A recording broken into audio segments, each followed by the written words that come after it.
I became the strongest. A skeletal figure, impossibly muscular, stands in a gym, holding a protein shake. Beneath him lies the one and only king of the undead, seemingly defeated. The king of the undead lies defeated, but another figure emerges from a nearby opening. Above, a helicopter appears in the sky.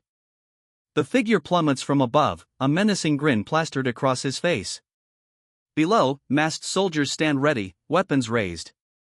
Are the humans? One shouts. A massive wheel grinds against the pavement, kicking up sparks against the sunset sky. The train crossing signal flashes green as a crowd gathers, waiting for the train to pass. A panicked voice shouts, "Get out of the way." The train's controls have shut down, and disaster looms. As one man falls from the train, another clings desperately to the railing. A desperate cry for help pierces the air. A wave of disbelief washes over the remaining passengers as they realize the train is truly out of control. "Run!" someone shouts. Panic sets in as the remaining passengers scramble to escape the speeding train. The train grinds to a halt, one of its wheels now firmly stuck. Eyes wide with alarm, a woman shouts, "Yike," as she struggles to steer a runaway cart. "Help, my baby is stuck," she cries out, desperate for assistance. A man shouts, "Get away. It's dangerous." But a stark realization dawns as another voice cries out, "It's too late." The train barrels down the tracks, hurtling towards the trapped baby. A mysterious figure stands between the train and the helpless infant. He moves in a blur, intercepting the speeding train. His fist connects with the oncoming train, a shockwave rippling outwards. The impact sends a jolt through the surroundings. The train cars crumple under the force of the blow. The force of the impact pulverizes the train cars. Amidst the chaos, a man clutches a child, their shared scream piercing the air. His face contorts in anguish, but no sound escapes his lips. He stands, cloaked and alone, against a blinding white expanse. He towers over her kneeling form, a silent threat hanging in the air. He leaps forward, closing the distance with impossible speed. He stops abruptly, extending a hand towards her. "Are you all right?" he asks, concern etched on his face. A hand reaches out, and a hesitant voice offers, "Thank you." Clutching a baby tightly, she pleads, "For save dash." Her eyes widen in shock, a speech bubble above her head simply reading. Her plea is cut short by the sudden appearance of a skeletal figure in a hooded cloak. A piercing scream erupts as an airplane plummets from the sky. The sky is all that remains. A dotted line remains. A pair of yellow underwear with a panda face hangs from a clothes hanger. Suddenly, a text box appears, "My name is Zombie." Suddenly, a figure in a pink polka-dot pajama suit rises from the bed. Then another text box appears, clarifying, "Zom from zombie, and B from zombie." Zombie, in his pink polka-dot pajamas, sits on the edge of the bed, looking out the window. Zombie sits on the bed, his strawberry pajamas wrinkled. His memories are fragmented, he doesn't even know his age. When did I die? Not sure either. He stands in the bathroom, staring at his reflection. But I have a dream. He continues, a new dream forming, to one day become friends with humans. He dreams that one day, he won't be discriminated against and ostracized by them. With that dream in mind, he continues to improve himself. Though it's still far from happening, he believes that as long as he works hard, it will come true. Brushing his teeth in his strawberry pajamas, he declares, "I will succeed." The sink gurgles as the water swirls down the drain. He reaches out with a stick, trying to grab a white shirt hanging outside. Actually, to realize this dream, I've helped countless humans. "Run," the warning shouts. An airplane descends rapidly, its landing gear nearly touching the ground. And "Oh my God," erupts from the crowd as the plane hurtles towards the stadium. What's that?" someone cries out as the crowd continues to flee the stadium. "Huh," a man questions, turning to see a boy pointing in terror at something above. A colossal cargo plane, emblazoned with Nippon Cargo, plummets directly toward the stadium. But a figure intercepts the plane's descent, catching the massive aircraft with his bare hands. The figure's skull-like mask and dark hood are revealed. "Whoa! The onlookers scream, their faces contorted in terror as the massive figure looms over them. But a new crisis unfolds, the building is on fire, someone shouts. A desperate cry pierces the air, and my children are still inside. The massive figure descends, not as a threat, but as a savior, carrying several children to safety. Well, I wasn't originally that strong. I remember. He reflects, his thoughts drifting back. His memories take him back to a strange scene, a skeleton wearing a pink strawberry-patterned pajama set and a Santa hat, wringing out a cloth. His memories shift to a city skyline, choked with smoke. On one summer day, a zombie outbreak caused the apocalypse, the memory recounts. I was studying in school at that time. The memory continues, showing a classroom scene. A zombie stands at the front of the class, while the teacher looks on, unnerved. Because the outbreak happened too suddenly, I didn't escape in time and got bitten, the memory explains. And then I became an ordinary zombie. The classroom descends into chaos as zombies attack the students. The window behind them is shattered. The scene shifts to a bird's-eye view of the town, showing cars strewn haphazardly across the streets. That's right, a completely ordinary zombie, the memory confirms. The ones you see in a mob, following the horde wherever it goes, the memory clarifies. The memory continues, showing a horde of the ordinary zombies. The memory shows the zombies up close, one even carries a strange cat skull. But then, the memory shifts, revealing a new development, until one day, humans began to appear. But these humans, they didn't talk reason. Instead, they pointed a bunch of guns and missiles at them. The narration takes a dark turn, we were killed en masse. They were torn apart by the onslaught. They were not only burned for fuel, but a perpetual energy machine was created by exploiting them. We became their source of electricity, a voice narrates, the skull on the pillow a grim reminder of their fate. I don't know why zombies want to eat humans or why humans want to kill zombies. The narrator lies on his back, a stark reminder of the zombie's fate. But to survive, he decided to change himself. To survive, he resolved to change. I began training from that day on. And so, he began his training, running with fierce determination. His training intensified. I lifted weights, ran, swam, and jumped around every day. He strained against the weight, his skull-shaped spirit seemingly crying out in agony. An independent life starts with our own efforts. I didn't eat meat. Suddenly, a massive shark lunges from the depths, jaws open wide, directly towards the skull-faced swimmer. And only ate protein powder for 3 meals a day. The skull-faced swimmer, now back on land, mixes a bowl of food, surrounded by protein powder and a stack of dirty dishes. Although I was tired, I continued to train even at night, he thinks, while watching a workout video. He leaps forward, barefoot, mimicking the workout video he's watching. Until one day, I became strong. The words echo with newfound conviction.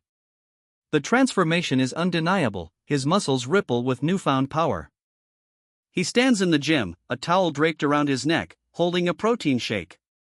I was almost invincible, he declares, his physique a testament to his claim. His feet, clad in pink slippers, are planted firmly on the ground. He stands atop a building, overlooking the city. After obtaining both power and knowledge, I decided to live in the budding human society.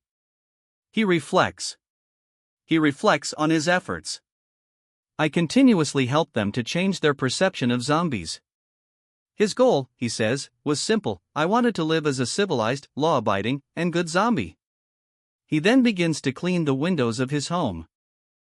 The city towers pierce the bright, cloud-filled sky. Before the E-House supermarket, a voice asks, "Little Z, you're here to buy more stock?" A hummed affirmation is the only response. A woman asks Little Z, "Isn't it uncomfortable to wear that mask all day?" Little Z replies, "Eh? No. Not really." A voice then orders, "Help Boss Z move the items onto the truck." "Okay," a voice replies as 2 figures begin loading boxes onto the back of the truck. Peeking around the corner, the figure hums a tune as they look towards a Giorgio Armani store. "Sir, is that him?" one of the figures asks, peering from behind a camera. The man with the binoculars confirms, that's right. I'll definitely take that mask off him one way or another. The man peers through his binoculars, a puzzled A escaping his lips as he watches a truck drive away. Two figures wave goodbye, shouting, "Take care, Boss Z." Frowning, Boss Z examines a document. "Ah Go is wanted again," he mutters, seemingly displeased. The document in Boss Z's hand reveals A Go's danger level, SSS, a boss-level zombie with a bounty of 9,999,226 yen. Peering through binoculars, one man wonders, sure that's the super person who lifted an entire airplane? His companion, also observing, counters, maybe it's just some false information released by the media. Boss Z considers, that might be true. Right, it must be the media hyping it up, one of the men declares, still peering through his binoculars. The other, holding a camera, looks on with a surprised expression. The man at the top declares, that's why we must take off that mask and expose, but is interrupted by his companion's shocked outburst, "WADFAC?" The perspective shifts dramatically, looking up at the underside of a massive structure with the word lift emblazoned across it. The man stands directly beneath the lift, bracing himself against its immense weight. Hanging precariously from the lift, he struggles to maintain his grip. The lift crashes down, pulverizing the ground beneath it. The camera pans up, following the destroyed lift's cable stretching towards the sky. The cable snaps with a resounding whoosh, sending debris flying through the air. One of the men mutters, staring upwards. His colleague, equally bewildered, wonders aloud, what just happened? The camera then pans down to reveal the Earth far below. The Earth looms large, a breathtaking yet terrifying view from the cold expanse of space. The camera pulls back, revealing a space station dwarfed by the curve of the Earth. A small, rectangular object floats away from it, drifting into the black void. A question hangs in the air, unanswered. Back on Earth, a high fence topped with barbed wire surrounds a closed area, the city skyline visible in the distance. The area is restricted, signs clearly warning authorized personnel only. Inside a building, zombies claw at the windows, trying to break through. Inside, a child zombie clings to an adult, also zombified.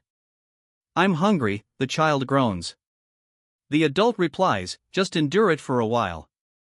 Under the moonlight, a figure clings to the outside of a vehicle. Below, the city lies in ruins. The vehicle crashes down, kicking up dust as it lands. Sparks fly as the vehicle skids to a halt. "Growl," one of the zombies snarls. "The king is back." One of the zombies addresses the driver, "Your Majesty." Another pipes up, questioning, "Why didn't you just drive the truck here as the humans do?" The zombie king's response is simple, "I don't have a driver's license." The smaller zombies look up at their king, one questioning, "Driver's license?" The zombie king continues, revealing his true intentions, "This is a city I conquered. It's far, far away from the prying eyes of the humans." The zombie king's orders are clear, "I've ordered all the zombies here to use eggs to replace the protein they get from eating human." The zombie king's plan becomes clear, he intends to keep his zombie population fed and hidden from humanity in this conquered city. One of the zombies asks, "Where are A Go and the rest?" Another zombie replies, pointing, "They're in the hotel's main hall." The figure in the hooded cloak is pinned against a wall, arms outstretched. Towering above, a group of boss-level zombies, each marked as danger level SSS, surrounds their prey. The zombies, each marked as danger level SSS, close in. One of the SSS-level zombies steps forward, looming over the fallen figure. "Greetings, Your Majesty," it booms. Another zombie hands a wanted poster to Go, stating, "Ah Go, you're wanted by the humans again." A tear streaks down the burlap sack covering his face. He's about to lose control. Amidst the rubble, Go sits alone on a worn couch, his posture reflecting a deep weariness. An advisor speaks, relaying troubling news, "Your Majesty, although we are steadily increasing our numbers, to hide from the humans, we've already had to change our base multiple times." An enraged voice cuts through the quiet despair. "Boss, just let us go out there and fight it out with them." Grasping his chainsaw, the warrior roars, "My chainsaw has begun to rust from not having fresh blood for so long." The hooded figure retorts, "What the heck do you know? Humans are terrifying, okay?" But then, a monster wonders, "What's that sound?" The sound is revealed to be a helicopter, armed with missiles, flying over the city. The perspective shifts to a close-up of a woman's chest. The camera pans up, revealing the woman in full. Her expression is stern as she stands ready. In a high-tech control room, a woman with a headset reports, "All equipment are ready to go." The woman then asks, "And the payload?" The payload is revealed to be an armed nuclear warhead, set to detonate in 20 minutes. The timer ticks down relentlessly, only 20 minutes remain. Amidst the rubble, a figure in a hooded jacket sits up, a questioning him escaping his lips. A voice muses, "Good." The woman stares down, a sinister smile playing on her lips. "Good." She repeats, a sense of satisfaction evident in her tone. Her eyes narrowed, the woman snarls, "Have a taste of this, you disgusting zombies." Below, a large weapon is aimed and ready to fire. The zombie spots an incoming aircraft and shouts, "It's the humans." One of the subordinates pleads, "Boss, let me go cut them up." But the leader refuses. "No, you'll lose control." The leader warns, "The moment you get close to the humans." He then commands, "Evacuate the citizens first." The skeletal figure steps forward, declaring, "I'll go deal with them." He gazes intently at the large monitor displaying a map and various charts. A voice crackles over the comms, asking, "Ground unit, do you copy?" Several armored vehicles move through a ruined cityscape. The armored vehicles continue their advance through the shattered streets. A stark message cuts through the air, "You have 20 minutes to save the civilians and evacuate." The message repeats, the urgency amplified, "I repeat, you must evacuate in 20 minutes. The message is acknowledged, copy that." He stands on the open ramp of the transport aircraft, ready for whatever comes next. A new directive arrives, "Marshal, be on standby. Be ready to intercept if a boss zombie appears." Marshal stands ready, his sword glinting in the dim light of the aircraft. Awaiting the signal, Marshal stands firm on the aircraft's wing. "Gotcha!" The shout rings out as Marshal makes his move. Marshal confidently states, "You can leave it to me, President. If a boss zombie shows up, I'll cut it down." Suddenly, a horde of zombies descends upon them. Before him, the screen displays a radar filled with red dots, a clear indication of the zombie horde's overwhelming numbers. Standing before a bank of monitors, the man in the lab coat seems unfazed by the approaching horde. A sinister smile plays on his lips as he adjusts his glasses. "Brother Fei, the people from the Extraordinaries Academy have found the zombies." "Good, let's play with them," he says, a cruel glint in his eye. A hand slams down on a large red button, and a desperate cry for help echoes out. Trapped behind bars, the prisoners scream in terror. "Save me! I don't want to die." A large cage descends from above, the prisoners reaching up in desperation. A voice crackles over the comms, "Come in, Team A. We've detected signs of human life. Proceed to the marked location immediately." One of the team members responds, "Copy." The team advances, weapons raised, ready to engage. They open fire, unleashing a hail of bullets.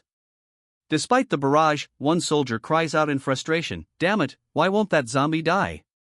The zombie embraces the boy tightly, shielding him from the ongoing gunfire.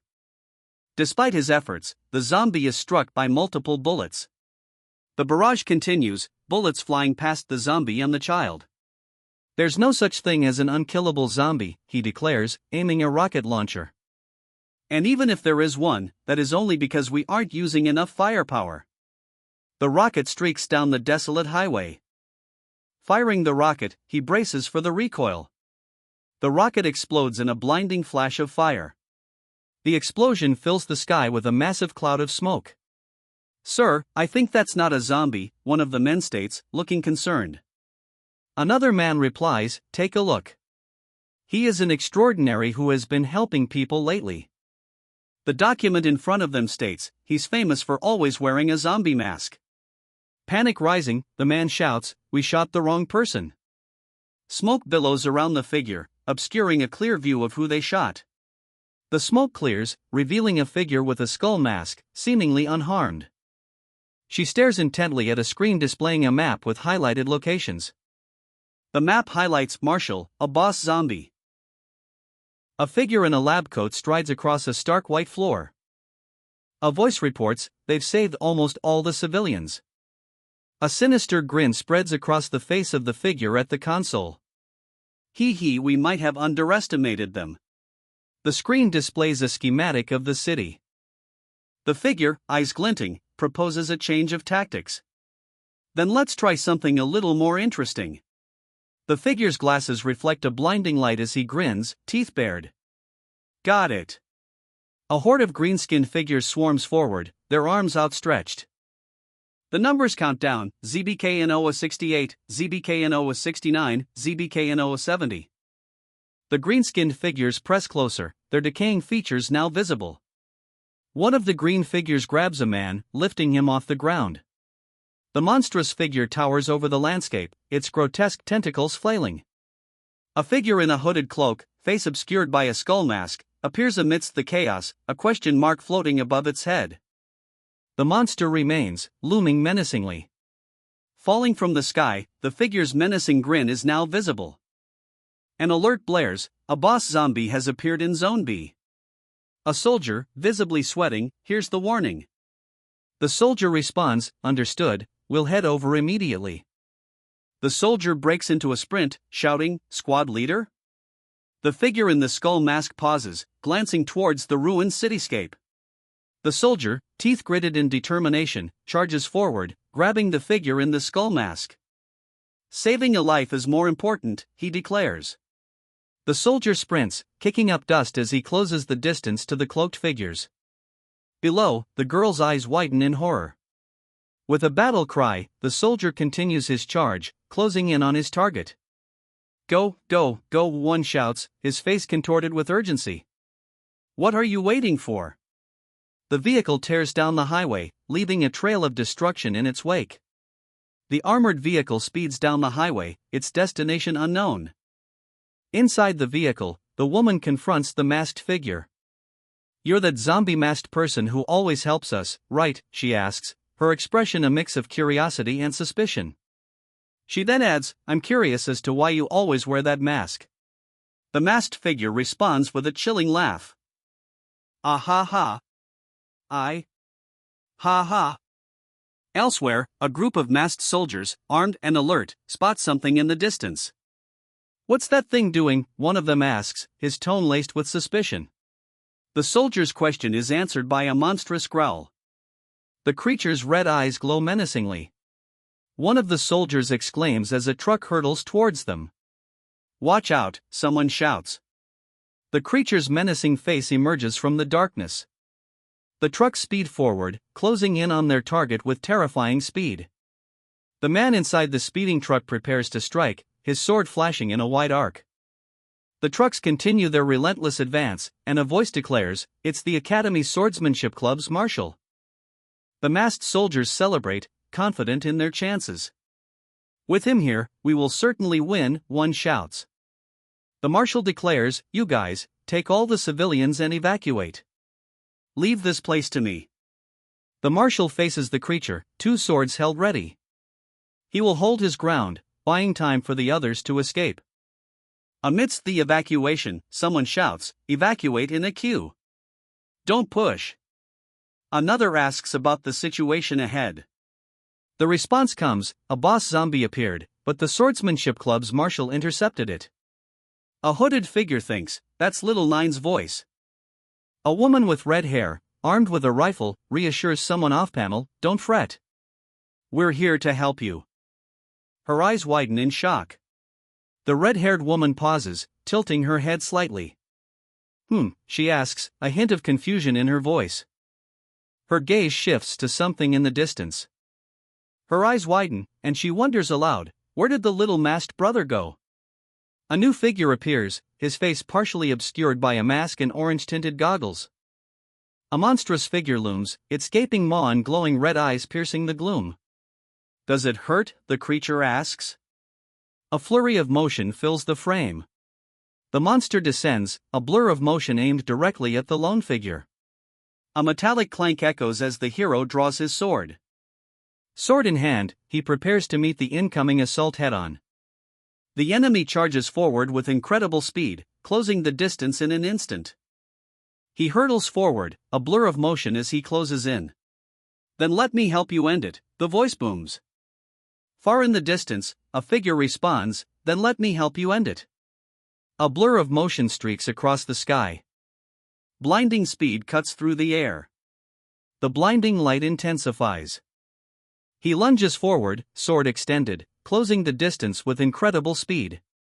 The monster looms, a web of glowing energy ensnaring him. The glowing energy tightens, constricting his movements. The monster is forced to the ground. The monster lies defeated on the ground. The hero sheathes his sword. "Done," he states, then adds, "You can rest in peace now." He takes a step forward. The hero pauses, a puzzled escaping his lips as he surveys the ruined cityscape. His eyes narrow as he spots a figure in the distance. "A zombie?" he questions, the word hanging in the air. The zombie is far larger than he initially thought, towering over the road. The figure looms, a silent, skeletal visage under a hooded jacket. A message crackles over the comms, "We just received a message from Marshall. The boss zombie has been defeated." The woman acknowledges the news with a curt, "Good job." Record this as part of his contributions. Standing over a body in the ruined city, a hooded figure apologizes, "Sorry, we can't control ourselves." The hooded figure's apology hangs in the air as a question forms, "We?" Suddenly, a booming voice declares, "All zombies must die." The hooded figure's blade descends. The blade continues its descent, a dark shadow stretching out before it. Suddenly, an alert blares, "Hold on, we detected another boss-level zombie." A wave of frustration washes over her. "Why's there another one?" she exclaims. Dismissing her concerns, another voice chimes in, "What's there to worry about? Just get Marshall to head over and kill the other one too." A bead of sweat trickles down her face, a sign of the mounting pressure. Her face pales as she stammers, Marshall. He's already gone." Her eyes widen in alarm, a bead of sweat now visible on her brow. "What?" The question hangs in the air, thick with disbelief. Blood drips from his fangs. A figure hangs lifelessly from a makeshift gallows. The hooded figure below surveys the scene. Marshall's life signal is almost completely gone. "He has suffered critical damage," she states, her expression reflecting the grim news. A bead of sweat trickles down his face, his eyes wide with concern. Looking at the large monitor displaying the region, she states gravely, "We haven't evacuated all the civilians yet." He clicks his tongue, a clear sign of displeasure at the news. "Humph." He turns away abruptly from the screen, his frustration evident in his sudden movement. Suddenly, the scene shifts to a vast, open sky. The world fades to white. The world snaps back into focus. A hooded figure stands before him. The hooded figure lunges, twin blades flashing. His hand reaches out, closing in fast. White blade is all that's legible as the hooded figure's attack connects. The world shatters as white blade finds its mark. The hooded figure's eyes widen in shock as the attack connects. The hooded figure reels from the blow, a question mark hanging in the air above him. Sweat beads on his brow as he wonders, what the heck is this bastard made of? The hooded figure remains standing, unfazed by the attack. "President, you can't just charge in without telling us," a frantic voice says over the comms. "We can't send support to you like this." Another voice urgently asks, "Are you okay?" Ignoring the frantic voices, the president declares, "I'm fine." The devastated cityscape stretches behind her. A skeletal figure in a hooded cloak retorts, "I already apologized." Someone scoffs, "You can even talk, huh? You must be some kind of mutant or variant." The skeletal figure, clearly provoked, thinks, "Since it's like that." A blade, inscribed with glowing red characters, is drawn. The blade, now fully drawn, gleams with the power of the glowing inscriptions. Wait, listen to me, he pleads, his hands raised in a desperate attempt to stop the attack. The protagonist retorts, you can go talk to Yama. She moves in a blur, closing the distance with incredible speed. The man's eyes widen in disbelief. A flurry of blows erupts, too fast to follow. The woman stands her ground, facing her opponent with unwavering resolve. The masked figure lunges, a blade extended towards her. The masked figure's attack sends the woman flying backwards through the air. Falling through the air, she struggles to regain her footing amidst the towering cityscape. The ground rushes up to meet her as she plummets through the air. Red blade cleave echoes as the city below is torn apart. Buildings crumble as she continues to fall through the devastated city. She slides to a halt, her scythe poised, as her opponent braces for another attack amidst the collapsing cityscape. The city continues to crumble around them. He lies defeated, staring blankly up at the sky. King Mutant. You're playing with me, he yells, his face contorted with rage. Lunging forward, he screams, King Mutant. You're playing with me. Quick, someone orders. The injured man lies prone, muttering a string of curses.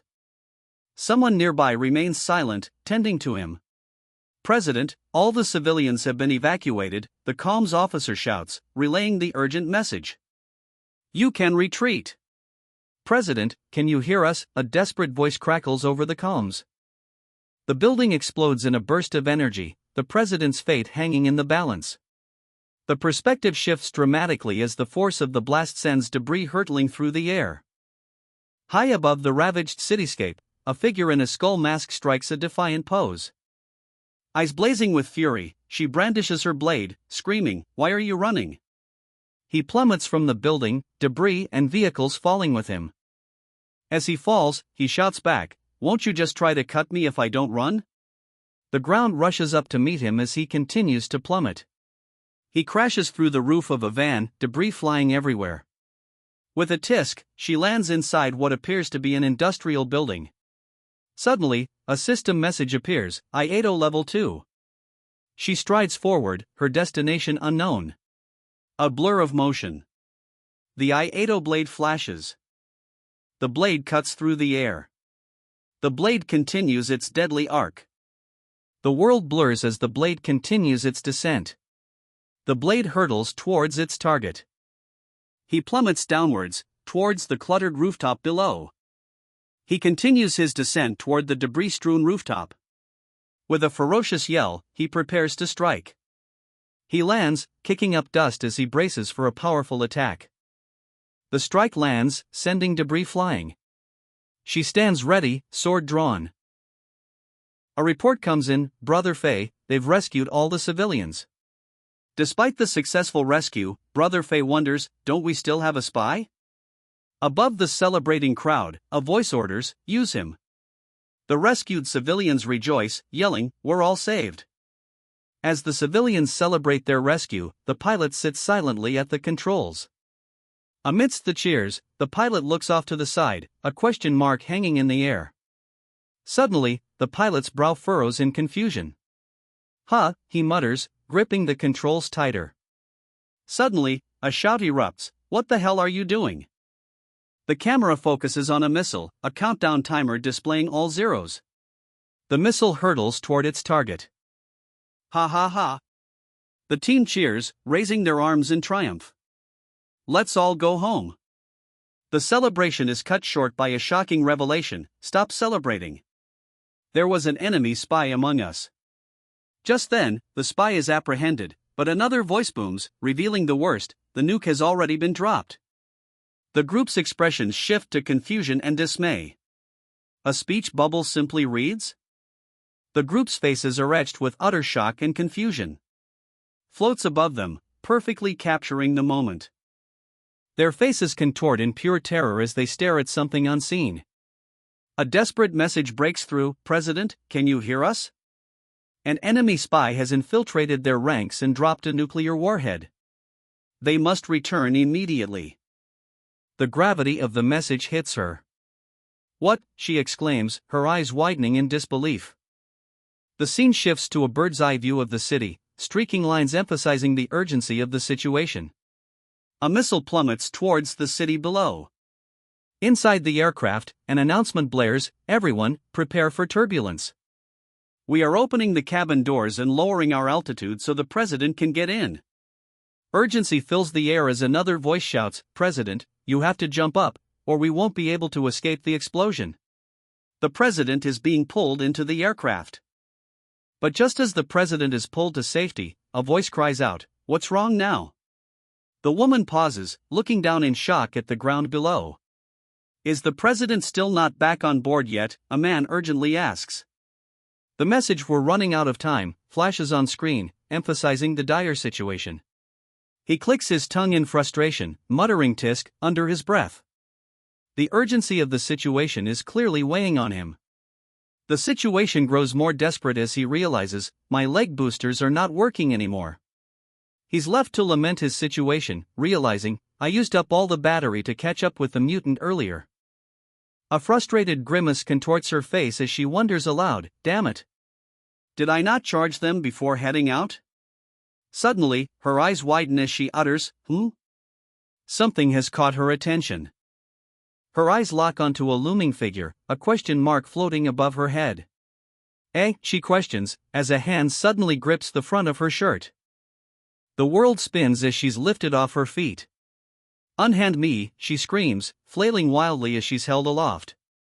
Her scream echoes as she plummets through the air, the ruined cityscape a dizzying blur below. Arg! She plummets, but a cable extends from a nearby aircraft, catching her just in time. She's caught by the cable, but inside the aircraft, panic erupts. "President," they cry. Safely inside, one of the men asks, "Are you fine?" But another shouts, "Hurry! Close the doors and escape." Inside the aircraft, the woman's face contorts in rage.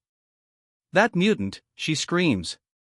The aircraft begins to ascend, leaving the ground behind.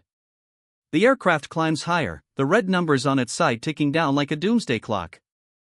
The aircraft continues its ascent, leaving the figure below in its wake. Left behind, the figure remains standing on the ground, seemingly unfazed. "Hup!" he exclaims, the sound echoing in the open air. The ground erupts in a violent explosion of rock and dust. A strained "ha!" escapes him. The figure emerges from the dust cloud, his expression a grotesque snarl. A blinding green energy beam obliterates the ground. A massive airship descends, while, on the other side, the figure is enveloped in a beam of green energy, rocketing skyward. The city lies in ruins, a deep fissure splitting the landscape. He lunges forward, his hand outstretched. He's attempting to catch a bare-handed nuclear warhead. "What?" a voice exclaims, as the scientists react in shock. Inside the vehicle, the team looks on, utterly bewildered by his actions. The vehicle is struck, the impact sending tremors through its frame. The vehicle is engulfed in a blinding explosion. The world dissolves into darkness. An agonized cry pierces the silence. A figure scrambles away from the blast. A colossal explosion rips through the sky, dwarfing even the aircraft fleeing the devastation. Inside the aircraft, a woman stares ahead, her eyes wide with disbelief. What? She stammers, struggling to comprehend the scale of the explosion. The city lies in ruins, consumed by the towering inferno. The inferno rages, consuming the city's skeletal remains. Her eyes widen, reflecting the inferno's glow, as a bead of sweat trickles down her face. The man behind her wears a similar expression of shock. Dust billows, obscuring the ruined city. A foot descends, crushing the rubble beneath it. The camera tilts up, revealing a monstrous skull-like face against the stark blue sky. A young boy, seated and wearing a lab coat, watches as a man in a similar coat walks away. He voices his confusion, "Eh?" At his console, the boy pauses, a hand going to his chin as he speaks. But there is still a life signature in the area of the explosion. The man in the lab coat declares, "This is not the first time we've fought against those from the Beyonders Academy, and it won't be the last either." From his console, the boy responds, "Okay." An aircraft, armed with missiles, soars through the clear blue sky. She sits on the ground, clutching her leg, a speech bubble indicating she's lost for words. Her staff lies beside her, abandoned. Looking up, she wonders aloud, what's wrong with the president? Two figures stand in the distance, their expressions unreadable. One of the figures remarks, think about it. She spent her whole life fighting against zombies, only to be saved by one in the end. President, I think there is some misunderstanding, one of them says, attempting to defuse the situation. Her eyes widen as she examines the scroll, a look of disbelief washing over her face. The scroll in hand, she states with a serious expression, that guy wasn't a zombie. The screen displays further information, revealing he is a masked hero who has become rather famous lately. We've confirmed that he has lived in the city for a while now and just likes to hide his identity with a mask. The glass cracks under his grip, a bead of sweat trickling down his face. A pregnant pause hangs in the air as the group considers this new information. The group stares in shock at the newcomer, their faces etched with disbelief. A voice calls out, "Hello," from inside a strange, glass-encased structure. One of the creatures speaks into a phone, reassuring their boss. "There's no need to worry about us. We got out safely. Most of us are fine and are looking for a new place to stay." "That's good," a voice responds from the other end. The speaker continues, stating that they'll find the creatures again once they've settled down. The creatures disperse among the buildings, seeking a new place to call home. The creatures find refuge in the building's long, empty corridors. A keypad appears on the screen, and the creature inputs a series of numbers, 747-4741. An agent reports, "President, we've determined his whereabouts." To which, she simply replies, "Good job." The two look up with concerned expressions. He reaches for the door handle, a question mark floating above his head. The two seem puzzled by something. Outside, laundry hangs on a makeshift clothesline. The camera pans up, revealing the exterior of the building. Inside, a figure with a skull-like face lifts weights, counting each rep. A motivational message plays on a nearby screen. It's about drive, it's about power. We stay hungry, we devour. Now, a photo reveals the skull-faced man alongside a group of monsters. Pausing his workout, the skull-faced man wonders, I wonder if my family has settled down already. He then decides, I should go visit them soon. Suddenly, a powerful kick shatters the door. A terrified scream pierces the air as a woman orders, go, take everything from the kitchen, bathroom, and bedroom. Pots, bowls, ladles, everything. Take it all with us. One man lies on the floor, clearly taken down. Who are you guys? Another demands, while a woman shouts, what do you think you're doing? I'll call the police. A question mark floats above the skeleton's head as someone hands him a white cloth. The woman announces, we are from the Beyonders Academy. We are here to inform you that you've been accepted into the academy. The skeleton lies on the ground, apparently defeated, as the woman towers over him. The woman states, from now on, you are a member of our academy. Now. She begins, pointing at the skeleton, as a suited man observes the scene. The suited man grabs the skeleton by the collar. Hey, wait a minute, the skeleton protests. The skeleton protests, what are you doing? Hey! Can zombies even go to school? But the suited man dismisses his claims. Stop pretending. We know you're a human. He then orders, take him away. The woman watches as the men drag the skeleton away. The men load the skeleton into an armored vehicle. One of the women questions the president's decision. President, isn't this a little inappropriate? The academy has strict criteria for recruitment. Is it all right to just enlist him on our own? She also points out that the academy's dorms are specially planned out, and the skeleton won't have anywhere to stay. The woman's concerns hang in the air as they watch the armored vehicle drive away, leaving the skeleton's fate uncertain. Cutting through the tension, a woman speaks up. It's fine. He can stay with me. A man in a suit and sunglasses stands guard, while another, also in a suit, speaks to someone outside the frame. The two men bow their heads, one saying take care as the scene shifts to a figure watching from below. A figure sits below, looking up in distress as a woman in heels stands above. His eyes widen in shock. Sweat drips down his face as he looks up, clearly nervous. His expression shifts to one of apprehension, a slight frown forming on his face. Ah ha ha. So I will be staying here in the future, huh? The creature states, then adds, will I also be sleeping here? The man responds to the creature's question with a simple, isn't that obvious? But why do you ask? Do you want to sleep with me? The man questions. Her eyes narrow, a look of annoyance washing over her face. No. I didn't mean anything like that, he exclaims, waving his hands defensively.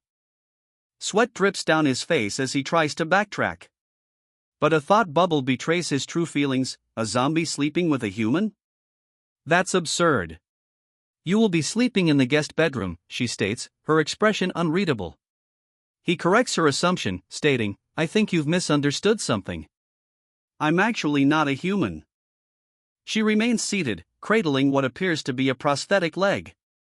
The declaration hangs in the air, met with a silent, questioning gaze. She continues to hold the prosthetic, its glowing components now clearly visible. A shocked voice cries out, what happened to your leg? Casually, she replies, I amputated it myself, got a problem? Her question hangs in the air as the other person stammers a denial. Silence follows her shocking statement, the air thick with unspoken tension. The reason for her drastic action becomes clear, a zombie outbreak occurred in my village. When I was still a kid. She begins, the memory unfolding as a burning building is shown. The memory intensifies, my parents became zombies, and they bit me on my legs. The girl's face is contorted in terror as the undead close in. To survive, I had to cut off my own legs, she reveals, a knife clutched tightly in her hand. She continues, revealing the final horror, and killed both of my parents who had turned into zombies. Tears stream down her face as the horror of her past consumes her. Her voice hardens, fueled by the pain of her past. I hate zombies. And I've vowed to kill every zombie I'll meet. Her eyes blaze with a fierce resolve, fueled by her unwavering hatred.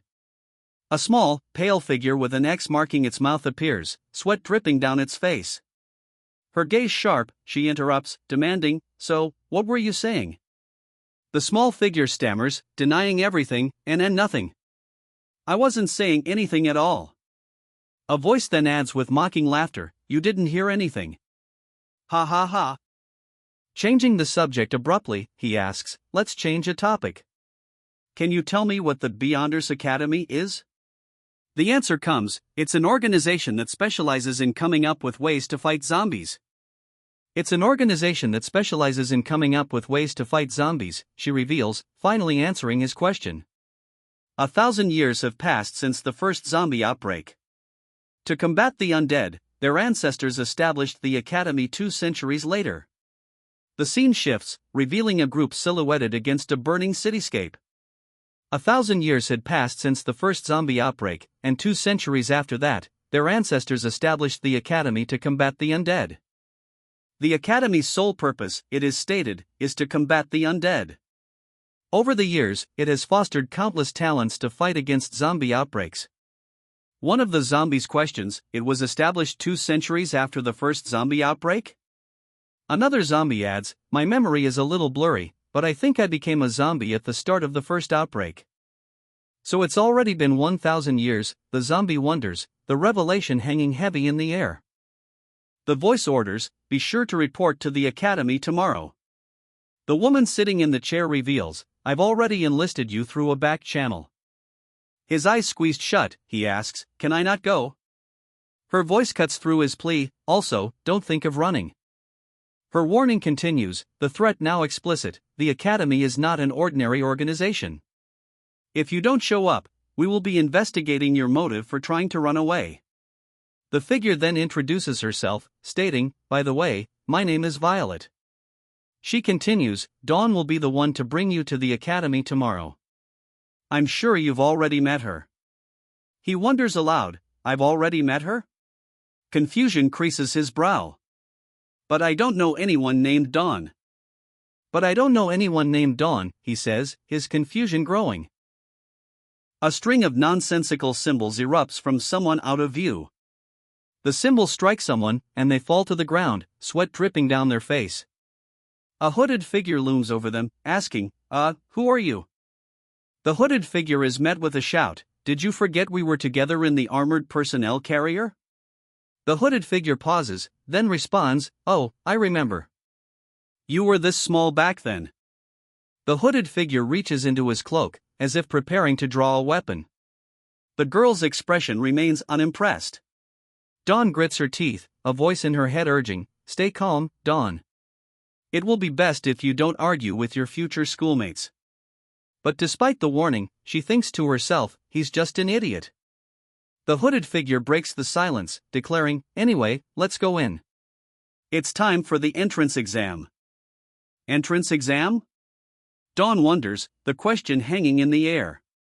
The camera pans out, revealing the vast training grounds where the entrance exam will take place. The masked figure voices his disbelief, do I have to take an entrance exam? His companion retorts, of course you do. What kind of school doesn't have an entrance exam? She explains that it's meant to test both physical abilities and special skills for killing zombies. The woman continues, explaining that the entrance exam will test their physical abilities, using the world record for the 100-meter sprint as an example, 9.58 seconds. The woman raises a finger, stating the requirement to pass, so if you want to pass, you must finish the 100m in 9.57 seconds. I see, so that's what the Beyonder means in Beyonder's Academy, he realizes. What did you think it meant? She asks, her tone laced with a hint of amusement.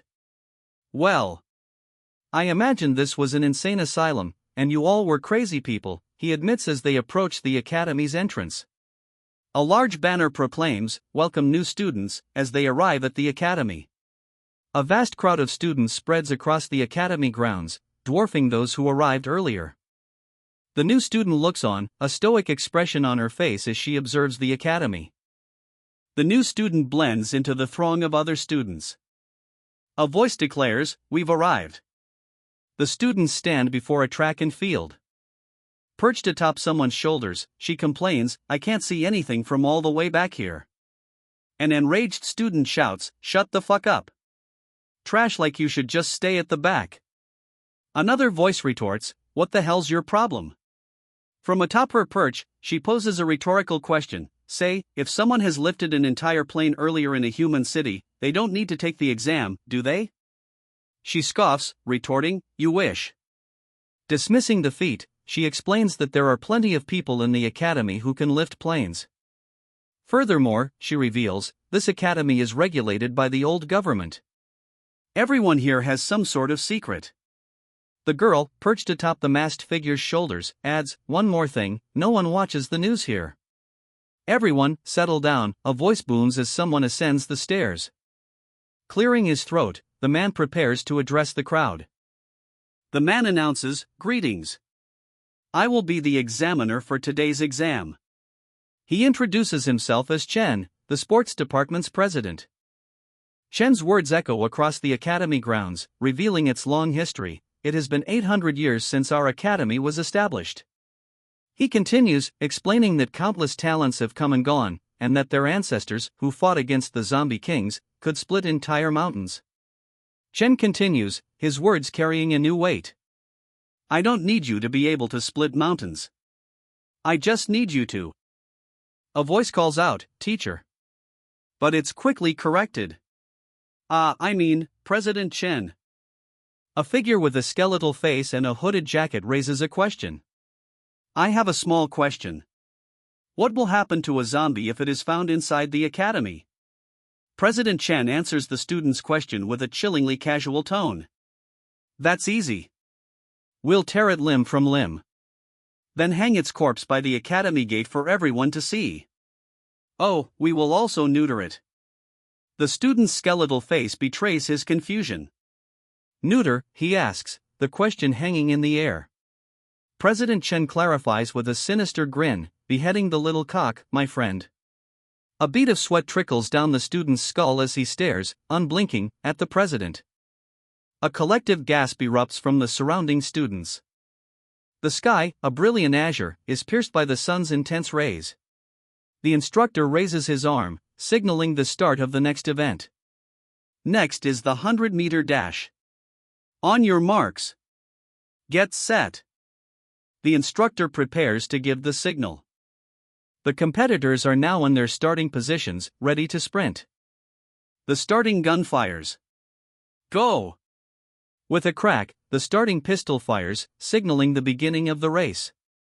The racers surge forward at incredible speed. One competitor, however, seems to be lagging behind, questioning what's happening. He pushes forward, his arm muscles straining with each stride. Wu Qinshu's name flashes as a system message declares, 3 seconds passed. He's gaining speed. He sprints forward, a speech bubble trailing behind him with 3 dots. What's she thinking? The 3 dots resolve into a clear declaration, next is shooting. Ahead, a scarecrow stands in stark contrast to the clear sky. Shooting is the most basic skill to fight against zombies, the instructor declares. If you do well, you'll screw the zombies up. If you do bad, the zombies will screw you up. Apparently, besides learning about zombies, they're also being trained to fight them. The gun is raised, aimed directly at the scarecrow. She fires, the bullet streaking towards its target. The bullet rips through the scarecrow. More bullets streak towards the line of scarecrows. The barrage continues, tearing through the scarecrows in rapid succession. The bullets rip through another scarecrow, its stitched smile now marred by destruction. With a dismissive humph, she adjusts her glasses, seemingly unfazed by the destruction she's caused. The instructor, a patch covering one eye, shouts, "Shot put." The parameters are set, you will need to hit 80m to pass and 100m to be qualified. Start. The signal is given, and he begins his throw. The results are in, XXX, qualified. XXY, failed. The instructor shouts, next group. And just like that, I was trapped here with a group of crazy people, he realizes. And with that realization, he's off, running alongside the other trainees. He made sure to control his strength, not wanting to attract any attention. The instructor watches the trainees with a stern gaze. The instructor examines a shard of glass, his expression unreadable.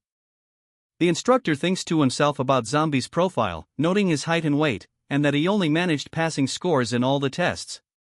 The profile also states, "This person is quite strong, please take care of him," signed by President Violet. The instructor recalls something else from Zombie's profile, but the president of the swordsmanship department, Violet, said he's very strong. The instructor wonders if Zombie is pretending to be weak. A vast sky stretches above the scene. The word "ready" hangs in the air. Go! The match begins. He launches forward, a blur of motion. The world blurs as he accelerates, leaving only streaks of green in his wake. He collides with the training dummy, its face frozen in a silent scream. The training dummy's expression shifts slightly, a speech bubble appearing next to its head. The training dummy's face now shows a heart. The training dummy is sent flying. The training dummy crashes into a sign. The training dummy is now embedded in a street sign, leaving onlookers in shock. The one-eyed instructor speaks into a small device. 32 kilometers. Target hit. Wu Qinshu has qualified for the javelin throw. The competitors walk onto the field. Next person, a voice calls out. The competitor with the skull mask stands ready. The skull-masked fighter scoffs. Humph. He raises his weapon high above his head, poised to strike. The skull-masked figure prepares to bring his weapon down upon his unsuspecting target. Just as the skull-masked figure is about to strike, a voice cries out, "Hold on." The girl with pink hair stands with her arms crossed, a concerned look on her face. Beside her, a boy's eyes widen in alarm. The man with the dark glasses questions the skull-masked figure. "Your name is Zombie, right? Are you the one introduced here by the swordsmanship department's president?" The man with dark glasses continues, stating that someone told him Zombie was very strong. However, based on his current results, he's only managed a passing grade. He then asks if Zombie is deliberately hiding his real strength. The pink-haired girl and the boy beside her look on, both with questioning expressions. Zombie retorts, pointing out, "You're also the one who asked me the questions earlier, right?" Zombie fires back, questioning, "You're also the one who asked me the questions earlier, right?" The masked man's expression hardens as he declares, "All the people who manage to get in here are trying their best to be qualified. No person dares to hold back." The masked man retorts sharply, "Don't tell me you're not a person?" Stammering, the hooded figure defensively shouts, "And no way. Of course, I am human. I mean a person." The hooded figure nervously fumbles with a glowing object, a visible sweat clouding around his head. "Good," a voice booms from below. The instructor then demands that he show his full power, clarifying that he won't ask him to hit 32 kilometers like the previous student. "As long as you can beat a tenth of that, I will qualify you." The instructor narrows his eyes, suspicion hardening his gaze. "If you can't do that much, I'd assume you used some sort of trick to scam President Violet." He continues, warning that he'll have no choice but to treat him like a spy and punish him. A bead of sweat trickles down the masked student's face as the instructor's accusations hang heavy in the air. Despite his memory being fragmented, the masked student realizes the people who chased him after he became a zombie must also be from this place. He vows, "I don't want to become their fuel, or an endless energy generation machine for them." The masked student steels himself, resolving, "I'll just throw it as far as I can." He urges himself, "Zombie, think about what you've been living for this entire time." Arms crossed, the masked student stares ahead, a determined frown etched on his face. Her gaze focused and unwavering, the student seems ready to execute his plan. He takes his stance, leveling the spear directly forward. The student's foot hits the ground, and a grotesque grin spreads across his opponent's face.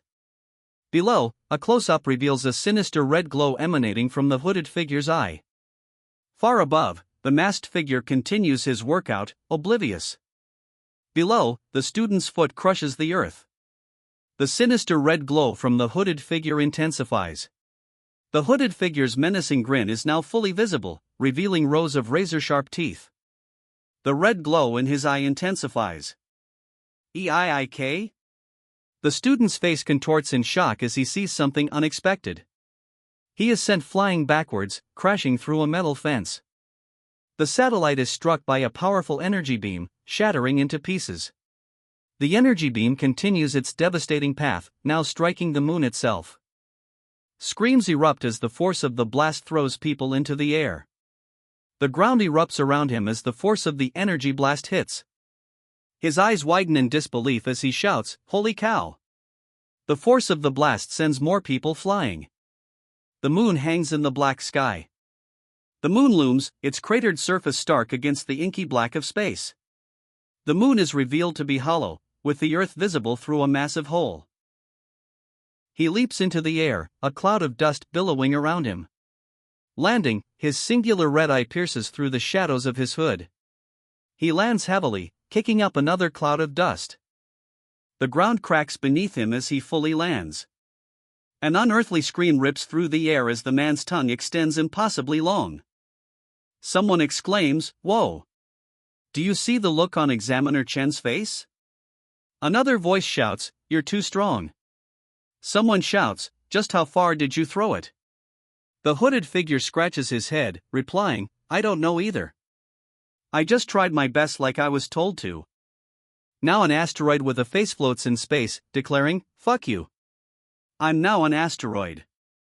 The hooded figure's throw sent the asteroid far beyond Earth's atmosphere. The asteroid now drifts in the vast emptiness of space. The Earth is now visible in the distance, a small blue marble against the black void. "Now that I'm qualified, can I go home?" he asks, holding up a document bearing his photo. A surprised voice asks, "Home?" Then, the hooded figure responds, "Why would you want to do that? With your strength, you could become a president." The hooded figure continues, suggesting, "With your strength, you could become a president."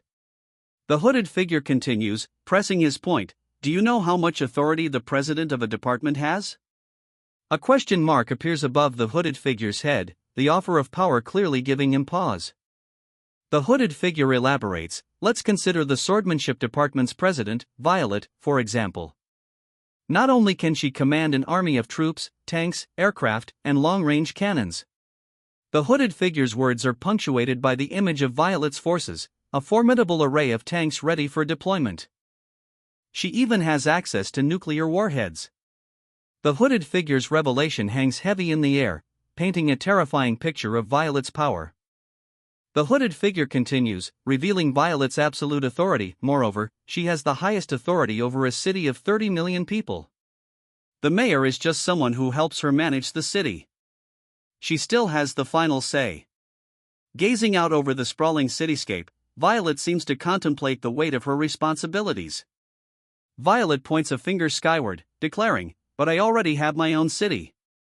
The scene shifts to the Department of Biotech, its entrance looming. Inside, a sterile laboratory stretches out, its shelves lined with beakers and vials. "What's this place?" a voice wonders. The hooded figure states, "This is the biotech department. The place where all of our weapons are made." He then adds, "You can also call it the logistics department." The hooded figure glances to the side, his expression unreadable. His gaze settles on a framed photograph, a family portrait of 2 adults in lab coats and 2 young children. "That's Professor Jamie, but we all call him Logistic Head," a voice explains. The speaker continues, adding, "He was the former biotech department president." The girl glances to her side, a slight frown creasing her brow as she looks at the figure next to her. Since his wife's death, he became obsessed with bizarre experiments involving humans and zombies, driven, it's rumored, by a desire to fulfill her dream.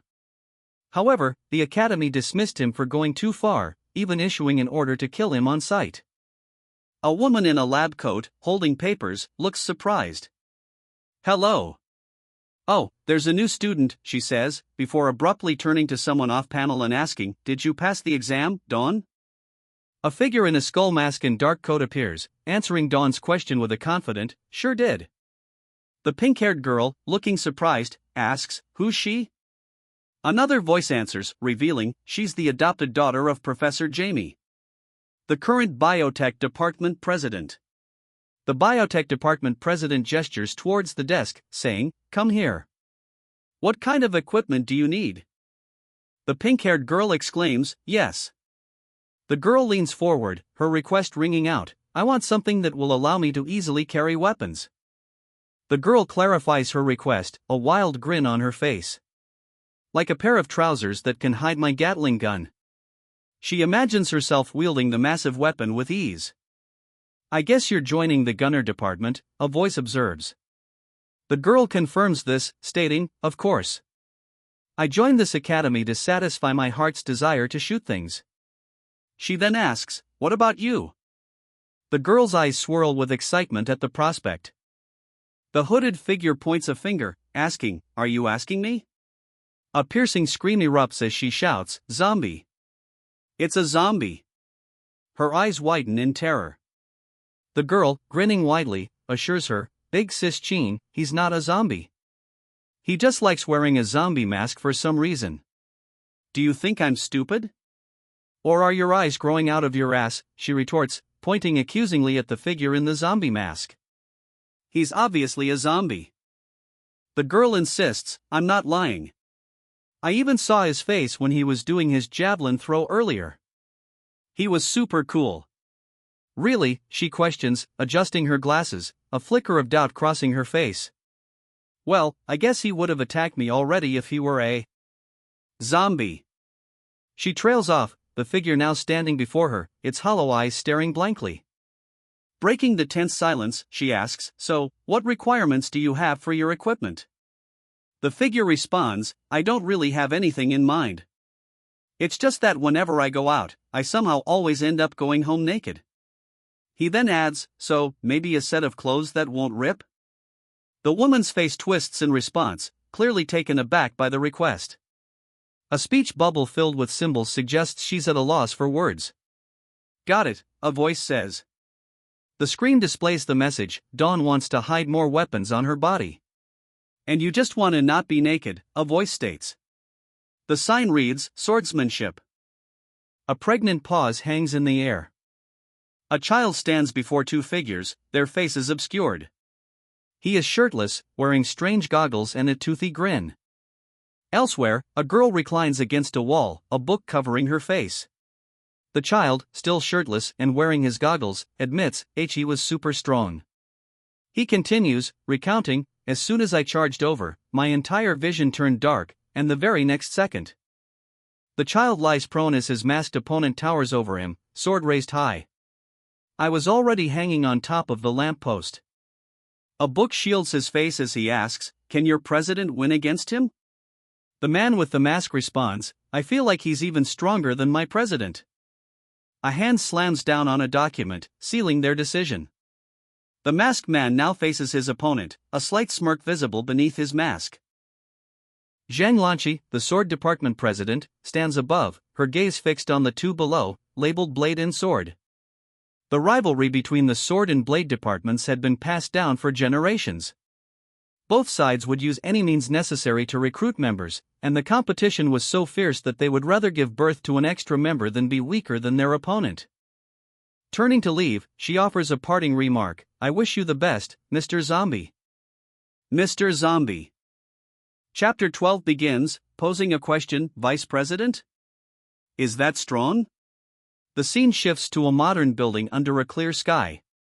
The scene shifts to a classroom, where a peculiar instructor begins today's lesson. We will learn the habits of a zombie.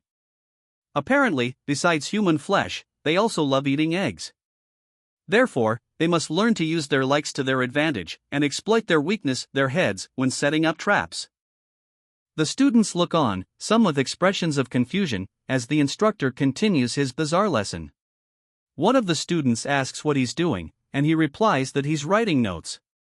Furthermore, he needs to share these with his family. A student questions the need to share the notes with his family. Abruptly, a commanding voice booms, demanding everyone's immediate presence in the gymnasium. Weird. Didn't we just have an assembly? She wonders aloud, a puzzled expression on her face. The gymnasium awaits. The building looms, sunlight glinting off its many windows. The gymnasium floor stretches out, the stands already filling with spectators. The crowd gathers on the gymnasium floor. Surrounded by the growing crowd, one student wonders aloud, "I wonder what's happening?" Towering over two figures, she warns, "Be quiet. You were both recommended by me, so don't cause trouble for me." She adds, "Be mindful of your actions." The tension is cut by a student's question, Zombie, can you even eat through your mask?" The student's question hangs in the air, a bubble showing their confusion. Zombie holds an ice cream bar, his tongue lolling out. Zombie, apparently unfazed, flails his arms wildly, still holding the ice cream bar. "President, that's him," one of the students states, observing Zombie. "He looks a little slow-witted though." Another responds, "I can't tell how strong he is just from looking." A calculating glint in her eye, she wonders aloud, "Should I go over and test him?" "Sure," comes the reply, the student president's intentions now clear. He walks into the gymnasium, followed closely by the student president's men. The test is about to begin. His gaze is fixed, his expression unreadable as he moves forward into the unknown trial. A sudden cry rings out, "It's the chief!" "Don't stare." "Hurry up, bow," she demands, shoving the chief's head down. The crowd parts, revealing the Mechanical Lifeform Department's president. The president of the Mechanical Lifeform Department confronts the chief, demanding, "What are you doing? Don't cause any trouble, you idiot." The president, seemingly unconcerned by the chief's actions, waves a dismissive hand. "Suit yourself. I'll be taking my leave." The chief, looking at the president, asks, "Really not going to sound him out?" A smirk plays on her lips as she thinks, compared to Zombie, the chief is more important. She then declares, "I only respect the strong." The president acknowledges someone, stating, "You've worked hard." The cloaked figure replies, "It's just part of my job." Meanwhile, the pink-haired girl wonders, why's their atmosphere so weird? Don't tell me there's something between them. She then asks, "What's your flavor?" "Jelly?" The cloaked figure responds, "Jelly?" No, I like eggs. The cloaked figure then asks, so, is the chief powerful? The conversation shifts as the cloaked figure asks, do you remember Professor Jamie? A framed photo shows a pink-haired woman, a silver-haired man, and 2 children. The answer comes, Chief is Professor Jamie's masterpiece. An evolved version of humans. The man in the lab coat stands before a large, glowing tank. Inside, a figure floats suspended in the light. It's revealed that he is the only survivor of Professor Jamie's thousands of test experiments. After being expelled, Jamie formed the Mechanical Lifeform Department. The city his department controls has over 50 million people. For 10 years under his leadership, not a single zombie appeared in the city controlled by Jamie's Mechanical Lifeform Department. Silence hangs in the air as the implications of Jamie's control become clear. Addressing the crowd, the speaker begins, I'll be brief. Although all of you are freshmen, and have come here from all walks of life, the Academy needs your help right now. A hush falls over the crowd as they await further details. He orders, start the projection. A pink light fills the room as the projection begins. The projection reveals a bound man sitting at a desk, his ankles also restrained. The voice from the projection declares, this is a spy we caught a few months ago. The voice continues, revealing the gravity of the spy's actions, because of him, we almost dropped a nuclear warhead on our own people. The skeletal figure in the projection suddenly yells, he's the one who dropped the bomb on me. The skeletal figure states that someone like him should be killed immediately, revealing that he is a close subordinate of the traitor, Professor Jamie. The pink-haired girl responds, so the threat of the zombies has long since passed, and all of the conflicts are because of infighting? She receives a simple confirmation, yes. Her red eyes narrow, a steely resolve hardening her gaze. A soft exhale escapes her lips as she considers the implications. Some people just want to watch the world burn. The voice continues, revealing the futility of past attempts. We have tried countless methods to get him to talk, but nothing has worked. All your seniors have also tried, but they all failed. The scene shifts to the brutal methods being employed, a tiger bench, needles, and the threat of castration. Water is splashed on the prisoner's face. His eyes are wide with fear as he stares at the bars of his cell. The torturer states with a grim expression, none of our methods could get him to talk. He continues, so we are now asking everyone here to help the Academy. The Academy's goal is revealed, as long as you can get him to talk and make him tell us where Professor Jamie is. The torturer's efforts having failed, the prisoner now hears an unexpected offer, I will make you a vice president. The mysterious figure stands, his offer hanging in the air. Will the prisoner accept such a tempting deal? The prisoner's eyes widen at the unexpected offer. I just got in, and now I have the chance to become a vice president, he exclaims, disbelief and a hint of excitement coloring his tone. A chorus of voices rises, desperate to seize the same opportunity, I want to try. Count me in. The mysterious figure reveals that one of the prisoners is being held in a chamber at the back, before adding, I wish you the best of luck. 2 hours later, the scene shifts to the exterior of a modern building under a bright sky. The prisoner is being screamed at by a large man with scars. After 2 hours of fruitless efforts, the freshman began to turn desperate. At first, the methods were more normal, but they slowly turned much more unorthodox. The attempts to awaken him grew increasingly strange. From monks chanting with incense to a man assaulting him with a gong, nothing seemed to work. The instructor could only watch, a hand covering her face in exasperation. My friend said he has a way, someone shouts, their words cutting through the tension. Then this way, please, the man says, gesturing with a subtle nod. A voice wonders, laced with uncertainty. A frown deepens on her face as she wonders, I thought he likes to keep a low profile. Why did he suddenly step out? The masked figure looms, an imposing presence as the others watch on, still pondering his unexpected appearance. The masked figure speaks, his words carrying a weight of authority, my subordinates have always been very obedient. He continues, revealing a surprising problem, but for some reason, for the past few weeks they were randomly losing control. Maybe this human can explain something. The masked figure approaches the lone human sitting at the desk. The human, battered and bruised, mutters, "Another one, huh?" The human's fist clenches on the desk, his gaze fixed on the newcomer. Before him stands a figure cloaked in shadow, a skull-like mask obscuring their face. Did the academy run out of people? What use is sending someone like you here, he scoffs, his expression a mix of disdain and disbelief. He then declares, "Give up. I won't betray Brother Fei." He moves with alarming speed, a blur of motion as he lunges towards his target. His pants tear open, revealing a gash on his leg. Wounded and disoriented, he wonders what just happened. Despite the wound, he laughs, taunting his opponent. Is that the best you can do? At least use more strength. The hooded figure sneers, demanding, "Stand up." He scoffs at his opponent's attack, declaring, "I'm not even afraid of having my balls crushed. What use is this little cut? This is no different from a mosquito's bite to me." The hooded figure scoffs, demanding his opponent stand. "I'm not even afraid of having my balls crushed. What use is this little cut?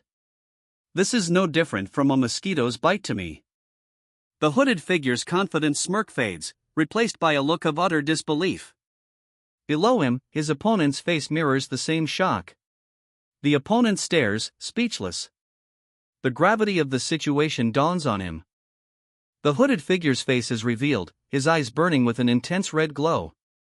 His shirt rips open, revealing a bright red sash across his chest. The scene shifts to a red-tinged space, filled with spiky, dark purple orbs and small red rings. The red sash seems to have transported him to a bizarre, blood-red dimension filled with floating, spiked orbs. The strange, blood-red dimension is now visualized as a brain scan. His eyes widen, a flicker of fear crossing his face. A voice demands, "What's your name?" In response, he states, "My name is Shao Kai." Shao Kai leans against the wall, exhaustion etched on his face. The hooded figure looms over him, an imposing presence.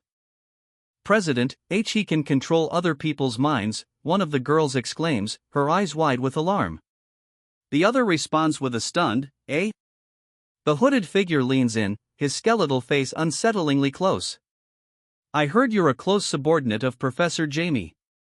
So you must know a lot, right?" he asks, a hint of menace in his voice.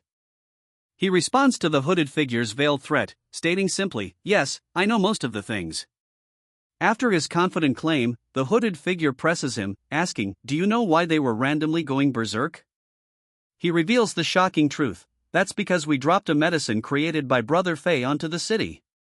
He adds that they were even able to control the zombies to a certain extent.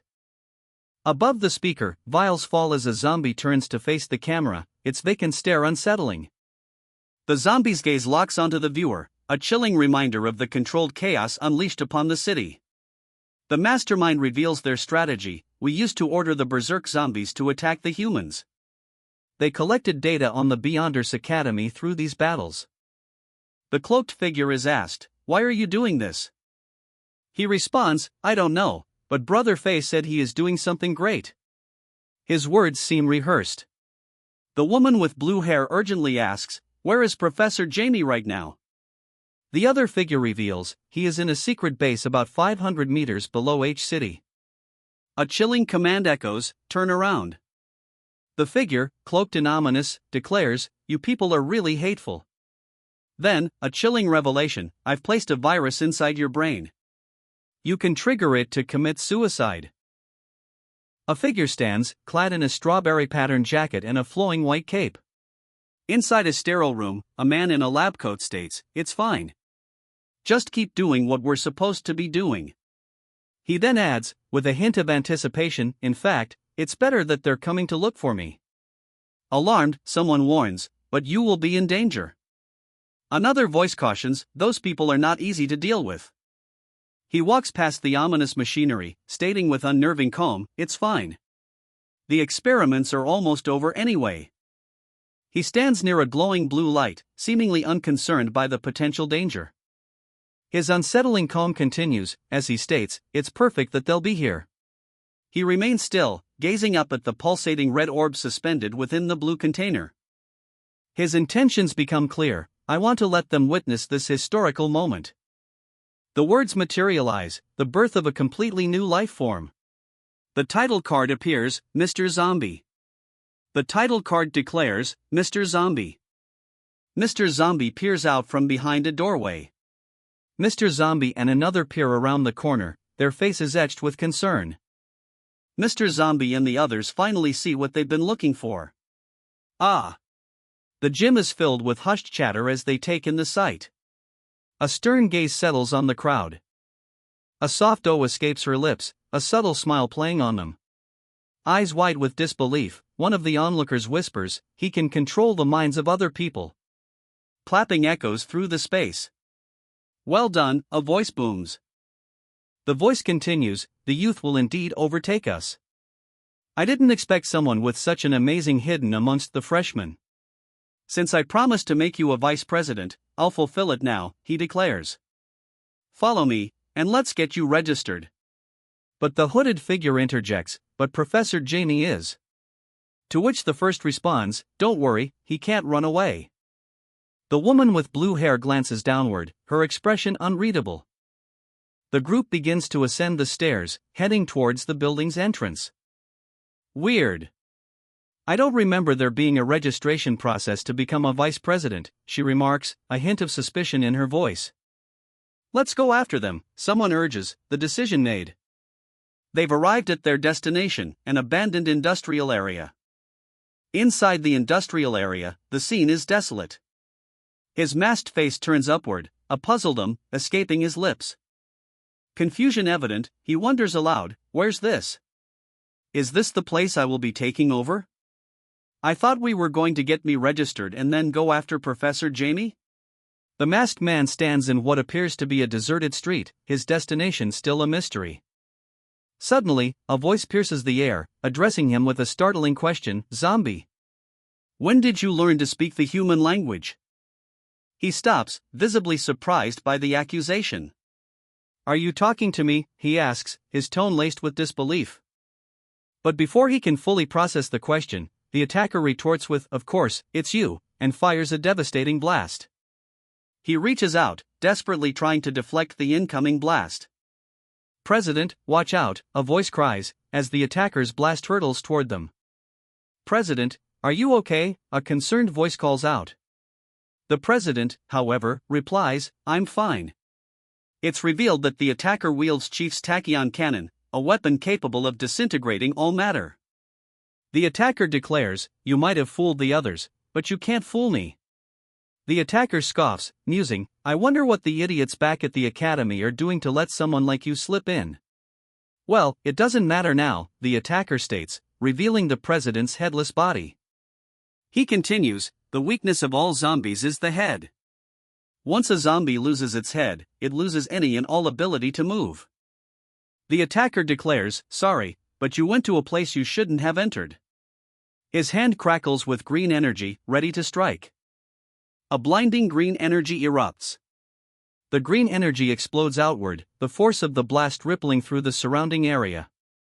Coughing, he struggles to rise amidst the debris.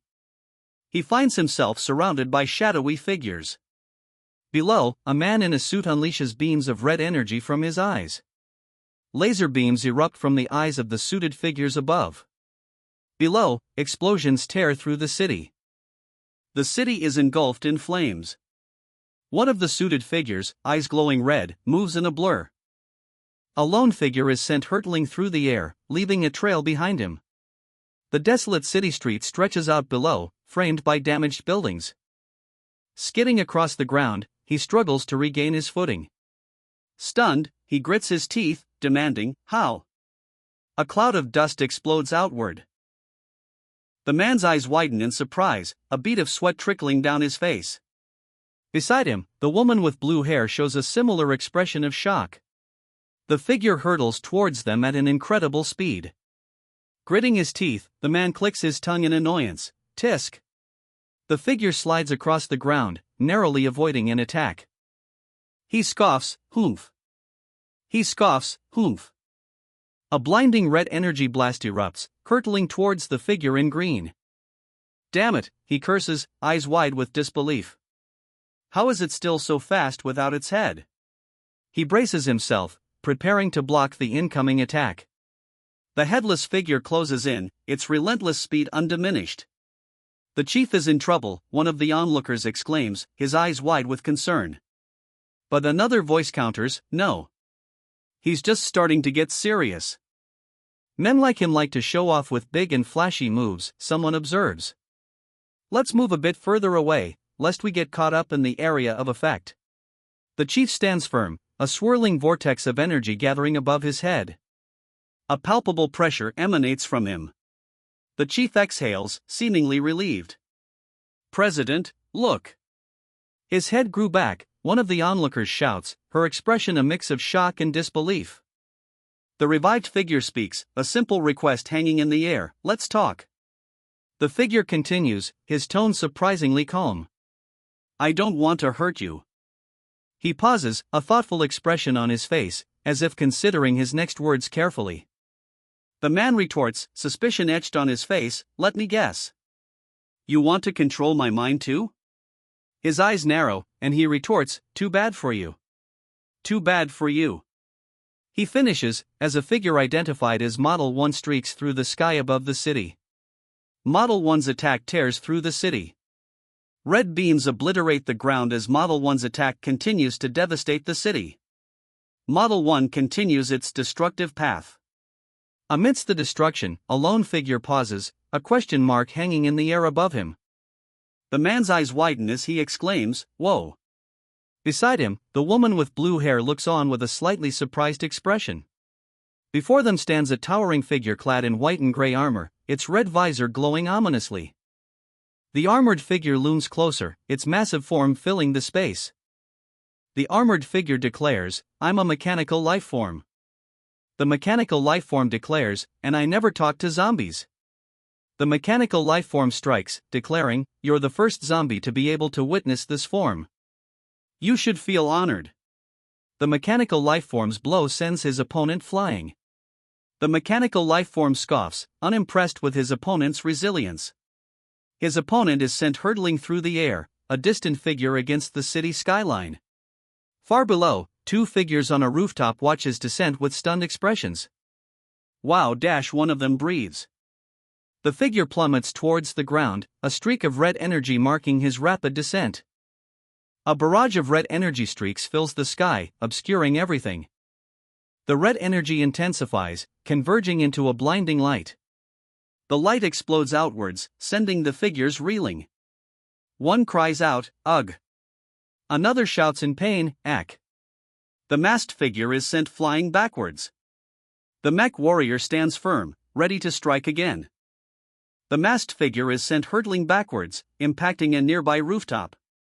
The masked figure slams into the ground, creating a cloud of dust. The masked figure is sent crashing through the ground. He lands hard, kicking up debris as he braces himself.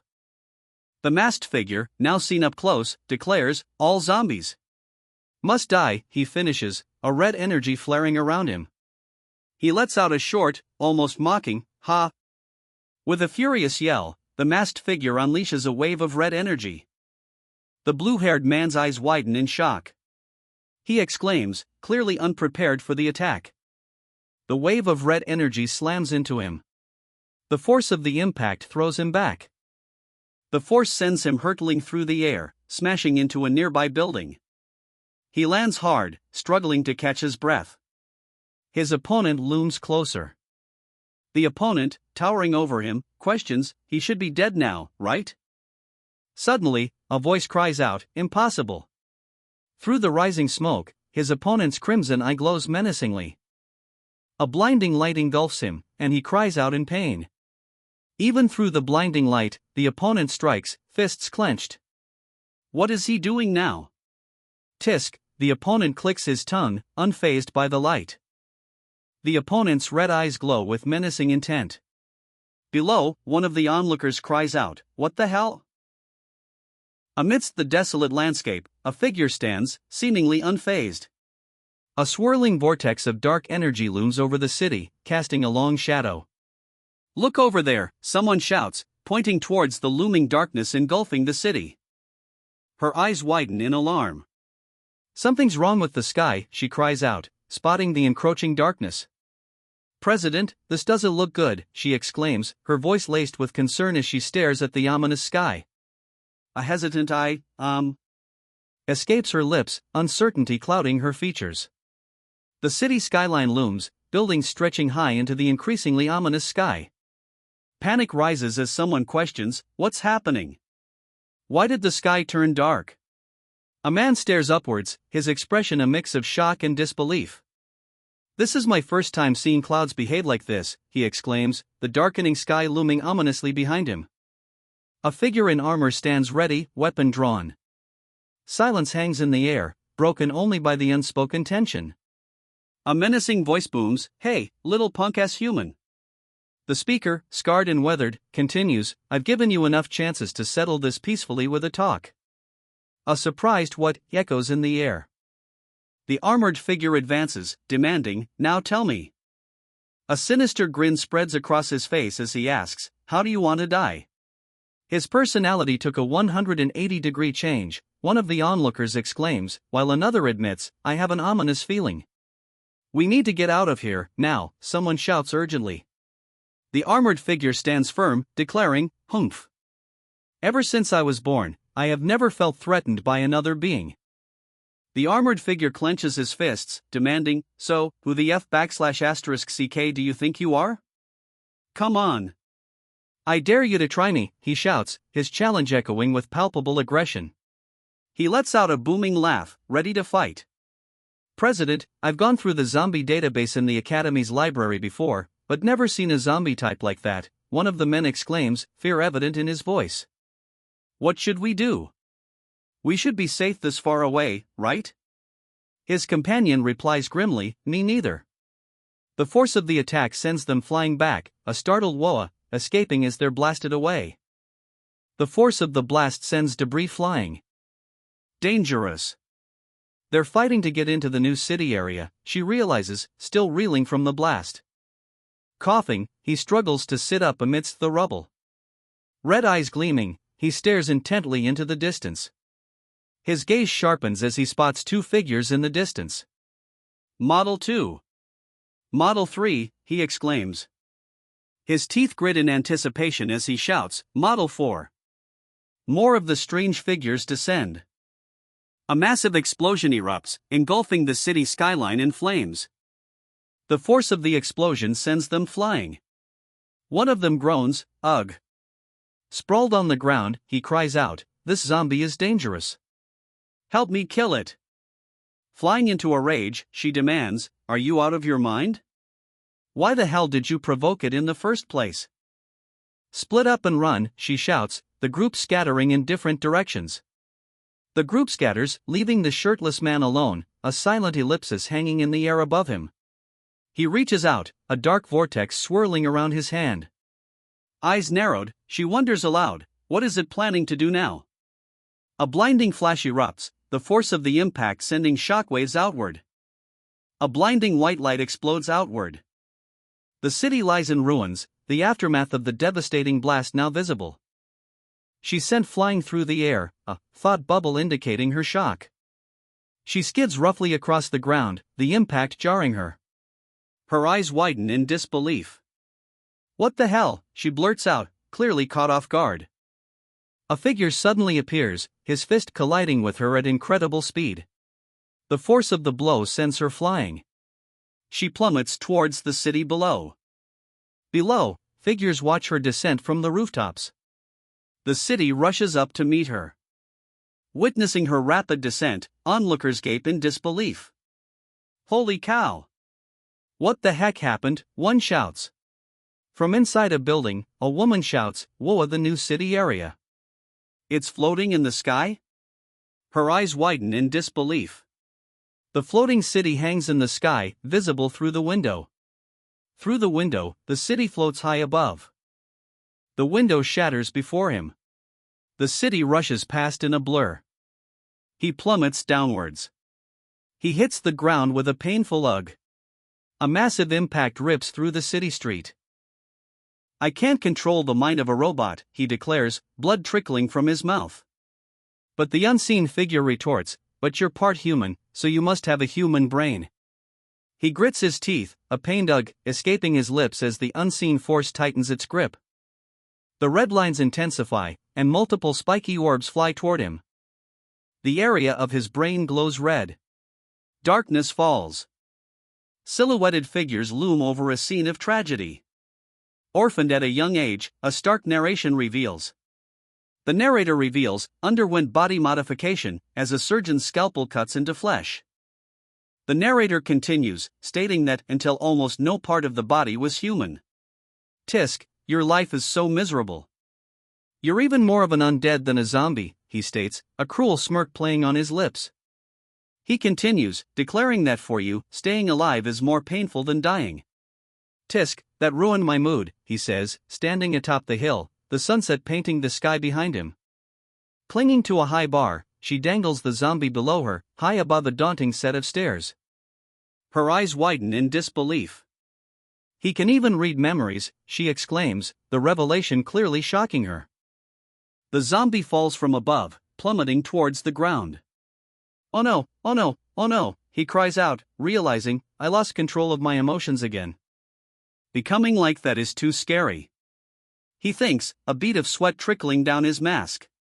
He steels himself, thinking, I must remember I'm a good and kind zombie. He slides toward the door, shouting, goodbye, humans. Just as he's about to make his escape, a voice cuts through the air, where are you going? Damn it, he thinks, realizing his escape is foiled. I didn't want to silence a witness. A desperate plea rings out, I'm sorry. I'm sorry, the desperate voice cries out. The hooded figure pauses, a confused escaping him as he looks up. Holding out a document, she announces, these are your papers. You've been promoted to the position of vice president. The woman continues, from today onwards, you are officially a vice president of the Beyonders Academy. Holding the papers, the hooded figure can only manage a bewildered, ha. Still holding the papers, he questions, is this really the chief's signature? The woman confirms, yes. He then asks, he didn't say anything? His expression conveys a growing sense of unease. The woman responds, he said that you are a very good human. The emphasis on the word human hangs in the air, thick with unspoken implications. Turning to leave, he offers a parting remark, good luck. I look forward to the day you become a president. He adds, when that happens, you can accomplish whatever you came here to do. Some time passes. The protagonist lies in bed, seemingly asleep, while the woman sits on a nearby couch. What? She exclaims, her face contorted in disbelief. You know he is a zombie, yet you still want to keep him here? Lying in bed, the protagonist thinks it was never about whether he was a zombie or a human. I will need his strength if I want to catch Professor Jamie. The woman, a slight smirk playing on her lips, wonders, what will happen if he goes berserk again? From his hospital bed, he asks, it doesn't matter. Have you made the arrangements? A voice replies simply, yes. His brow furrows, eyes narrowed in thought. Against the bright sky, a chilling declaration echoes, this time, I will erase all traces of Professor Jamie for good. A fleet of massive warships cuts through the waves, their mission clear. The warships advance, their wakes churning the water as they head towards their target. But inland, a group gathers near a dilapidated building. Brothers, one shouts, revealing their intel, we have intel that the boss is being held hostage inside a human. A hulking figure steps forward, declaring, the king is our only support in this world. He demands to know what they should do. The horde erupts in a frenzy. Kill the humans, one roars, while another screams, save the king. The man in the suit scoffs, questioning, is Varmint stupid? Does the king need his help? Meanwhile, the hulking figure wonders aloud, shouldn't we stop them? The suited man declares with certainty, other than the king, no one can stop him. An aircraft carrier sits in the middle of the ocean, awaiting the king's arrival. Inside the carrier's control room, an order rings out, listen up, everyone, this is a direct order from the command center. The mission is clear, we only have one chance. We must catch Professor Jamie regardless of the price. The scene shifts to a cluster of modern buildings under a clear sky. Arriving at their destination, the masked figure observes, well, this place was abandoned long ago. His companion adds, who would have thought that they would maintain it so well? Suddenly, the ground rumbles with approaching footsteps. Armored figures appear, announcing, 56th Regiment. Reporting for duty. The masked man watches with a puzzled expression. The soldiers declare, we greet our new and almighty leader, Vice President Zombie. Overhead, fighter jets streak across the sky. One of the soldiers steps forward, declaring, we are part of the Central Command's 4th Division, the 56th Regiment. From today onwards, we will be listening to your orders, the soldier declares. A bewildered A escapes Zombie. A fist flies forward as a voice cries out, it's been an honor, sir.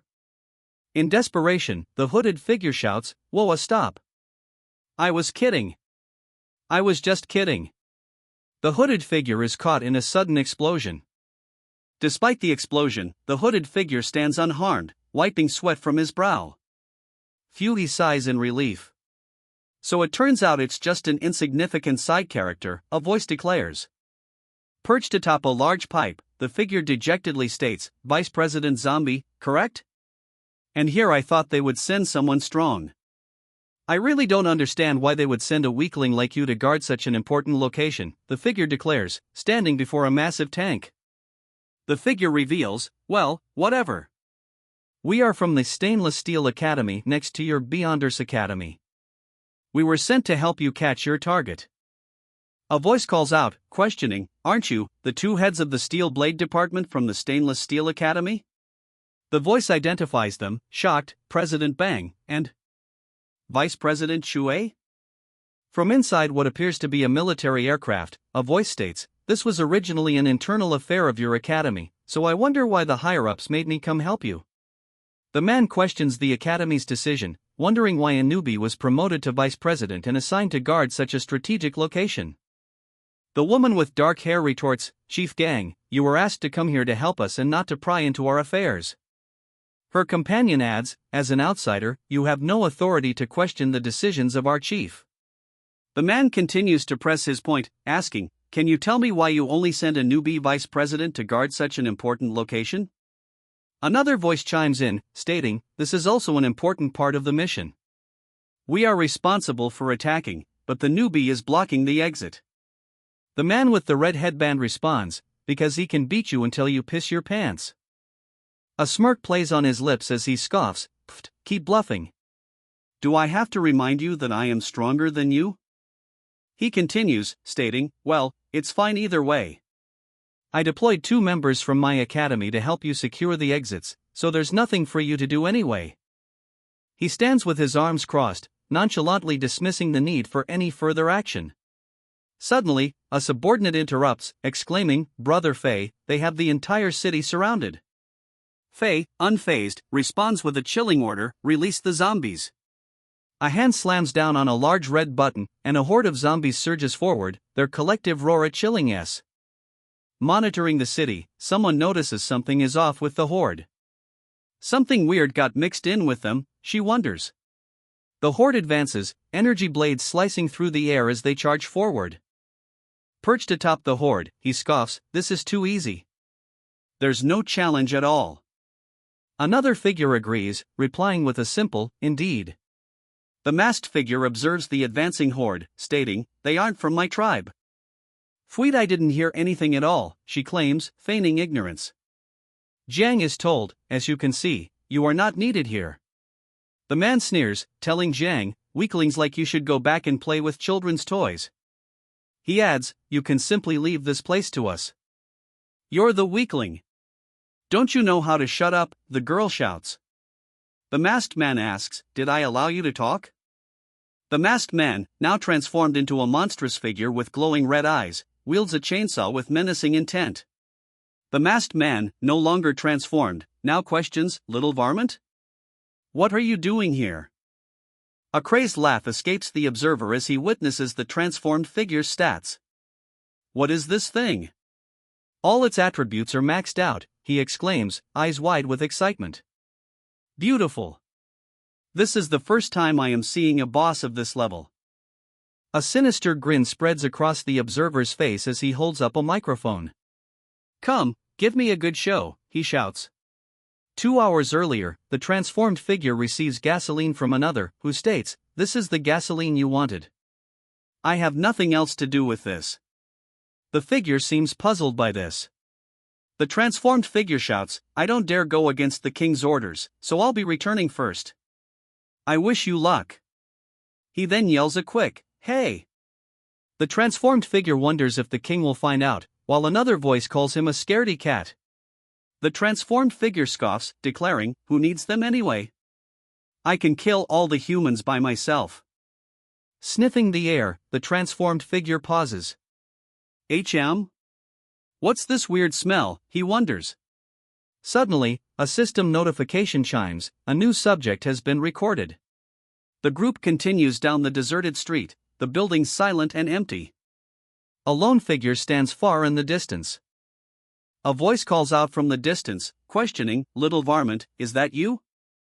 The figure is now much closer, revealing a hooded figure with a blank, white mask. "What is that thing?" the girl exclaims, her face contorted in fear. The masked figure's hand plunges into the ground.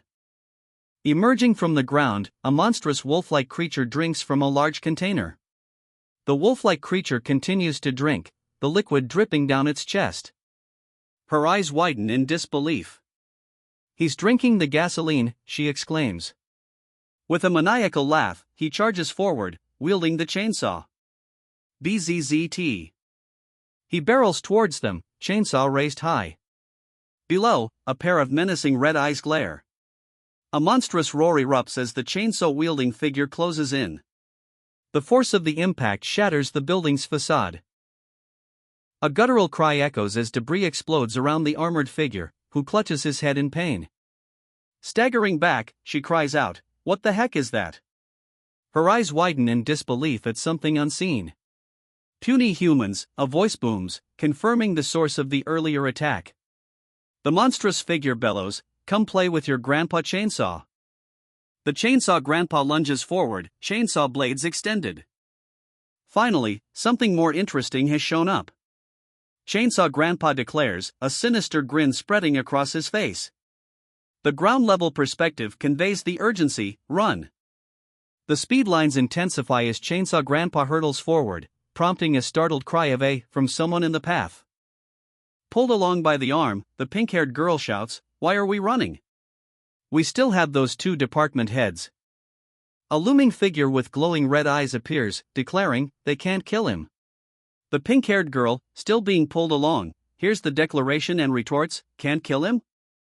What kind of joke is that?" A voice replies, "I'm not joking." The figure laughs, a chilling ha echoing his amusement. The figure stands, a massive chainsaw held menacingly between his legs.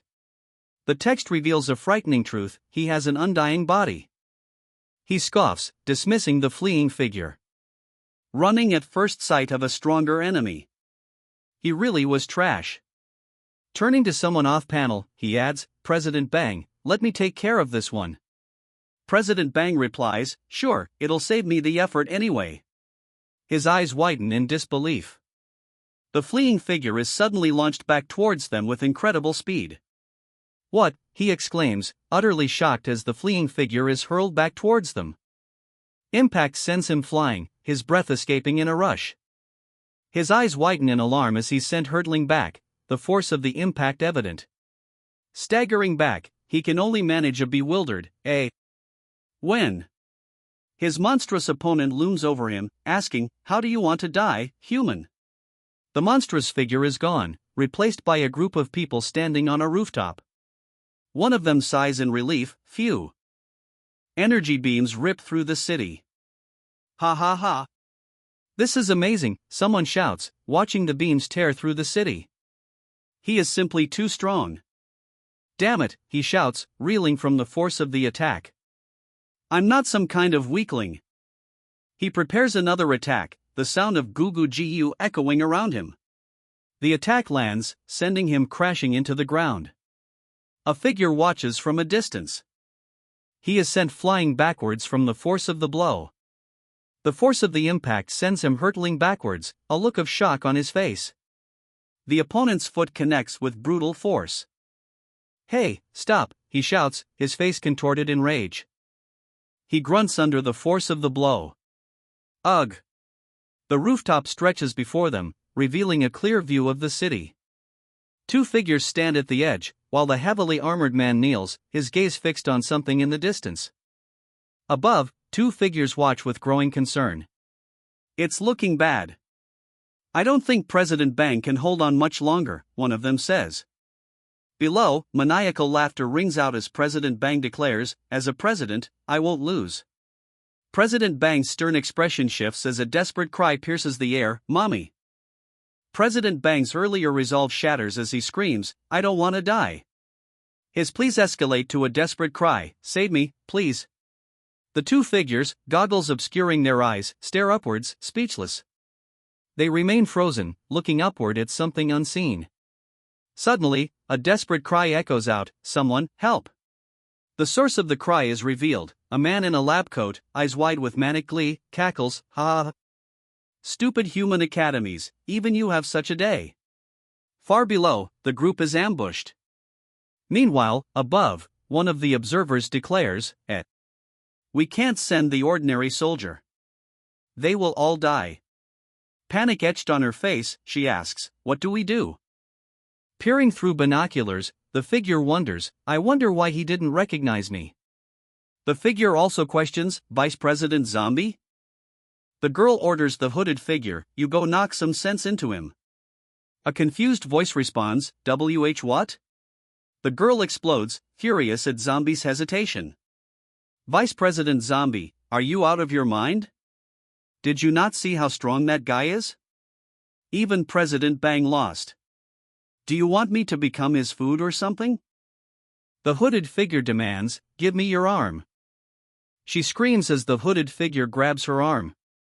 Her eyes widen in terror, a silent scream escaping her lips. "Why you? You're taking advantage of the situation to control my mind," she stammers, recoiling from the hooded figure. A voice responds, "Hey, I'm not like that." The hooded figure pauses, then says, "Just, don't hit him too hard." Tears streaming down his face, the boy cries out, "Mommy, I was wrong. I shouldn't have made fun of you. Please don't kill me," he begs. The creature's laughter booms, a chilling sound that echoes the boy's worst fears, "Ha ha ha ha." His laughter fades as he calls out, "Hey, the little rat with the chainsaw." The boy lies defeated on the ground as the creature declares, he is no fun. Hearing a series of "Hi," the creature wonders aloud, "Who?" A red sneaker flashes into view, kicking up dust as it moves with incredible speed. A massive, black weapon is now pointed directly at the creature. The massive weapon is accompanied by a taunt, "Why not come play with me?" Her red eyes gleam with manic glee. A sinister grin spreads across her face as she holds the weapon steady. A strand of DNA unravels, its genetic nucleotides spreading out. The DNA is now supplanted. With her DNA now rewritten, a sinister grin spreads across her face. She strides forward, carrying a heavy, ominous-looking device. "Ha," she questions, her red eyes gleaming. In the background, a man stares in disbelief, stuttering, that little girl just now." Her red eyes blazing, she taunts, "Did you say you want to play with me?" Then, with a chilling change in tone, she demands, "Who do you think you are?" "Ha he he." "What a bragger," she mocks, her glowing red eyes narrowing with contempt. Her grin widens, displaying sharp teeth as she spits out, "What makes you think you are special?" With a sinister grin, she lunges forward, a dark blur preceding her. "Talk less nonsense," she shouts, firing a massive weapon. "This granny will let you eat bullets." She hurtles forward, rocks flying around her as she prepares to unleash her weapon. Far below, her opponent laughs maniacally. The barrage of bullets rips through the air, narrowly missing the wolf-like creature. He ducks and weaves, dodging the deadly projectiles. "Sob." He mutters, clearly overwhelmed. "Sob." He mutters, his red eyes and mouth glowing brighter as the onslaught continues. "You idiot." Hurry up and run, a man shouts, his face contorted in anger as he pushes someone forward. The figure is sent flying, their leg kicking high in the air as they are launched backwards. Launched into the air, the figure is sent reeling backwards. As she flies backwards, the crazed girl cackles, "Hi hi." Her opponent declares, "These are Granny's sweet desserts before the main course." A massive explosion erupts as she's sent hurtling toward a building. Amidst the dust cloud, he laughs, "Kohaha, are you trying to tickle me? It doesn't hurt at all." He's suddenly struck by a barrage of attacks. Her eyes narrowed, the girl simply states, "Cool." With a maniacal grin, she raises her weapon. The Vice President Zombie, what did you just do?" the other asks, clearly concerned. "Just modified Dawn's genes a little bit, that's all," he replies. Zombie pauses, then declares, "Dawn should still be able to become more powerful." A glowing green strand of modified DNA appears beside him. "Phew, it hurts," Dawn groans, apparently feeling the effects of Zombie's modifications. Dust billows as Dawn stands, chainsaw in hand, ready for action. A maniacal wahaha fills the air as Dawn charges forward, an unhinged grin plastered across her face. "I like this feeling," Dawn exclaims, clearly relishing the fight. Below, two men cling to each other, screaming, "Ah! Mommy!" Dawn speeds forward, a massive chainsaw blurring beside her. "Do you really think you can defeat me with such puny strength?" she shouts. The chainsaw connects, but the monster blocks the attack with its arm. Dawn's grin widens, her red eyes gleaming with manic energy. The monster manages to block the chainsaw with its arm. Dawn, however, launches a powerful kick, her manic grin unwavering. The monster recoils, yelling out in pain. The chainsaw is still active, and its red eyes glow intensely. The monster is sent flying backwards from the force of the kick. The monster is sent hurtling through the air, a blur of motion against the city backdrop. The monster slams into the ground, kicking up dust and debris. A massive cloud of dust erupts from the impact, obscuring the surrounding buildings.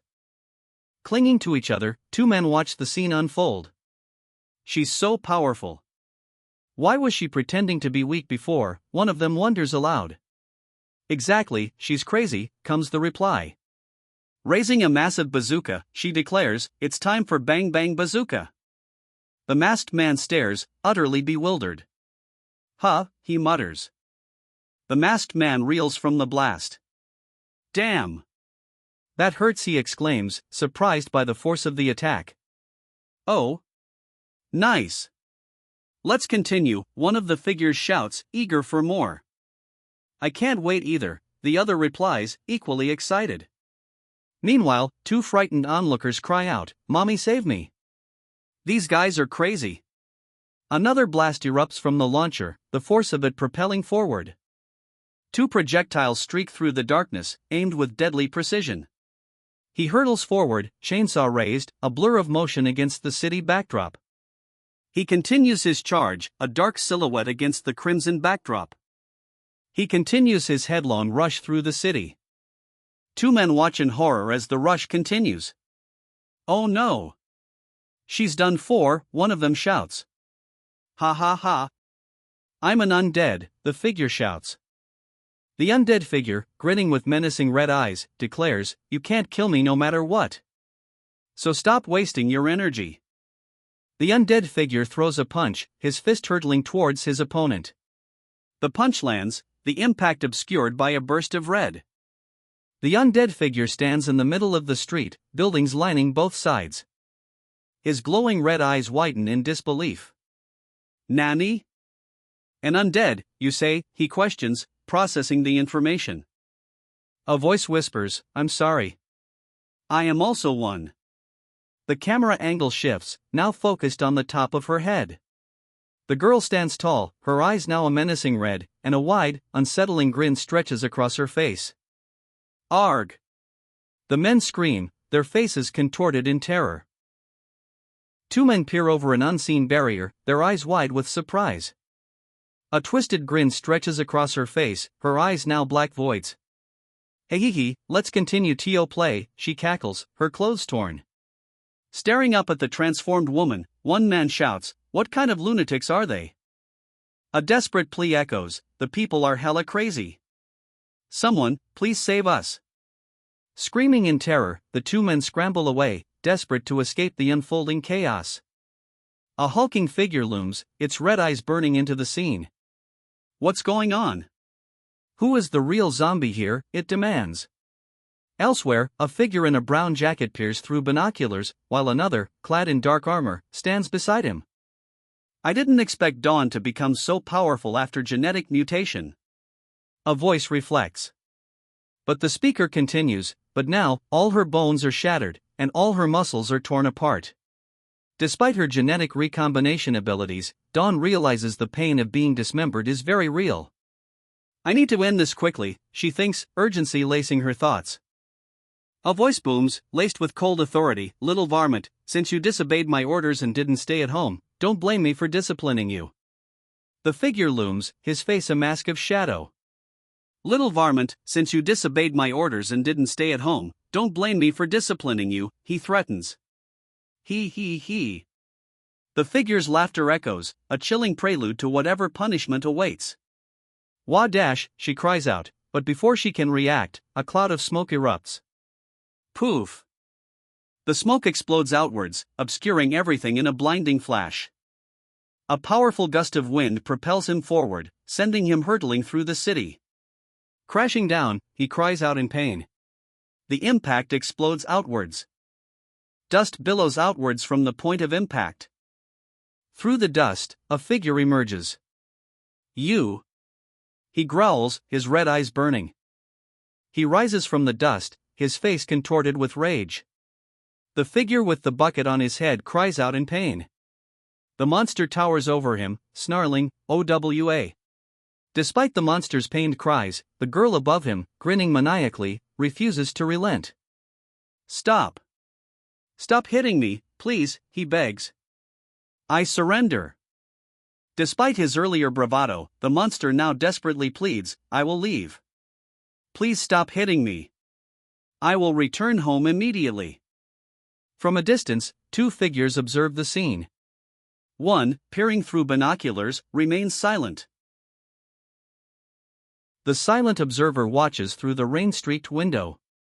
A monstrous figure looms in the distance. The monstrous figure crashes into the city street, sending debris flying.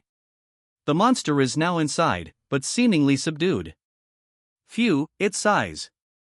Suddenly, the monster's fist slams into the girl's face. Sneak attack, it yells. The girl cries out as she is sent flying. Varmint, you motherfasterous cur, the monster shouts. Dawn, why would you believe whatever bullshit he says, the monster demands, arms outstretched. Why are you letting your guard down? Once you relax your vigilance, things will revert to their original state. Dawn, flanked by two men, is visibly shaken. I didn't know. She stammers. The monster continues, so, it turns out you have taken some stimulants. But now the effects have worn off, right? He adds ominously, be more careful in your next life, and don't just believe in whatever a zombie says. The monster laughs, musing about the nature of this zombie. What kind of zombie is this? It's so powerful. Not only does it have hidden abilities, but... The monster's manic grin widens as he realizes, it even has an awesome passive sneak attack ability. The zombie sighs, covering his face with his hand. Come on. Come on. Slaughter them all, the monster shouts, his manic grin widening. And be done with it. Panic grips the survivors as they scream, somebody, save me, and, mommy, I don't want to die. Meanwhile, the monster cackles, clearly relishing their fear. A lone figure watches the unfolding chaos, his expression unreadable behind thick glasses. Another one has arrived. The figure with glasses mutters, observing a hooded figure with a mask. A figure with clawed hands and a chain strides forward, dominating the foreground. In the distance, the hooded figure continues to approach on their bicycle. Your strength is quite formidable and unmatched, the figure with glasses says, a sinister grin spreading across his face. Go on and challenge me. The figure with clawed hands lets out a strained grunt, his red eyes gleaming menacingly. Little varmint. He growls, clearly provoked by the challenge. He looms forward, his hollow eyes piercing. Do you still remember who I am? He asks, a chilling question hanging in the air. Panic erupts among the group, their faces contorted in fear. His eyes wide with manic energy, he shouts, "Hurry, and beat him up for me." A disturbing sound escapes him, his red eyes gleaming with unsettling glee. The question booms, demanding, "Didn't I tell you to stay at home? Explain why you are here." Lord Varman learns that a gangster is causing trouble and wants him as an underling. This news ignites his fury. Which bastard dares to be so arrogant, he demands. A hooded figure mocks, "It's just you?" Ha ha ha, he continues his taunt, observing, "You don't look like a human. Heck, you don't even resemble a zombie. Your personality is so weak and feeble." Lord Varmint, his red eyes blazing with fury, retorts, "Why should I become your underling?" Nearby, a group of onlookers wonders, what are they discussing? One of them observes with wide eyes, "I don't know, but it seems he peed his pants." The view shifts to a wider perspective, revealing the extent of Lord Varmint's humiliation. Lord Varmint's face contorts in a grimace, sweat dripping as he groans, "Ah!" A figure cloaked in shadow stands silently on the tiled ground. A monstrous figure emerges from the shadows, emitting a guttural groan. He grips a chainsaw, his red eyes burning with malice. Darkness descends. A hand clamps down on his mouth, stifling his roar. MMMPH, he struggles against the sudden attack. "What's wrong?" A voice questions, cutting off mid-sentence. The figure stares up at a swirling vortex of darkness above a mountain of boxes. "Lord Chainsaw," he exclaims in disbelief. A sinister grin spreads across Lord Chainsaw's face. "Why are you not talking anymore?" he asks, his tone laced with menace. The red-eyed villain's sinister grin widens. "Fine, I'll do the speaking then. Let me show you," he declares, his words promising pain. Lord Chainsaw's command echoes, "Why you must obey me." A strange, high-pitched sound emanates from him as he speaks. Lord Chainsaw's hand moves with unnatural speed. "What are you doing?" The question explodes into the empty street. "What are you scared of?" "You can't die anyway," the man shouts, his face contorted with rage. What the little Four Eyes didn't know is that. The man begins, an ominous tone settling over the scene. Varmint recalled his past, having an undying body meant being ripped to shreds, turned into sashimi, and left to dry on a tree for over 100 years. He now stands before the tree where he was once left to rot. An enraged voice commands, "Attack him! Attack him, damn you!" Another voice responds with a defiant, "Never." The enraged voice's face contorts with fury. A cloud of dust explodes as someone is thrown against the wall. "I don't want to fight him," he shouts. Amidst the dust cloud, he's sent flying through the air. "If you want, go fight him yourself," he yells. His eyes widen in shock as he's sent hurtling through the air. "Wah dash," he cries out.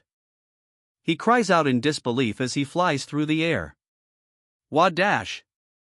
A group of people stand with their mouths sealed shut with tape, looking on with wide eyes. A figure in a hood stands silently, their face blank save for a taped mouth. The hooded figure stands over 3 fallen opponents, their bodies sprawled out on the street.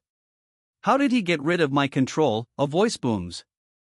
This is the first time such a thing has happened. Slamming his fist on the table, the man's face contorts in disbelief. "How did he get rid of my control?" he shouts. This is the first time such a thing has happened. Despite the setback, the man in glasses declares, "It's fine.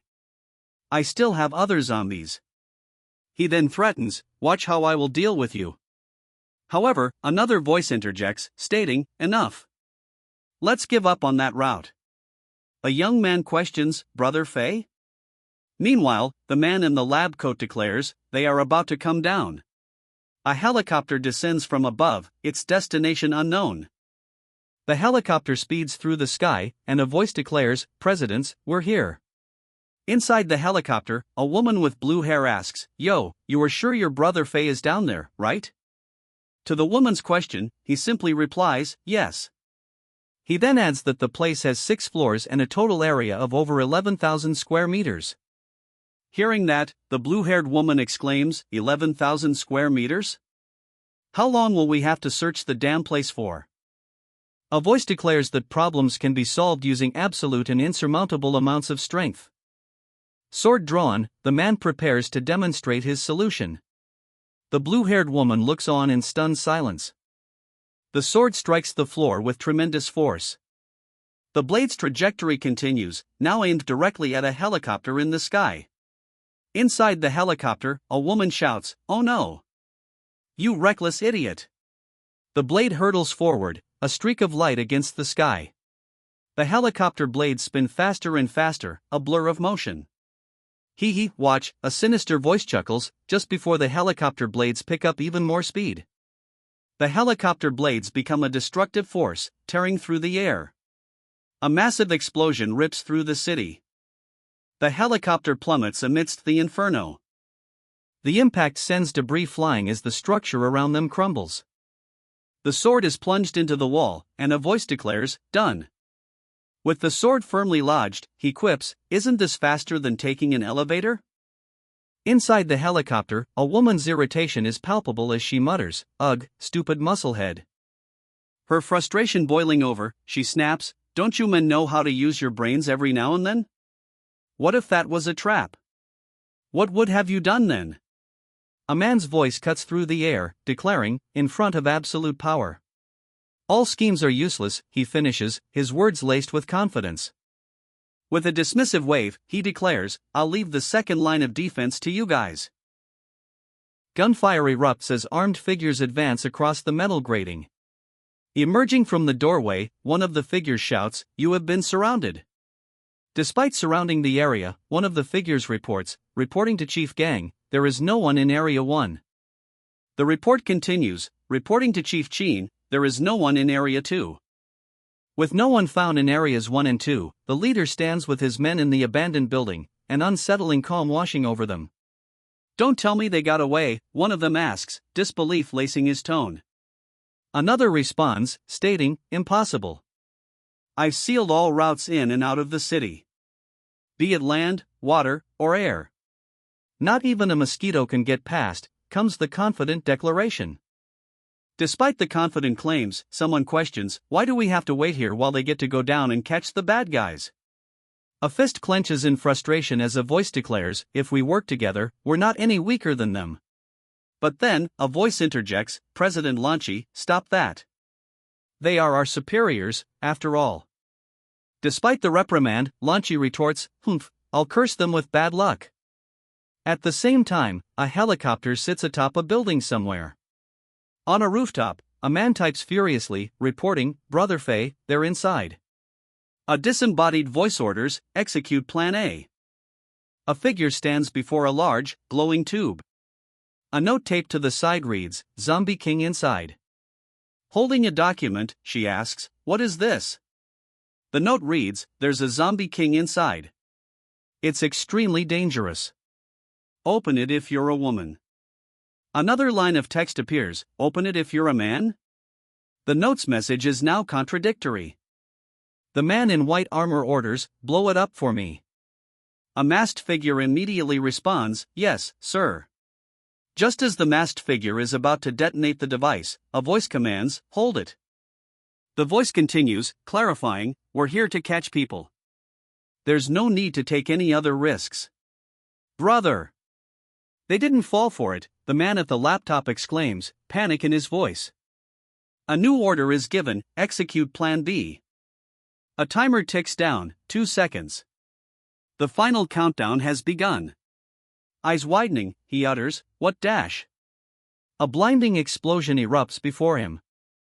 The force of the blast sends masked figures flying, a desperate cry echoing amidst the chaos. Despite the explosion, he remains standing, a defiant humph escaping his lips. He scoffs, questioning, "You call this a trap?" Meanwhile, a subordinate nervously shouts, "Brother Fei, it's open." A sinister chuckle answers them. A declaration booms, "Today shall be the start of the end of all of humanity." A maniacal laugh follows. The booming voice continues, "It's time to welcome the dawn of a new great species." "It's time to welcome the dawn of a new great species," he proclaims, before adding, "Come, wipe out all of human life. Including me." The figure stands before a large, spherical device, its purpose still unknown. A cloud of smoke obscures the device, but the figure remains, swords strapped to their back. "What the?" one of them mutters, before another exclaims, "Zombie King?" The smoke clears, revealing the figure's arm, its skin is sickly green. Emerging fully from the dissipating smoke, the Zombie King is revealed to be a child, his eyes glowing red. The heroes react with stunned silence, a collective "eh" hanging in the air. "Be careful," one of the heroes warns. "It wouldn't have been a problem if it looked ferocious from the start." Another responds, "It's problematic only when they look weak and harmless like a child." "Don't underestimate it," a voice warns, revealing experience. "I've been through this kind of situation too many times." He launches forward with incredible speed, initiating steel blade cleave. The small figure remains perched atop his head, unfazed. His eyes widen in disbelief as he shouts, "I knew it." "Everyone, run," he shouts, extending his hand as if to stop them. An urgent order rings out, "All members must retreat immediately." He clicks his tongue, a tisk escaping his lips as he prepares for the incoming threat. A blinding flash erupts. He unleashes a devastating strike, the speed blurring the blade's form. The mask splits down the middle, revealing a gaping maw. He continues the assault, a whirlwind of motion against the grotesque figures. Stunned, he can only utter, "No way." A guttural goo-goo echoes from the figures. Then, one of the figures replies with a simple, chilling affirmation, "See." A voice booms, declaring, "I." The bush explodes outward, debris flying. A horde of zombies surges forward, their numbers overwhelming. Amidst the zombie horde, a woman with blue hair watches the chaos unfold. A man with a plate of food looks on in shock. Before them, a horde stretches into the distance. "There's too many of them. This is not good," one of them exclaims. Despite the food in his hand, he yells, "I'll go set up a defensive line." An authoritative voice cuts through the chaos. "No need. Just stand back and watch." The authoritative figure declares, "I'll warm up first." With a casual tug at her hair tie, she prepares for what's to come. Her confidence is unwavering, expert work should just be left to the professionals. A horde of zombies swarms forward, their eyes glowing with malevolent intent. She prepares to meet them head-on, her hand gripping the hilt of her blade. Standing her ground, she holds her blade at the ready. A blinding flash erupts as her blade connects. Her blade finds its mark as she spins, striking the zombie square in the face. The zombie's head snaps back from the force of the blow. The city below is now swarming with the undead.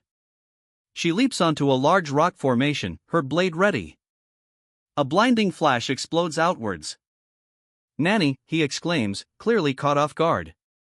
The sudden flash clearly startled him. "Nanny," he shouts, dropping the food he was carrying. The world distorts into a blur of speed. A golden sword is now seen impaling the building. The golden sword continues its trajectory, piercing through another building with ease. The golden sword strikes the ground, halting its devastating trajectory. The impact of the golden sword sends debris scattering across the city. The man's eyes widen in surprise as the food he's holding levitates off the plate. "Eh," he exclaims, utterly bewildered. The food floats higher, defying gravity. Far away, a voice booms, declaring President Lanchi is amazing. Arms crossed, she scoffs, "If they think they can escape by causing chaos, they better think again." "Ah! This stupid witch," one of the students shouts, enraged. Another voice joins in, demanding, "How dare she kill all the zombies we released?" "If only I still had that zombie with the chainsaw," he laments, slamming his fist on the briefcase in frustration. The remaining zombies charge forward, their red eyes gleaming with hunger. Silence hangs in the air as the zombies rush toward them. As for the fact that even we have to wear a mask to avoid the zombie virus," one of them states. The other responds with a stern warning, you must keep it a secret. Reassuringly, he responds, relax, I won't tell anyone. The zombie asks, brother, have you seen this zombie before? Before the man can answer, the zombie yells, get lost, and throws a picture at him. The zombie sighs, muttering, foreign zombies are so rude. The man in the suit expresses his fear, saying, Blackie, I'm afraid. If we can't bring back Varmint in time, the king will punish all of us together. Despite the dire situation, a voice insists, don't panic. We will definitely find him. In the center of a strange symbol, Varmint stands alone in what appears to be a control room. Ugh! He groans, as another figure yells out, his expression contorted in anger. A chilling voice echoes through the room, play. Let's play more. I think he's taunting you, one of the figures observes, his expression suggesting concern. The taunt intensifies, the chilling voice now screaming, play, my ass. The figure is sent flying backwards, a sword glinting menacingly in the foreground. Sword raised, he prepares to strike. His eyes burn with fierce determination. With a triumphant cry, he closes in for the final blow. The attack connects, sending shockwaves through the training room. Tada the victor announces, his voice echoing in the training room. The victor leaps into the air, arms outstretched in celebration. His celebration is cut short by a furious voice. Damn you, stop running away from me. The celebration is cut short as his opponent roars, be a man and fight me for real. His opponent's taunts are met with a dismissive gesture. He holds up a pacifier. The opponent is sent flying through the air. She lands, bracing herself against the impact. She looks on in disbelief. The speech bubble reads. She's still airborne, feet dangling, as disbelief washes over her. What the heck, he yells, his face contorted in disbelief. Another character behind him shares the same shocked expression. Her body arches backward impossibly far, a silent scream etched on her face. Her legs buckle beneath her, and she falls forward, her hand outstretched to break the fall. Two figures stand guard as a third descends, suspended in the air. How? A voice wonders, the situation defying explanation. Sitting up, she smirks, a chilling alright escaping her lips. Hanging her bare feet over the edge of the bookshelf, she sits perched high above the floor. I'll cut you into shreds, the figure threatens, his back turned to the viewer. Twin blade cleave, he shouts, launching the attack. The attack is blocked. What? He exclaims, his face contorted in disbelief. The blade stops inches from the woman, held effortlessly between her fingers. The woman's fingers now completely secure the blade. Her grip is unwavering. Damn it! He curses, his eyes widening in frustration. He shouts, desperate for assistance. Come help me! He clicks his tongue in frustration, his expression a mix of anger and desperation. A towering figure looms, its red eyes glowing menacingly. Model 1, a voice declares as a figure is struck with a kick, eliciting an oof. The force of the kick sends shockwaves outward. He is sent flying, groaning in pain from the devastating blow. Suddenly, a new voice cuts through the air. What's that sound? Two new figures appear on the scene. The woman with long blue hair seems to be the one who spoke, her expression questioning. The top of a skyscraper explodes in a massive fireball. The attack continues, carving a path through the city. The destructive path continues, leaving only silence in its wake. Amidst the devastation, a voice wonders, a human? Should we help him? He looks like he is about to die, one of them wonders. Another retorts, the heck is wrong with your head? We're zombies. The human lies prone, groaning in pain. Towering over him stand two figures, a zombie of immense size and a man in a suit. A massive explosion erupts on the road. A girl with blue hair stares in disbelief as energy beams rip through the street. Staring in shock, the girl blurts out, the Stainless Steel Academy chief? She then wonders aloud, what happened down there? The blue-haired girl's expression remains one of shock and disbelief. Coughing, the chief struggles to speak, wheezing, there. Her shock mirroring the blue-haired girl's, the other woman asks, "What is he talking about?" The chief's last word hangs in the air, prompting a question: a zombie? The figure, perched on the railing, lets out a long, drawn-out yawn. Meanwhile, the scene shifts to the other side of the city. Elsewhere, a grill sizzles with chicken wings, the air filled with the promise of a feast. Chicken wings. A tank sits parked on the city street, its gun barrel looming over a makeshift picnic. One of the figures remarks, "I've seen barbecued chicken and duck before, but this is the first time I'm seeing someone barbecue an egg." Another simply states, "I like eggs." A figure offers President Zombie, "Please have some tea." The hooded figure beside him remains stoic. President Zombie takes a sip, then remarks, "This tea tastes a little dry." President Zombie explodes in anger.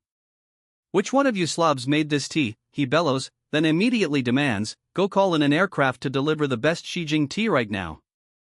The scene shifts to a view of the city street. "What was that sound?" a voice wonders, as a distinct chomp echoes. Ahead, a figure in a green-trimmed coat stands before a tank. Beside him, a girl with pink hair chews on a snack, her expression a mix of curiosity and apprehension. A chilling figure emerges from the smoke, her red eyes gleaming with a sinister intent. She launches herself into the air, her dark hair whipping around her. Facing her, the blue-haired fighter observes, "This zombie looks different from the ones we normally fight. We might have a problem." Extending her sword, the blue-haired fighter proposes, "Let's call a truce. We need to work together on this one." An immediate retort rings out, "I know that." The figure's face is a dark void, a stark contrast to its tattered clothing. "There's been explosions coming from underground this entire time," someone observes, "but this last one sounded a lot closer. Seems it must have succeeded." The cloaked figure mutters. The pink-haired girl beside him stares wide-eyed, clearly alarmed by whatever just occurred. "I'll go take a look," the cloaked figure declares, turning towards the source of the disturbance. With a determined gaze, the woman strides forward, kicking up a cloud of dust. She launches forward, her expression a mask of intense focus. She soars through the air, a powerful strike imminent. The impact is imminent as she closes the distance. The tables have turned, she's sent hurtling downwards, a pained escaping her lips. As she plummets, she thinks, passable speed. As she plummets downward, her expression tightens with focus. Her opponent watches intently. She prepares to strike, her armored foot aimed directly at her target.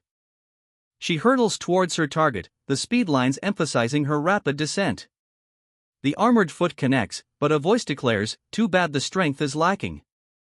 Frustration etched on her face, she clicks her tongue. Tisk. She's sent flying backwards by the force of the impact. The force of the blow sends her reeling. The attack sends her body arching backwards, her hair flying. The force of the impact sends her flying back towards the city.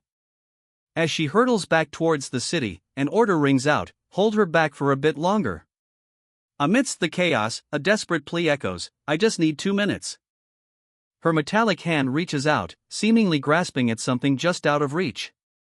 A voice booms, "HAH." As she grits her teeth, the words "backup suit" appear in a speech bubble. With a mighty HAH, she activates her backup suit, a surge of power coursing through her. The backup suit fully activated, she hears a voice say, "Oh my, that looks fun." Below, the activated backup suit stands ready, its red core glowing menacingly. The backup suit remains still, awaiting its pilot's command. The backup suit awaits, its metallic surface reflecting the light. The backup suit is revealed to be the heart of Steel Mark I. Eyes wide with determination, he braces himself for the impact. "Don't you dare underestimate us," the suit declares. The blue-haired warrior leaps forward, sword raised. "Don't you dare underestimate us," she shouts. "Where are you looking, MF?" the blue-haired warrior demands, her eyes blazing with fury. Suddenly, a monstrous tongue shoots out from the warrior's mouth, extending impossibly far. "What the dash?" she begins to exclaim, but her words are cut short as a monstrous hand reaches for the woman below. The two women are sent flying as the monstrous hand slams into the ground. A chilling ha echoes as the monstrous figure looms over the wreckage. Humph, come at me, the mechanical monstrosity taunts, issuing a direct challenge.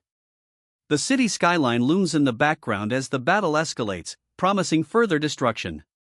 What the heck is going on with that thing? One of the onlookers exclaims, her face a mask of disbelief and fear. The protagonist stares intently, his expression a mix of shock and apprehension. What has caught his attention? Through the dust cloud, a hulking figure with horns charges forward. The horned figure is revealed to be a large, armored being, charging directly toward the protagonist. We'll decide this in one hit, human, the armored figure declares. With a roar, the armored figure lunges forward, ready to deliver the promised final blow. His fist hurtles forward with incredible speed, a final strike meant to end the battle. He roars, voice filled with fury. The impact sends shockwaves outward. A pained argh escapes her lips as the force of the blow hits. She is sent flying backward from the force of the blow. An explosion erupts as the hooded figure and the girl with pink hair look on, a question mark floating above the hooded figure's head. The dust settles, revealing a scene of destruction. Through the settling dust, a mechanical figure stands, uttering a single, surprised ah. The mechanical figure towers over someone unseen, declaring, "You lost, human." The defeated human stands with his back to us, shoulders slumped in what looks like defeat. But a defiant voice cries out, "No. I haven't lost." The giant robot lies in pieces, as the dark figure with glowing red eyes stands triumphantly over the wreckage. A masked figure wonders aloud, "Is this the place?" Meanwhile, a girl with pink pigtails voices her own curiosity, "I wonder what's going on here." The masked figure pauses, a flicker of recognition in his stance. It's a familiar smell. He muses, an unspoken question hanging in the air. He stands silhouetted against the cityscape, the familiar scent seemingly confirming his suspicions. The figure declares, "It looks like you won't surrender unless I show you my true power." The ground trembles beneath his bare feet. His opponent, visibly shocked, can only utter what, as the figure roars, "Ha!" Once more. The force of his power sends shockwaves rippling outwards. The figure, now fully transformed with red eyes and horns, challenges, "How about now?" The transformed figure towers over the group, prompting one of them to exclaim, "What the fucking fuck?" "Brother Faye, we can't control him anymore," someone shouts, but the man with glasses simply smirks. "It's fine. This is the true Zombie King, after all." A sinister grin spreads across the Zombie King's face as he states, "I don't think there's a need to continue fighting." A furious warrior screams, "Go to hell," as he launches himself forward. The warrior lunges forward, her sword aimed directly at the Zombie King. The Zombie King smirks, taunting, "Trying sneak attacks, huh? How pathetic."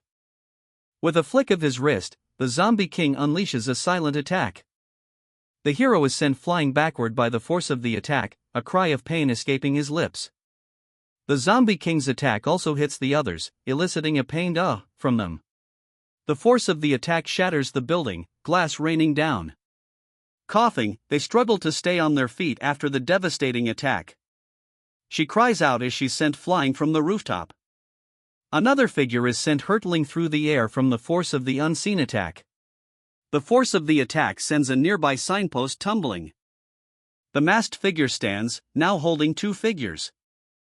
The girl's eyes widen in terror as she is surrounded by the masked figures. President Lon. President Violet. "What happened to you?" she cries out, her face contorted with fear and desperation. "Chief," one of them shouts, his face a mask of horror. Another cries out, "Chief, don't die." Clinging to the edge of a cliff, he grits his teeth, declaring, "I'm not dead, yet. I can still fight." A sinister oho escapes his lips, a cruel smirk spreading across his face. He struggles to his feet, but then realizes, that's the Zombie King that Professor Jamie created. Barely audible, a strained voice commands, "Leave, now." A girl screams in terror, while the Zombie King, barely able to speak, manages to utter leave. Despite his weakening state, the Zombie King points and commands, "Attack them." A wave of zombies charges forward with a deafening roar. One of the men shouts that it's over, as the other wonders aloud, where did all these zombies come from? The man with blue hair orders, "Order the retreat, zombie. We can't let this place become everyone's." Everyone's graveyard, he finishes, as the horde of zombies surges forward with terrifying speed. A maniacal laugh echoes as the zombie king declares, "Behold the power of the zombie king." The hooded figure strikes, sending both women crashing to the ground. Stunned, the blue-haired woman lies on the ground, a question mark hanging in the air above her.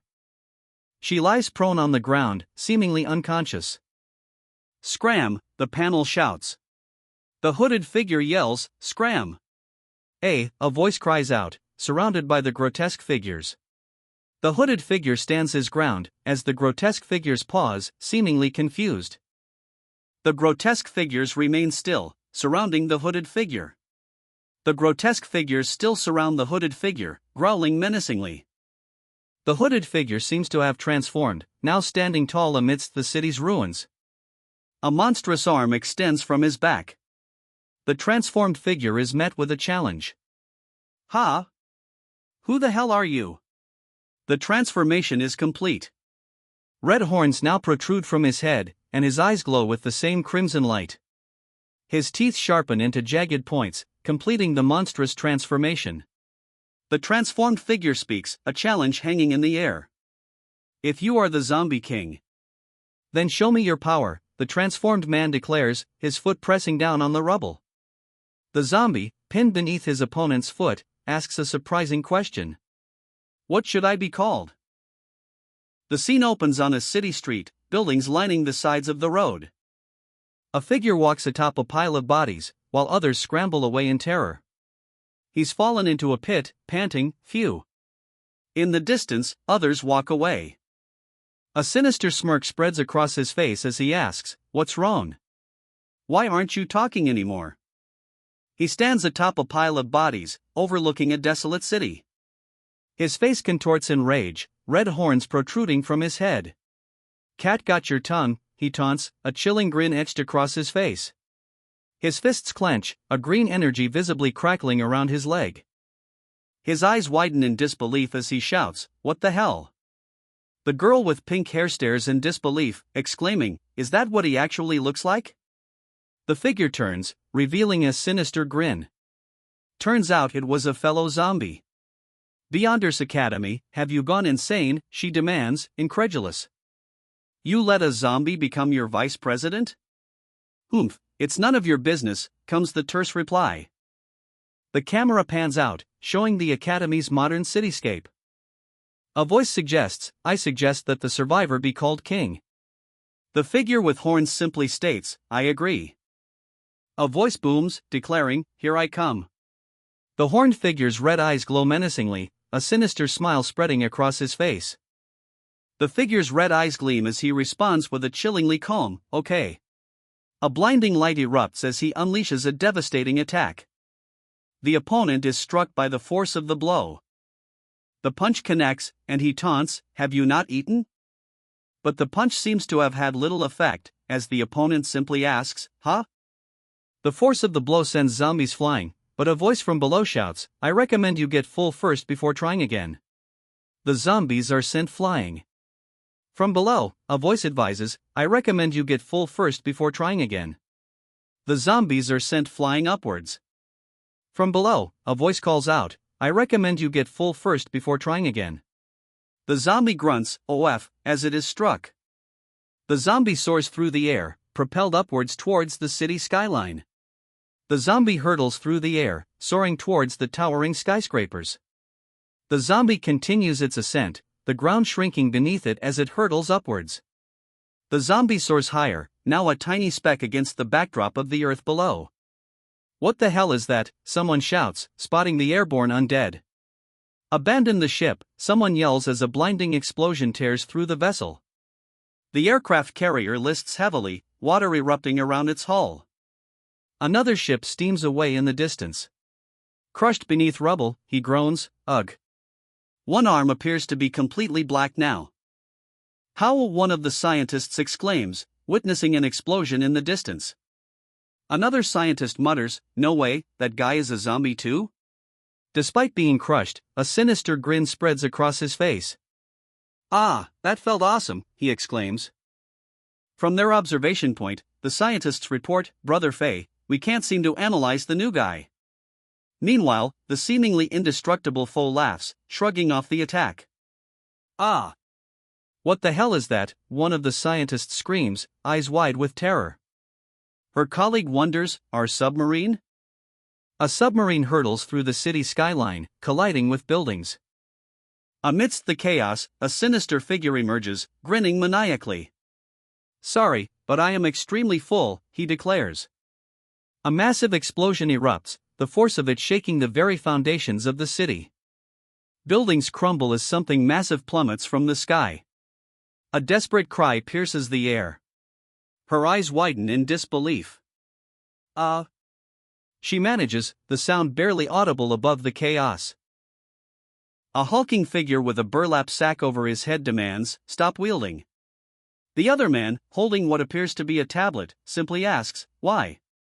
Emerging from a newly formed crater, the armored figure commands, "Look over there."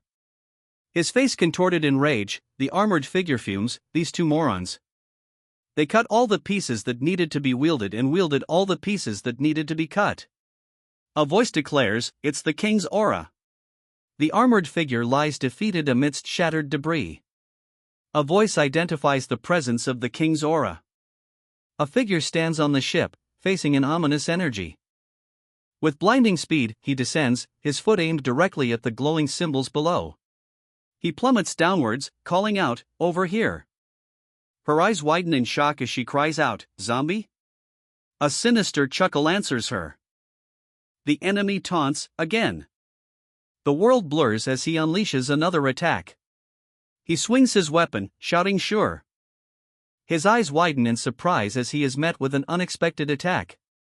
He is sent flying, upside down, his weapon trailing behind him as he plummets towards the city below. His eyes widen as he sees the attacker's movements. Is he really a zombie, he wonders. The zombie lunges forward, a sinister grin on his face. "Why are you running?" he asks. The zombie's attack lands, and the hero cries out, "Ack!" The hero is sent flying backwards from the force of the blow. The zombie's blow sends him hurtling backwards with incredible force.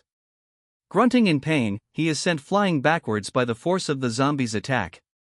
The zombie clicks his tongue in annoyance as the hero is sent flying high above the city. High above the city, the zombie declares, "I can do it too."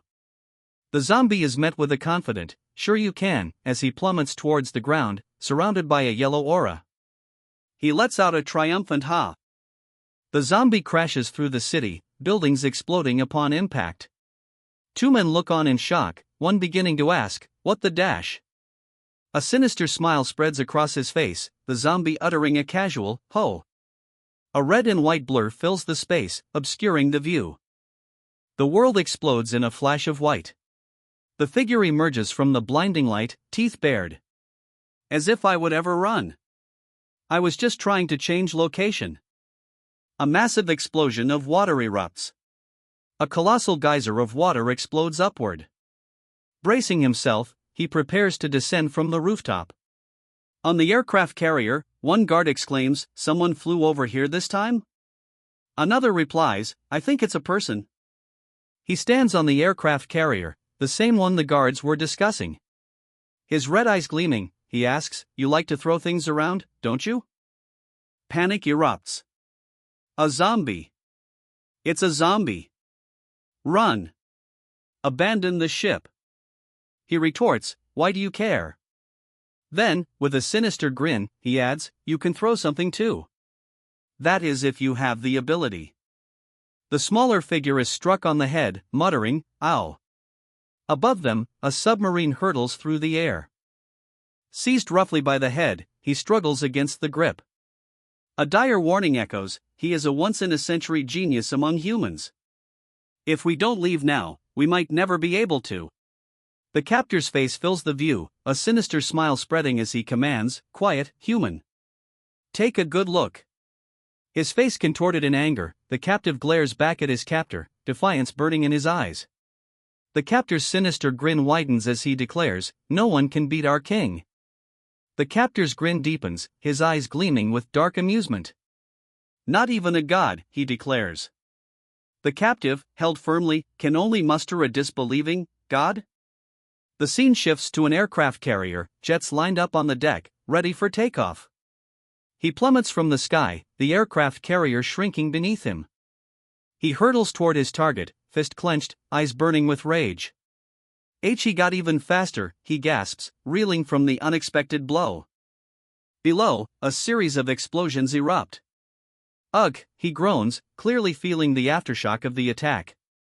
He plummets back towards Earth, a look of desperation etched across his face. As he falls, a desperate question escapes him. "Where dash?" His eyes widen in panic as he plummets through the air, the ground rushing up to meet him. He plummets from the blackness of space, the Earth a distant horizon below. He hurtles towards a desert landscape, the massive structure looming beside him. The Earth rushes up to meet him, the structure now clearly a massive hangar. He crashes into something, a pained ugh escaping his lips. The impact sends him careening into a wall, the force of the collision blurring his vision. He crashes through what appears to be a window, revealing a massive space carrier against the backdrop of the moon. He plummets from the space carrier, the vast emptiness of space swallowing him whole. Instead of the expected endless void, he plummets towards a city. Holy fuck? The group below stares up in utter shock, their mouths agape at the sight of him falling from the sky. A soldier cries out in terror as a monstrous figure looms over him, claws extended. An aircraft carrier pierces through the moon's surface. "Okay, there's no need to run," one of them says, but another responds grimly, "It's useless no matter where we go." A sinister grin spreads across his face as he peers from behind cover, red eyes gleaming. "I'm not done," he snarls, before erupting in a maniacal laugh. He stands tall, a dark aura radiating from his body. A massive aircraft carrier warps into existence above Earth. The Demon King's hand looms in the foreground, ready to strike. Enclosed within a fiery aura, he declares, "It's not over yet. Don't get cocky." A dry "heh" escapes him. A maniacal "ha" echoes as a massive wave of energy erupts. The energy explodes outward, followed by a stunned silence. An escapes as the wave of energy slams into him. The energy beam rips through the aircraft carrier, tearing the deck apart. His red eyes gleaming, he lunges forward, a sinister grin plastered across his face. "Then let's continue." The aircraft carrier continues to be obliterated by the intense beam. The target is identified, nuclear reactor. The beam strikes the nuclear reactor, causing a catastrophic explosion. The explosion throws debris in all directions. Amidst the chaos, a figure emerges, scoffing, "Humph." The figure wastes no time, declaring, "Have a taste of this." A massive object plummets from the sky, hurtling towards the Earth with terrifying speed. The massive object continues its descent, a blazing inferno hurtling towards the unsuspecting landscape. "Oh my gosh," they exclaim, their faces contorted in horror as the object hurtles ever closer. The city looms, skyscrapers dwarfed by the approaching inferno. The inferno hurtles towards the city, a wave of destruction poised to engulf everything. The inferno explodes, a cataclysmic burst of energy unleashed upon the world. The sky darkens, consumed by smoke and shadow. "Take cover," someone shouts as debris rains down from the darkened sky. He sprints away from the falling debris, dodging the incoming danger. The debris continues to fall from the sky. The warship lists precariously, tilting dangerously into the dark waves. The figure lands hard, emitting a frustrated tisk, as the warship continues to tilt. A maniacal laugh rings out as the figure stands tall. "What's wrong? I thought you wanted more," he taunts. The figure stands firm, legs planted wide. "This level of injury is nothing but an itch," he declares, unfazed by the attacks. His expression shifts to one of disbelief. "What?" he exclaims. A powerful gust of wind suddenly rushes towards him. He stands on what appears to be an aircraft carrier, gazing out at a distant ship on the horizon. Coughing, one of them asks, "Is everyone okay?" Peeking over what looks like a barricade, she asks, "Is it finally over?" "No, it's not yet over," he roars, his form radiating dark energy. He strides forward, declaring, "I have a proposal. We're both of the same kind." His red eyes burning with intensity, he proposes, "Since neither of us can beat the other, why must we fight? Why don't we cooperate and destroy this world together?" he finishes, the question hanging in the air. He rockets forward, a dark blur against the stark landscape. He plummets towards the city, a dark shape against the sky. "We get half each, never to enter the others," he snarls, as a massive explosion rips through a nearby building. "Oh no," she cries, her face contorted in fear as she looks up at the sky. A dark, tendril-like mass looms over a ship, as an ominous voice demands, "What do you say?" He scoffs, declaring, I have no interest in destroying the world." And what does he want? The man in the suit stands tall, a stark contrast to the city behind him. He stammers, panic rising in his voice. This is too illogical. Wait, let's run." Seriously, someone shouts. "I can see that Zombie is strong after his transformation," someone observes, stating the obvious. Despite Zombie's transformation, the man shouts, "But the other guy isn't weak either. Let's preserve our strength and find another opportunity to strike them." The man, arms crossed, retorts, "Shut up, weakling." The insult lands hard, eliciting a "shocked me" from the other man. A sinister grin spreads across his face as he asks, "Whoever said the king could only transform once?" The man beneath the king's grasp shouts, "No way," as he is held down. "Regarding working together with you." The king begins, a sinister hee-hee, punctuating his sentence. The king's words cut deep, "You're not worthy." He stands, back to us, gazing up at the sky. The city stretches out before him, a silent testament to the challenge ahead. To say we would have one half each. The terms of the agreement are set. Wah! He whimpers, a giant hand ruffling his hair. "Only the weak would talk about destroying the world, or ruling over it all day," he declares, his red eyes burning with intensity. The city stretches out before him. "What are they talking about?" she exclaims, her expression a mix of confusion and concern. Her companion admits, "I don't know. They're too far away." His face contorted in rage, he shouts, "You." His face twisted in a menacing sneer, he declares, "It seems like you won't get it unless I properly teach you a lesson." He lets out a harsh, mocking laugh. Ha! A surge of power erupts from him, the intensity almost palpable. With a monstrous yell, he unleashes his power. Rock and debris fly as he stands amidst the destruction, his face contorted in a furious scream. The sudden display of power leaves the onlookers stunned, their faces etched with disbelief and dawning horror. Floats above them, a silent question hanging in the air. His eyes snap open, a flicker of consciousness returning. The crowd erupts in disbelief. "What the hell did he just do?" one of them exclaims, mirroring the shock rippling through the group. An unbelievable transformation washes over him, a change so drastic it's almost comical. The sound of something shifting echoes around him. The transformation complete, he stands on the cracked earth, his back to the viewer. His eyes, shadowed and intense, peer out from beneath a curtain of dark hair.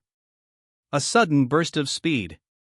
The figure on the boat moves with incredible speed. Below, a transformed man stares in disbelief, shouting, "What?" The transformed man watches as the boat speeds away.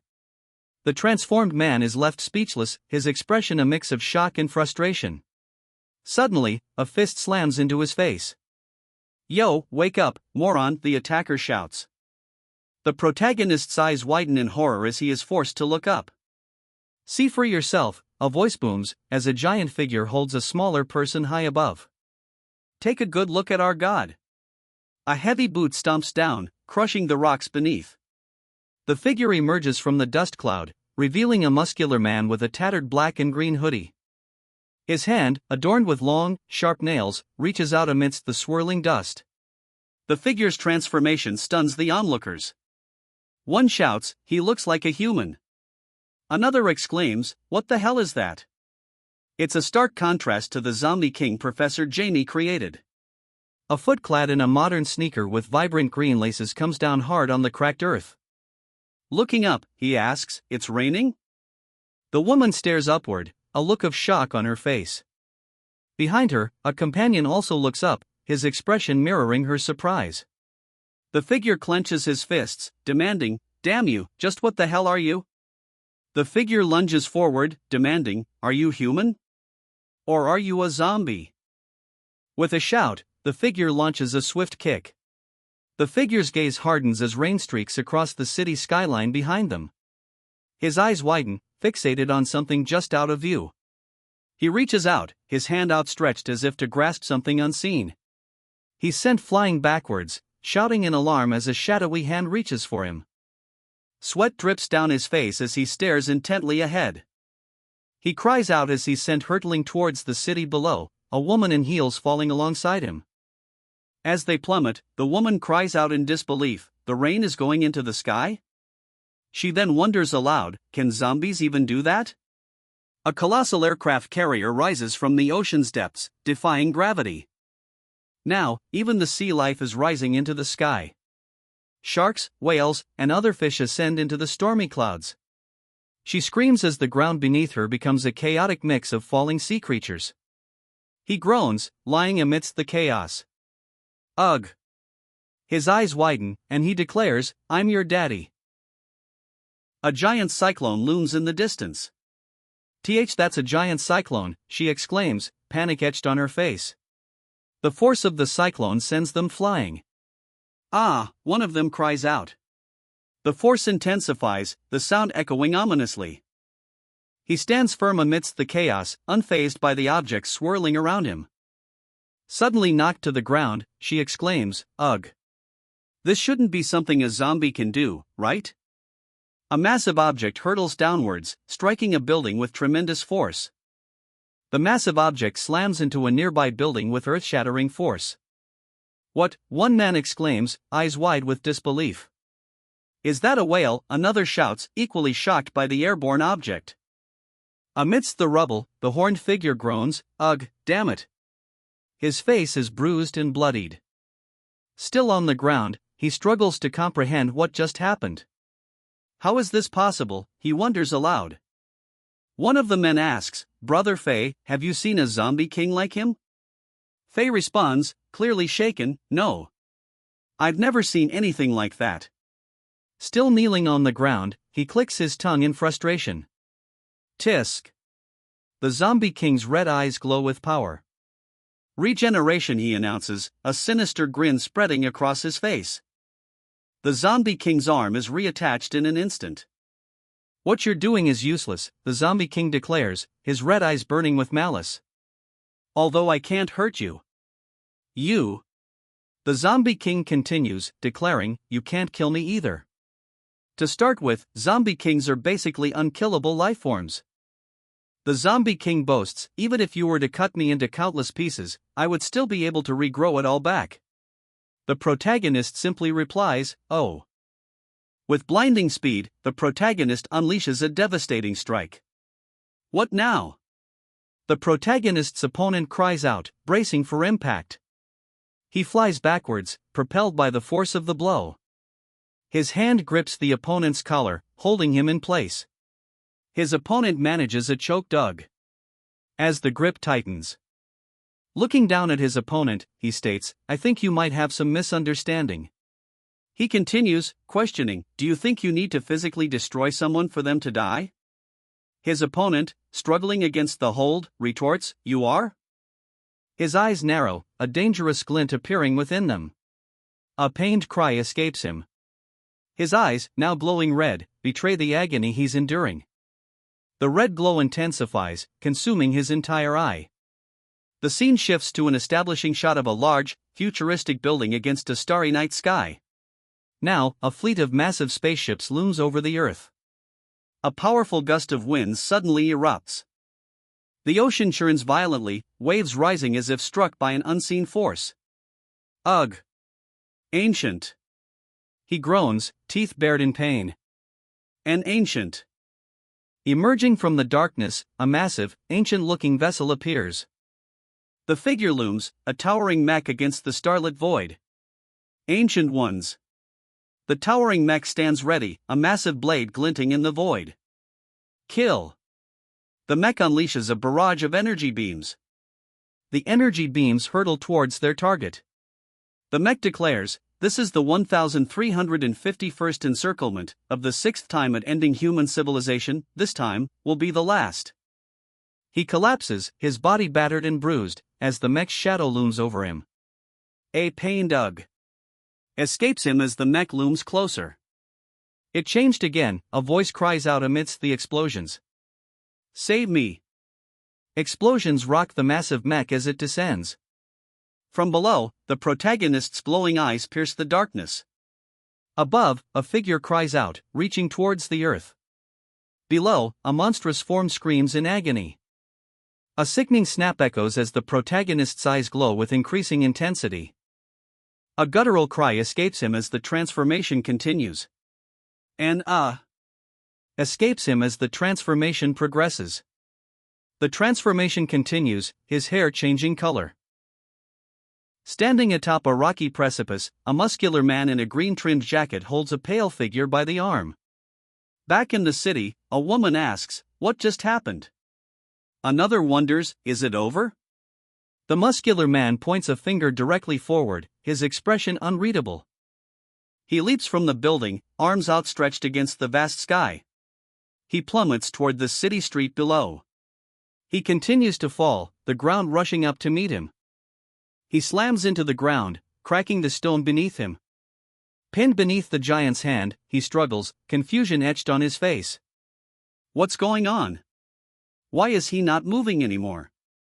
He must have been scared to death by the third form of our king, one of the figures remarks coolly. The protagonist, pinned and helpless, can only exclaim in disbelief, "What? Scared to death?" Stunned, the scientist sputters, "No. How is this possible?" Another voice declares grimly, "It's over." Suddenly, a voice calls out, "Brother Fei," as a helicopter sits on a nearby rooftop. Panic rising, the scientist shouts, "All of their coastal air defense boats are gone. Let's leave while we can." "If we don't leave now, we might not be able to leave at all," someone warns. Adding to the urgency, another voice warns, "If we don't leave now, we might not be able to leave at all." But then, a collective cry of alarm erupts from the group. "Z-zombie," someone screams, his eyes wide with terror. A chilling question follows, "We never showed ourselves." "How did you know we were here?" The unseen speaker continues, demanding, "We never showed ourselves." "How did you know we were here?" The man stares forward, his expression unreadable. A voice whimpers, "Mommy." The man coolly asks, "So, are you going to surrender by yourselves? Or do you want to go meet that zombie king?" The man's toned physique is revealed. The man gives them an ultimatum, "You have 1 second to decide." The group below remains silent, their answer hanging in the balance. The group yields, a voice stammering, "We surrender." The man clicks his tongue in annoyance. "Damn you," he mutters under his breath. Despite their surrender, he grits his teeth, clearly displeased. He pauses, a pregnant silence hanging in the air as he contemplates his next move. And just like that, Professor Jamie, who was supposed to be killed on sight, was captured alive by zombie. Professor Jamie is escorted into the back of a waiting van, surrounded by armed guards. In the distance, a figure hobbles down the street. "What's wrong with him?" one of the onlookers asks, concern etched on their face. The other replies, "I don't know either." The figure, now revealed to be a zombie like being in a hooded cloak, laments, "Turning into that is too scary, I'm a kind zombie." "You go ask him," the dark-haired figure states. But the pink-haired girl vehemently refuses, "No way. You've seen how scary he is. I'm not going to ask him. An offer is made, just go. We'll make you Zombie's vice president later." The pink-haired girl reluctantly agrees, but lets out an ugh. "Z-Zombie, are you alright?" "We're about to leave now," a voice calls out. The pink-haired girl shouts in alarm, seeing something terrifying. Above, a figure states, I'm hungry. Below, the hooded figure muses, I really want a tear-resistant shirt. The camera focuses on the torso of a muscular man in a partially unbuttoned jacket. Fushi sighs, observing the scene. He's completely passive again. She asks, say, zombie, do you remember what you did just now? He replies, I do. It's just a little blurry. I've already lost my sense of time, but I know for sure that I'd beaten up many weird zombies like him in the past, Zombie states, lost in thought. The girl looks on, a puzzled escaping her lips. Zombie continues, but they were all too weak, so I didn't bother to remember them. A maniacal laugh echoes as a new character peeks out, asking, Brother Faye, what's wrong? Zombie, sitting in what appears to be a cell, admits, I didn't expect that there was a being as strong as you.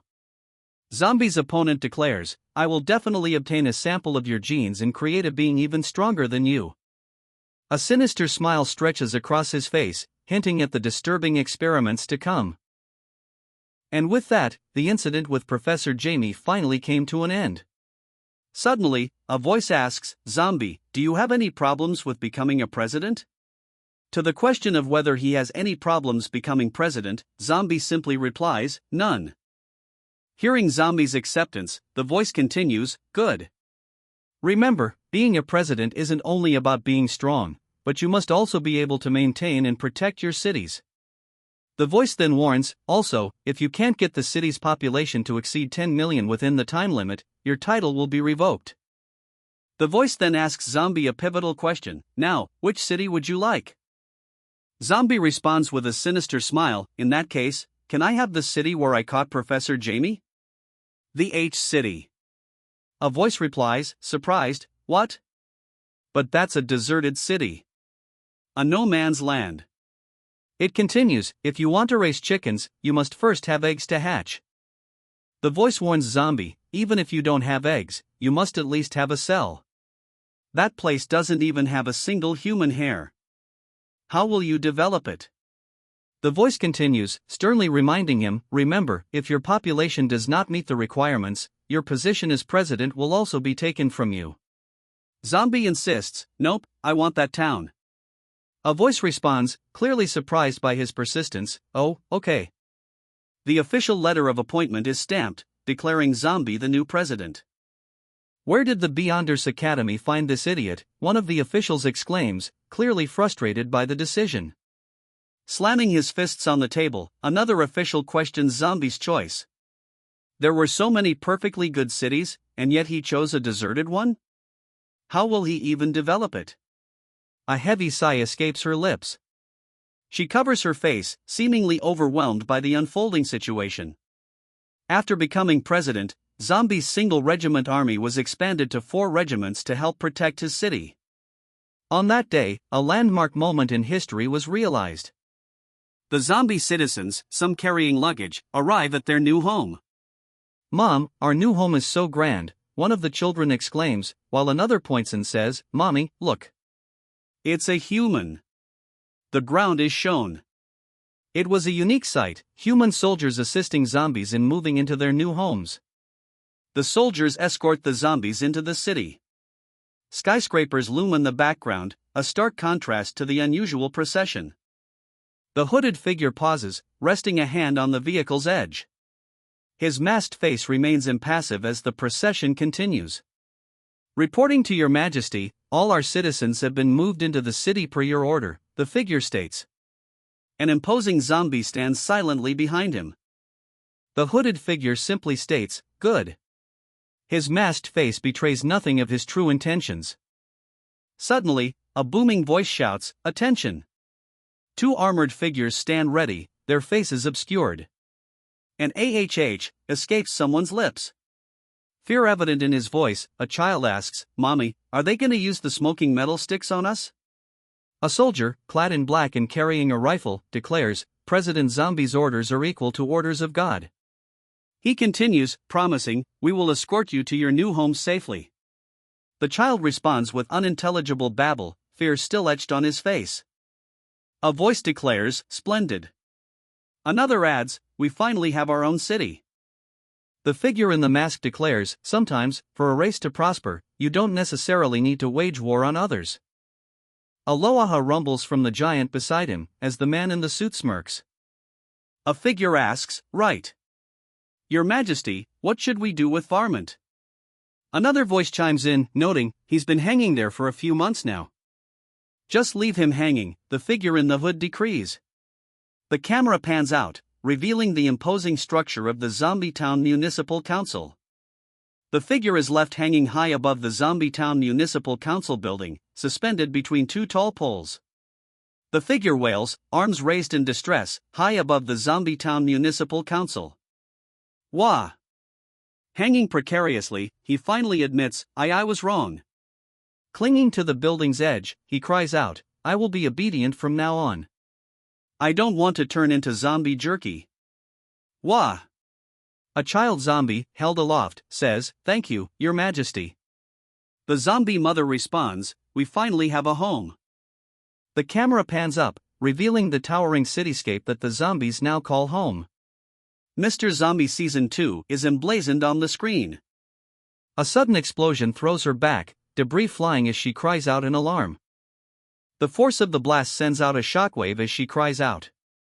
She lands hard amongst the rubble, groaning in pain from the impact. Ugh! Coughing violently, she struggles to regain her breath.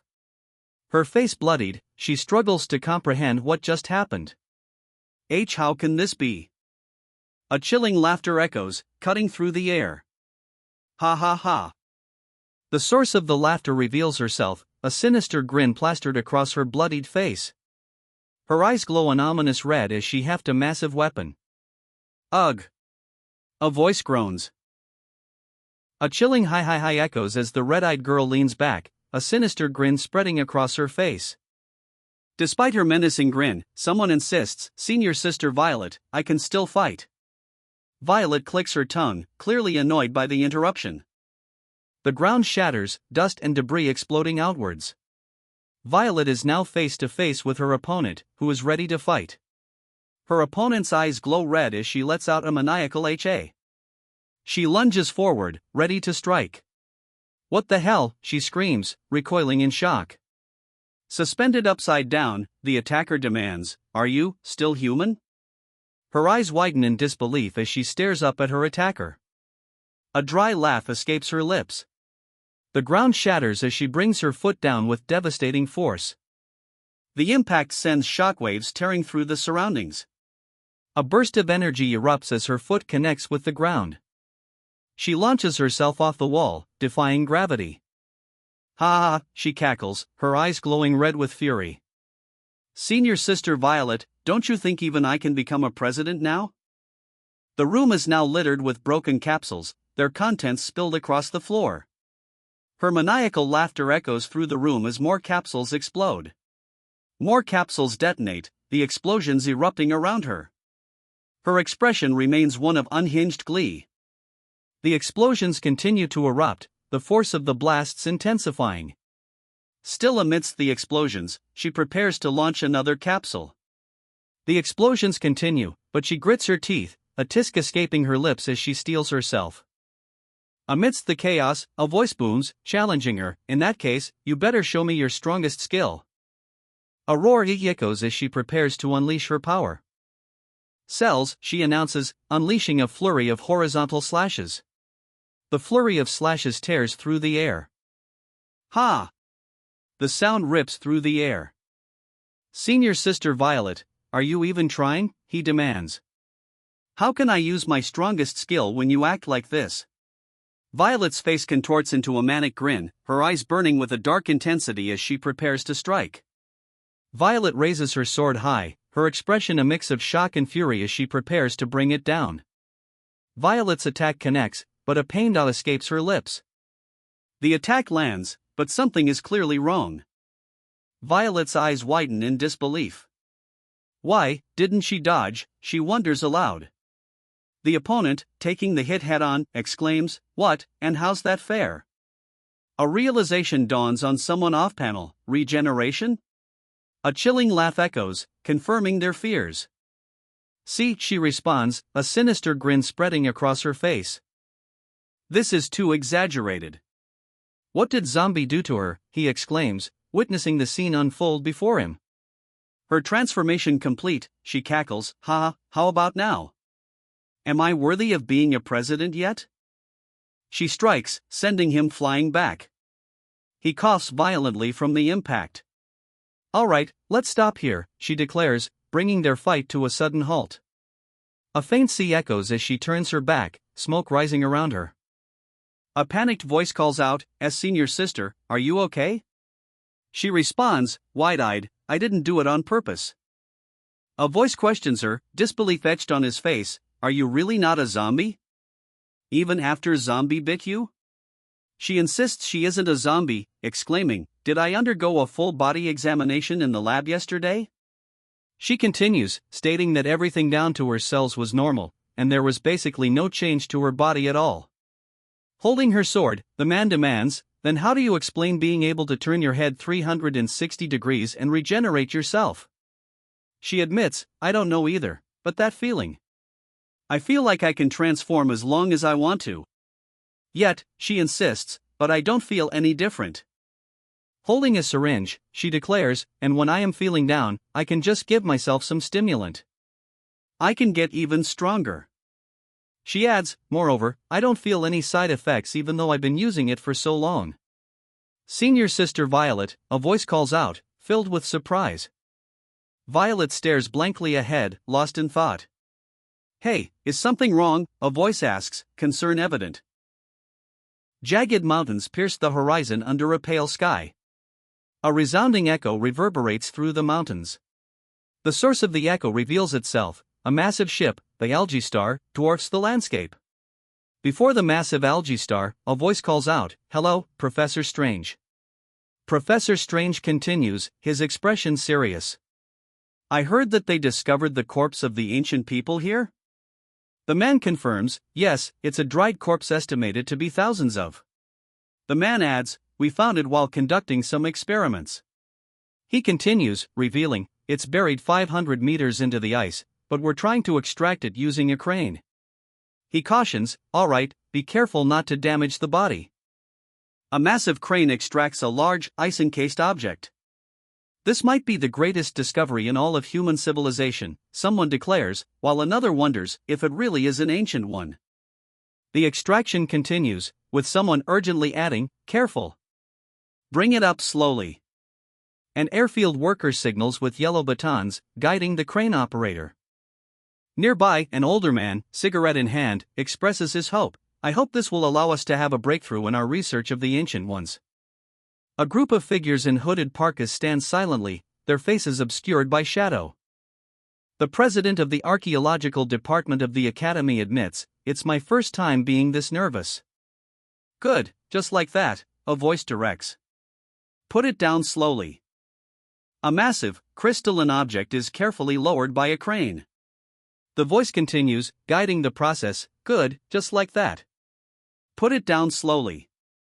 The crystalline object is now fully lowered, resting on the ground. The massive crystalline object now rests firmly on the ground. Inside the crystalline structure, a figure with long, flowing hair remains trapped. The figure remains trapped within the crystalline structure, seemingly suspended. Gazing upwards, the older man wonders aloud, is that the real thing? Suddenly, a hand clamps over his mouth, and a monstrous figure snarls, MMF. Eyes wide with terror, he manages a strangled as the attacker's blade glints dangerously close. Who are you? He demands, followed by, you're not part of my team. Then, falling from the ship, he cries out, help. He cries out in pain as the attacker's kick connects. Ugh! A chilling order echoes, use him as a sacrifice. The hooded figure gestures forward, sealing the protagonist's grim fate. Ah, help, he cries out, but a captor coldly replies, stop struggling. We only need some blood. The captor, a tall, scarred man with pointed ears, looks on with cold indifference. Beside him, a younger woman grins with unsettling glee. Suddenly, a colossal ice shard erupts from the ground, dwarfing the vehicles and scattering the captors. Driving a sharp instrument into the ice, he begins to fracture the colossal shard. The ice cracks further, the sound echoing around him. Silence hangs in the air as the ice begins to give way. Here a voice calls out.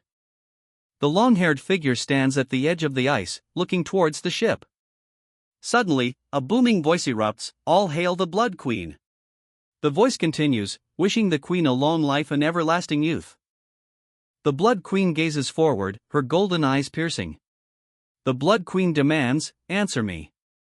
The Blood Queen stands defiantly in the snowy landscape, awaiting a response. Her bare feet sink into the snow, the Blood Queen awaiting an answer. A sudden, sharp intake of breath. Something has clearly caught him off guard. His eyes widen, a bead of sweat trickling down his face. Whatever he's seen has clearly shaken him. He cries out, recoiling from a powerful blow. "What the hell is going on?" he demands, bewildered. Another man shouts, "What happened? Why did President Zombie suddenly explode?" Silence descends as the gravity of the situation sinks in. In the oppressive darkness, a voice breaks the silence. "Interesting. I could have sworn I killed every last one of you already," he says, his words laced with disbelief. "But I see now." He continues, a sinister smile spreading across his face as he grips his captive by the throat. "Tell me, where is Little Red, that little girl who likes to poison me, right now?" "I don't know anything, spare me," he pleads, eyes wide with terror. "I only became a vampire yesterday." The hooded figure snaps the vampire's neck, the sound echoing in the stark white space. One of the men looks on in disbelief, sweat dripping down his face. Is this guy really an insignificant sidekick, he wonders, as another shouts, "Impossible." Eyes wide with terror, the man screams, "I knew it. I should have stayed home." The figure in the mask turns, revealing a chilling, blank expression. "What's wrong, zombie?" a voice calls out. Another follows, demanding, "What did you find out?" What's the blood tribe you were talking about just now?" she asks, her expression a mix of concern and confusion. Zombie's warning follows, "Everyone should be more careful these next few days." The Blood Tribe. Zombie's skeletal face is revealed, his expression unreadable behind dark glasses.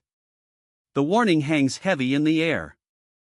A pregnant pause hangs in the air as the two women react with stunned expressions. Zombie sheepishly scratches his head. "Sorry, I forgot," he says, as dark spikes surround him. "What the?" someone exclaims. Another voice demands, "Can your brain not function normally after you revert to your normal state?" Zombie sheepishly replies, "But I really forgot." Zombie laughs, promising, I'll be sure to remember next time." One of the onlookers curses under their breath. Another observes, In the end, he is really a sidekick, someone concludes, watching Zombie from behind. Eik. One of the men mutters, his eyes wide with surprise. Rain falls on the city as a voice declares, "Your Majesty, this is our home." High above the city streets, a voice echoes, "What do you think?"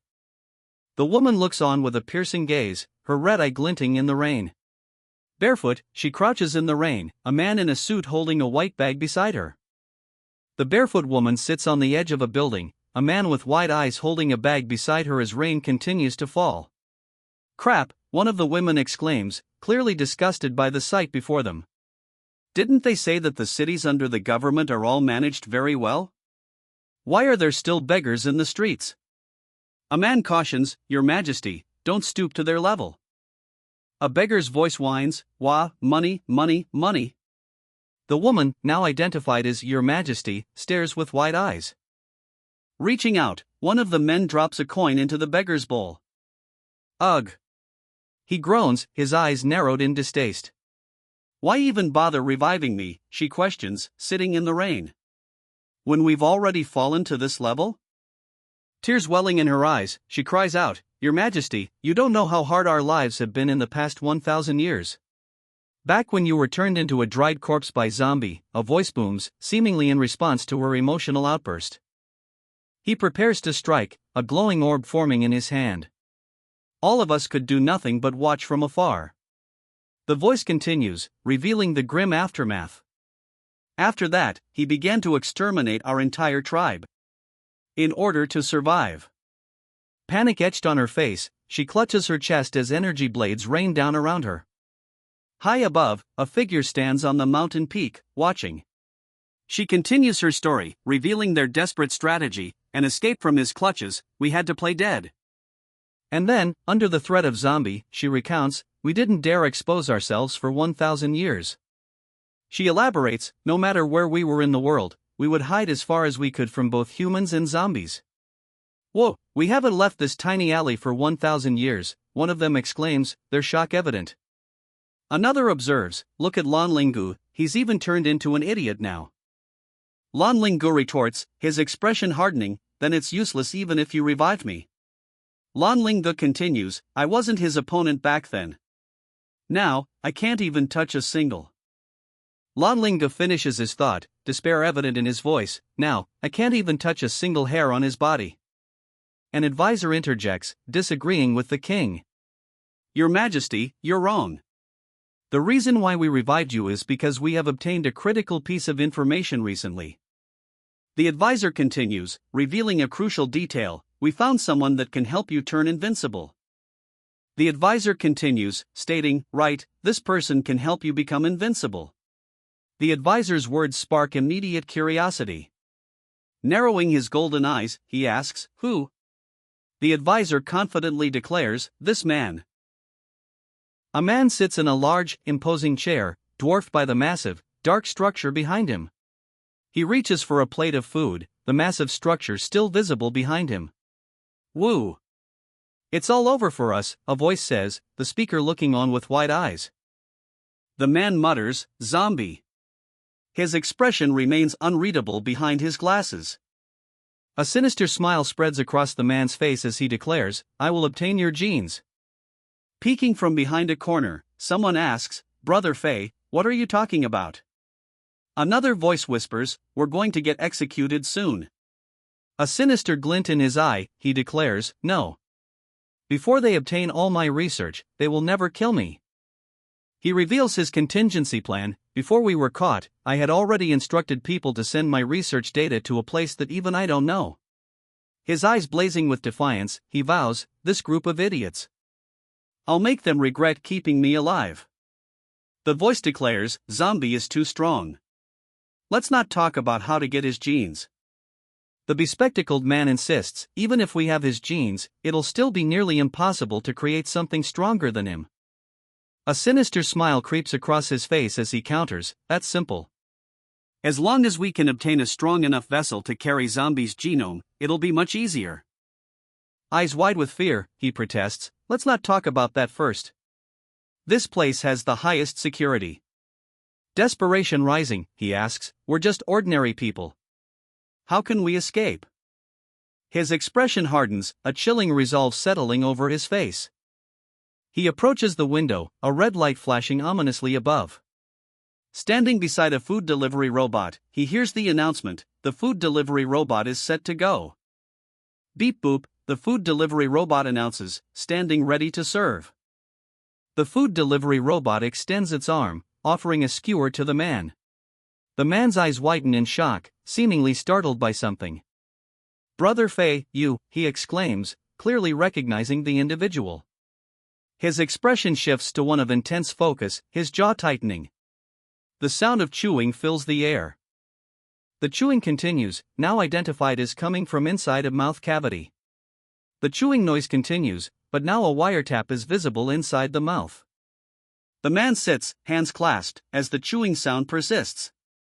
The man stands, finally breaking the silence. Where is the zombie king's corpse being kept right now, he demands. After a moment of silence, the answer comes, it's being held in Dr. Yin's lab on the 200th floor. 2 chiefs are guarding it, comes the next piece of information. The man lies prone, unconscious and heavily injured. A disembodied voice echoes, cold and commanding, good. Just keep following my instructions. The voice continues, the chilling command echoing, and guard our vessels properly. The figure in the skull mask smiles, seemingly pleased with the instructions he's received. He strides forward, heading into the city. Inside the city, he pauses, glancing at his phone. He mutters, seemingly confused. Suddenly, a woman's voice comes through his phone. "There's something you should know," she says, her tone serious. The woman continues, revealing startling news. "Chief Gang from before ratted out on you to Inspector Chen. He said you created a city for zombies." The woman on the phone warns him, "Right now, Inspector Chen is heading toward your city to take a look. She should already be on her way." The woman elaborates, identifying the approaching threat. "Inspector Chen is the auditor of our province. Her job is to keep a watch on the lifestyle and behaviors of all the presidents. The warning is clear: if she finds out you're a zombie, you'll immediately be fired." The news clearly rattles him. He clutches his phone, beads of sweat appearing on his face as he wonders, would she believe me if I said I was a human? The person on the other end of the line retorts, "Don't act as if I didn't go to your city and see all the zombies running around." The person on the other end, clearly infuriated, shouts, "You know better than anyone else what the hell you are. Goodbye." Silence hangs in the air as the hooded figure walks away. The hooded figure screams, "It's over." Desperation sets in as he wonders, "What should I do now? What can I do?" His moment of desperation is interrupted by a voice. He questions, turning to face the sound. The voice comes from a mirror labeled makeup, reflecting a collection of cosmetics. Emerging from a sleek vehicle, a man announces himself, "Inspector Chen. The plane heading to City H has been prepared." The woman with the eye patch scoffs, clearly unimpressed. "Oof." The man with the sunglasses, pulling his luggage, declares, "Someone with such a weak personality is unsuitable to be a president. I will definitely find a reason to fire this zombie person." Escapes him as cars plummet from the sky, smashing into the ground around the building. He launches himself forward, a blur of motion against the chaotic backdrop of falling vehicles. "Your Majesty, what's wrong?" a voice asks. News arrives that Inspector Chef is coming to their city. The leader urgently orders, "Quickly distribute the makeup and have everyone disguise themselves." He explains that if Inspector Chen finds out they're zombies, they will lose the city. He shouts orders, demanding, "Lang, Area C, quick." The warning rings out, "If you don't want to return to living in ruins, watch your facial expressions." Plummeting from above, he falls through the smoke. Amidst the chaos, a commanding voice booms, "Everyone, go to your zones now." A desperate voice cuts through the air, "Quick. We need to be quick." As the others scramble, one man pauses, dabbing his face with a powder puff. Will it really work, he wonders aloud. He brings the pill to his nose, hesitating before taking it. Despite his hesitation, he reasons, the king must have his reasons for making us do this. From a makeshift stage, one of the undead shouts, "Under the order of His Majesty, if you don't want to go back to living under a bridge, come over here and claim a set. Every zombie has a share." A child zombie asks his mother, "Mommy, what are they doing?" She responds that the king wants them to disguise themselves as humans. An angry voice demands, "Give me a set. Is this how you use it?" Silence hangs in the air as the zombies continue to prepare their disguises. A child zombie pipes up, "Mommy, I also want to." "Hold on, I'm still putting mine on," the zombie woman replies, holding a compact mirror and lipstick. "What-the-fuck," someone exclaims, clearly confused by the situation. A strange figure emerges, declaring, "We're back." The strange figure stands beside a woman in a suit, who watches with her arms crossed. "Holy cow, you're already done?" "Go, isn't your disguise too absurd?" a voice exclaims. The figure retorts, "It's none of your business." Suddenly, two more figures appear, demanding, "Wait, what about us?" A new voice declares, "We'll have to wrong you." A voice wonders aloud, questioning, "Shouldn't Inspector Chen be here by now? Why don't I see anyone?" The man in the suit stands, holding leashes attached to monstrous creatures. An unsettling alliance is now visible. One of the creatures, addressing another as Blackie, complains, "We're all working for His Majesty. Why the heck do we have to act as pets?" A voice retorts, "What are you talking about? Weren't you pets back when you were alive?"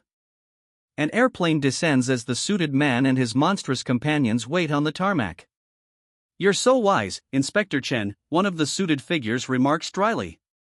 Another chimes in, "Taking the train here was a brilliant idea. There are only so many presidents in the Guangzhou province, so they must be close," Inspector Chen realizes. "It's very likely that our trip here was already leaked." The best way to investigate, Chen believes, is to avoid the higher-ups and inspect the civilians directly. This way, we can see the true face of President Zombie's city. As they walk among the city's inhabitants, one of Chen's companions wonders aloud, "Hey, why does Inspector Chen hate President Zombie so much?" The answer comes swiftly: he's weak and a pushover. One of them continues, speculating, "Other than the overseer, has Inspector Chen ever had a good impression of anyone else? She is biased against everyone except the overseer."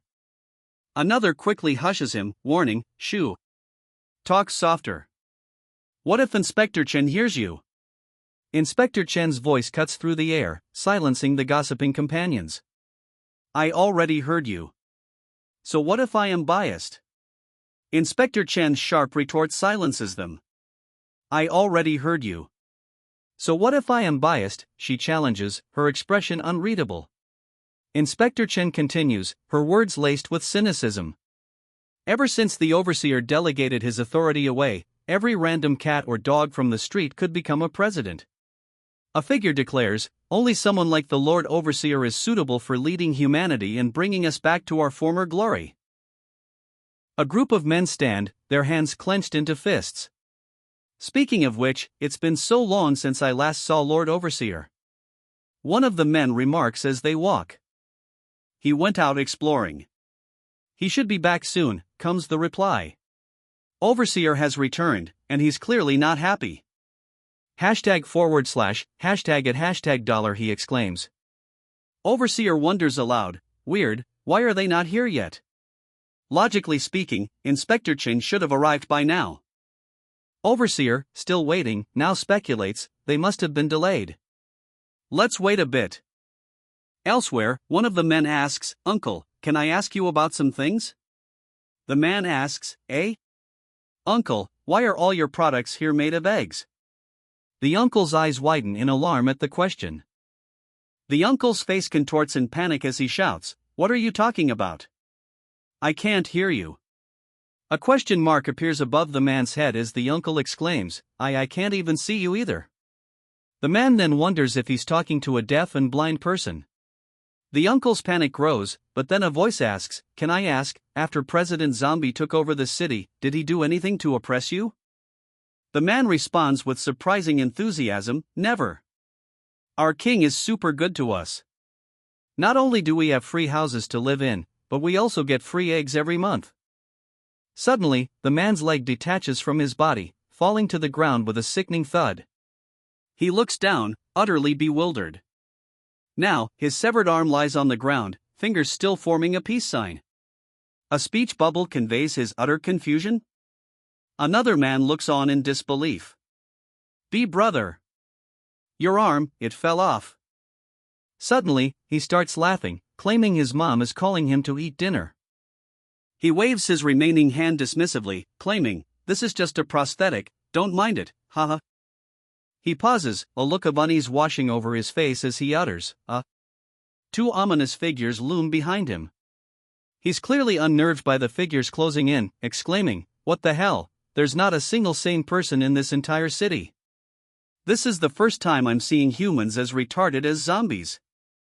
His frustration boils over, muttering, "Damn it." He continues his rant, exclaiming, "Don't tell me, zombie, this bastard built a city for weirdos and lunatics."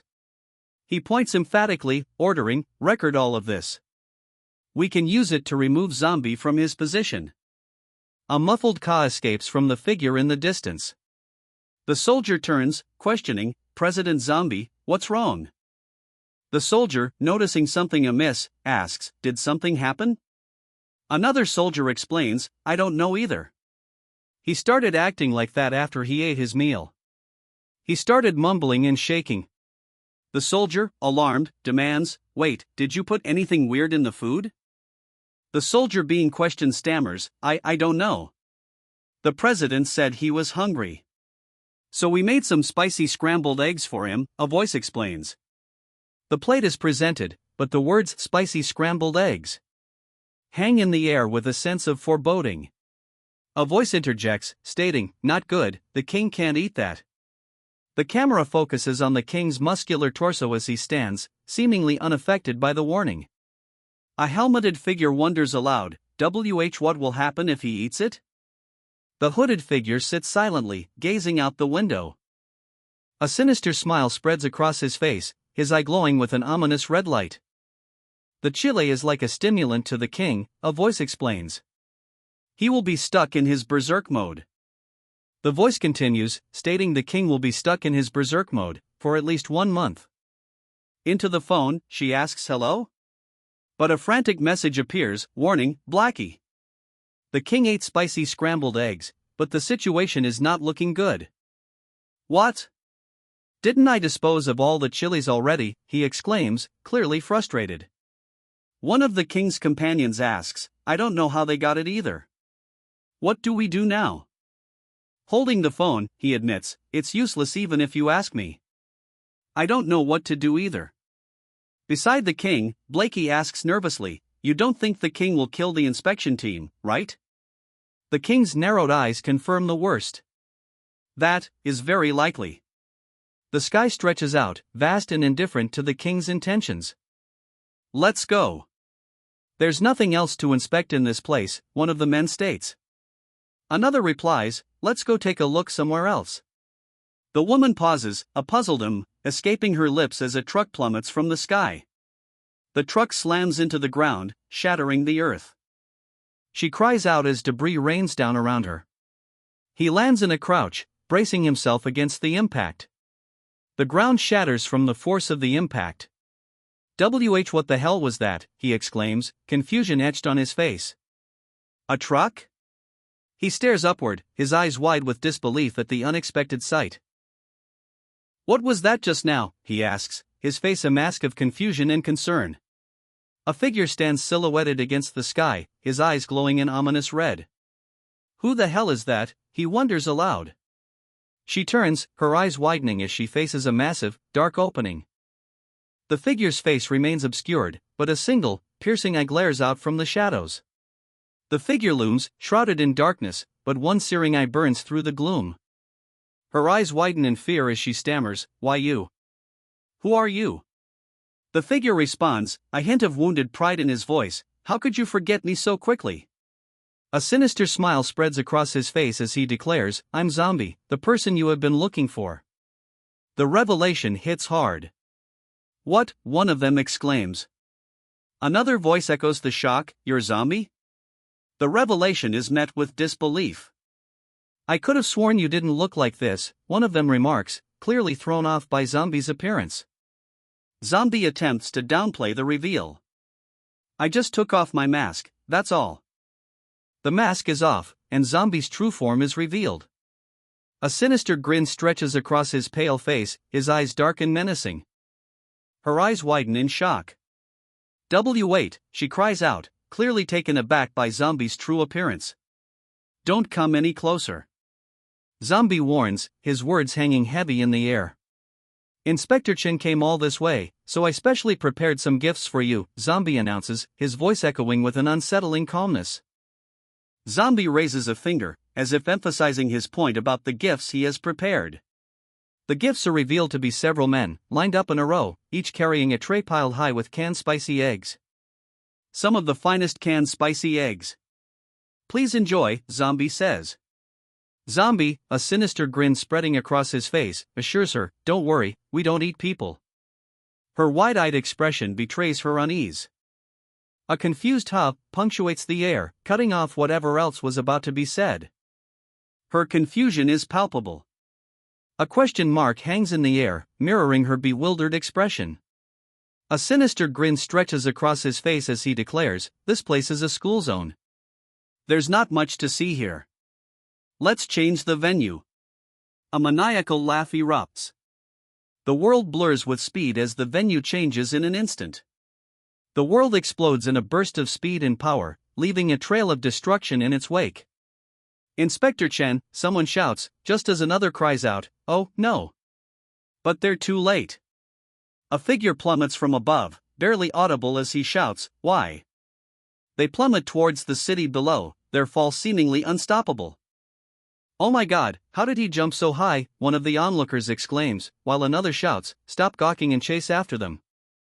Inspector Chen's over there, one shouts, spotting their target. She's with the king. Let's go, now, another yells, spurring the group into action. High above the city, the king plummets downwards, Inspector Chen screaming in terror as they fall.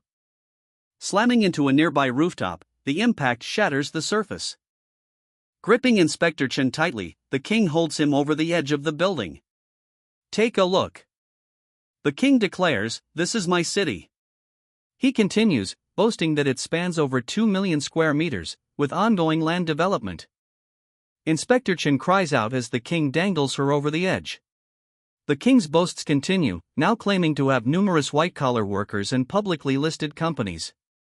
2 workers descend the skyscraper's side, suspended by ropes. The king continues his grandstanding, now claiming, there are all kinds of occupations, and we are still planning for more.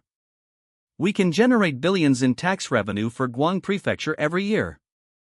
High above the city, one of the workers is being carried, upside down, by the other.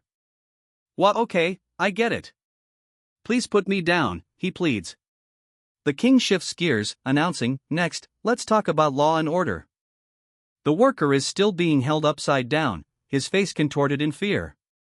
The worker's terror is palpable as he remains suspended upside down. Dragging the worker across the crosswalk, the man thinks, we have always obeyed all the traffic rules and regulations. There is no one who can violate them. He lets out a frustrated ugh. Inside the truck, the driver's eyes widen in disbelief, shouting, holy shit, my leg fell off. A sinister figure grins, thinking, and if there is one? There is one, the sinister figure finishes, as the truck sends the man and worker flying. The man cries out as he's sent flying, utterly bewildered by the sudden attack. The truck continues its ascent, one of its tires now completely detached. The men approach the truck, one handing the driver a small, red object. The driver stares back, wide-eyed and unblinking. The truck clings precariously to the side of a skyscraper, held in place by an unknown force. Below, someone stares up in disbelief. What the? Someone shouts, staring up at the precarious scene. The truck's windshield shatters as the vehicle continues its impossible ascent. The suited man hauls the smaller figure upwards by the scruff of his shirt. The captive's eyes widen in alarm. Why, you just killed him, the captive cries out, horror etched on his face. A sinister grin spreads across his face, his red eyes gleaming. Nope. Impossible. A voice echoes, declaring, all my subordinates are peerless powerhouses. The voice continues, declaring that all his subordinates are peerless powerhouses. The group stands firm, determined, they will never let the citizens die. Inspector Chen, they shout, seemingly spotting someone of importance. He scoffs, a dark energy emanating from his hand. Cuff. They exclaim, their expressions shifting to shock.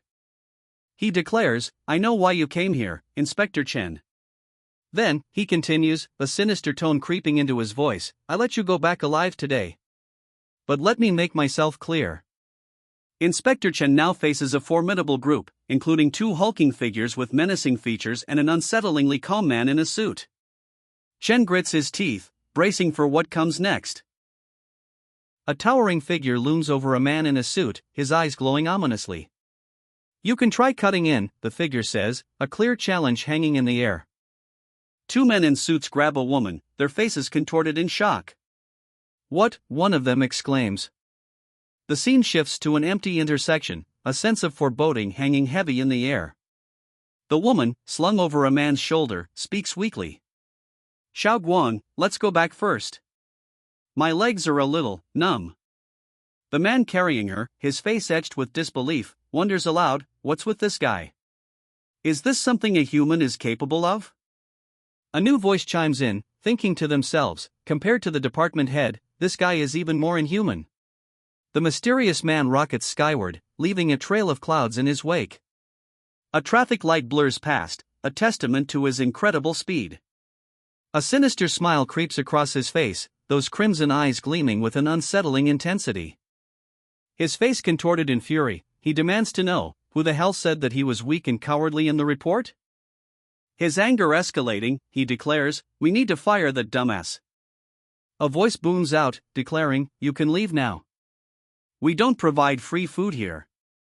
Another voice warns, "Leave before I change my mind." Just as they're about to leave, a stern voice commands, "Hold it." Despite the earlier dismissal, the man with the eye patch stops them, conceding, "I will admit, you've done a decent job managing your city." He continues, "But as a president, other than being able to manage a city." The man continues, the unspoken challenge hanging heavy in the air, "You must also have a certain level of combat power." The man's words ignite a visible fury in the protagonist, his eyes narrowing with anger. The bag-headed man above seems surprised, exclaiming. Below, the protagonist grits his teeth, his red eyes blazing with fury. The man continues, declaring that only with enough strength can one protect an entire city. He then adds that he still hasn't seen if the protagonist's true capabilities are enough to protect this entire city. The blond man in the suit is suddenly ambushed by several figures, exclaiming "Ah," as he is grabbed. The blond man struggles against his captors, a muffled sound escaping as a large hand covers his mouth. One of his companions looks on in shock. Meanwhile, a figure stands alone on an empty road, facing away from the viewer. On an empty road, the figure pauses, a single word escaping him, "What?" Suddenly, a voice echoes, laced with challenge, "You wanna see what I can do, huh?" The speaker turns, a sinister smile spreading across his scarred face. His red eye gleams with malice. Before he can react, the man with the scarred face is seized by a hulking figure. He manages to choke out. A simple "sure" appears in a speech bubble. The sky is the limit as the scene shifts to a view of the heavens. "Sure," comes the reply. The scene then shifts to a view of the heavens.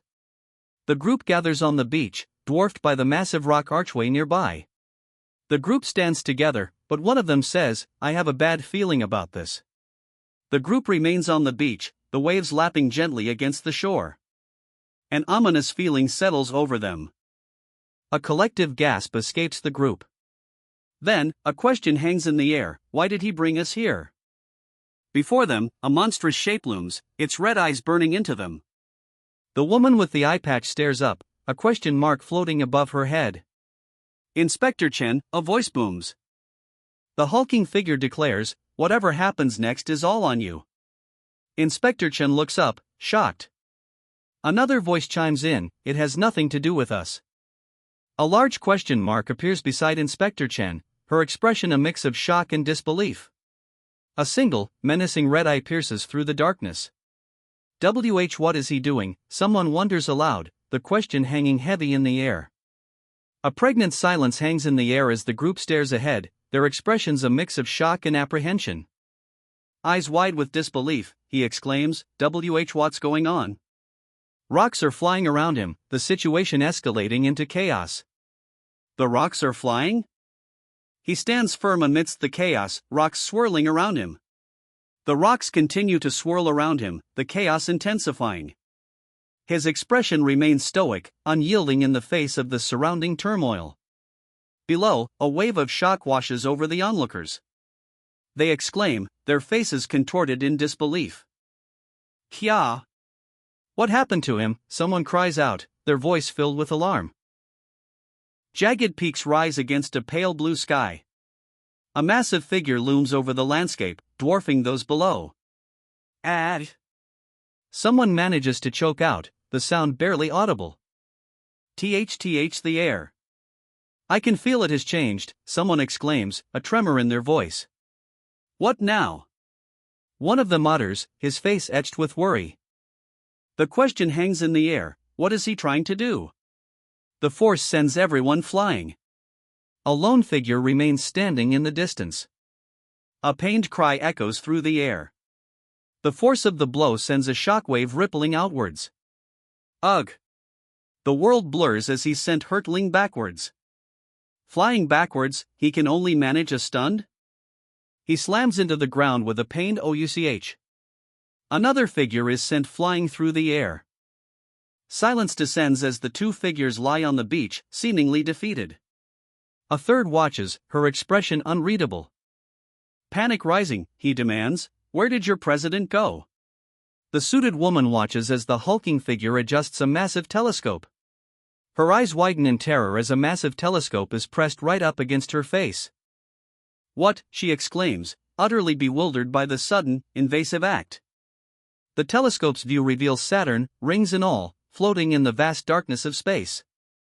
The telescope now focuses on Saturn, its rings a stark contrast against the infinite blackness. Staring wide-eyed, she gasps, "How is this even real?" His eyes narrow, a burning intensity within them. He stands firm, his posture radiating unwavering resolve. Before them, a colossal planet looms, its rings a silent testament to the vastness of space. A blinding flash engulfs everything. The perspective shifts, revealing another planet looming in the distance. They hurtle through space at breakneck speed.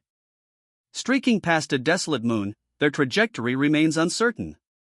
Where are they headed? Another moon drifts by in the vast emptiness. "Holy cow, this guy is too abnormal," one of them shouts, his face contorted in disbelief. Another voice joins in, exclaiming, "There's no way he's a human." He reaches out, his expression unreadable as his hand extends towards an unseen target. His hand continues to reach out, the target still unseen. He continues to reach out, his gaze intense as he focuses on something in the distance. His fist clenches, ready to strike. His jacket flares as he throws a punch with incredible speed. The force of the blow creates a shockwave. The force of the punch is so great that those watching shout, "Not good."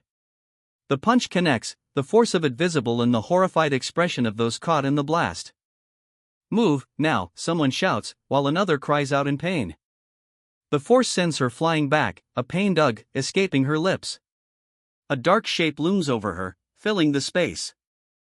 An enormous, destructive force erupts from the planet's surface, reaching into the blackness of space. The force continues to ascend, obliterating everything in its path. The destructive force now takes the form of a colossal wave, poised to crash down upon the unsuspecting city below. The wave hurtles forward, enveloping the figures below in its destructive path. The city is gone, and now figures are seen flying through the air amidst the chaos. What was that?" she cries out, fear etched on her face. A warning blares, a level 12 tsunami has been detected.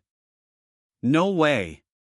She breathes, her eyes wide with disbelief at the unfolding disaster. The tsunami crashes down upon the city, a wall of water obliterating everything in its path. "Is the world going to end?" a voice cries out as a system alert blares. A level 12 tsunami has been detected. A direct threat to human civilization is detected, triggering the activation of level 1 defense.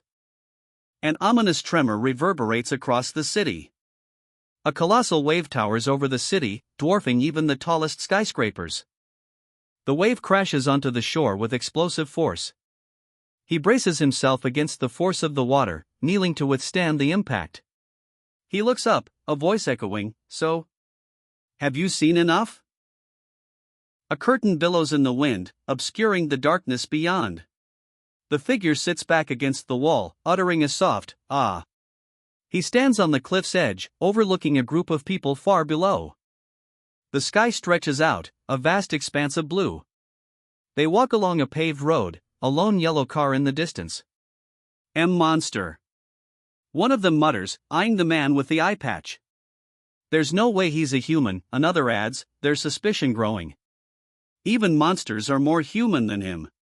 The yellow car speeds away, leaving a trail of smoke in its wake. "Did we go overboard? Will they try to confiscate the city from us?" one of the hulking figures wonders aloud. A chilling smile spreads across the face of the man with the scarred face as he replies, "I have a feeling they won't." Insane after returning, Zombie City was given a silent approval. At the same time, on the other side of the planet, the narration states, as a massive crater is revealed, scarring the landscape. Deep within a dark, cavernous space, two figures wearing hockey masks stand silently. The scene shifts to a laboratory. What experiments are being conducted here? In the sterile lab, a figure states, "Zombie is too abnormal." Another wonders aloud, "I really don't understand how he killed this guy." Lying prone, the figure declares, "Professor Jamie's case is really such a shame. To be able to create a monster of this level." The prone figure continues, revealing the professor's ambition. He was basically trying to create a god. He then wonders, if only Professor Jamie was still working for humanity, how far would we have developed by now? Cutting off the thought, the man in the lab coat asks if the creature could still be alive. An immediate response comes from elsewhere, "Impossible, there are no vital signs from it at all." Ignoring the response, the man in the lab coat pours a clear liquid into a glass. The man in the lab coat orders someone to "just do as I tell you." He then instructs them to mix CHR47 and some secretions from the main vessel. Holding 2 vials, the man in the lab coat specifies, "Mix them in a ratio of 7:1. Despite the zombie king's consciousness being destroyed, there's still hope. His physical body remains intact, offering a chance at revival. With the solution prepared, the man awaits the opportune moment, knowing he must wait for a chance to inject the solution into the body of the zombie king. As one guard declares, "I'm going on patrol now," another questions the need, given they're 3,000 meters underground. In the foreground, the man grips the syringe tightly, his expression unreadable. The man finally has his chance. He leans over the zombie king, syringe in hand, ready to inject the solution. He's slammed against the wall, the syringe flying from his grasp. "What have you done?" he shouts, eyes wide with alarm. A single, menacing red eye pierces through the darkness. A massive explosion erupts, and a scream pierces the air. Stunned, he cries out, "What happened?" The room blares with warning alarms. Beep. Beep. Dust fills the air, obscuring the aftermath of the unseen event. He stares ahead, speechless. His eyes glow red with an unknown power. An ominous message echoes, "Kill everyone and bring us out of here." His brow furrows in rage, a dark command echoing in his mind. High above the earth, another aircraft appears in the distance. A fist shatters a window. The aircraft begins to fall apart. Amidst the chaos, a man shouts, "Nobody moves." Another yells in pain, "Arg," as the aircraft rapidly deteriorates. "If all of you behave, no one will get hurt." The hooded figure presses a gun to the officer's head, promising, "And don't try anything funny. Once we're done, we will let you go." The officer raises his hands, fear etched on his face. The aircraft groans, and a character utters a worried, Standing barefoot in what appears to be the aircraft's cargo hold, a woman in minimal clothing and a long coat assesses the situation. They have early warning systems in place in a radius of 100 kilometers, one man states, holding a device. Another voice urgently interjects, "Your Majesty, they have a self-detonating bomb on Professor Jamie. Do you think we should come up with a better battle plan?" Golden eyes narrow, a steely resolve hardening the monarch's gaze. "There's no need," she declares, dismissing their concerns. "It's just some little tricks from the humans." The queen's resolve hardens as she questions, "If I can't do something like this, how can I still be your queen?"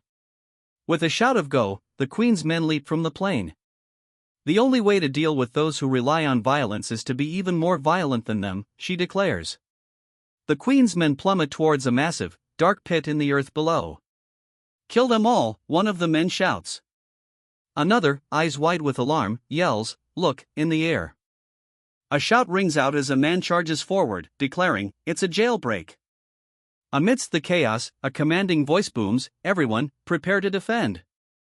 The escapees are met with gunfire as guards open fire. Despite the gunfire, the leader shouts, "Everyone, stay calm." He continues, "Don't panic. We still have our 30 presidents with us here." The perspective shifts to a view looking up at the bridge above. 2 figures look up, their faces etched with alarm. What's going on?" one of them cries out. The realization dawns on them, a jailbreak? A woman stands with her arms crossed, a low humph escaping her lips. A speech bubble appears with the number 1 inside.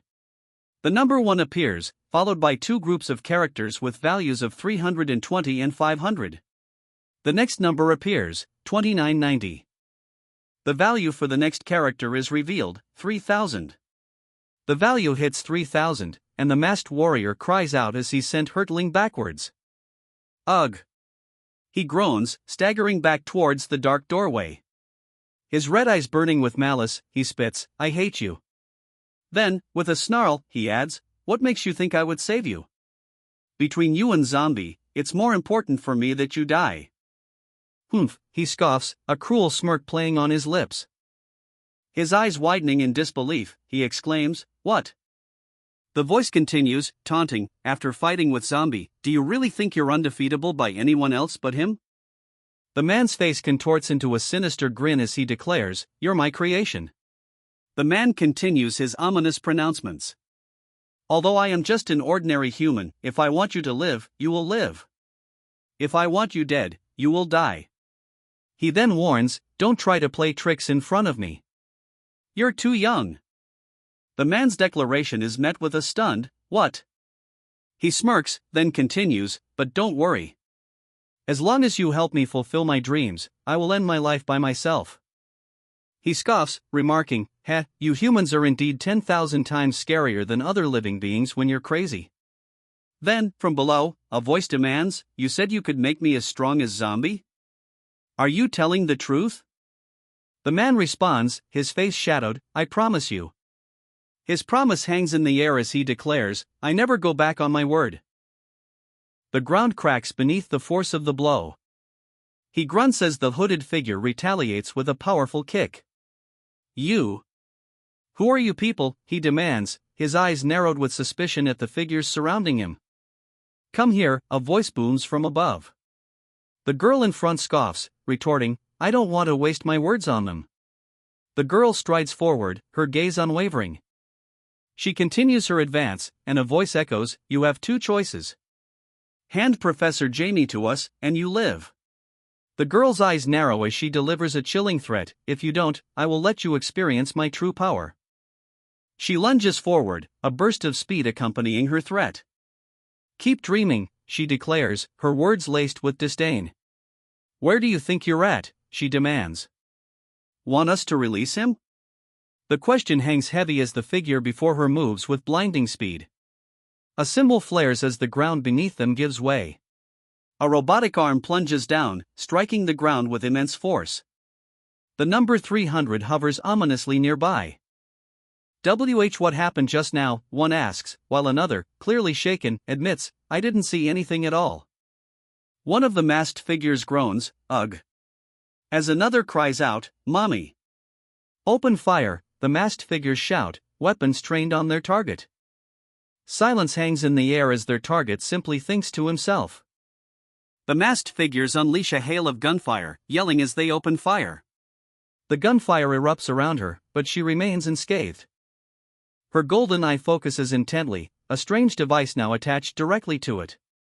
With a confident smirk, she declares, "Human technology is only so. An explosion erupts. At the same time, elsewhere. The camera pans up to reveal the scale of the facility. Pipes and machinery stretch into the darkness above. The camera continues to rise, revealing a multi-tiered structure.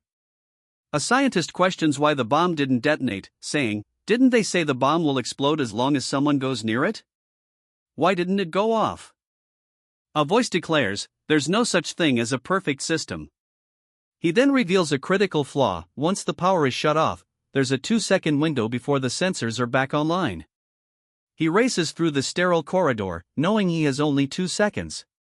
He rounds the corner, but a hulking figure blocks his path.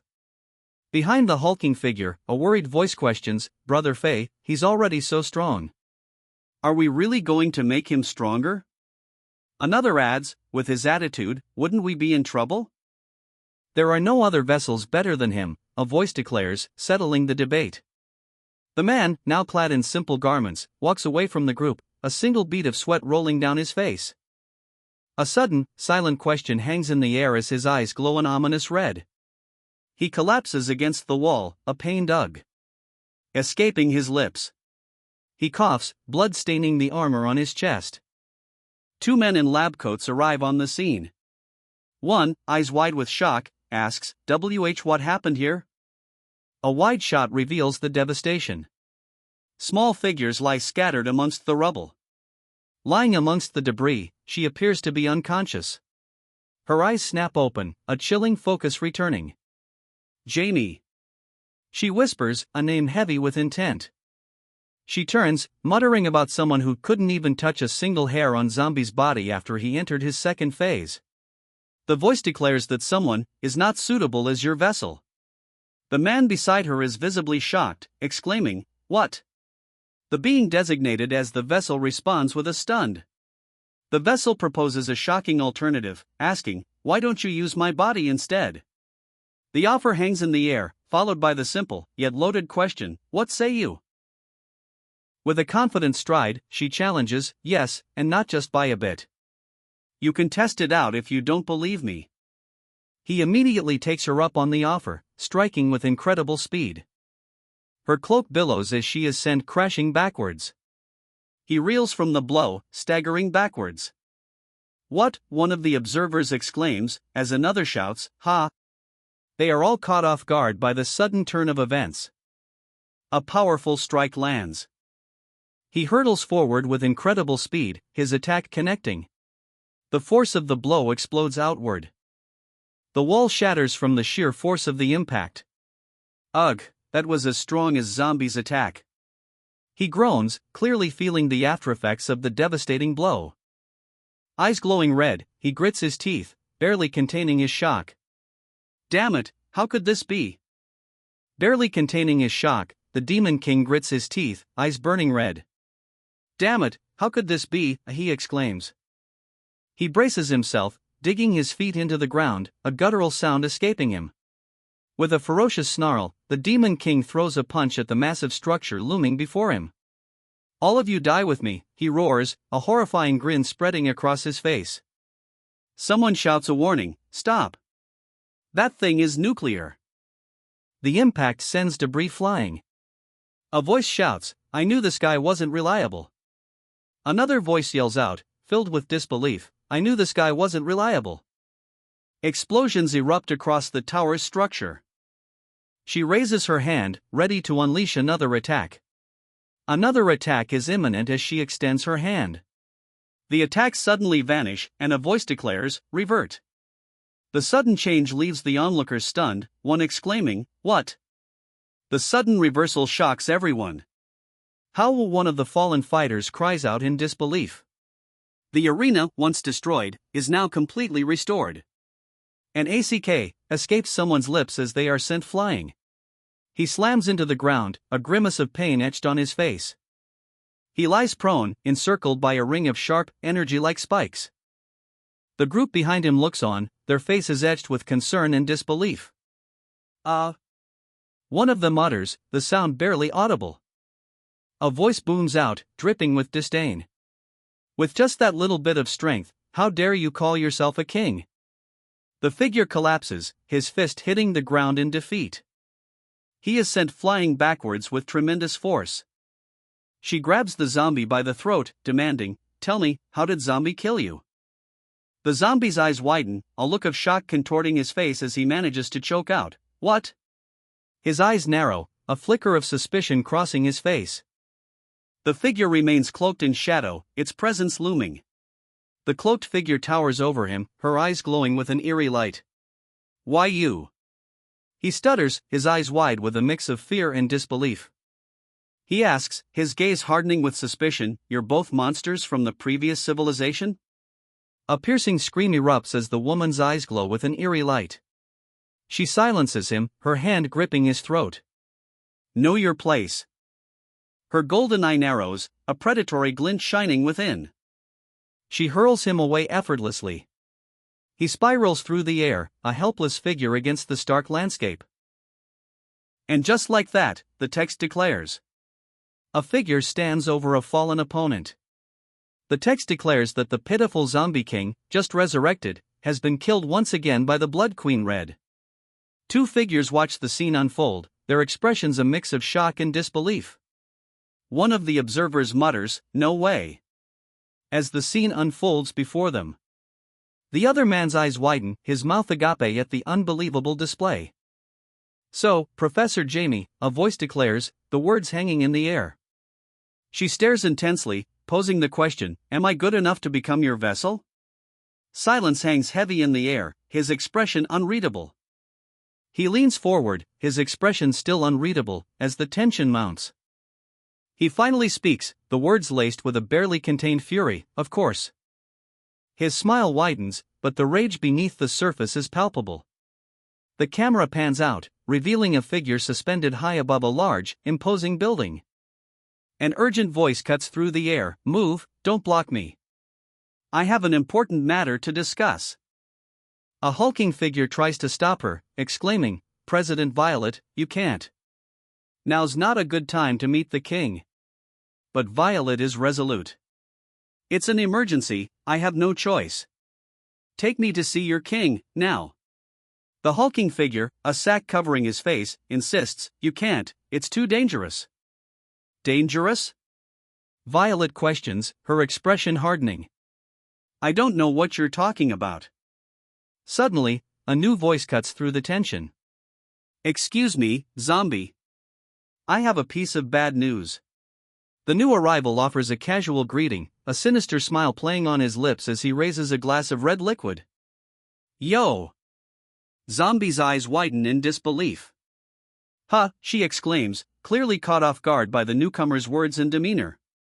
Her shock intensifies. "Since when did you talk like that?" Zombie demands, her expression a mix of confusion and rising alarm. Her fist clenches, a clear sign of building anger. A chilling voice echoes, "Don't you think it's more interesting to change things around every once in a while?" Then, a direct question hangs in the air, "So, why have you come looking for me?" Her expression hardens, and she reveals, Professor Jamie escaped. He smirks, a sinister glint in his eyes. "I know." Then, swirling the red liquid in his glass, he continues, "You bunch of trash could never even dream to stop Little Red." Her eyes widen in disbelief. "How did you know?" "It only happened 10 minutes ago," she demands, visibly shaken by his words. The sinister man reveals, Little Red used her bloodline power. "So I naturally felt it." His unnerving smirk deepens. "Little Red used her bloodline power," he reveals, a sinister smirk deepening on his face. "So I naturally felt it." The woman's face contorts in shock, exclaiming, "Bloodline power?" The revelation clearly takes her by surprise. Alarmed, she declares, "I need to report this information to the higher-ups." He casually suggests, "Since you're here already, don't be in a hurry to leave." A sinister smile plays on his lips as he adds, "I haven't been able to mingle with a human peacefully in a while." "Why? Don't we have some food and I'll show you around the city," he finishes, the offer hanging heavy in the air. "Eik," she shouts, recoiling in visible shock and alarm at his offer. Eyes wide with alarm, she snaps, "Don't you dare try anything funny." The offer to show her around the city clearly backfired. "I'll let you know that I already know what you did to Inspector Chen," she declares, suspicion and accusation ringing in her voice. Sipping from his glass, he states flatly, "I don't have time to be playing around with you right now." She, however, is having none of it. "Here's an emergency, I need to go back," she retorts, turning to leave. Before she can leave, a voice calls out, "Say," stopping her in her tracks. His voice continues, the question hanging in the air, "Are you not at all interested?" A sinister smile spreads across his face as he continues, "About how I use my bloodline power?" Her eyes widen in alarm at his words, a speech bubble punctuating her shock. What?" she exclaims, reeling from the revelation. "You also have bloodline power?" His face shifts into a menacing glare, eyes glowing crimson. Her eyes widen in disbelief, and she stammers, Her expression hardens, and she declares, "Then this lady will go on a date with you." "Move aside," a voice urgently demands, as medical personnel rush to resuscitate someone. "He's still breathing," a medical professional exclaims, hope flickering in his eyes. The medical professional leans over the injured man, his expression a mix of concern and focused determination. The medical professional leans in closer, asking, "What do you want to say?" A figure with pointed ears and striking yellow eyes relaxes, reclining casually in what appears to be a large box. The scene shifts to what appears to be a laboratory, where a scientist in a white coat exclaims, "Incredible! This is my first time seeing such a stupendous body." Another voice retorts, "It's completely unscientific." A stern voice cuts through the lab's atmosphere, questioning, "Hey, you guys are not conducting experiments randomly, right? Can his genes really be used to improve our queen? You better not hurt her." The camera focuses on the back of a figure in a dark coat, a warning tape visible on the floor. Turning, a man in a lab coat smiles, declaring, "Relax, Professor. Jamie's research is at the pinnacle of all human beings." The man in the lab coat continues, revealing that previous enhancements were performed by Zombie himself. He adds, "Now, we only need Zombie's genes." The professor questions the lab coat's plan, asking, "You're not expecting us to go to Zombie to pull one of his hair, right?" The woman beside the professor wears a similar expression of disbelief. Two figures stand silently at either end of the group, their faces obscured. The lab coat responds, "I'm not dumb enough to send you to your own demise." The professor's statement is met with continued disbelief from the woman beside him. "Then how will we get his genes?" she asks, clearly frustrated. "Zombie's not just going to gift it to you." The woman sits calmly, her expression betraying no hint of how they might accomplish such a task. "Ha," he chuckles, a sinister glint in his eyes. His confidence unwavering, he states, "Something as simple as that can't stop us." He holds up a green vial, a smug grin plastered across his face. Below, his opponents are visibly shocked. "What the heck, how did you get that?" one of them exclaims. Inside the vial, a figure with pigtails floats in a blue liquid. A voice declares, "There is a human who got Zombie's genes." The man explains that to confirm if she had turned into a zombie, she underwent a full body examination. "I had one of my people draw a vial of her blood," he reveals. One of the opponents mutters, "Humans are so scheming." Holding up the vial, the man smirks, stating, "Having spies within the enemy is super useful." "All right, let's start," he declares, signaling the beginning of whatever he has planned. Below them, the city sprawls, its lights twinkling like a vast, inverted constellation. A chef, wearing a tall white hat, presents a dish with a surprised expression. "It really doesn't fit its name though," she mutters, a hint of uncertainty in her voice. "What if I can't turn back? Are there any side effects?" He sits in a restaurant, his face obscured by dark lines. "Say something," he demands, his gaze fixed intently on someone out of view. A figure in a mask and hood stands silently, a question mark floating above their head. UF*Cur. "Can't you finish speaking before turning back?" he shouts, enraged. "I gave up on a very important matter to go on a date with you. You can't just change a face and pretend to not know anything. Take some responsibility. Turn back. Turn back now." The demand echoes with menacing force. The figure in the mask retorts, "I don't want to." He continues, stating, "Plus, I didn't force you to come. You willingly did it yourself. Where are your chilies? Give me a kilo," the man demands. A chef replies, "All the chilies in the city have been confiscated by Department Head Blakey." 2 months later. 2 months had passed since the chili confiscation. A hospital's cross stands against a clear sky. At the hospital, a woman states flatly, "This is the second time I have come to the hospital to see you." Lying in a hospital bed, hooked up to a breathing apparatus, he asks, "I asked you to send the message out before I lost consciousness. Did you do it?" "Relax," he replies, "I used our satellites to send the message as soon as I got wind of what happened. I even labeled it as a red-level emergency." The man lies still, breathing heavily through the apparatus. The woman scoffs, declaring, "But you're all really useless. There were so many of you and a voice-activated nuclear. And yet he was taken away by a single woman?" The woman continues, explaining, "Our opponent this time was different. The nuclear obviously went off, but she somehow managed to suppress it and brought it back to normal. Then, a chilling realization: she's not someone from this era. His eyes narrow, and he states simply, I know. With her hands clasped, she reveals, I already sent the message out. The department head should have already received it. A close-up reveals the robot's damaged face, wires exposed. Who would have thought that there was a city buried under here, one of them muses. And their technological advancements are not low either. It's a shame they got destroyed. Copy that. I understand, he acknowledges, receiving new orders.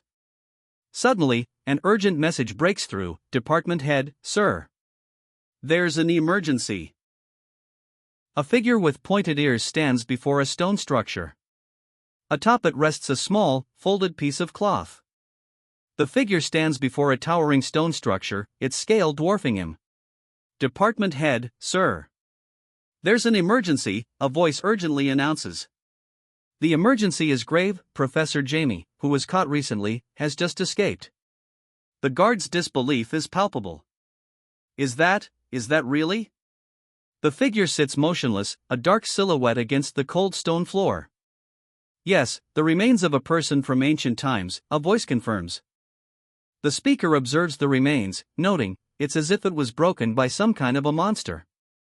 The figure pauses, lost in thought as he surveys the scene before him. The speaker continues, revealing, what's scarier is that all the remains here were burnt to the limit, which is also why their corpses didn't rot even after 1,000 years. The armored figure states flatly, they are basically empty shells, they are of no value to research at all. Surveying the scene, the armored figure observes, there seems to have been traces of a big battle here. He then wonders, good heavens, with their level of technology, what kind of monster could have done this? There's nothing else to find here, the armored figure concludes. He wonders aloud, what was the emergency just now? Meanwhile, it's revealed that Beyonders Academy recently recruited a new president who caught Professor Jamie. But for some reason, Professor Jamie, who was just caught, managed to escape again, the armored figure states, adding that many presidents were also hurt in the process. He reveals the HQ is now in a state of emergency, and their available combat power is severely lacking. Having assessed the situation, the armored figure declares, then let's go. The armored figure stands ready, the lower half of his torso visible. Suddenly, the armored figure pauses, questioning, what's this? His hand reaches out towards a strange, hexagonal object embedded in the ground. Scrawled upon it are indecipherable symbols. The armored figure seems to sense something amiss, an unspoken question hanging in the air. What? He exclaims, as two floating orbs target him with beams of light. The hooded figure stands silently as the armored man and his companion are confronted. The armored man exclaims, it can still function after a millennium of degradation? The hooded figure observes the scene, stating, this is my first time seeing a human with such a strong physical body. Department Head, be careful, one of the armored figures shouts.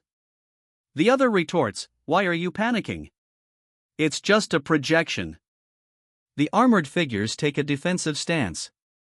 One warns, Department Head, be careful. But the other dismisses the danger, why are you panicking? It's just a projection.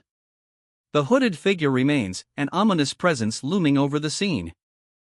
The hooded figure offers a deal, I can make you even stronger, as long as you vow on your life to protect human civilization. The hooded figure remains still, awaiting an answer. One of the figures responds, stating, there is no need for the senior to remind me. I just want to better understand the ancient humans. Another voice then asks, how did you guys end up getting annihilated? The hooded figure remains silent, the question hanging in the air. The silence stretches, leaving the other figures waiting for an answer that doesn't come. The hooded figure remains still, their silence adding to the growing tension. Breaking the silence, the hooded figure offers a peace sign. The hooded figure remains motionless. The hooded figure and their companion stand silently, facing forward. Is this guy for real? Someone wonders. The scene shifts to a distant past, 1,000 years ago. The Earth, 1,000 years ago, looked drastically different. The Earth did not look like this, with only two large continents. 1,000 years earlier, the Earth was divided into 7 great continents and 8 vast oceans. Over 100 countries thrived. Glorious, it was thought. For the sake of increasing humanity's power, all resources were gathered. And they had long figured out the technology needed to build starships. Massive warships now orbit the Earth. Their technological level achieved an unprecedented height. Clad in advanced red and black armor, a warrior stands, a gleaming blade held ready. At that time, we even fought aliens. Explosions ripped through the alien fleet, tearing through their ranks. The alien fleet is engulfed in a series of violent explosions. But even their advanced technology was nothing in front of ours. As for the monsters hidden deep beneath the ground, they aren't worth mentioning. But there was one exception. This zombie was the only one we couldn't win against. A soldier, visibly shaken, stammers, "WI. The impossible has seemingly occurred." Inside a Stark room, a figure in a hooded cloak flickers on a screen. 2 others stand observing. Doubts surface as one of the observers questions, "Department head, don't you think he is tricking us?" The other adds, "This guy doesn't look like he is strong at all."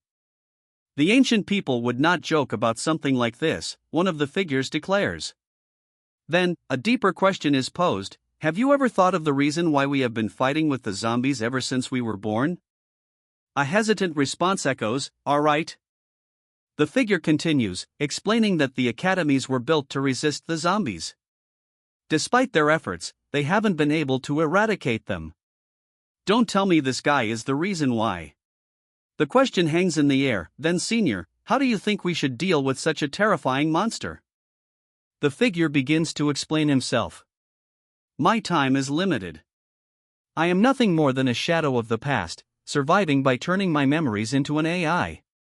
He continues, back then, we were only focused on improving our technology. But you. The AI continues, stating, you walk a different path from us. I would have never thought that the physical body of a human could also reach such a level. You have shown me hope. The AI's voice echoes through the chamber. The AI continues, with your physical body, in addition to our technology. We can defeat him, the AI declares, a golden mechanical hand displayed prominently.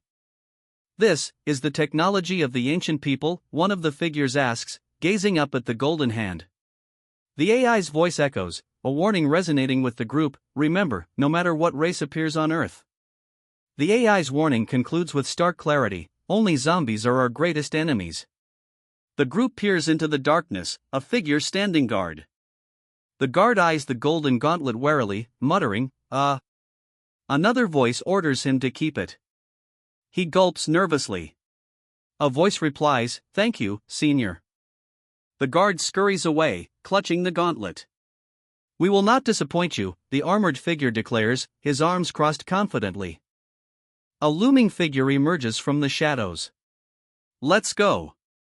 The rest of the equipment here is useless, the figure commands. A subordinate then asks, are we going to find the guy on the screen just now? No, we need to deal with Professor Jamie first, he declares, redirecting their mission. The figure elaborates, with how big this world is, finding a single zombie is not an easy task. It's like searching for a needle in a haystack. The vast sky stretches above, dotted with sparse clouds. Holding a device to her mouth, she confirms, okay, I got it. The message is clear, the department head is coming back. He has called everyone for a meeting. The figure in the mask states flatly, you also have to go. The masked figure's words prompt a surprised reaction. Me? The masked figure pauses, a thought bubble above his head reading, department head? He then wonders aloud, who's that? Sometime later. The scene shifts to a laboratory, filled with rows of counters and various scientific equipment. A bit more, just a little bit more. He mutters, carefully adjusting something within a containment unit. Suddenly, a triumphant shout erupts from the scientist, ha ha ha. Success! His eyes glow with an eerie green light. The scientist is submerged in a vibrant green liquid. He floats upside down, completely immersed in the glowing green fluid. He remains suspended in the eerie green liquid. Two figures crouch outside the room, their faces grim as they speak in hushed tones. Held in a weathered hand, a single coin remains. The entire tribe only has a single coin left. The steward of the blood tribe squats low, burdened by the weight of his responsibility. As the steward of the blood tribe, I won't be able to feed all the members even if I work 10 different jobs a day. Even this last coin, he laments, was earned by begging. The steward's despair deepens as he mutters, "Woo. I want to die." "Bro Lan Ling, don't be depressed," a comrade urges. He reminds the steward, "Have you forgotten who we are? We have the skills, why don't we do some side occupation? Don't play around." "What kind of side occupation can we do?" Lan Ling asks, his expression deadpan. An unexpected suggestion arises: rob a bank. "On my way here, I saw a bank," one of them states. He continues, observing that everyone inside was slow and clumsy like snails. Apparently, it takes them 30 minutes just to withdraw some money. With a grin, he concludes, "This is my first time seeing such an inefficient bank." Another member confidently states, "With our skills, we can settle the matter in 10 seconds. He adds, "As long as we're quick enough, they won't be able to catch us even with a rocket." The first member confidently states, "We'll run once we get the money." But the other looks less certain, muttering a doubtful, "Eh." A futuristic cityscape sprawls before us, its towering structures reaching towards the bright sky. Inside a conference room, a soldier salutes. "Department head, all the presidents have gathered." A figure with a distinctive helmet stands at the head of the table. "We can start the meeting." The department head, helmet gleaming, adjusts his gloves, preparing himself. Only the department head's torso is visible, his clothing crisp and dark. "Let's go," the department head's voice commands. A convoy of dark vehicles awaits. The department head, now fully visible, wears a stark white mask, obscuring his features. He raises a hand to his head, seemingly unfazed as he prepares to depart with his entourage. The department head lunges forward, his expression obscured by shadows, as he moves with unnatural speed. Meanwhile, the department head dangles a pig mask over the edge of a building. Another figure squats nearby, watching the department head's actions with a wary expression. The department head still holds the pig mask. The other figure watches him with a suspicious glare. "How slow," the department head remarks, still holding the pig mask. "Bro Lan Ling, we can set out now," a voice calls out as someone opens the van door.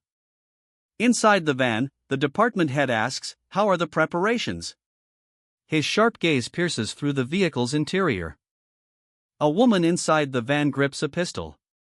"We must not have any accidents." One of the masked figures reassures, "Don't worry, we've scouted the place.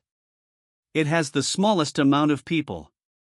Another adds with chilling confidence, "Hee hee, when it comes to robbing banks, we're professionals." Inside a modern office, a man gazes out the tall windows. The calm before the storm? With a sinister smirk, Boss Blackie is informed that the financial reports of February are out. The camera focuses on Boss Blackie's suit. The order is given, "Let's go." Armed men rush from the building toward a waiting van.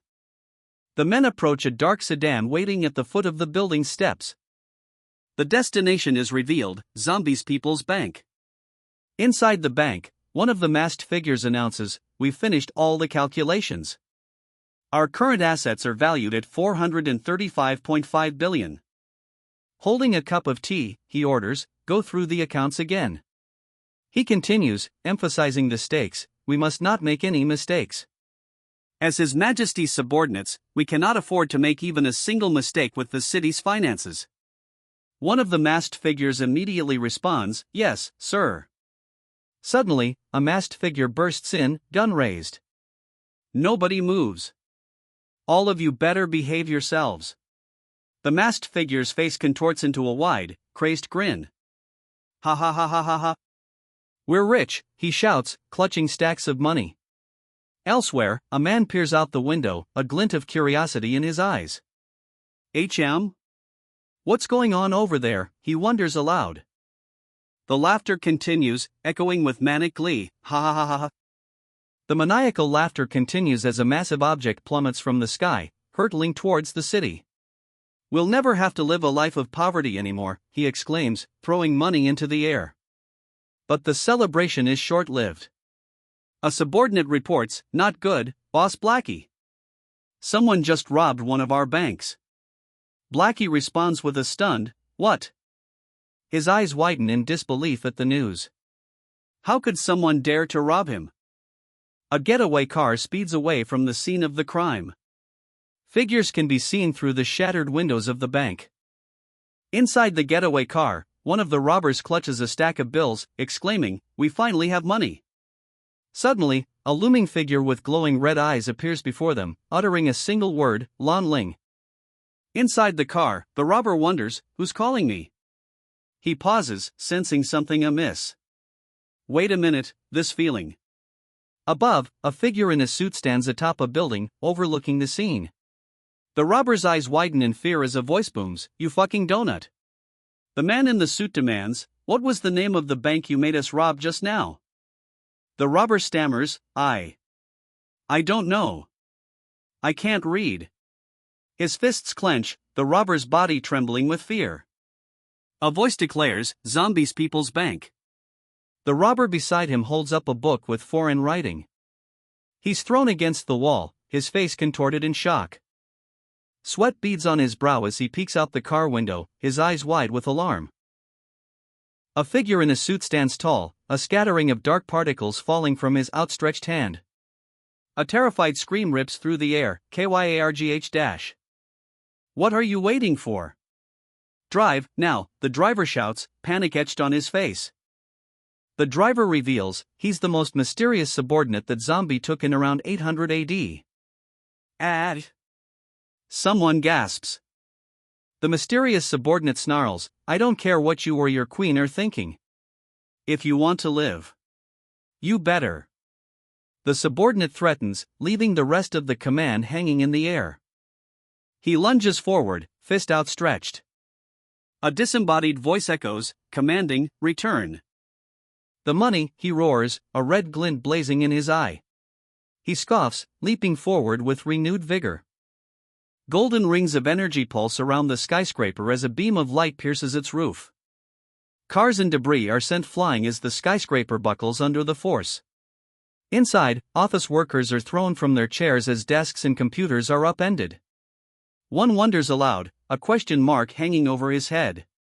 The city is thrown into chaos as vehicles and debris rain down from above. Clinging to the side of a building, one character shouts, "No way. Isn't this too exaggerated?" A stunned voice echoes, "What the hell?" The driver's panicked voice cuts through the air, "Boss. The money we stole this time won't be enough to repair this car." A figure peers from the car window, eyes wide with shock. "It's over," he declares, as another voice shakily adds, "He has completely lost his mind." The figure stares out at the bright sky, seemingly resigned to their fate. He stands tall, gazing up at the sky with a clenched fist. Suddenly, the figure shouts, "Everyone, split up. Go back and tell the queen we've caused trouble."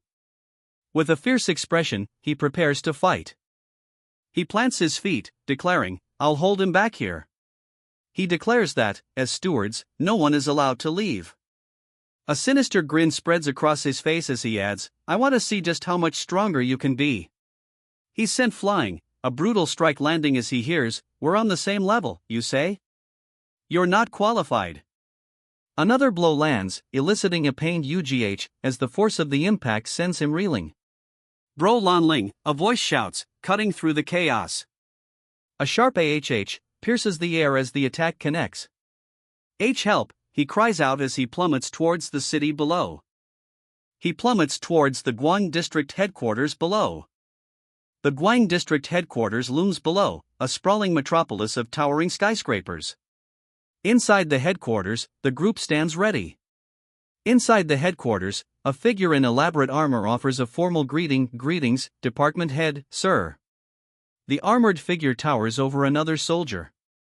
The armored figure announces, "I've already received the message about Professor Jamie's escape.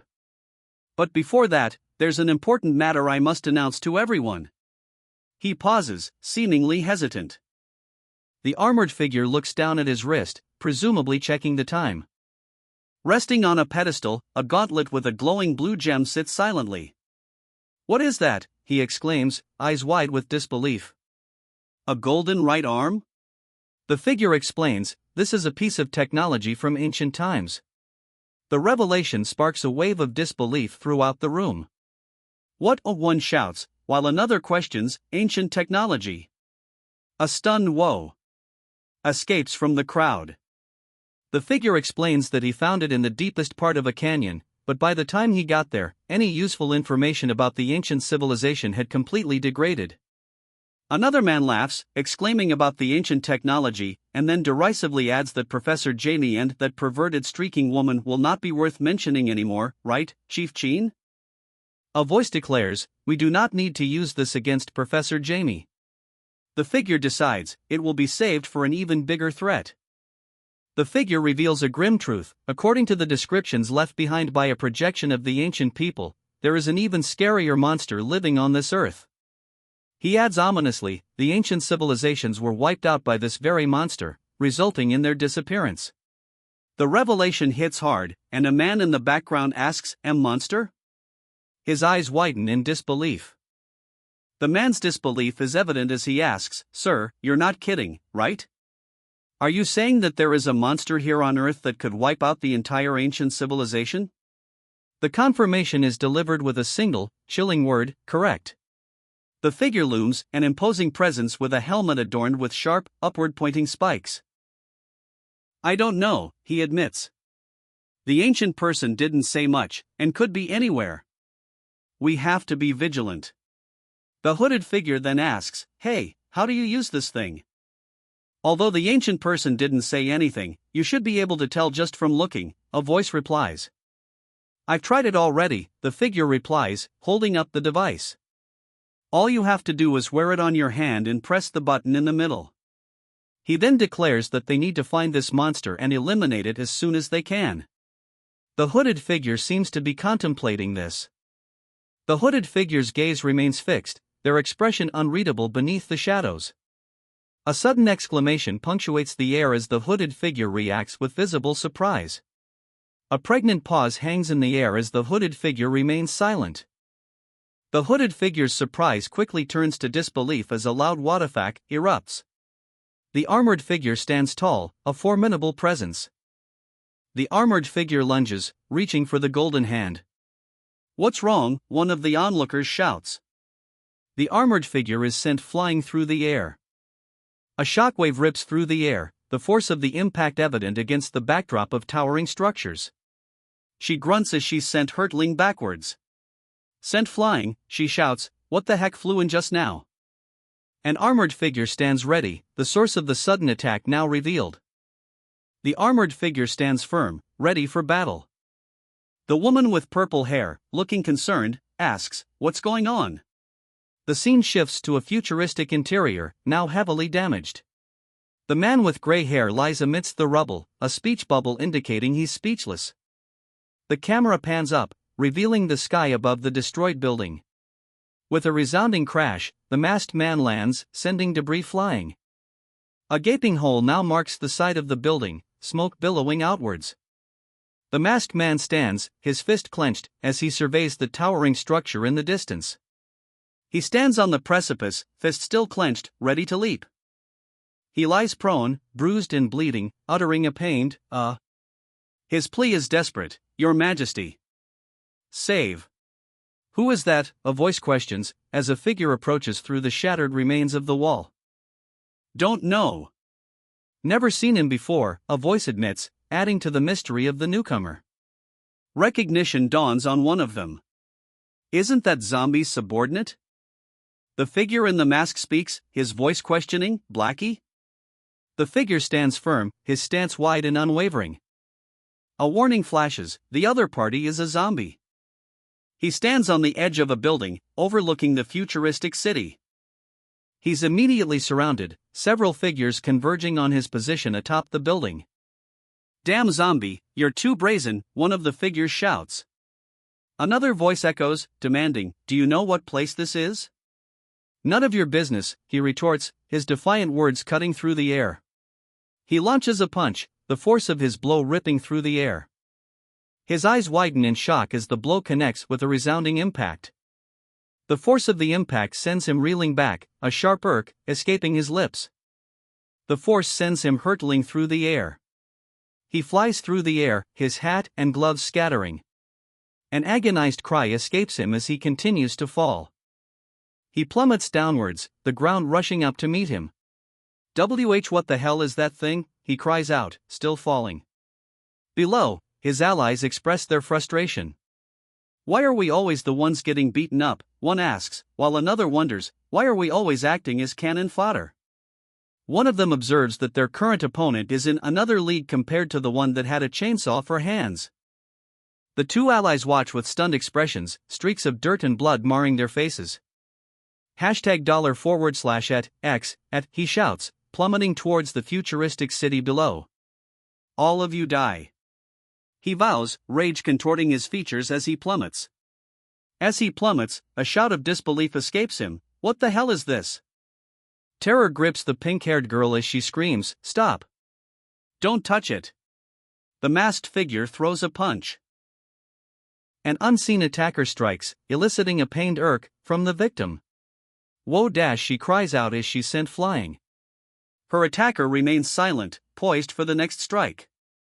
As she flies through the air, she thinks, department head, the new president's strength. I know. I saw it, one of the helmeted figures replies. The helmeted figure muses, the strength of a president is like an ant in front of him. He is even stronger than I thought. The figure spins rapidly, creating a whirlwind of motion. A wave of pain hits him, and he manages a choked cough. Another figure appears, stammering, Why, Your Majesty? What are you doing here? He then declares, You cannot kill them. The figure unleashes a battle cry, HYAA, as blue energy crackles around him. The figure charges forward, blue energy intensifying around his armored arms. Suddenly, a voice declares, This is the headquarters. They are the ones who gave us the city. The figure in the mask pauses, a curious escaping him. A dark object plummets from the sky. A solar eclipse darkens the sky. Department head. What is that? One of the armored figures exclaims, witnessing the event in the darkened sky. Another quickly denies responsibility, stating, No. I'm not the one who did that. A complete solar eclipse, she questions, her face a mask of shock. An ominous silence descends as the eclipse deepens, casting a golden ring around the encroaching darkness. As the darkness intensifies, a man's voice cuts through the silence, laced with confusion and fear. What's going on? He cries out. The eclipse plunges further into totality, leaving only a sliver of light clinging to the edge of the encroaching darkness. The eclipse is complete, and a woman with long white hair lies prone in the darkness. Look, there's a person up there, one of the figures shouts, pointing towards the sky. Another wonders aloud, why did the sky suddenly go dark? A figure in a distinctive white mask looms, emerging from the darkness of the eclipse. The figure, muscular and imposing, stands revealed. Who is she? The question hangs in the air, unanswered. It's that woman, someone shouts, recognizing the figure. A stunned silence follows. The woman's eyes glow with a menacing red light, and a chilling laugh escapes her lips. Ha ha ha.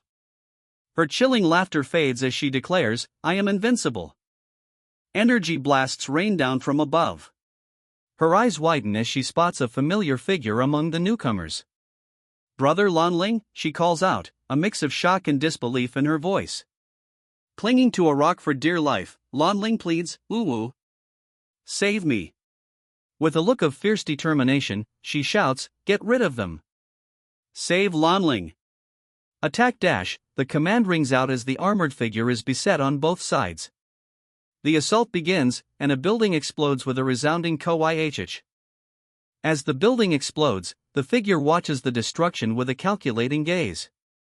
The figure's gaze remains fixed, his expression unreadable as the destruction unfolds before him.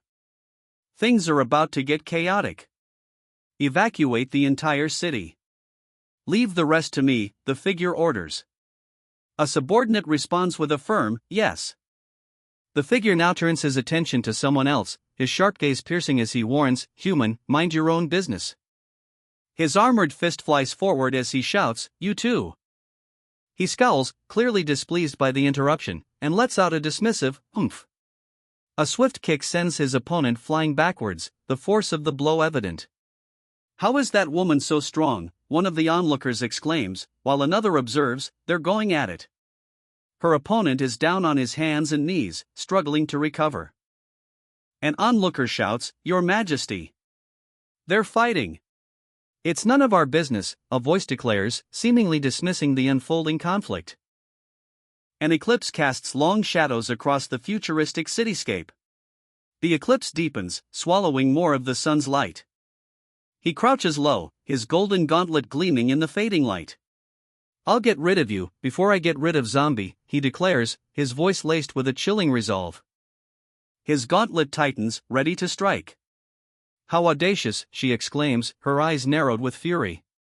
A beat of silence follows her outburst, then a younger voice pipes up, questioning, "Zombie?" A massive, armored hand lunges forward with incredible speed. "Let's settle this in one move," the armored figure roars. "Let's settle this in one move," he declares, his armored fist crackling with energy as he closes the distance. "All right," he mutters, his silver hair shifting as he prepares to meet the attack head-on. The hooded figure watches with a question mark floating above his head as the armored fighter shouts, "That's exactly what I wanted to do." Eyes narrowed, the silver-haired fighter descends rapidly. With a cry, he unleashes a devastating blow. His fist hurtles forward, connecting with devastating force. The force of the blow sends a shockwave rippling outwards. The force of the impact throws both opponents back, cries of pain echoing through the air. His fist slams down, shattering the golden gauntlet. The force of the blow shatters the car window. An anguished cry rips through the air as the force of the impact explodes from the car's center console. A blinding flash fills the interior. Coughing, he is thrown from the wreckage. She clicks her tongue, unimpressed. "Oof. Ugh. Damn this ancient technology." He groans, clutching a golden gauntlet. "This thing is a complete sham." His frustration mounts. "If I had known, I would have just done it myself." A woman's voice echoes, declaring, "You are the human with the strongest body I have met in the past 1,000 years. She continues, stating that had it been 1,000 years ago, with that broken piece of tech, the outcome of our battle would have been uncertain. "It's a shame," she says, her words hanging in the air. The woman's grip tightens, as she declares, "I'll have to put you to rest." She lunges forward, weapon raised, her eyes burning with determination. The air cracks as her strike descends. She leaps from the rooftop, cape billowing behind her. "I think you got the wrong opponent," a voice declares, leaving the intended target in question. Landing on another rooftop, she faces a lone figure in the distance. The lone figure turns, eyes narrowed in fury. "Who the fuck goes there?" he shouts. Her expression hidden, she declares, "Your opponent is me." A sinister smile creeps across her face, her eyes glowing with an eerie red light. The blue-haired fighter shouts, "Holy cow? What is that?" while his opponent exclaims, "How?" A mix of shock and disbelief registers on their faces. Eyes wide with terror, she cries out, "Brother Lanling." He falls backward, defeated. He is sent flying backward, his hand raised to shield his face from the impact. He slams into a hard surface with a resounding crash, uttering a startled "ack." The world blurs as he continues to fly backwards. Straining, he manages to gasp, "Ugh. Why you? Who the hell are you guys?" A voice responds, "Who?" The speaker's narrowed eyes and furrowed brow suggest suspicion. Her companion grabs at her clothes, desperate to stop her. Don't you think you can get away with this?" he shouts. Silence hangs in the air as she stands atop the wreckage. A figure lies on a rooftop, her sword still clutched in her hand. Her cape billows around her. "Ugh!" he groans, lying amidst the rubble. Above, a voice calls out Violet. Meanwhile, another figure, regaining consciousness, asks what she missed. A voice breaks the silence with a simple, ominous warning: something's wrong. Her eyes blazing with fury, she shouts, "Damn you! Don't look down on me!" Her face contorted in rage, she's grabbed roughly. The situation escalates with alarming speed. She is thrown violently to the ground. Another figure is sent flying in the opposite direction. Spitting out a bitter laugh, she seems unfazed by the rough handling. Ha! She steadies herself, preparing for the next attack. Her eyes blazing with anger, she shouts, "I'm not some small fry. Don't you dare treat me like a pipsqueak." A sinister grin spreads across his face. "Ka ha ha. Then prove it." She swings a punch, sending debris flying. "Humph. Is this the best you can do?" Her opponent reels back from the kick, eyes wide. She stumbles backward, bracing herself against the ground. Ugh! The opponent laughs, a chilling ha echoing through the arena. Recovering quickly, she prepares to strike back. The audience watches with stunned expressions. One of them wonders aloud, when did Dawn become so strong? She flips through the air, her form a blur of motion. Landing hard, she spits out a furious bastard. Struggling to regain her footing, she groans, "Ugh." Blood streaks through the air as she's sent flying. "Blood clones," someone shouts, as multiple figures rain down upon a shadowy silhouette. "A concealment technique, huh?" An oof escapes the woman as she's sent crashing downwards. The clones begin to dissipate as they fall. "Ugh! You! Are you really a human?" she exclaims, her face contorted in disbelief. With the clones now gone, she stands defiantly, a crimson energy blade extending from her hand. A blur of motion. Her crimson blade clashes against an unseen force. The force of the impact sends her flying backwards. The force of the blow sends her sword hurtling away. Staggering, she struggles to regain her balance on the rooftop. A gust of wind blows past her, a stark reminder of the precariousness of her position. A sudden kyaah pierces the air as debris rains down around them. This is too exaggerated," one of the men stammers, clearly shaken. Another wonders aloud, was Violet always that strong? He then pauses, a flicker of recognition in his eyes. No, that doesn't seem right. Why does her condition remind me of something? Violet observes the scene, muttering, I see. Standing atop the rubble, Violet declares, "It turns out that you're also someone who has been strengthened before. But you're not the one I am looking for." She continues, her eyes narrowed, "I am looking for zombies so that I can avenge the humiliation from back then." A close-up reveals a determined gaze, the red markings around his eye glowing intensely. His gaze intensifies, the red markings around his eye burning brighter with resolve. A monstrous transformation takes hold as he declares, "I have endured 1,000 years for this moment. I can easily torture you to death with my strength." He then warns, "You are not my opponent. I suggest you step out of the way." The transformed Demon King stands amidst swirling energy, his warning hanging heavy in the air. Facing the transformed Demon King, she admits, "You're right. My current strength is no match for you. Even if I use stimulants, I won't be able to beat you." "But," she counters, "if that power is all that you're relying on to beat that petty fellow, I will have to disagree." A sinister grin spreads across his face as he declares, "Let me show you something fun." A sinister grin spreads across his face as he declares, "Let me show you something fun." A disbelieving fun echoes in the air, the question hanging heavy with unspoken dread. Eyes covered, she raises her sword, bracing for whatever twisted game he has planned. A hand reaches out. He screams, a look of pure agony contorting his face. A figure stands in the aftermath, sword in hand, gazing upwards. "Hold on, what is this now?" someone exclaims, a look of utter disbelief on their face. What is she doing? He wonders aloud, his expression a mix of confusion and disbelief. Reaching out, he seems to be trying to grab something, his expression unreadable from this angle. She remains silent, a look of intense focus on her face. Below, a pink energy swirls. The pink energy swirls faster, distorting the cityscape. She continues to focus intently. The pink energy erupts as one of the fighters cries out, "RGHHH." A close-up reveals a menacing red glint in his eye. Standing tall, the figure's masked face and glowing red eyes pierce through the pink energy. The masked figure stares down, the skull-like mask and dark eyes creating a terrifying visage. The masked figure plummets from the tower, a black shape against the bright sky. Horrified, the onlookers shout, "No way," as they witness the masked figure's fall. "What's that?" someone shouts from above. Below, the falling figure looks up, equally confused. "Ha!" The masked figure plummets downwards. The masked figure, now on solid ground, utters a soft, "Oh." A suited man stands beside him.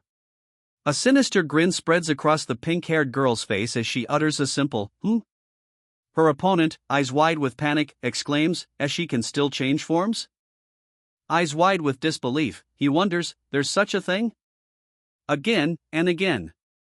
She repeats, a disturbing mantra as her transformation continues. The transformation continues, focusing on her lower body. Fully transformed, she asks, "Are you contemplating your life?"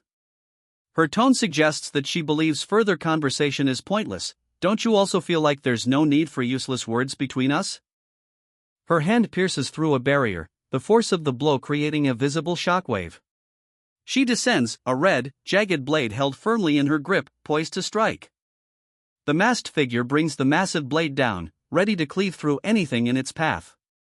As the blade descends, she suddenly declares, "You're right." "Only the weak use words," he shouts, his blade already piercing her abdomen. But as his blade pierces her, she retaliates, unleashing an enhanced blade. His grip tightens on the hilt, preparing for the next strike. A crimson arc flashes as she unleashes the red blade cleave. His eyes widen in disbelief as the blade hurtles toward him. His face contorts in terror as the attack closes in. "WHOA," he shouts, as the blade hurtles towards him with blinding speed. Blinding streaks of light fill the space. "Blood cells," a voice states, as the blinding light reveals the scene. The light intensifies, revealing a swarm of blood cells. The blood cells suddenly morph into a monstrous, winged form. The monstrous form solidifies, revealing a figure with sharp, wing-like protrusions. "What the?" someone shouts, while another cries out, "Your Majesty." A flurry of slashes fills the air. The Demon King's sword cuts through the air, a storm of slashes unleashed. The sound of the sword slashes echoes. Reporting. One of the figures begins, relaying grim news. "It seems like President Violet has destroyed every cell in that woman's body." Another, hearing this, can only respond with a stunned, "What the?" The man's face contorts in disbelief. What kind of joke is this?" he demands, his voice rising in anger. President Violet, hearing this, simply responds with a contemplative, "Hmm." Her expression remains unreadable. Silence hangs in the air, punctuated only by the ellipses in the speech bubble. Her words cut through the silence, a chilling challenge hanging in the air. "I know you're not this frail, so..." She begins, before continuing with a taunt, "Could it be that you think you can sneak up on me?" A figure stands defiantly as tendrils of red energy lash out around her. An arm, seemingly made of bone and sinew, reaches upwards. She struggles to rise, pushing herself up from the ground. Standing, she faces her opponent, a figure cloaked in dark red and black. Those two, are they still human?" someone wonders aloud. Eyes wide with disbelief, onlookers question the fighter's humanity. Those two, are they still human?" A hooded figure watches the unfolding battle, remarking, "Red is about to get serious." The perspective shifts as someone suggests, "Let's change the place to watch the fight." "That petty fellow told me that you're actually an undying old monster from over 1,000 years ago," she states. "I guess I really can't judge you with normal logic." The armored figure, now against a cracked wall, exclaims, "She's what?" A voice below responds with a confused, "Ugh." Stuck against a cracked wall, the armored figure shouts, "She's what?" From below, a confused, "Ugh" echoes. Above, a figure yells, "Zombie, you bastard." From below, another voice warns, "It's dangerous. You should get out of here." The figure above, face obscured by shadow, appears to be the one they called Zombie. The figure, identified as Zombie, stares down, his eyes obscured by shadows. The shadows recede, revealing Zombie's face, a horrifying skull-like visage. He reaches out a hand towards the swirling darkness. Her hand extends further, reaching into the darkness as if grasping for something unseen. Her face contorted with determination, she declares, "We're not yet done." She lunges forward, sword at the ready, and declares, "Good." Standing on a rooftop overlooking a futuristic city, one of them states, "This place should be safe." Their supposed safe haven is immediately compromised as one of them shouts, "Zombie!" Before they can react, something crashes through the rooftop with incredible force. A figure wielding a scythe descends, leaving trails of red in its wake. Red energy streaks cut through the air. Below, the figure's shadow looms. The containers below shatter into fragments. She hurtles downwards, a blur of motion. The ground rushes up to meet her. Impact! A blade, glowing with pink energy, slashes towards her. "Ack!" she cries out as the blade connects. The figure looms over her, a grotesque mask obscuring its face. She's sent flying backwards, a look of disbelief on her face. Both figures are sent hurtling backwards from the force of the impact. Sliding back, she can only manage a stunned, "Whoa." Looking down upon the city, the long-haired figure scoffs, an audible humph, expressing their disdain. She plummets from the sky, the city shrinking beneath her. "Sogoi," she mutters, the ground rapidly approaching. Below, a figure in a mask watches her descent. "Unbelievable," he says, observing the spectacle. His eyes widen in disbelief.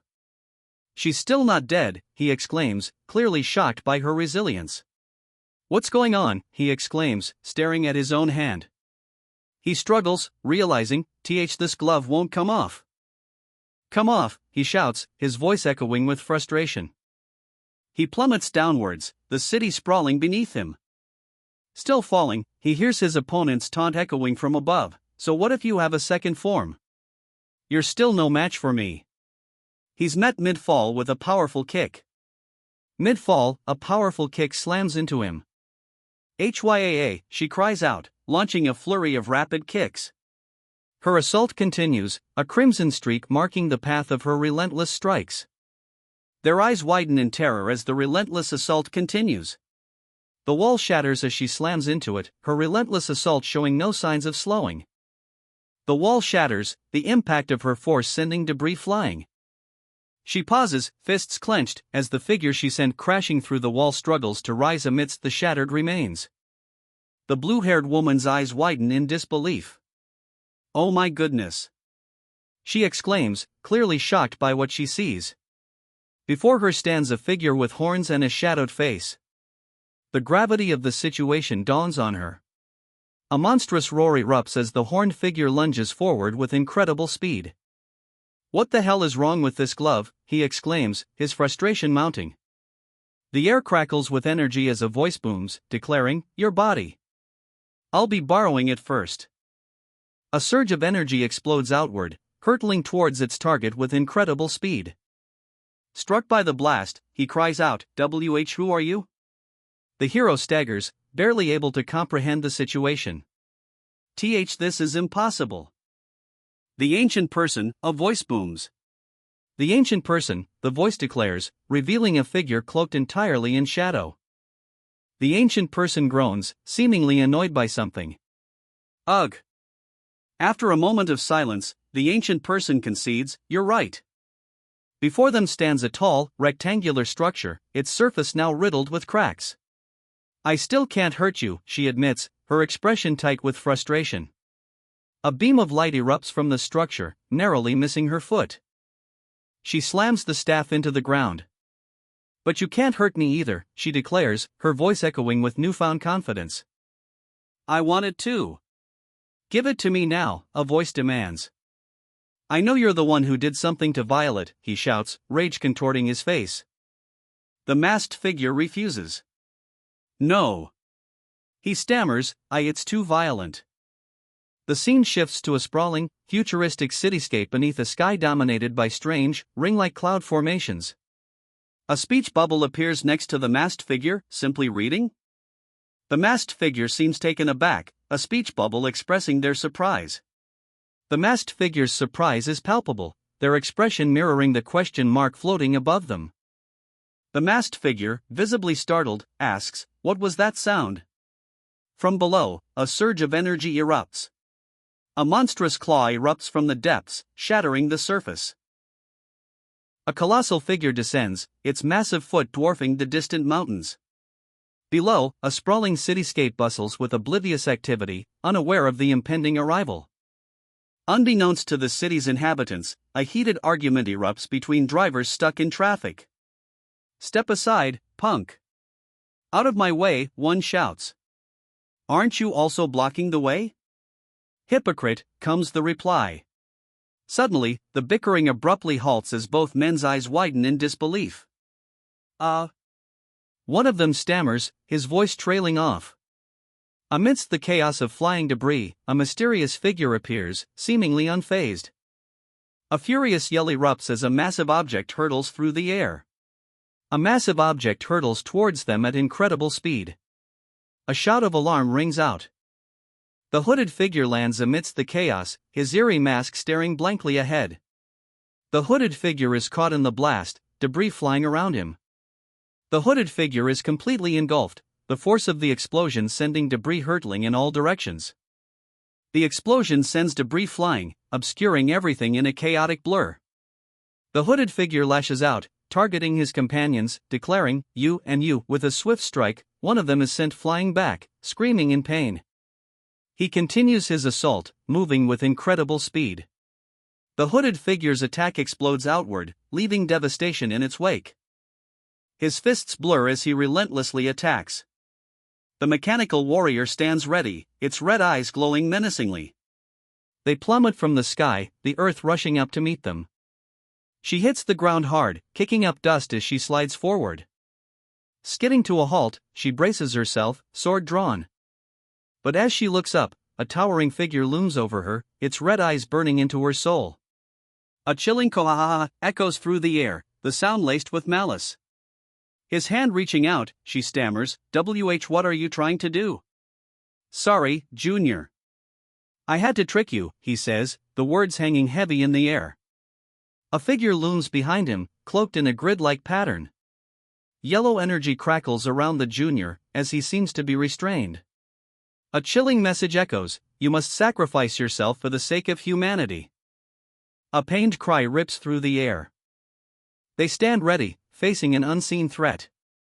"What is going on?" he exclaims, his face a mask of confusion. Both men wear expressions of mounting alarm. A figure clad in golden armor appears, a halo of light radiating behind him. An armored figure descends from the starry sky, a golden glow surrounding him. A collective woe escapes the onlookers as they gaze upward. The figure, now closer, tilts its head, a curious escaping from behind its mask. He's now dwarfed, standing between the figure's massive fingers. The perspective shifts dramatically, revealing the figure's true scale as an airplane flies above. Inside the plane, a passenger shouts, "Holy shite!" The sheer size of the figure has clearly left them in disbelief. He strains, holding an unseen weight above him. They clash high above the earth. "Get lost. This has nothing to do with the two of you," he booms. The armored figure stands between the two fighters. The sound of rushing wind fills the air. An "ugh" escapes her lips as golden restraints bind her. "Stop being a nuisance, human," she shouts, struggling against the golden restraints. She then adds, "We've already studied zombies' gene for centuries." The figure retorts, "Yet the two of you only use it as a stimulant to attack me?" The figure scoffs, "How shallow." The figure stands defiantly, bracing against the massive hand looming over him. A disturbing hee-hee escapes him, his red eyes gleaming with malice. He's sent hurtling through the air, a whirlwind of motion. Spinning violently, he's thrown further away. A monstrous roar fills the air as he's sent hurtling backwards. The ground rushes up to meet him as he plummets from the sky. He pauses mid-fall, a flicker of confusion crossing his face. Instead of plummeting to the ground, he finds himself standing atop a massive robot, a beam of energy shooting from its hand. Ha, he shouts, a sinister grin plastered across his face as he stands high above the earth. Ha, he bellows, his sinister grin clear as he towers over everything. His blade descends, poised to strike. The blade slices down with incredible speed. Suddenly, a figure proclaims, "I've been waiting for a millennium. Finally, the day has come." Her mouth covered, she can only manage a muffled MMPH. Her eyes widen with alarm. Silence hangs in the air as the masked figure looms over her. "Move," he demands, his voice cold. A chilling laugh echoes, followed by a declaration, "Come. It's time for our rematch." "What are you waiting for?" the armored figure demands, impatience dripping from his voice. "Show me your true form," the voice booms, demanding a transformation. He ducks low, narrowly avoiding a massive, shadowy blow. A resounding WWUPP echoes as the attack narrowly misses him. His eyes widen, reflecting the near miss. The shadowy figure looms, its massive hand poised to strike again. Towering above, the figure's red eye glints menacingly. The world stretches out beneath him. The figure demands, "Are you looking down on me?" The figure below retorts, "You damnable monster." He lunges forward, ready to strike. But then, she pauses, a look of disgust washing over her face. Ugh. What the hell is going on, she wonders aloud, clearly confused by something unseen. Suddenly, the world seems to warp and speed past her. The speed intensifies as she's pulled toward a bright, golden light. An armored figure appears before her, uttering a dismissive humph. The armored figure lunges, fists clenched, ready to strike. The armored figure hurtles forward, a blur of motion as he closes the distance. "The technology of ancient people is this strong," one of them exclaims, his eyes wide with disbelief. Another adds, "I feel like we all are primitive cavemen in front of it." The armored figures advance, their ancient technology proving to be a formidable challenge. One of them strikes, but the protagonist deflects the blow. Ha! A dark energy erupts around him, a swirling vortex of power. But a voice rings out, defiant, "It's not over." His fist clenches, ready to strike. The determined look in his eye promises a fierce counterattack. Blasted backward, he is sent flying through the air. The force of the blow sends him hurtling away at an incredible speed. Even as he is sent reeling, the warrior demands, "Why are you not using your full strength?" He continues, his voice laced with anger, "Are you still looking down on me?" The armored figure looms, its massive form casting a long shadow. The two warriors, eyes wide with disbelief, exclaim, "Isn't that too exaggerated?" That last night before the end, a voice declares, as armored figures advance. "I was able to witness it," he states, a question mark floating beside him.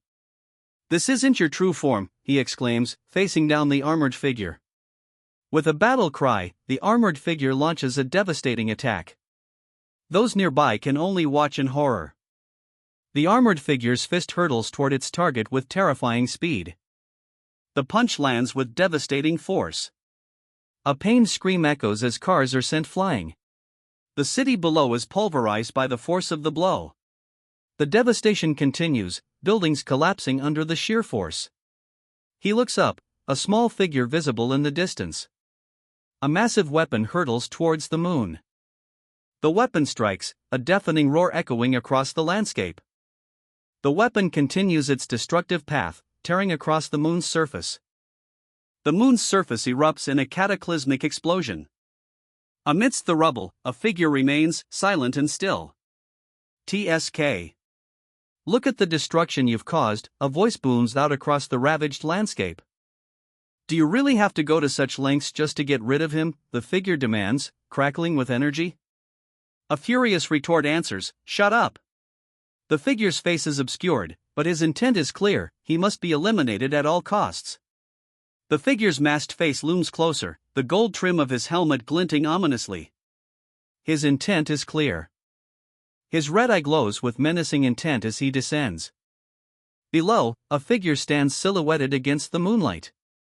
What the? One of the onlookers gasps. A collective, stunned, hangs in the air. Streaking across the lunar surface, a figure moves with impossible speed. Touching down on the desolate surface, he declares, "Zombie must be eliminated no matter the cost."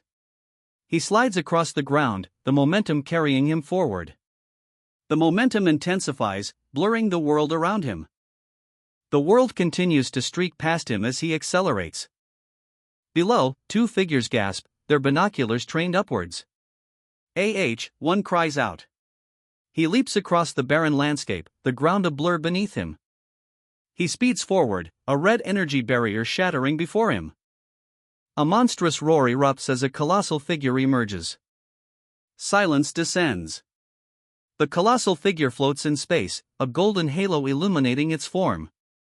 "I've seen the reports," a voice states.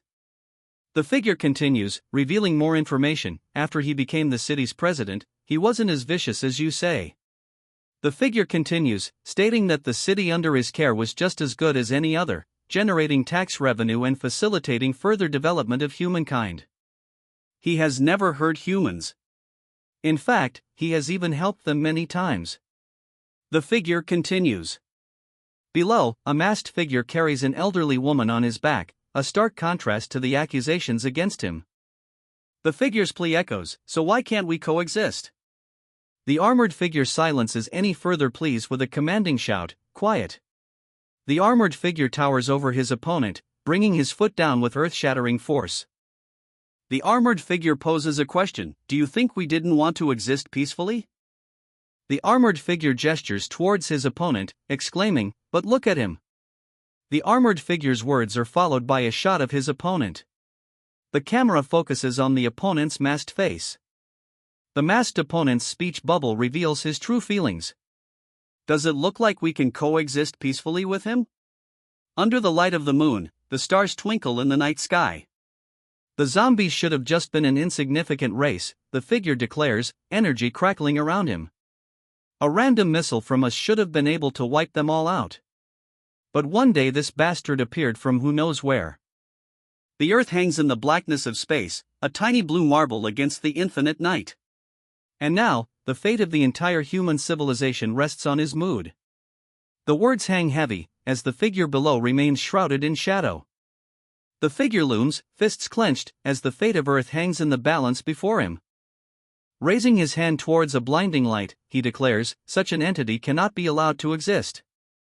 He isn't one of us."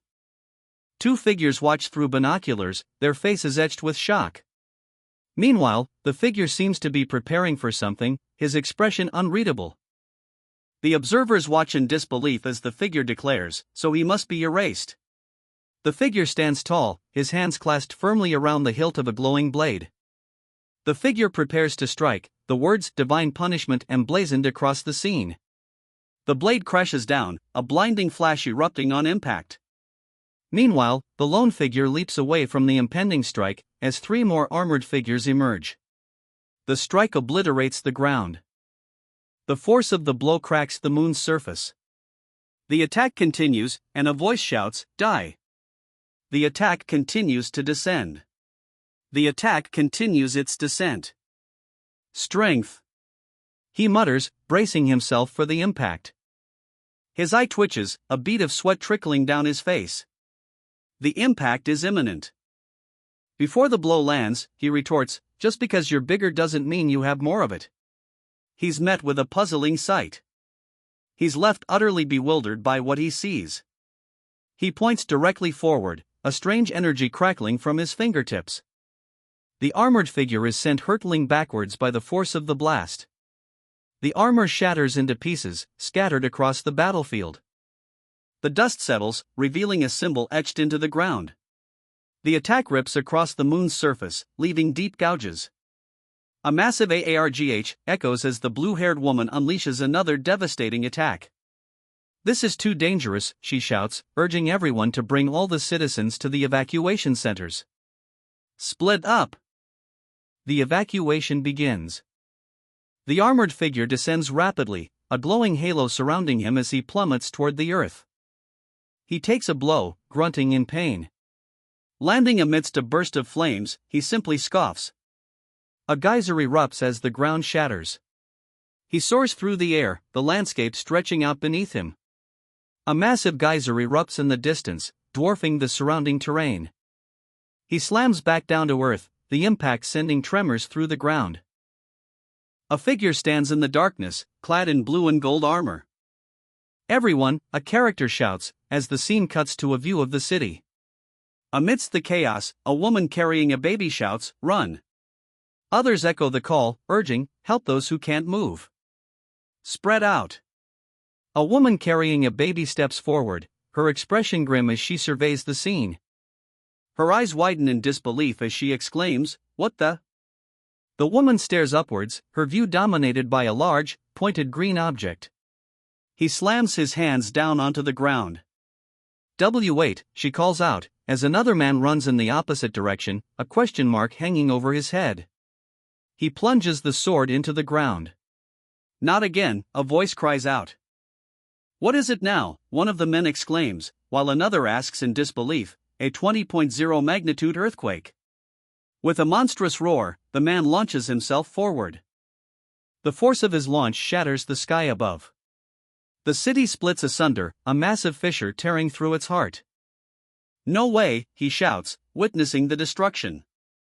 A figure with blue hair stands amidst the chaos, seemingly responsible. The blue-haired figure clutches something to her chest, fear etched on her face as she flees from a looming figure. A powerful impact shakes the landscape. "It's over," he declares, his hand outstretched, seemingly having caught up to his target. Looking down upon the Earth from space, he wonders, how is this something a carbon lifeform can do? The Earth is split asunder, a chasm of unimaginable scale now cleaving the planet.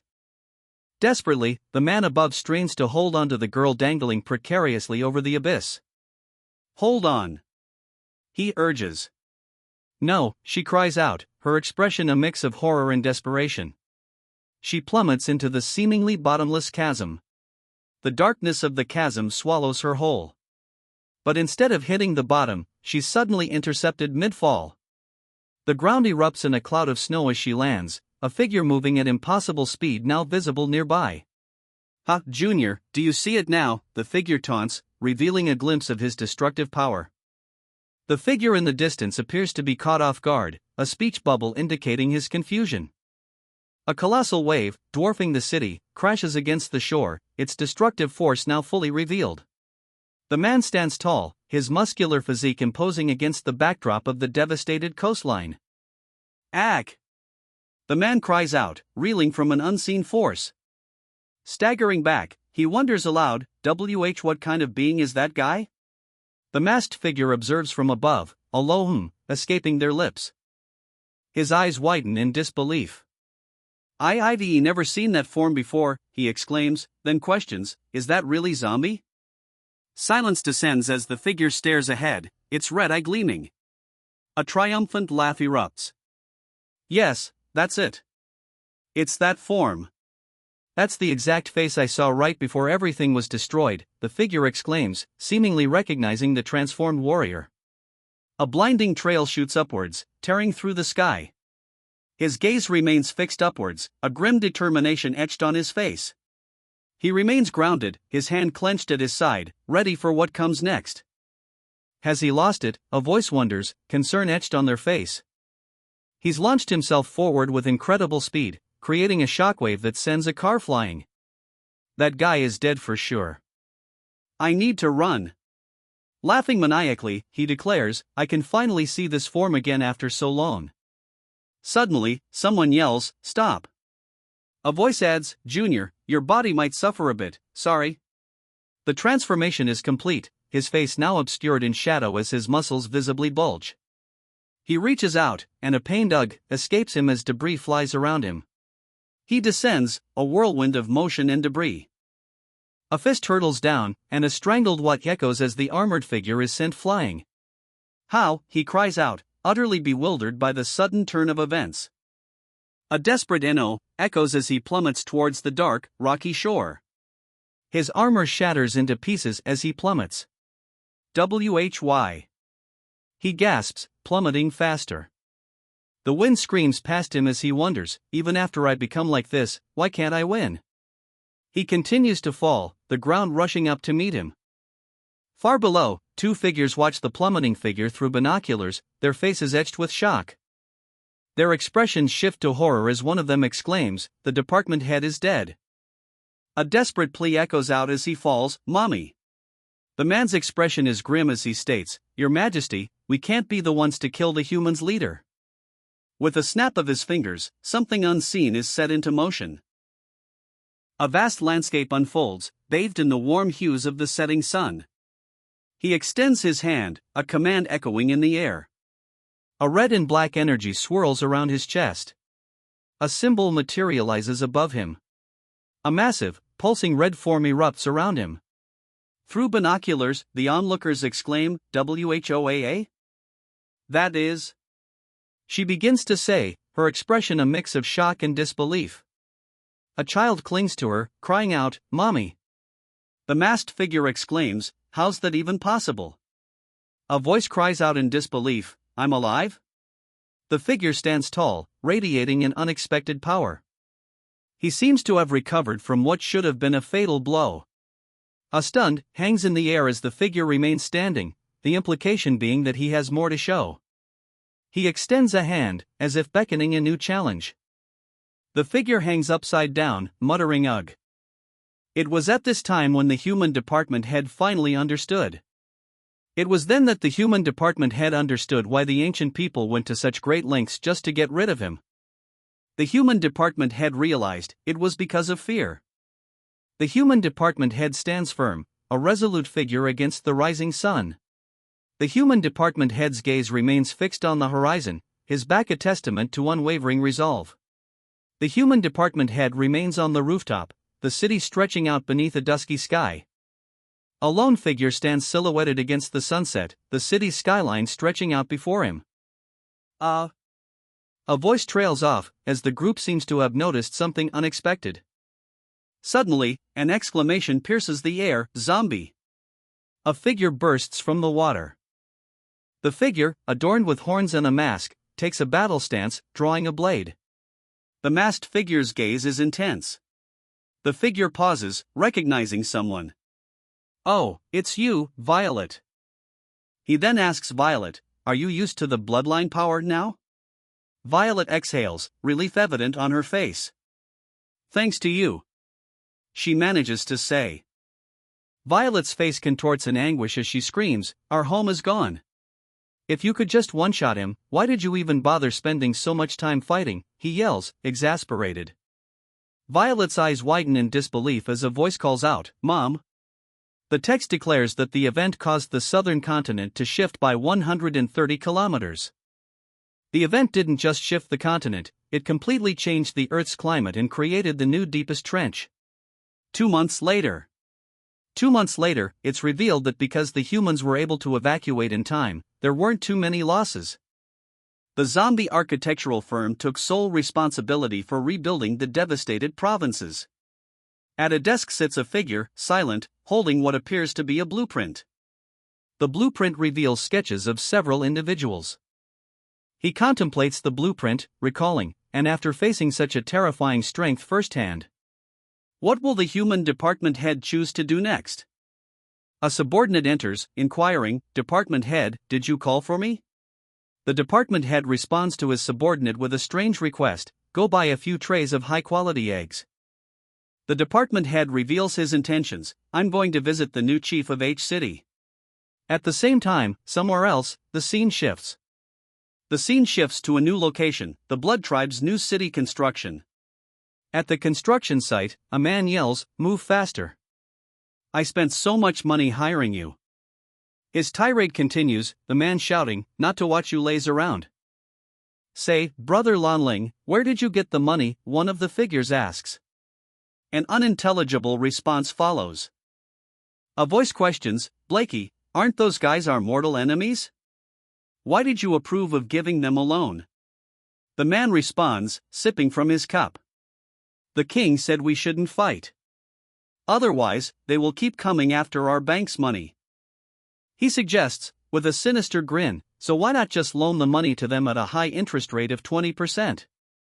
He adds that in exchange, they can slowly pay it off by working for them, but with that interest rate, it will take at least 300 years. He pauses, a thought hanging in the air. This guy is so black-hearted, a voice remarks, clearly disgusted by the suggestion. The man then demands, right, where is our queen? I don't know, comes the hesitant reply. She should probably still be in her room. The person's head remains bowed, their face obscured by their hair. They seem to be avoiding eye contact. She sits on the floor, barefoot, hugging her knees. Her hair hangs forward, completely obscuring her face. The Blood Queen had never expected that Zombie would have an even stronger form. She also didn't expect that even back then, with the stimulant, Zombie only used a small portion of his strength to face her. Seeing Zombie's new form obliterate the godlike ancient human, the Blood Queen finally understood that she would never catch up to him. Zombie's golden eyes narrowed, a fierce determination burning within them. And unwillingly, he shed tears. He stands alone on a precipice, gazing out at the vast sky. The world fades to white. The title card appears, Mr. Zombie Season 3. Brother Faye, that's him, someone exclaims, pointing to a monstrous figure looming in the shadows. The figure sits in a meditative pose, a dark orb hanging ominously above. The man in the lab coat stands silently, an ominous aura surrounding him. A teacup shatters in someone's hand, the fragments flying outward. Suddenly, a voice declares, "My name is Zombie." He clarifies, "Zom from zombie, and by from zombie." Standing in front of an open refrigerator, Zombie admits, "Age, I don't know. When did I die, not sure." Inside the refrigerator, Zombie holds up an egg. "I only remember that on one summer day, while I was still studying in school, I got turned into a zombie. At first, I was only an ordinary zombie." The scene shifts to a classroom where a zombie is among the students. He clarifies that he started as one of the horde, the ones you see in a mob, following the horde wherever it goes. To avoid being turned into fuel or becoming a mindless machine, he states, I began training myself. He abstained from human flesh, consuming only protein powder 3 times a day. Until he succeeded. "I became invincible," he declares, standing on a rooftop beneath a vast sky. His fists clench, a sinister mask obscuring his face. A sinister smile stretches across his masked face, his eyes glowing with an eerie intensity. His gaze hardens, his expression now one of cold determination. Below, a muscular man with long, dark hair stares intently upwards. Gazing upwards, he reflects, but I was tired of fighting. To achieve peace, I began helping the humans. He continues, reflecting on his past actions, through my efforts, I solved countless problems for mankind. He helped everyone, be it the zombie king or the ancient people, to change their perspectives. He reflects on his efforts, noting that until I finally had my own city. Looking over the city, an airship flies by with a banner proclaiming, His Majesty Zombie is eternal. Holding a mug and toothbrush, he reflects, I think I might have become a bit too strong. That's why the humans who feared my strength kept trying to get rid of me. This was what I found out yesterday. Ding dong. Someone's at the door. Peeking through the slightly open door, a masked figure asks, Who is it? The door is answered by a woman in a cape, her expression furious. What are you doing? How can you, as the leader, be so sloppy, she demands. You're 2 hours late. Turning away from the furious woman, he calls out, I'll be ready in a moment. The camera pans up, revealing the building's exterior against a clear blue sky. The building is revealed to be Beyonders Academy. It is the start of the new year. We will now be assessing the growth of our academy, a voice declares. We have experienced turbulent times that have brought us many troubles and challenges, the speaker declares, addressing the crowd gathered for the academy's inauguration. The banner proclaims Chief Zombie's inauguration. The speaker continues, declaring, but from now on, Zombie will be leading our academy to prosperity. The figure proclaimed as Zombie stands before the banner, his expressionless mask and clenched fists hinting at a hidden intensity. The speaker urges, let's all welcome him as the new chief of the academy. The crowd erupts, a unified shout echoing, "Welcome, Chief." The crowd continues to roar its welcome, their faces a mix of anticipation and curiosity as they look towards the new chief. The crowd's welcome echoes through the hall, their eyes fixed on the podium, awaiting their new chief. The crowd awaits their new chief, their gazes fixed on the two figures standing at the podium. The new chief addresses the crowd, a strange mask concealing his face. Good morning everyone. You should be hungry, right? I've bought some eggs for everyone. Two men in the crowd exchange glances, a mixture of confusion and suspicion etched on their faces. Just like that, Zombie replaced the previous chief. President, you've been tossed aside, a subordinate declares, his expression grim. The subordinate's declaration hangs in the air, met with a sharp retort, shut up, can you beat him in a fight? Zombie, now in charge, sits calmly, pouring a drink. Move aside. There's an emergency, she shouts, shoving a document towards the man in front of her. What's the matter, Inspector Chen? Why are you this panicked? Zombie asks. The inspector stammers, we're in big trouble. The inspector's eyes widen as she receives a call. The president is calling. The figure, phone pressed to his ear, confirms, yes, I understand. He then insists, the situation earlier was too urgent, and I didn't have time to report anything. I swear I was not trying to hide it. Finally, he pledges, yes, I will accomplish the president's orders. The call ends, and the armored figure is immediately confronted. What's the situation, department head? The figure responds grimly, the whole world knows about the incident involving that ancient human. Her eyes wide with disbelief, the woman demands, how is that possible? We didn't tell anyone. Responding to her disbelief, the department head explains, with how big a commotion it caused, even the other side of the earth would know something happened. He gestures, causing a tablet to slide off the desk. The department head reveals that, according to northern news reports, the southern continent underwent a huge battle. It's suspected to be caused by the ancient humans. Furthermore, the exchange meeting is about to start, and there are too many events happening at once. Despite the grave news, the department head asks, so, where are the eggs I asked you to buy? The department head's question is answered with a simple, right here. The department head holds up 2 bags, revealing he did, in fact, remember the eggs. The scene shifts to Zombie's home, H City. The department head walks down a narrow hallway, still carrying the eggs.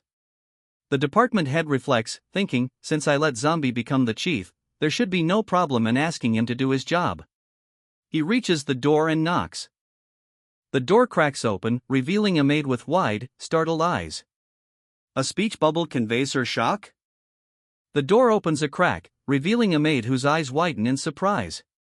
The maid, holding a slice of cake, stares in wide-eyed shock at something below. The maid's shock turns to recognition. You. V. Violet, she exclaims. The maid's eyes narrow as she continues, what's with those clothes? Don't tell me you. The maid screams in alarm, dropping the cake she was carrying. Department head. This is a misunderstanding. A voice calls out, questioning, oh. The department head is here? Holding 2 cakes, the maid's smile seems strained as the question hangs in the air. Ugh, both of you, the department head exclaims. He continues, enraged, even if Zombie has been promoted, you actually dare to engage in debauchery in front of me? I must report this to the higher-ups. The maid, dressed in a bunny outfit, asks, how wild are the 2 of you? The department head erupts in a furious roar. Arg! Suddenly remembering he has something to do, the armored figure announces, I will be heading back to the HQ. An urgent voice below pleads, sir, there's a misunderstanding. We're only here to celebrate that bastard's promotion. The man below continues to plead his case. And the reason why we're dressed like this is that we lost while playing. The armored figure dismisses their explanation. Nonsense. How could you possibly dress like this for a party? He adds, I've never seen either of you or anything close. Flustered, she offers a solution. If you don't believe us, you can come in to take a look. With a wide, almost unsettling smile, she presents a metal bowl, while he nervously clutches a handful of red cards. The man, a scar visible on his face, vows revenge. I'll definitely defeat you this time, zombie. Zombie recoils with a sharp cry as a card is placed in his hand. Confetti explodes as a banner proclaims, celebrating Chief Zombie passing his first bill. A stern voice declares, whoever is not here will get fired. Ugh. This zombie begins to say, seemingly unhappy with the card he received. Suddenly, a variety of foods float into the air. A chaotic flurry of lines fills the air. The food slices fly through the air. The slices continue their trajectory through the air. He grips his sword tightly, ready to strike. The slices land perfectly on the plate. Here comes the sushi, he announces, holding up 2 plates. But then, a strange look of surprise crosses his face. His smile fades, replaced by a stunned silence. Ah! Department head, this isn't what you think, he blurts out, panic evident in his wide eyes. He quickly tries to explain himself, claiming, it was zombie who forced me to do this. An authoritative ahem cuts through the air.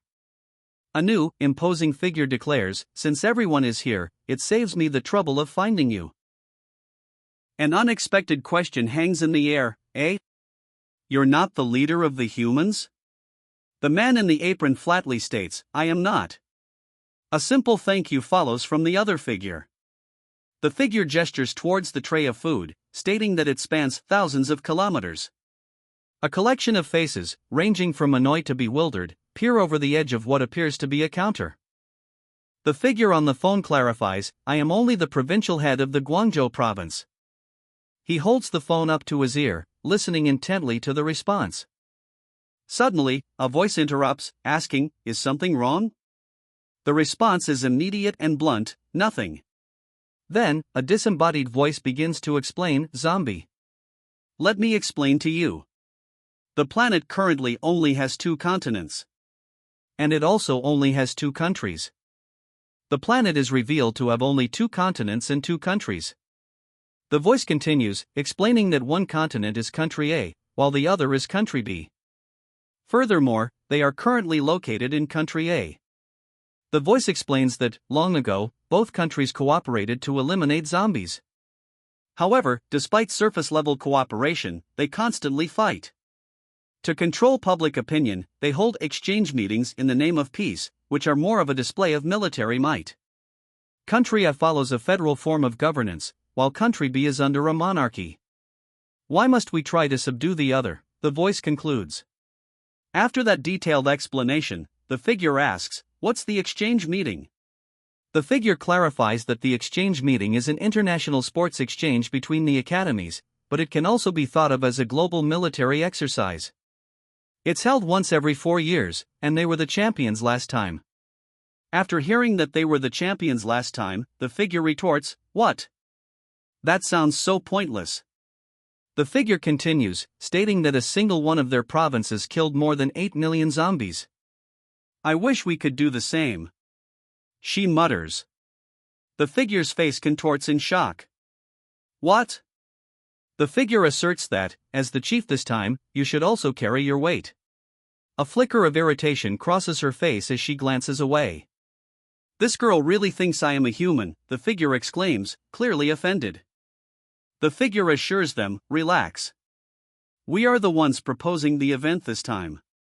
We won't do something like that. A veiled threat underlies the statement, we're simply asking for a beating otherwise.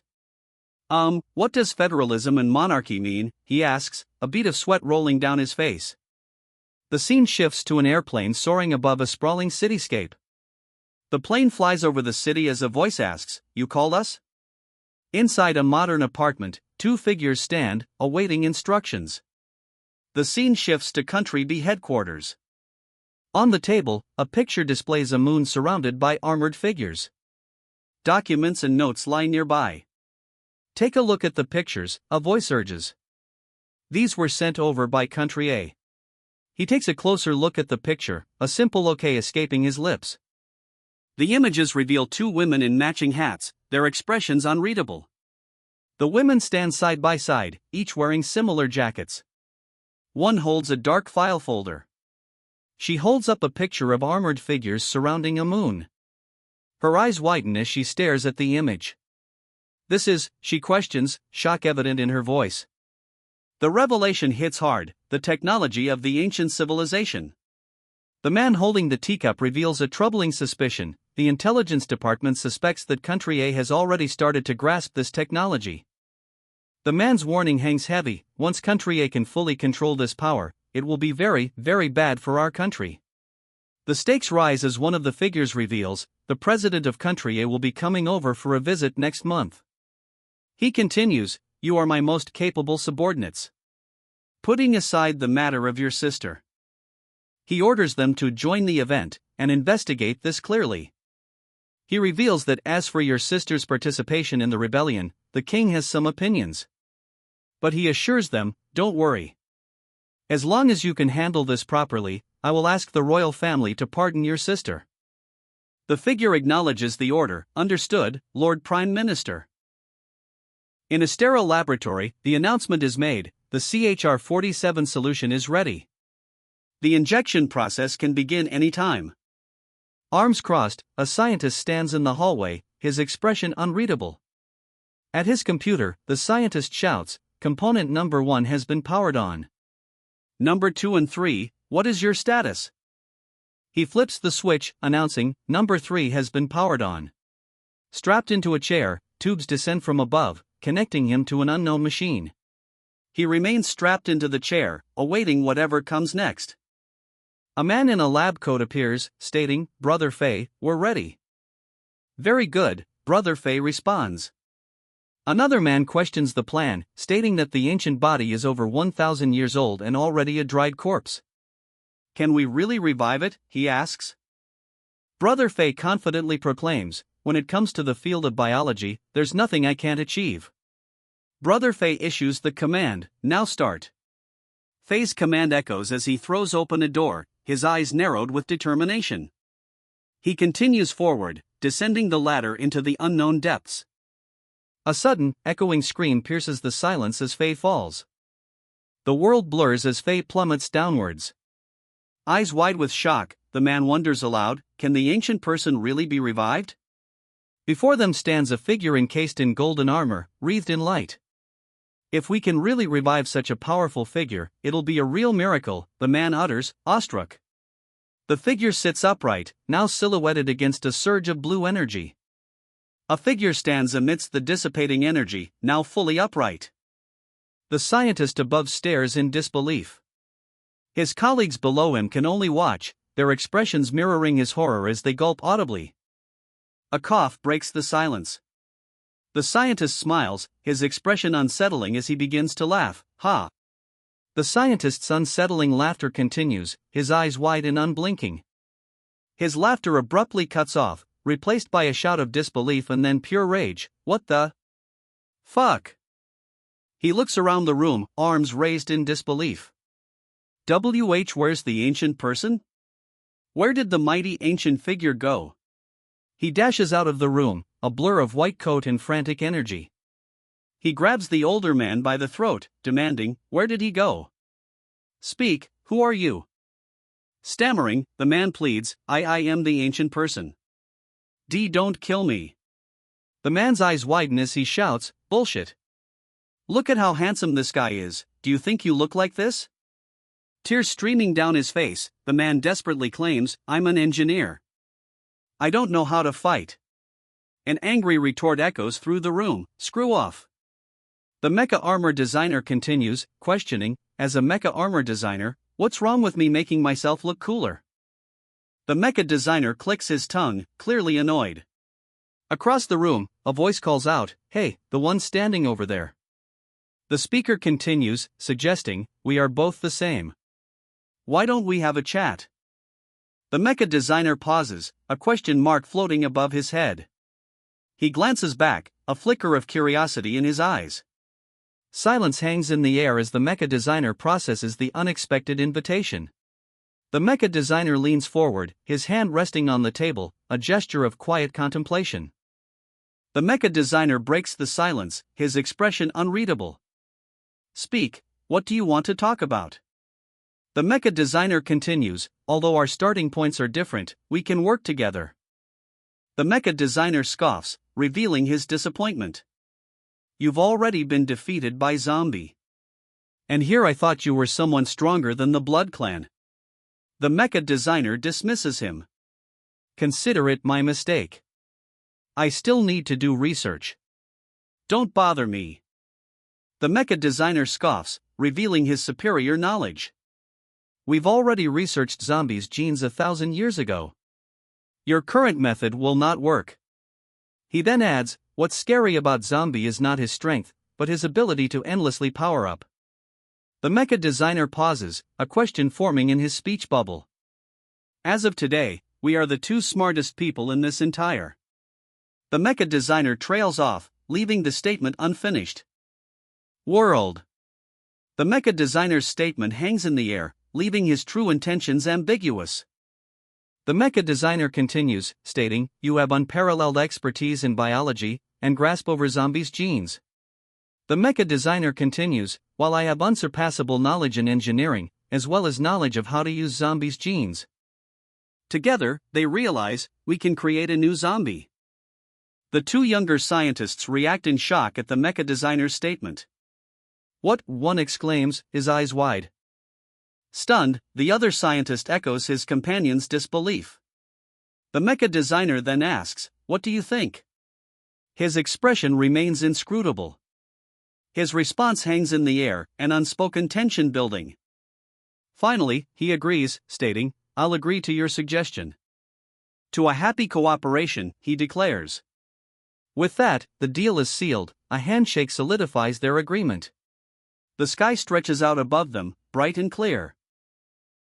The question hangs in the air, are you sending him to be the president's bodyguard? The figure, clad in a strawberry-patterned pajama top and a Santa hat, raises a finger, a sinister thought bubble appearing, he could kill the president. A quiet he escapes him. The figure states, I'm also helpless. The president is about to leave for country B soon. He continues, but the situation there isn't peaceful. What's more, they most likely know about the ancient people already. I'm afraid there might be dangers.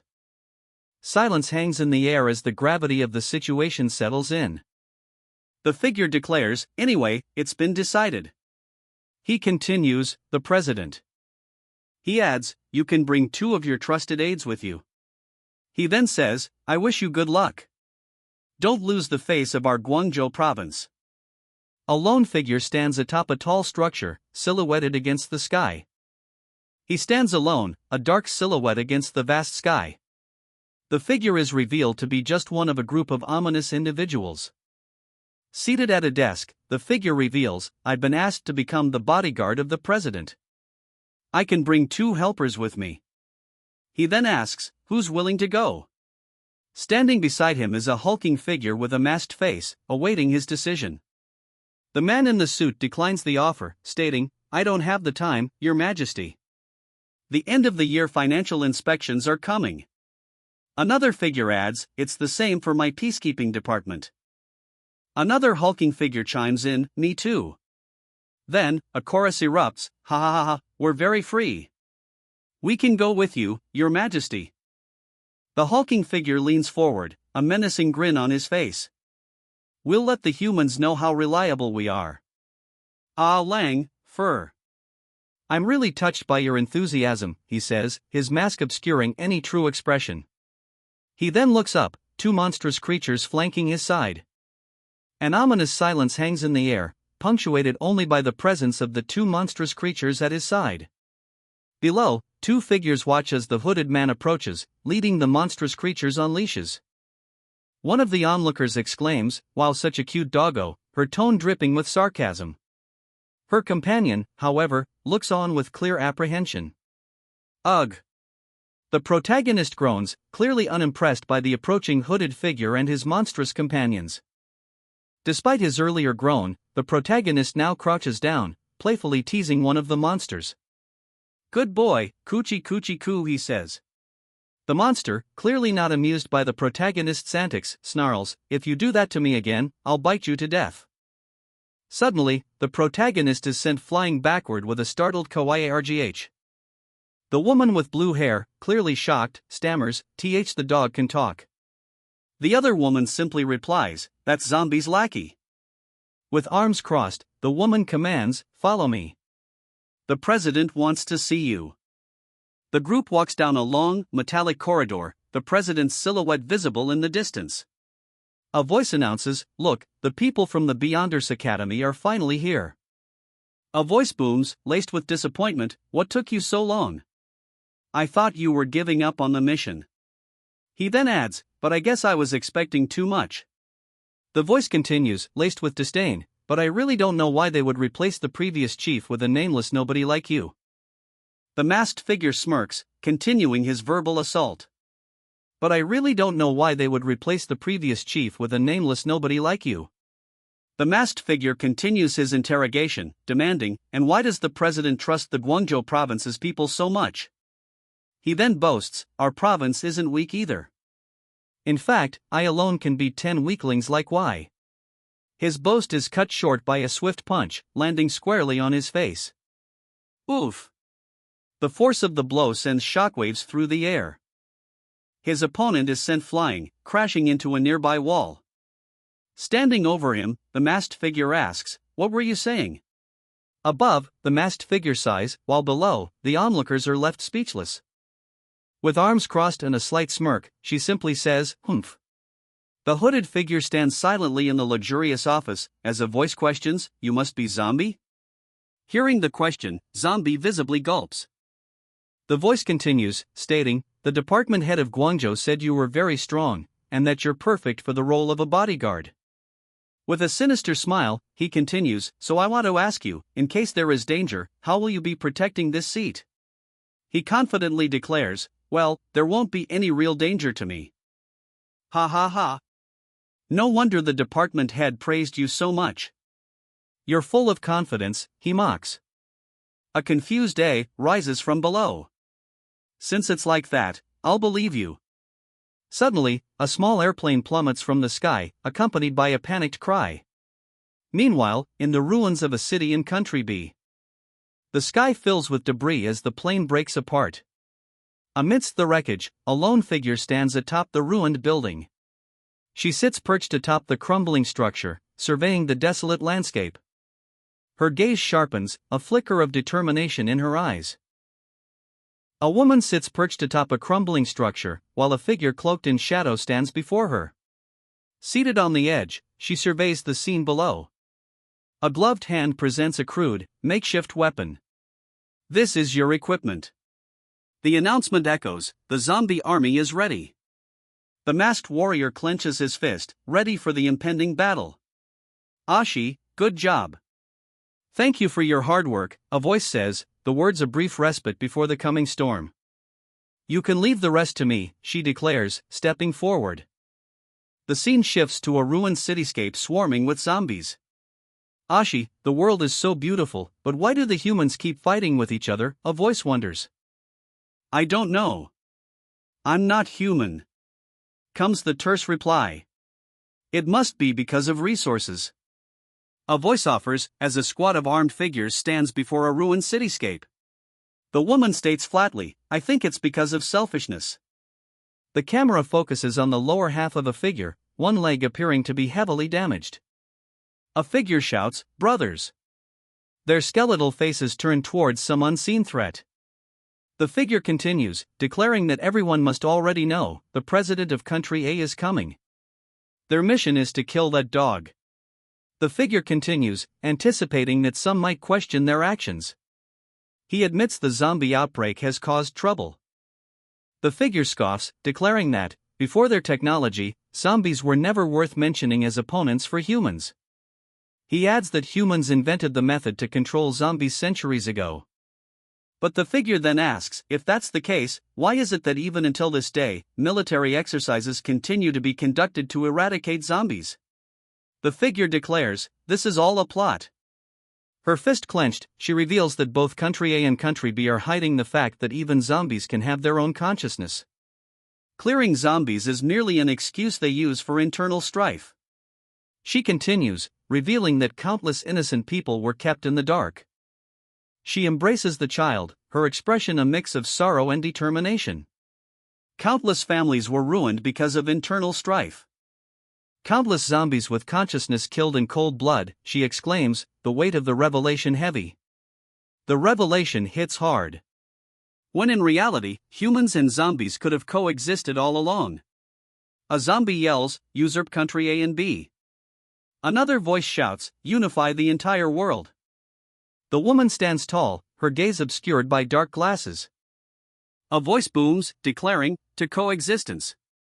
The crowd raises their fists in unison, echoing the call for coexistence against the backdrop of a ruined city. A lone figure stands atop the highest building, observing. Inside a plane, the atmosphere is tense. Two women sit silently, while a figure in a mask lurks in the foreground. An announcement declares, ladies and gentlemen, the exchange meet is about to occur. Simultaneously, another voice reveals, the president of Country A is coming here on a 7-day visit.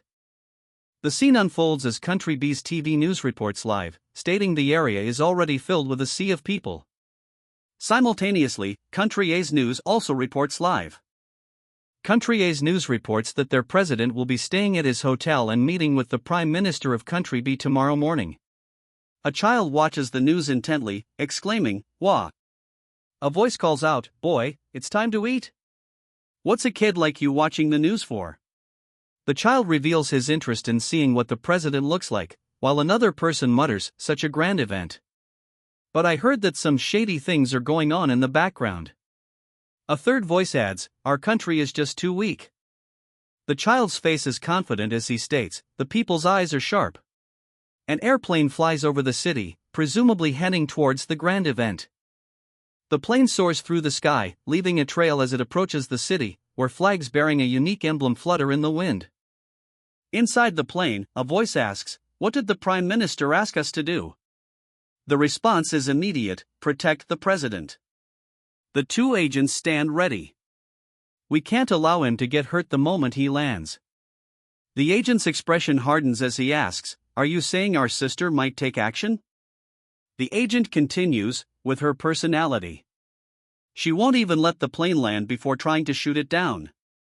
The agent's words paint a grim picture of his sister's potential actions. The group heads towards a towering building, the agent carrying his briefcase, seemingly unfazed by the implications of his sister's personality. Inside the building, a voice declares, "All the preparations are ready." A chilling declaration echoes, "We will send the president of Country A to hell." A masked figure lurks, his sinister grin promising deadly intent. One of the men groans, "Ugh." Another approaches him, asking, "Hey, what's wrong?" Concerned, the other man asks, "Ashi, are you hurt somewhere?"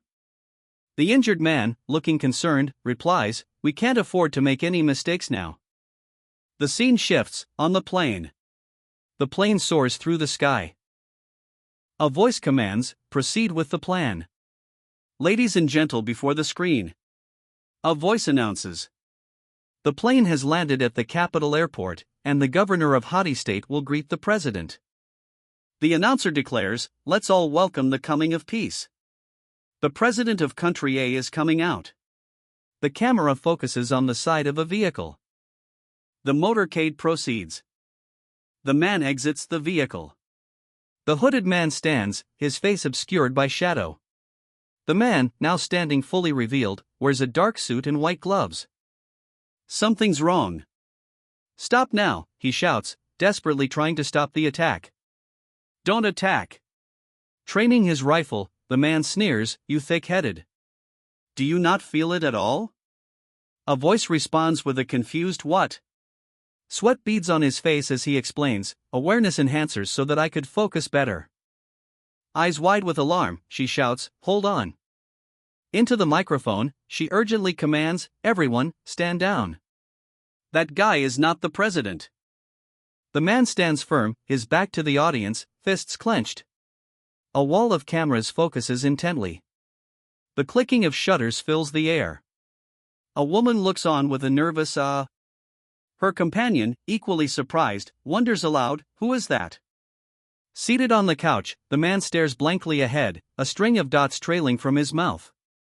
The rest of the group on the couch share his stunned silence, their eyes wide with disbelief. One of them manages to utter. And just like that, everything changed. Zombie was introduced to the world for the first time. Zombie looms over the world, a figure of imposing stature. With undercurrents swirling, what fate awaits Zombie now that he's involved? The world shrinks beneath him, a vast landscape of green and blue stretching to the horizon.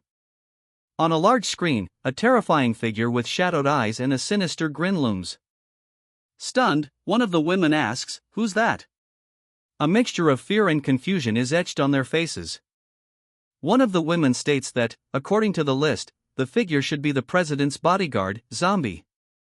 But a lingering question hangs in the air: why does he feel so weird? On the plane, Zombie receives a chilling compliment. "Well done, Zombie." But it's followed by a sinister revelation: "This was the effect I wanted. You're the perfect meat shield. Let's see who has the death wish to attack you." Someone questions the department head's recent actions, asking how he could send his subordinates to act as meat shields.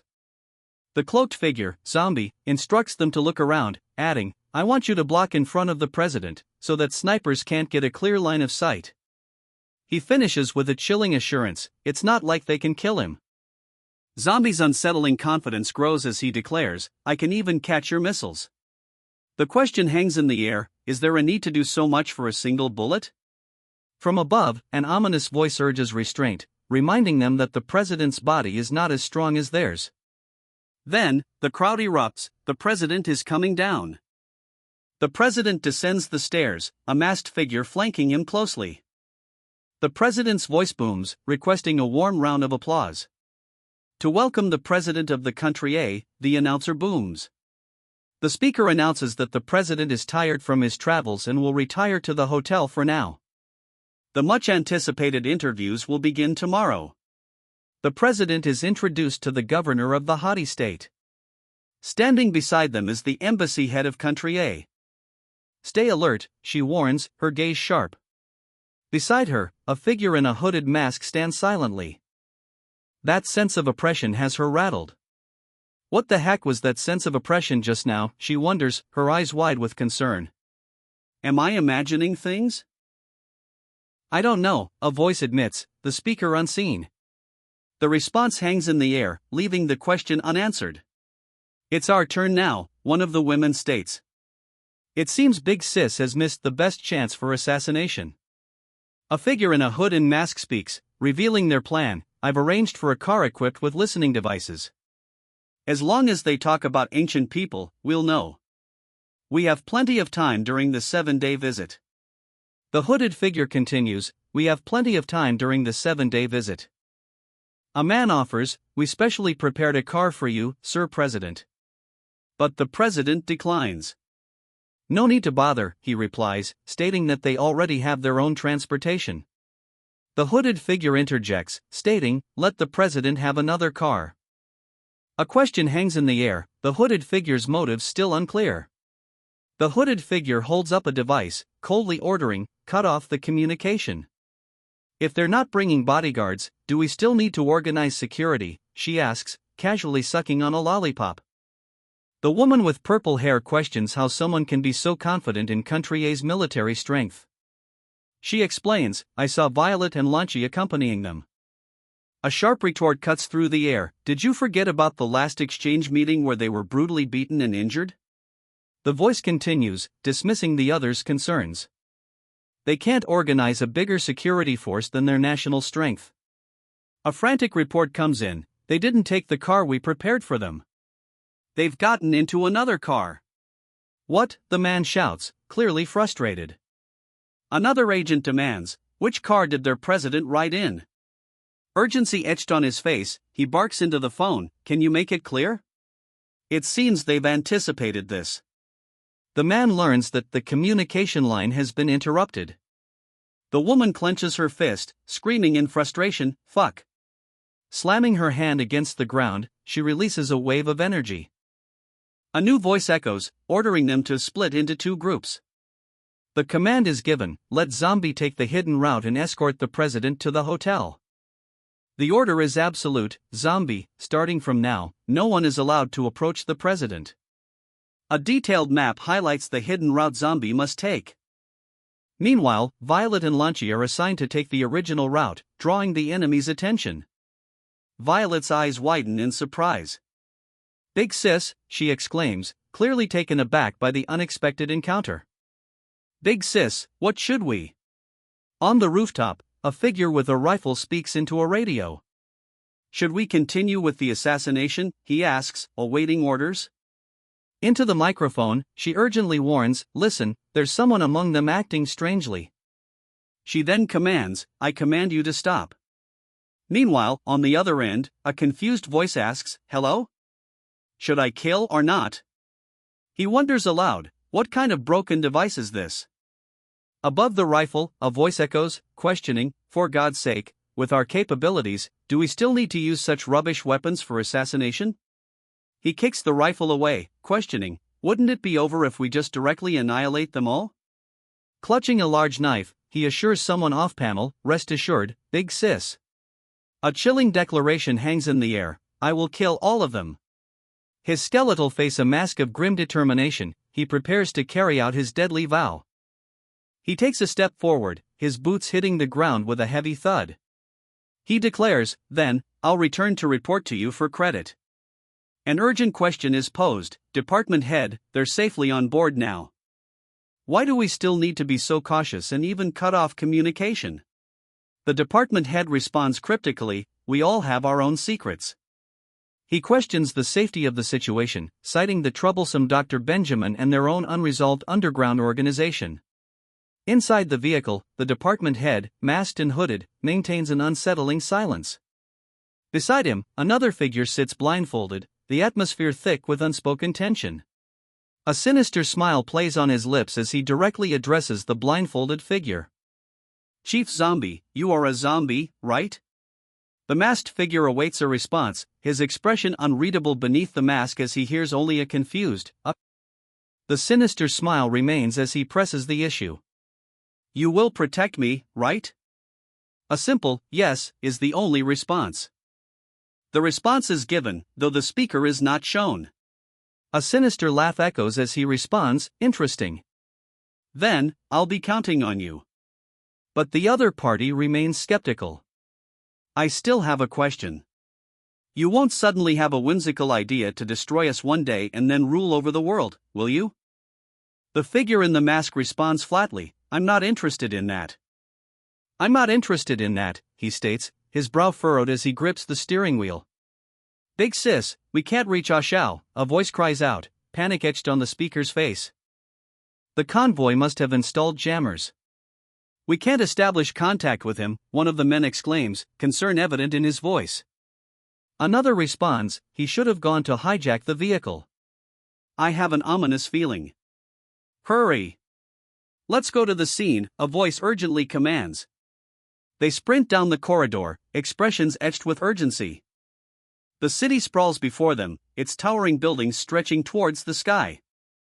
A convoy of vehicles proceeds down the street, flanked by armed guards. Inside one of the vehicles, two figures sit in silence. Suddenly, she breaks the silence.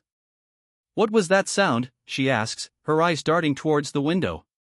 Suddenly, a figure with a skeletal face crashes through the roof, reaching down towards the occupants. His massive hand descends, ready to crush them. Just as his hand is about to strike, a voice booms out, "Leave it all to me." Falling through the sky, he mutters a confused, "Huh." Then, spotting something below, his eyes widen in alarm. "What is that?" A shadowy figure with glowing red eyes rises to meet him. "What kind of thing is that?" she exclaims, her eyes wide with disbelief. The shadowy figure's attack slams into the building. A massive explosion erupts. "Violet! Lanchi! This guy is dangerous," she shouts, panic etched on her face as she sprints away from the explosion. A voice echoes, revealing the shadowy figure's thoughts, foreigners from the other side of the world. I'll have to get rid of them, he finishes, crouching low with a glinting blade in hand. Standing amidst a cloud of dust, the figure declares, "Today, I'll let you witness the power of zombies in our country be." A chilling ha escapes the figure's skeletal jaws. One of the onlookers shouts, "Zombie?" Another voice declares that it's the zombie boss under his sister's control. The zombie boss holds out his hand, a viscous black substance coalescing into existence above it. "Corpse oil," he announces. The viscous black substance whips forward like a lash, narrowly missing its target. "Attack," the zombie boss commands. He ignites a lighter, the small flame illuminating the blade of his knife. "What?" he shouts, his expression a mix of shock and disbelief. He leaps into the air, his knife now engulfed in flames. His eyes widen in alarm as he looks down. The fiery blade hurtles downwards. "Do not touch that flame." "It's inextinguishable," she shouts, her face contorted with alarm. Her eyes widen in disbelief. "Snow, rain, why are you two here?" she asks, clearly shocked by their sudden appearance. The inextinguishable flames rise around her, threatening to engulf everything. Trapped, she grits her teeth, damn it. The scene shifts to a high-rise building, the name Yoji Yamamoto emblazoned across the storefront. "Make sure to bring back Ashao for me," a demanding voice orders. The speaker elaborates, explaining that their assassination attempt has failed. If Ashao continues to stray from the plan and cause destruction, Country B's president will have reason to capture them. A figure responds, "Understood, big sis." Another voice confirms, "We are on our way there." Ashao declares, "No need to support me anymore. I'm much better now." A monstrous figure looms over Ashao, its face twisted into a menacing grin. The mysterious figure sits buckled in a car, his blank, masked face staring ahead. A hooded figure leads another man down the street, a car following closely behind. The masked figure's face is revealed, a horned, monstrous visage with jagged teeth. Inside the car, the hooded figure sits calmly, secured by a seatbelt. An exclamation hangs in the air as the hooded figure reaches out, his intent unknown. The scene cuts to the title card, "Mr. Zombie, Chapter 77, I'd have sold you off in pieces." Suddenly, a sword hurtles towards him with incredible speed. More swords materialize, flying towards the figure in the distance. "Who do you think you're looking down on?" the blue-haired warrior shouts. He braces himself, a guttural yell escaping his lips. "Is that so?" he replies, unfazed by the incoming attack. The attack connects, engulfing him in a massive explosion. He coughs violently, the smoke clearing just enough to reveal his shocked expression. "Wah!" he exclaims, clearly caught off guard. He's sent flying backwards, a plume of smoke trailing behind him. "Oh, no!" "Launchy," someone shouts, their voice filled with alarm. Another voice yells, "I told you to be careful." Launchy is sent hurtling backwards through a trail of fire. Holding his weapon, the undead warrior asks, "Who's next?" Launchy lies defeated, blood staining his suit. "Launchy," someone shouts. "Let's go down to help," someone yells, a look of desperate urgency etched on their face.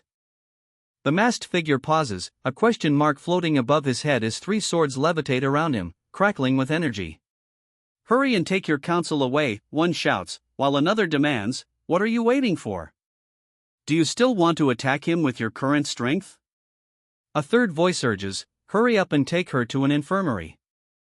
There might still be a chance to save her." "Humph. In the end, we still have to resort to using force," one of the women declares, both now wielding swords, ready to attack.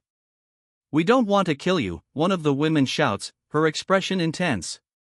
The undead warrior below scoffs, retorting, "Bullshit.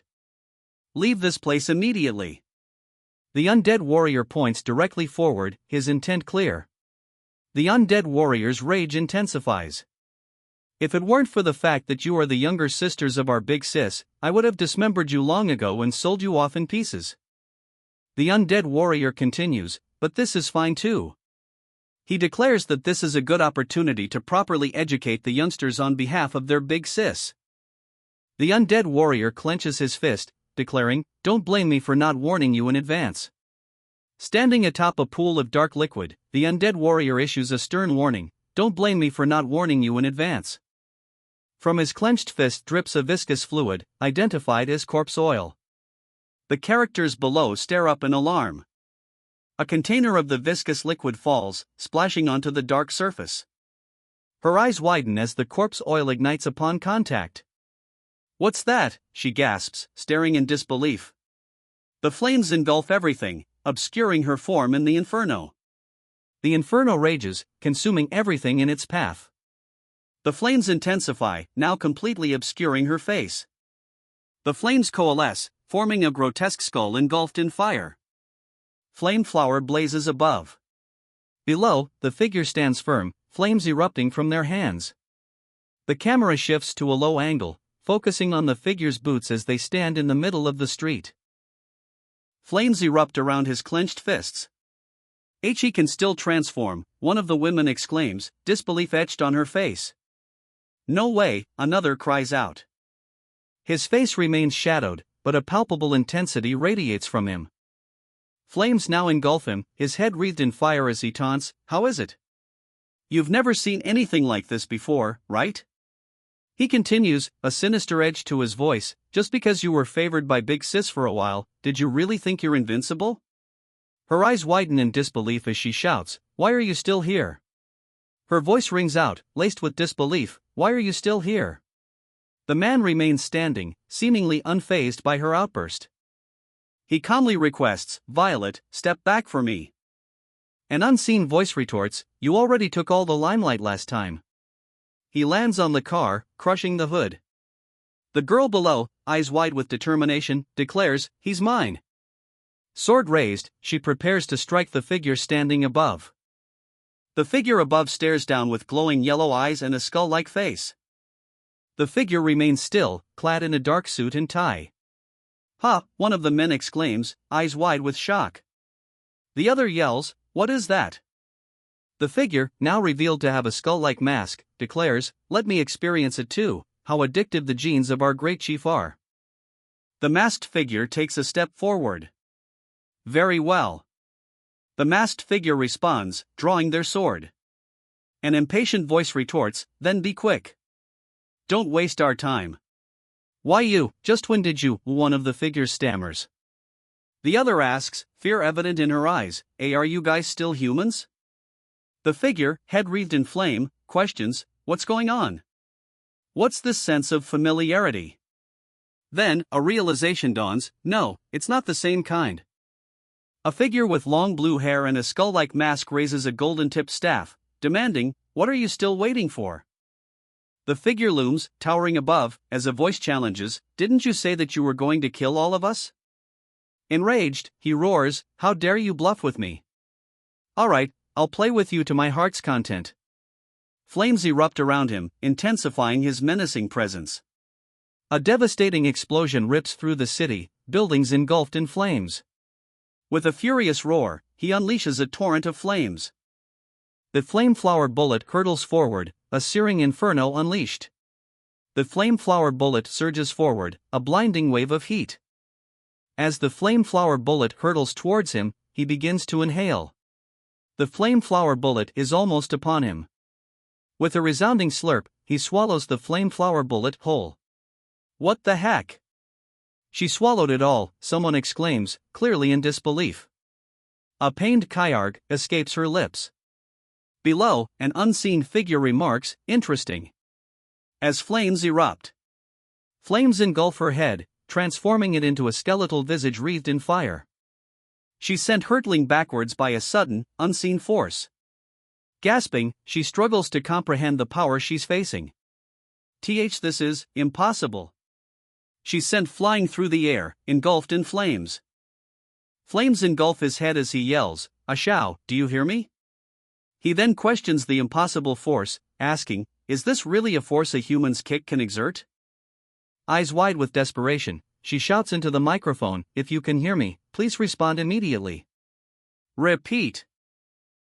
He takes a stance, gripping his sword tightly. The scene shifts to a towering skyscraper under a bright sky. Suddenly, a call comes in, "Hello, zombie. Violet and Lanchi seem to have encountered some trouble. A hooded figure, phone to his ear, asks, when was the communication restored? Meanwhile, a voice urgently asks, has the president been safely escorted to the hotel? The response comes back, yeah. We have already arrived at our destination. The voice urgently requests, can you go to Violet's place now and check out what's happening? Receiving the order, the hooded figure replies, alright, I'll get going. Everything shall be okay here, right? Assurances come back, don't worry. This is our territory. It's safe. The hooded figure pauses, a question forming in his mind. The hooded figure states, okay, then I'm going. He begins to walk away. His long blue hair sways as he turns his back. He continues his stride, his sword held loosely at his side. Suddenly, a voice cries out, Lanchi, what are you doing? A woman's exclamation hangs in the air, followed by a TSK, from another woman holding a syringe. I don't care about anything anymore, a voice declares, seemingly resigned. But another woman, her face contorted in fury, demands, she is a department head just like me, so how come she can override me? She vows, I will absolutely not allow this kind of thing to happen. We haven't thoroughly researched that thing yet. We don't even know what kind of harm might occur to you, one woman warns. But the other, syringe in hand, furiously retorts, shut up. Ignoring the potential danger, she prepares to inject herself with the mysterious substance. A pained ugh escapes her lips as she grits her teeth. The injection seems to have taken effect, as her face contorts into a grotesque, skull-like mask. The transformation continues, now focusing on her attire. Her crisp white shirt and tie seem out of place with the monstrous change. Lanchi, someone shouts, as another voice commands, control your emotions. The transformation surges, and he erupts in maniacal laughter, zohahaha. The transformed Lanchi declares, this is going to be fun.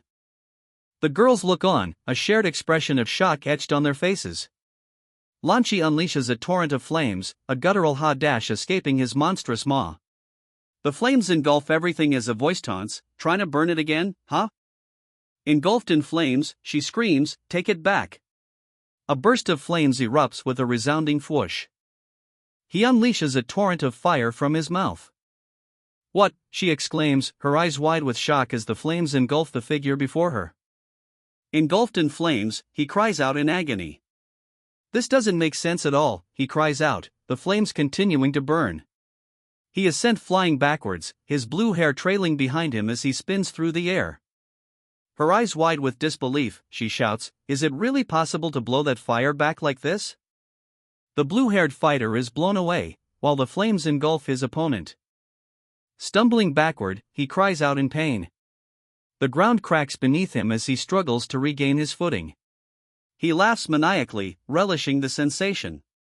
Kihaha, this feeling is fantastic. His stance widens, claws extended. The feeling of power surges through him. Engulfed in flames, he roars, what the fuck? What kind of thing are you exactly?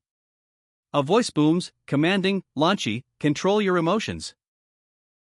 A chilling growl escapes the figure, promising, I'll eat you. The figure looming above hears a defiant retort, no, you? An intense aura flares around him. The figure, now engulfed in a blazing aura, roars, who the hell is the zombie here? The figure, wreathed in flames, shouts, Shao, listen to me. Abort the mission, now. Her eyes wide with alarm, she shouts into the communication device, something extremely terrifying is heading towards you right now. Far above, a dark shape descends from the sky. The dark shape continues its descent. The figure plummets from the sky, now close enough to reveal a masked face. He plummets earthward, his trajectory now clear. He continues his rapid descent, a skyscraper now visible in the distance below. He slams into the city with devastating force. The impact sends a shockwave through the city. Despite the devastating impact, he struggles to his feet, fire blazing around him. I can still fight, he declares, as another voice booms, we haven't determined the winner yet. The fiery aura intensifies, but another figure stands beside him, equally defiant. Let's go, he shouts, his silhouette a blur of motion against the skyline. Don't even think of running, he yells, his voice laced with fury. His monstrous form lunges forward, claws outstretched. Leave your lives behind, the monster roars. But a voice from below counters, hey Agoe. We haven't determined the victor yet. The monster warns, if you keep insisting, you'll lose your life. A skull engulfed in flames appears beside him. A swift, blue blade hurtles towards the monster. He can only exclaim in bewildered shock, H.A.? W.H. What the heck is that? The hero scoffs, unimpressed, as a series of blue energy blades streak toward the monster. The energy blades tear through the building, leaving a trail of destruction in their wake. Transpose, he shouts, his body blurring as he moves with incredible speed. What the hell was that? Someone shouts, their shocked expression mirroring their disbelief. Some kind of technology, one of them questions, just as the other shouts in surprise, whoa, as she is sent flying backwards. Both are sent sprawling, eyes wide with alarm. Oh no, one cries out, as another voice urgently states, there's no time. There's no time to dodge, a voice cries out, as a massive structure plummets towards them. Damn it! She has lost control, a masked figure exclaims, shielding his face. The residual power is even stronger than I expected. He urgently shouts, take cover. An anguished cry pierces the air as the structure hurtles downwards. The world spins as the ground rushes up to meet them. The impact is imminent, and a stunned "ah" escapes his lips. SFX, crash. The building collapses around them in a cloud of dust and debris. Dazed, one asks, huh? The other wonders aloud, what just happened? Still reeling from the collapse, she stares ahead, speechless. A hooded figure looms over them, the sky visible behind him. The hooded figure towers over someone lying on the ground, their face obscured. A powerful impact resonates. His expression remains unreadable, hidden beneath the shadow of his hood. A pained arg bursts forth. He screams in agony, a skeletal mask now covering his face. His eye reflects a steely resolve, despite the pain he's enduring. The mask shatters, revealing his face. A determined gaze pierces through the remnants of the broken bone. He reaches out, his expression unyielding beneath the hood. A guttural kyrgh rips from his throat as energy explodes from his mask. He lunges forward, intent on a grasp. He grunts, UGH- as the attack lands. The attack shatters, the force of it exploding outwards. Screaming, she looks up as the attack descends upon her. Her eyes widen in disbelief as the attack bears down. How, she cries out. Her expression shifts to one of pure terror as she faces the impossible. A figure stands against the sky, his expression unreadable beneath a dark hood. Eyes wide with fear, she cries out, Lanchi. Huffing, Lanchi appears strained, his brow furrowed in exertion. Lanchi's face is strained, his brow furrowed in exertion. Lanchi and her companion continue onward, both appearing equally strained. A figure in a dark suit and hood stares intently into the distance. Suddenly, Lanchi and her companion stop short, both wearing expressions of surprise. Eh? Lanchi exclaims, clearly taken aback by something in the distance. The horizon stretches out before them, a vast expanse of blue. What could have caught their attention? Didn't I tell you that you have to control your emotions? One of them asks, looking stern. Sorry. I got too excited, the other replies sheepishly. Suddenly, she pauses, fists clenched, a soft ah escaping her lips. Her eyes widen, and she exclaims, do my eyes have problems? I swear I saw a handsome man for a moment just now. A voice responds, I also saw it. A voice confirms, I also saw it. Both women now wear expressions of confusion. In other words, we must have seen the same thing, right? One asks, only to be met with the reply, no, it must have been an illusion. A thought then occurs to her, is it because we've been single for too long? One of them spits in disgust, PTUI. Then, a question hangs in the air, just who exactly? The question hangs in the air, unanswered for a moment. Then, someone asks Snow directly, Snow, you've researched Country A for a long time. Have you seen this person before? A simple, yet firm, yes, is the only reply. Despite her extensive research, Snow denies knowing the person. Nope, I've never heard of him before. Despite Snow's denial, a car waits nearby. Two figures assist another into the vehicle, while a hooded man stands guard. They must have already grasped the ancient civilization's technology, she exclaims, her eyes widening with realization. One of the men reports that their president has already arrived at the hotel. Another grumbles, frustrated by their own ineffectiveness, damn it, how could she be so strong otherwise? We didn't even get to do anything. She made us look like newbies. Don't overthink it, sister. Their president has already arrived at the hotel. We've been played, one says, realizing their plan has failed. The other suggests, let's go back to the headquarters first. Holding a phone to her ear, the woman urgently says, Xiao Ji, listen up. On the phone, she urgently instructs, Xiao Ji, listen up.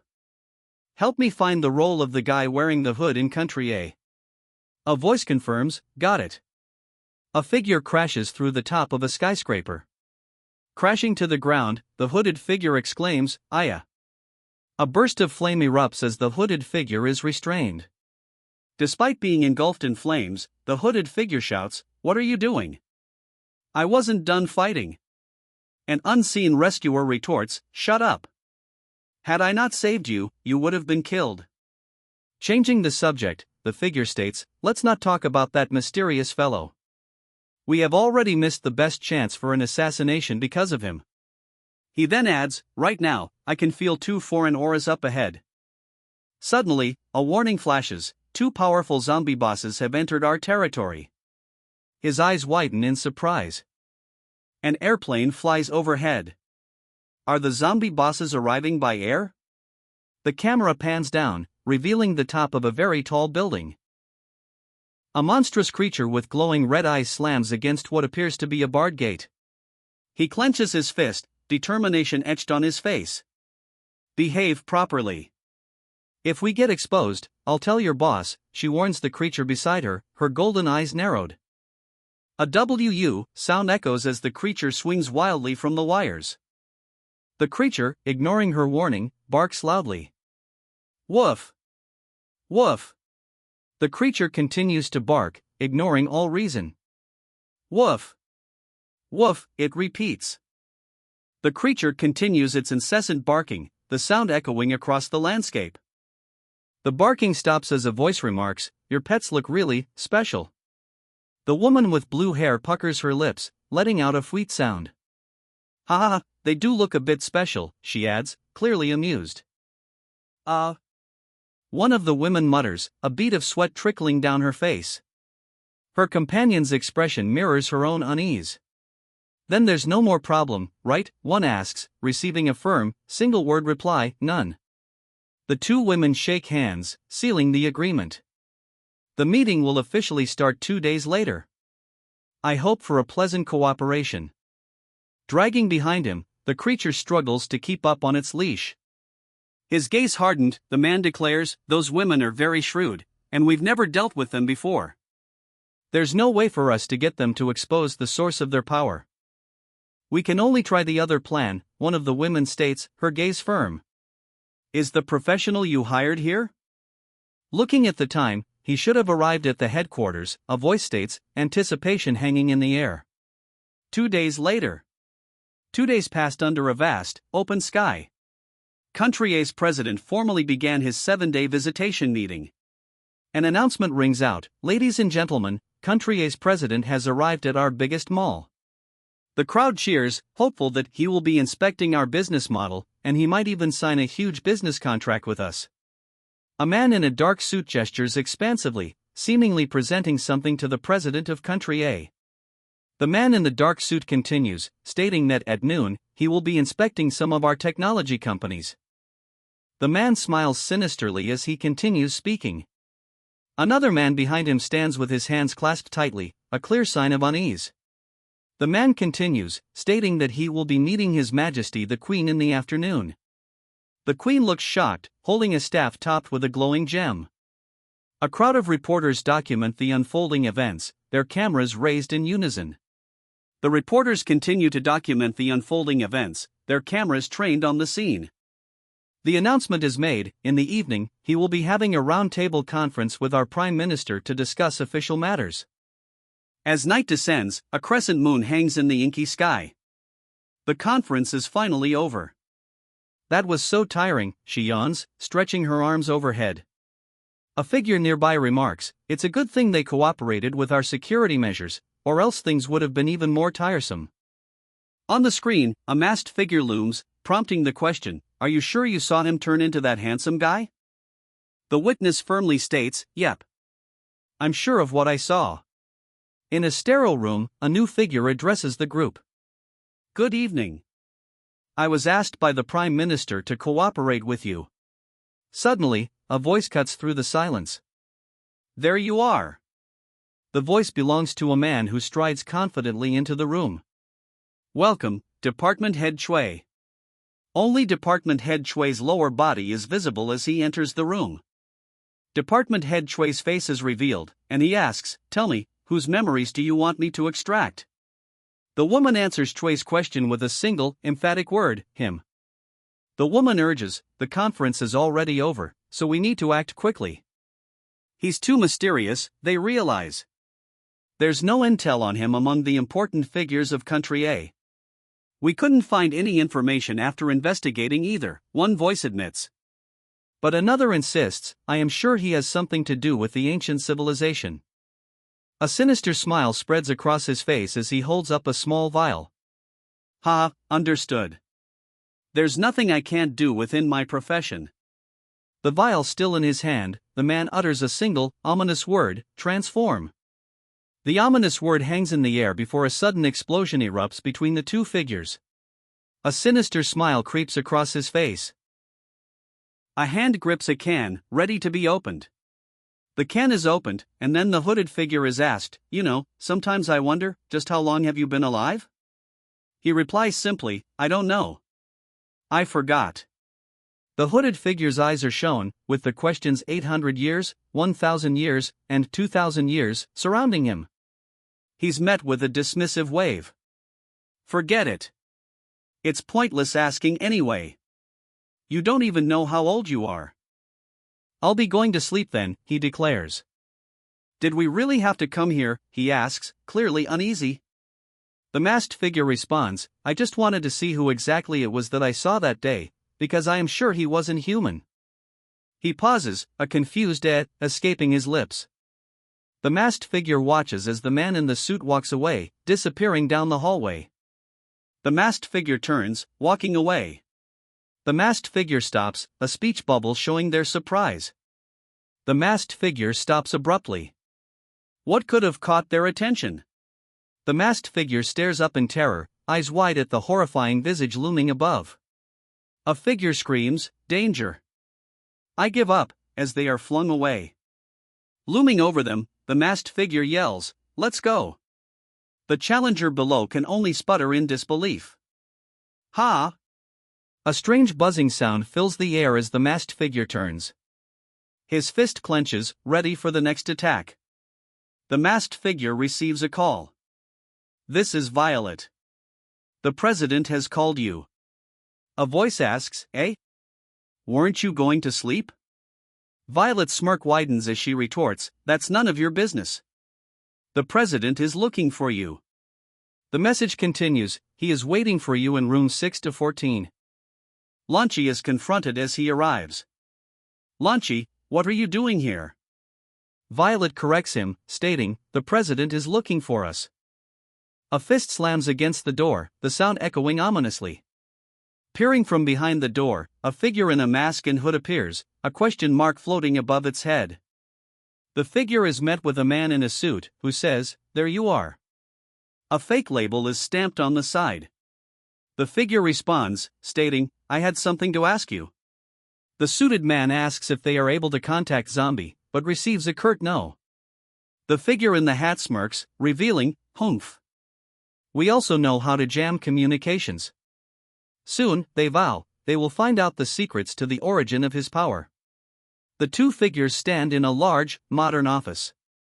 Meanwhile, two creatures are held captive in what appears to be a cell. One seems nervous, sweat dripping down its face, while the other stares forward with glowing red eyes. Someone is playing a game on a handheld device. Two figures in suits stand at attention.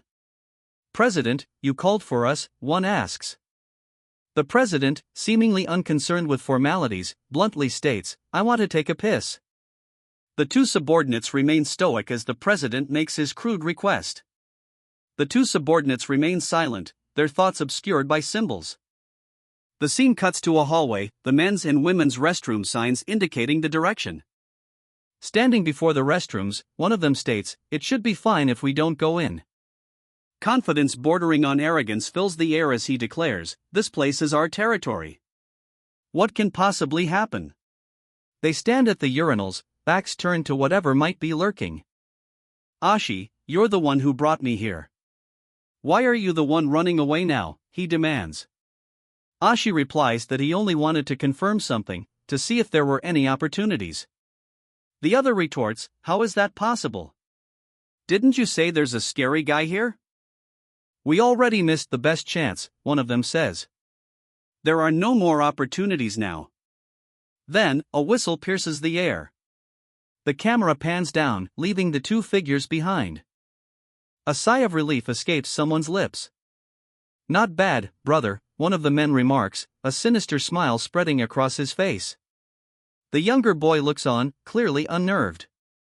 The two women stand with their arms crossed, unimpressed. The building shatters from the force of an unseen attack. A sinister laugh echoes through the shattered remains. "Ha ha ha ha." The hooded figure is sent flying, while the attacker grins with manic glee. The hooded figure flies back, dazed. "Who would have thought of this?" he exclaims, clearly caught off guard. A powerful force rips through the city, leaving a trail of destruction in its wake. A monstrous figure looms, its skull-like face contorted in a wide grin. "Ha ha ha ha, I never expected we would get such a huge lucky gifty," it exclaims. The monstrous figure throws his head back, roaring with laughter.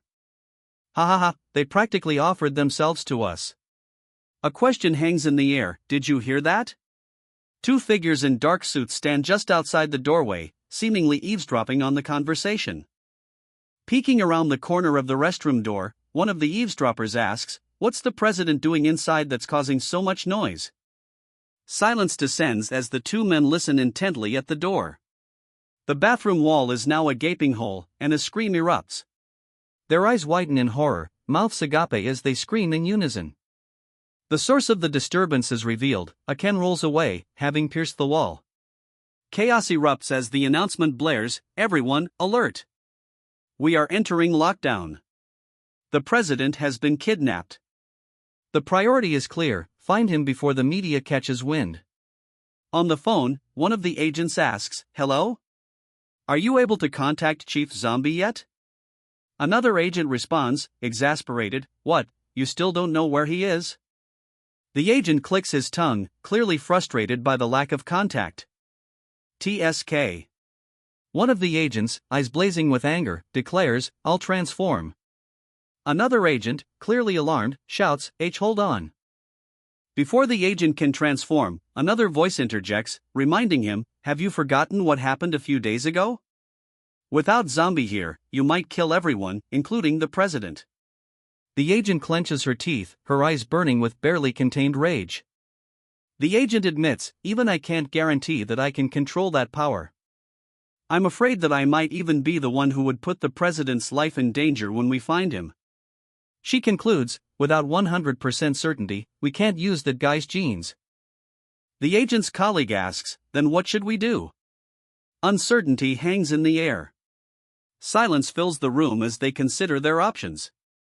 But below the table, two monstrous figures are held captive, their eyes glowing with suppressed rage.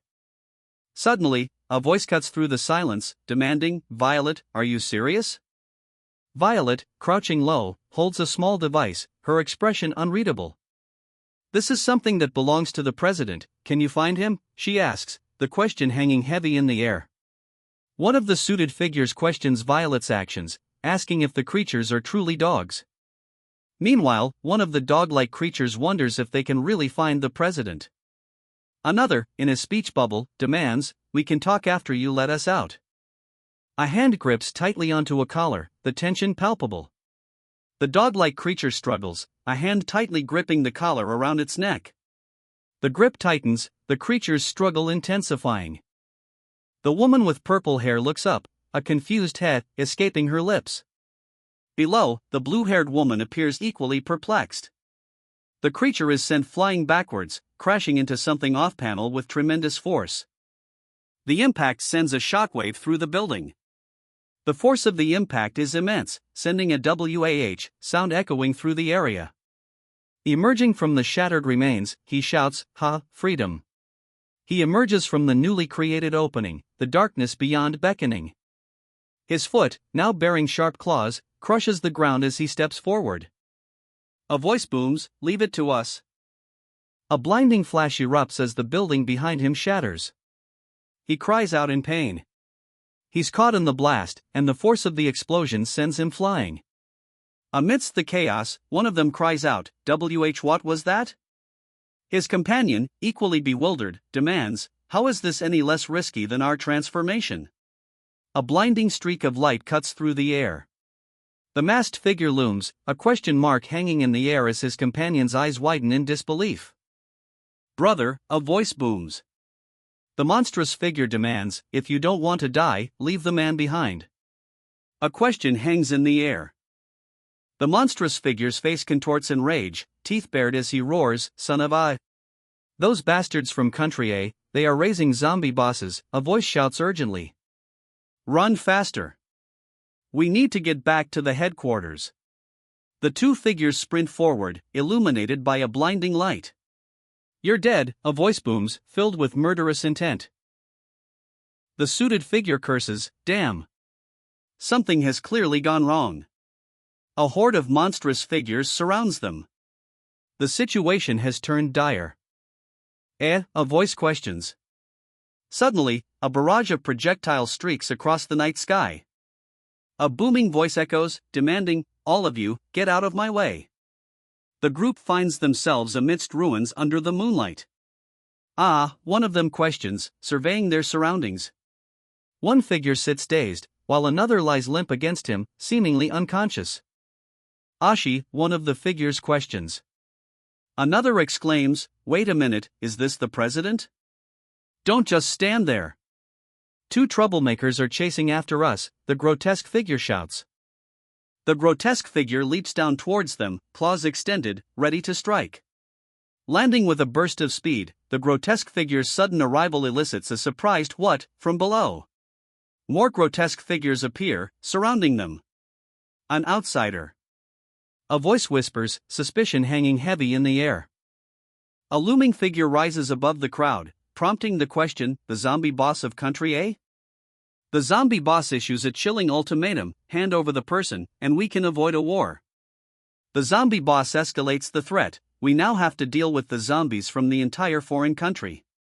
Think carefully." A chilling laugh escapes the zombie boss as he questions, war, you say?" He continues, a sinister undertone in his voice, "The two human nations haven't even started fighting, yet have we started first?" The zombie boss continues, pressing for answers, "As the leader of the zombies, why did you choose to help humans?" The zombie boss pauses, tilting his head slightly. "Me?" he asks, seemingly taken aback by the accusation. The zombie boss retorts, "Why don't you look at yourself first? Aren't you also staying with humans?" He then demands, "What qualifications do you have to talk about me like that?" The zombie boss declares, "I am just working for the future survival of our zombie community." He then adds ominously, "A very grand plan." The zombie boss simply scoffs, "Ha." The zombie boss walks toward the horizon, the setting sun casting long shadows behind him. A bird soars through the sky, as a voice narrates, "The first half of my life was just like an ordinary beneficial bird. Originally, I was just a little crow mixed in with the community," the voice continues, as crows fly through a city skyline at dusk. "We cleaned up corpses and garbage for humans.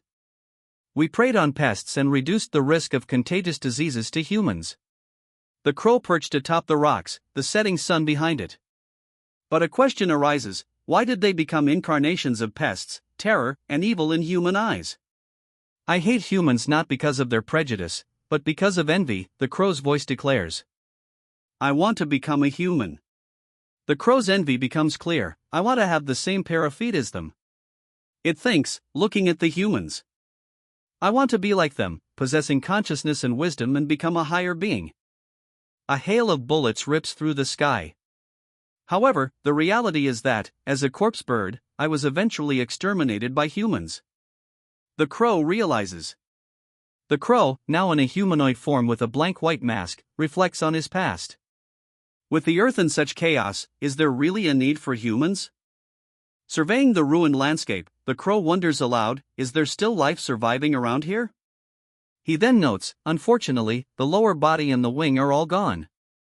Finally, he declares, from now on, I will call you Lang. Holding a piece of the crow's wing, Lang now has a name.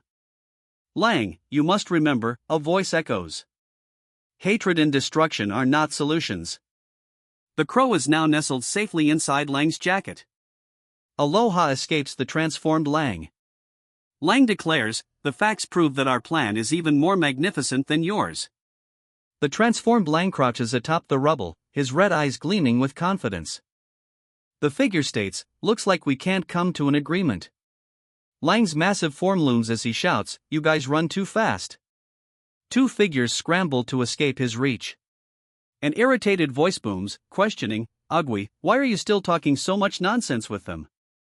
The flaming figure declares, this is not your territory. Don't think that we zombies from Country B are pushovers.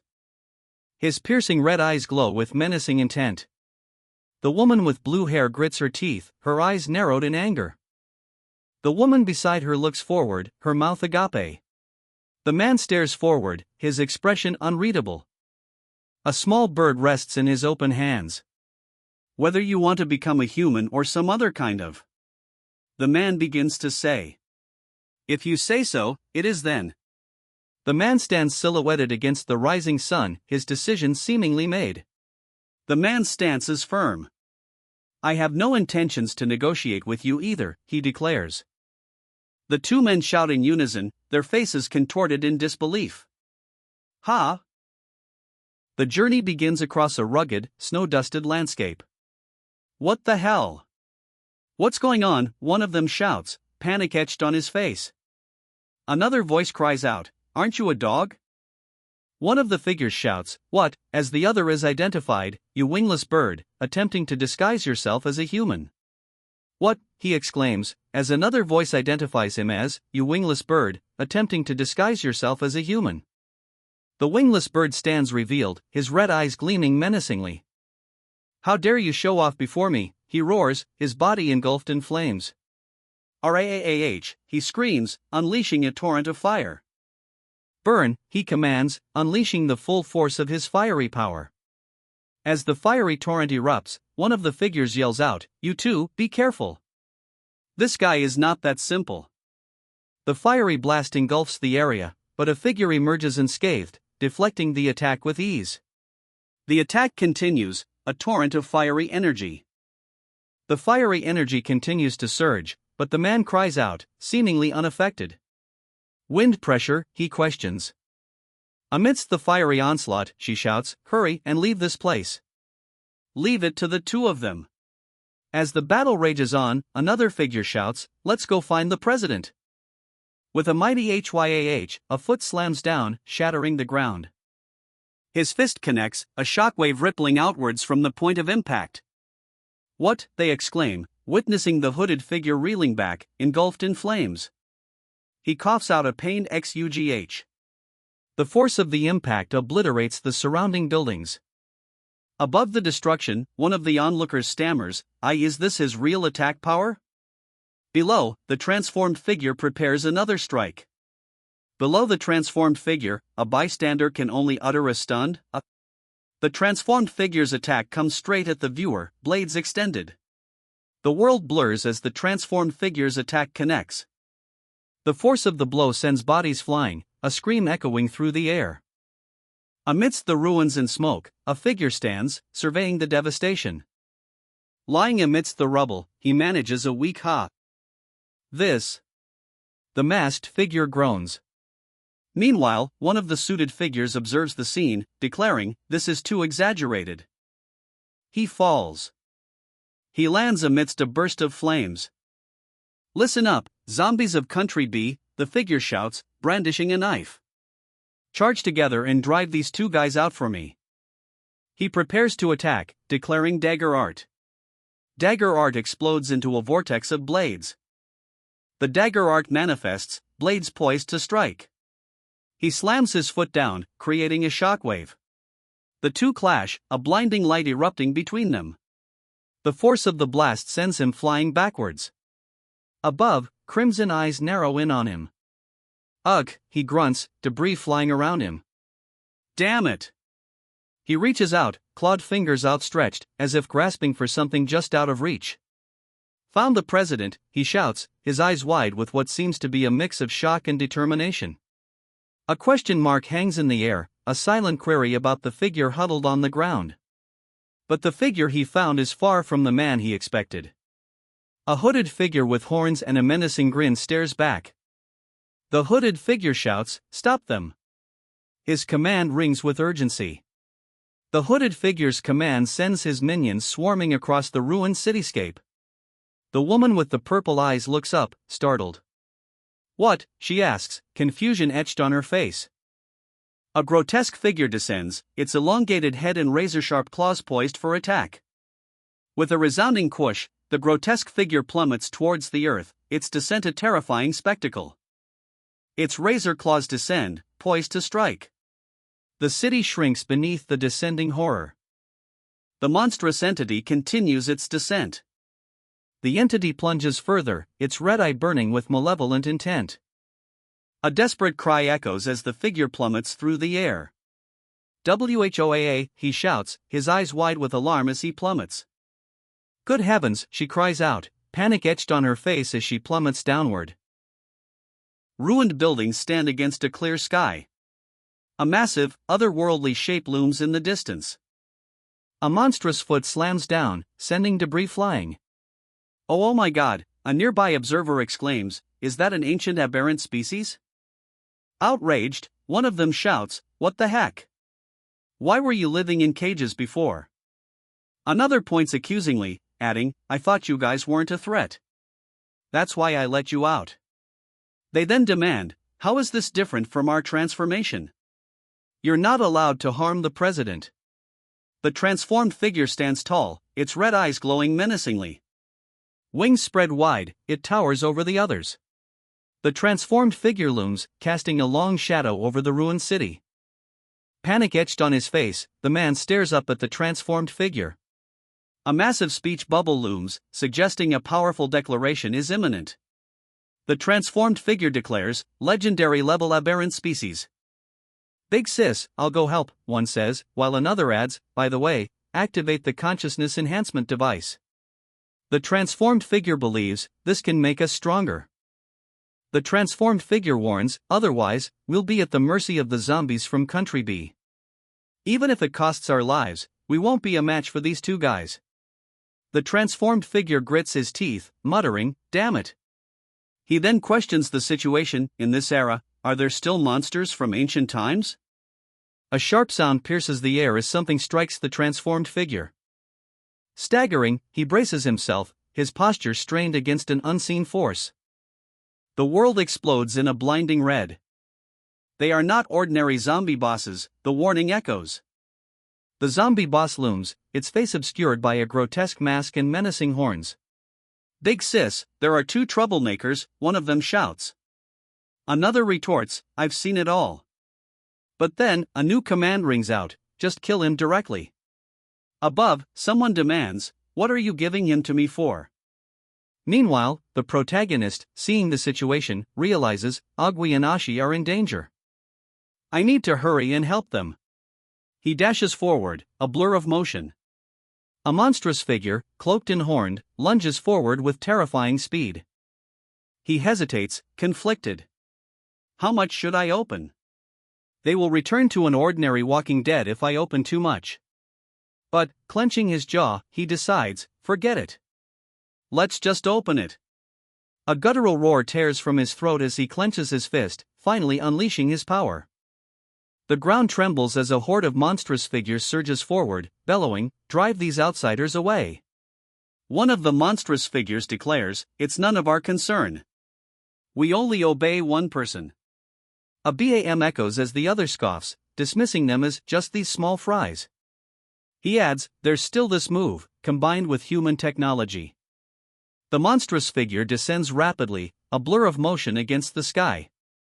Plummeting from above, the monstrous figure hurtles downward with incredible speed. The monstrous figure plummets toward the earth, an inevitable impact looming. The impact sends debris flying as he cries out in pain. The force of the impact sends him hurtling through the air amidst a cloud of debris. As the others are sent flying, one shouts, "Didn't you use the consciousness enhancement device?" Another voice exclaims in disbelief, "The entire army is annihilated with just one strike." Frustration boils over as someone curses. The green-skinned warrior is lifted high, a look of grim determination etched on his face as he prepares to strike. He plummets from above, a trail of blue energy crackling around him as he descends. A monstrous figure descends, its clawed hand reaching down towards two figures below. He drops to the rooftop, landing in a crouch. "Darn it," he shouts, straining as he grips the railing. "Hang in there." He charges forward, only to be confronted by a winged demon with glowing red eyes. "Ha," he mutters, now facing not one, but two winged demons. A guttural roar echoes around him.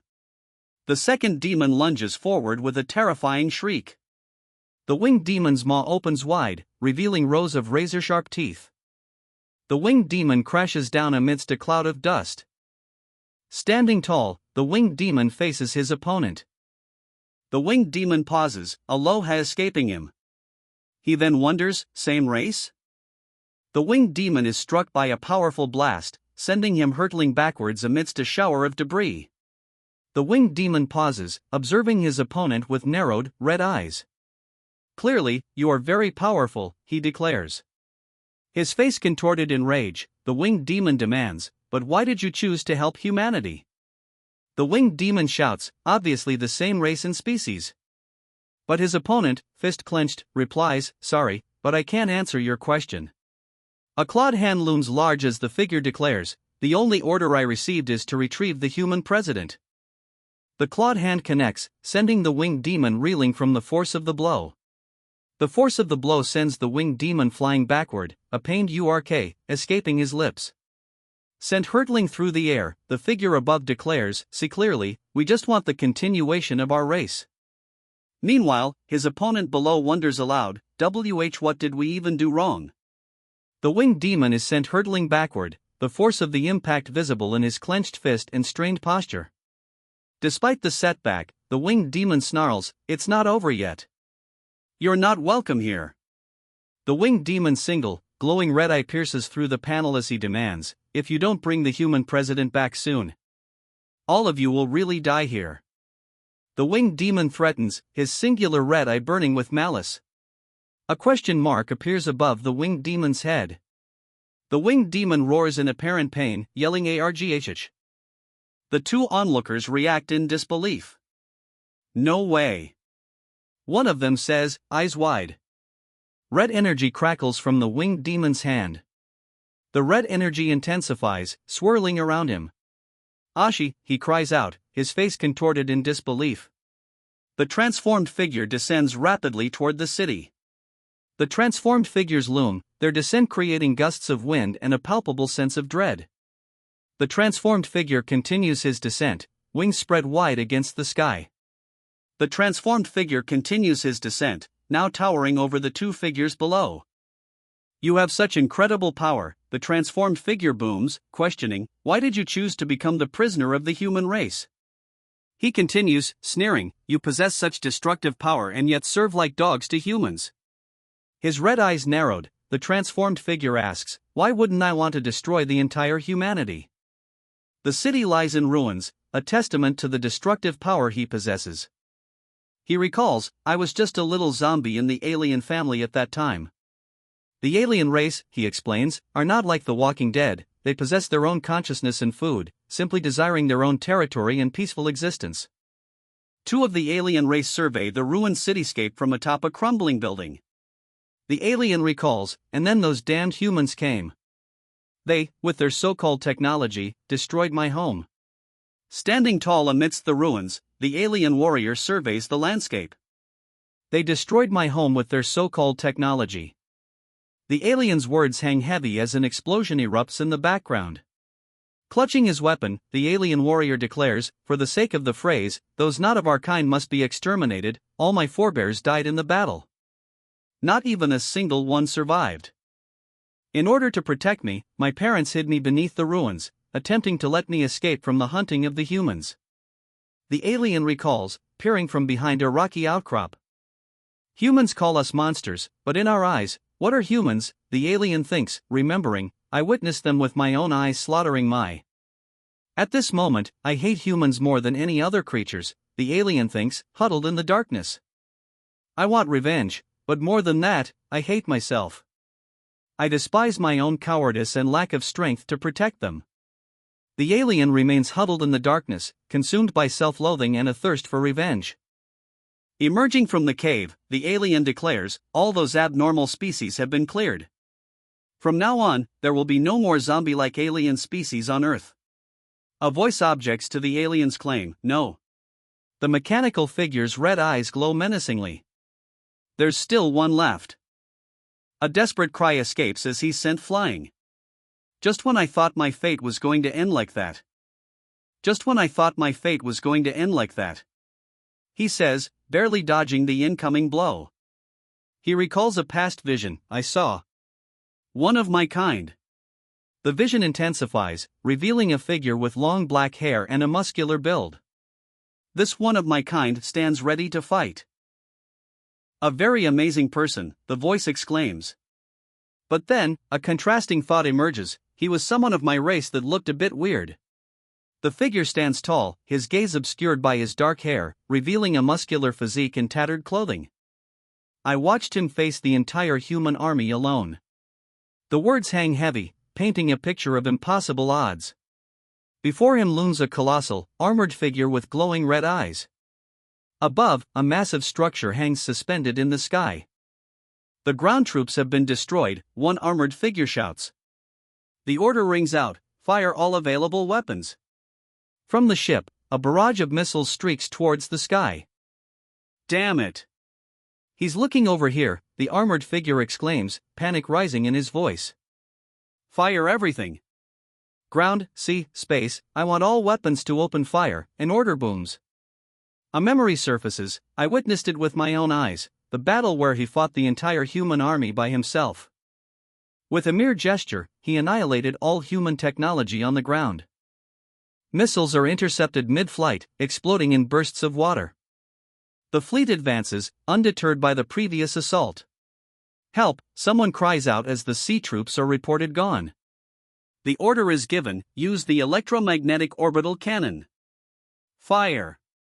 The electromagnetic orbital cannon fires, a blinding light erupting from its core. The electromagnetic beam streaks across the landscape, obliterating everything in its path.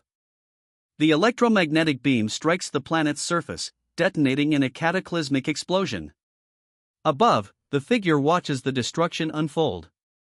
The figures watch in disbelief. What? How? They exclaim, witnessing something unexpected unfold. He plummets through the sky, surrounded by debris, after the blast. Landing amidst the churning water and scattered debris, he finds himself face to face with the weapon. The laser, rumored to vaporize zombie cells, was completely useless. Standing tall, he appears unscathed. His eyes glow with an eerie light. He's sent hurtling backwards, colliding violently with the cliff face. Even the strongest mechanical warrior created by humans couldn't stop a single punch from him. The mechanical warrior shatters before him. He accomplished everything I wished I could do. I saw the same look of fear that was always on my people's faces appear on those humans' faces, he observes. The enemy soldiers cry out as explosions erupt around them. Ah! I was very lucky to survive in that century-defining war. He reflects, sinking into the depths of the ocean. But other living beings weren't so lucky.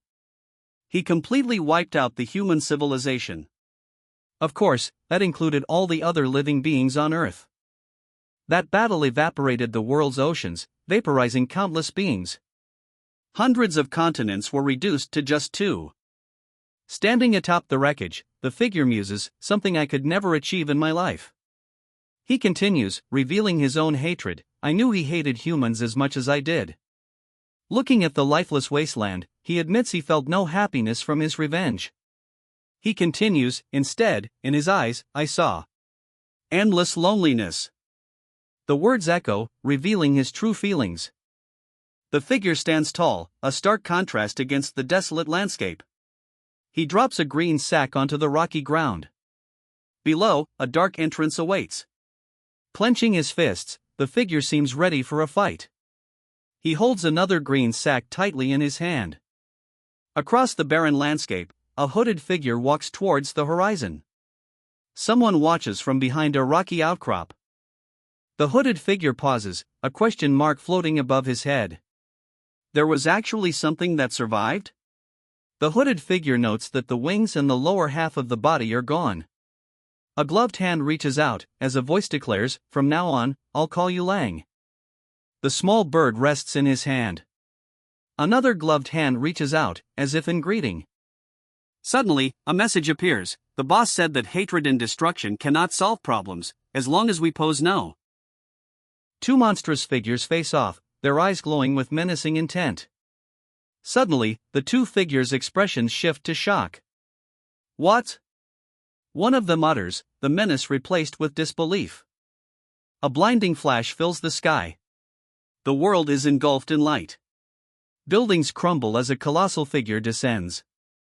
The colossal figure roars in disbelief, bullshit. The colossal figure is left in disbelief. Someone as strong as that. He mutters, his red eyes widening. Someone as strong as that can never exist in this world, he finishes, his voice laced with disbelief. He stands silently, his back turned. His face contorts in terror, sweat beading on his brow. Save. He stammers, fear choking his voice. Ah!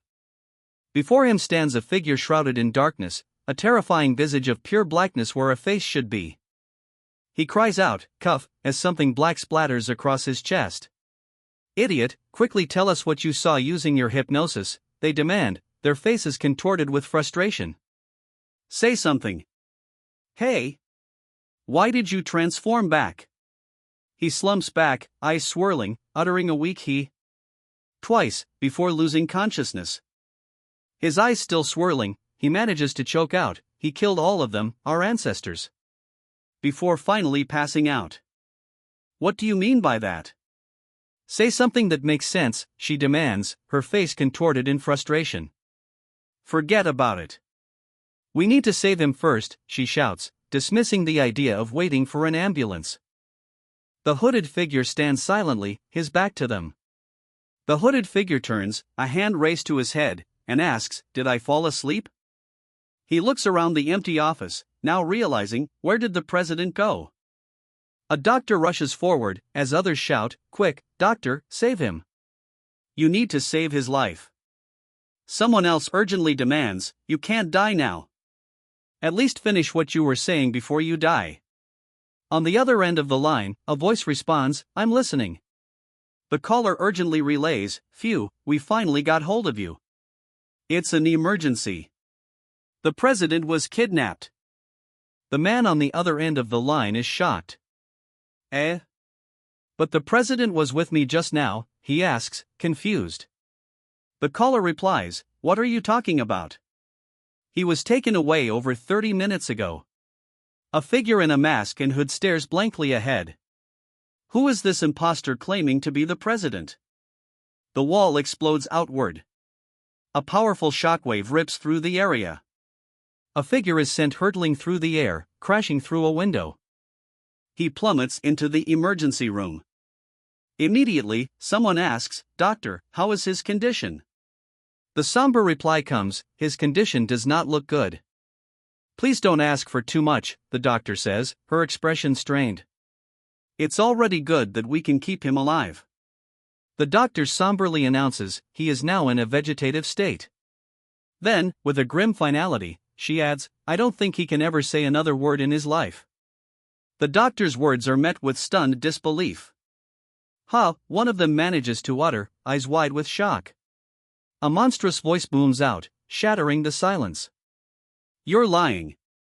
Demanding answers, they question how humanity still exists if the zombie threat was so absolute. The creature retorts, "You will have to ask the humans." It then adds, "But it seems like you won't give up until you die." The creature roars, "If you want your president back, you will have to step over my dead body." The creature unleashes a deafening roar. "They've gone crazy," she shouts, her expression a mix of anger and disbelief. "You said it," the creature booms, its single red eye glowing menacingly. With a chilling HAH, the creature unleashes a devastating attack, promising to make all of you disappear from the face of this world. Two beams of crimson energy erupt from the creature's wing-like appendages, obliterating everything in their path. Panic erupts as the others witness the attack. "What is he doing now?" one shouts, while another demands, "Have you forgotten what we're here for?" A desperate plea rings out, "Stop fighting. We'll hand him over." He raises a hand, seemingly to stop the chaos. But before anyone can react, a blinding red energy swirls around the Demon King. His eyes glowing red, the Demon King shouts, "Who?" The Demon King's rage intensifies, his eye flashing crimson as he demands, "When?" Raising his hand, the figure in the suit halts whatever is approaching. Standing at the edge of the precipice, the man in the suit extends his arm, signaling a clear halt. A horde of grotesque figures advances, their eyes filled with malice. Surrounded by the advancing horde, he can only utter a surprised, "Ah." Towering over him, one of the grotesque figures stares down, its sharp teeth bared. A cloud of dust erupts as something massive crashes down near him. Turning, the figure faces away, its head still covered. The figure's face is now visible, revealing a blank, white mask. "Ugh!"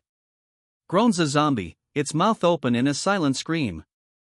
Another zombie stands nearby, its mouth agape in a silent, agonized scream. Another one stands silently, its mouth open wide. The command booms out, "Bow to the king." Eyes wide with shock, she stammers, "It's suddenly so quiet."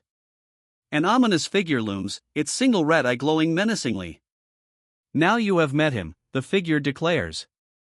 A looming presence fills the space as a voice whispers, "This, no."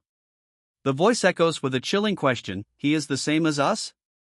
The figure stands silently, an unsettling presence in the dimly lit space. His face remains obscured by a hood, adding to the mystery. The question hangs in the air, or is he our progenitor? The question hangs heavy as a menacing red aura flares behind the hooded figure. The hooded figure demands, "Where is the human president?" "He." A voice reveals the president's location, first floor below ground. They will find a command post after turning left at the gate. An explosion erupts in the distance. A pained Yuug escapes him.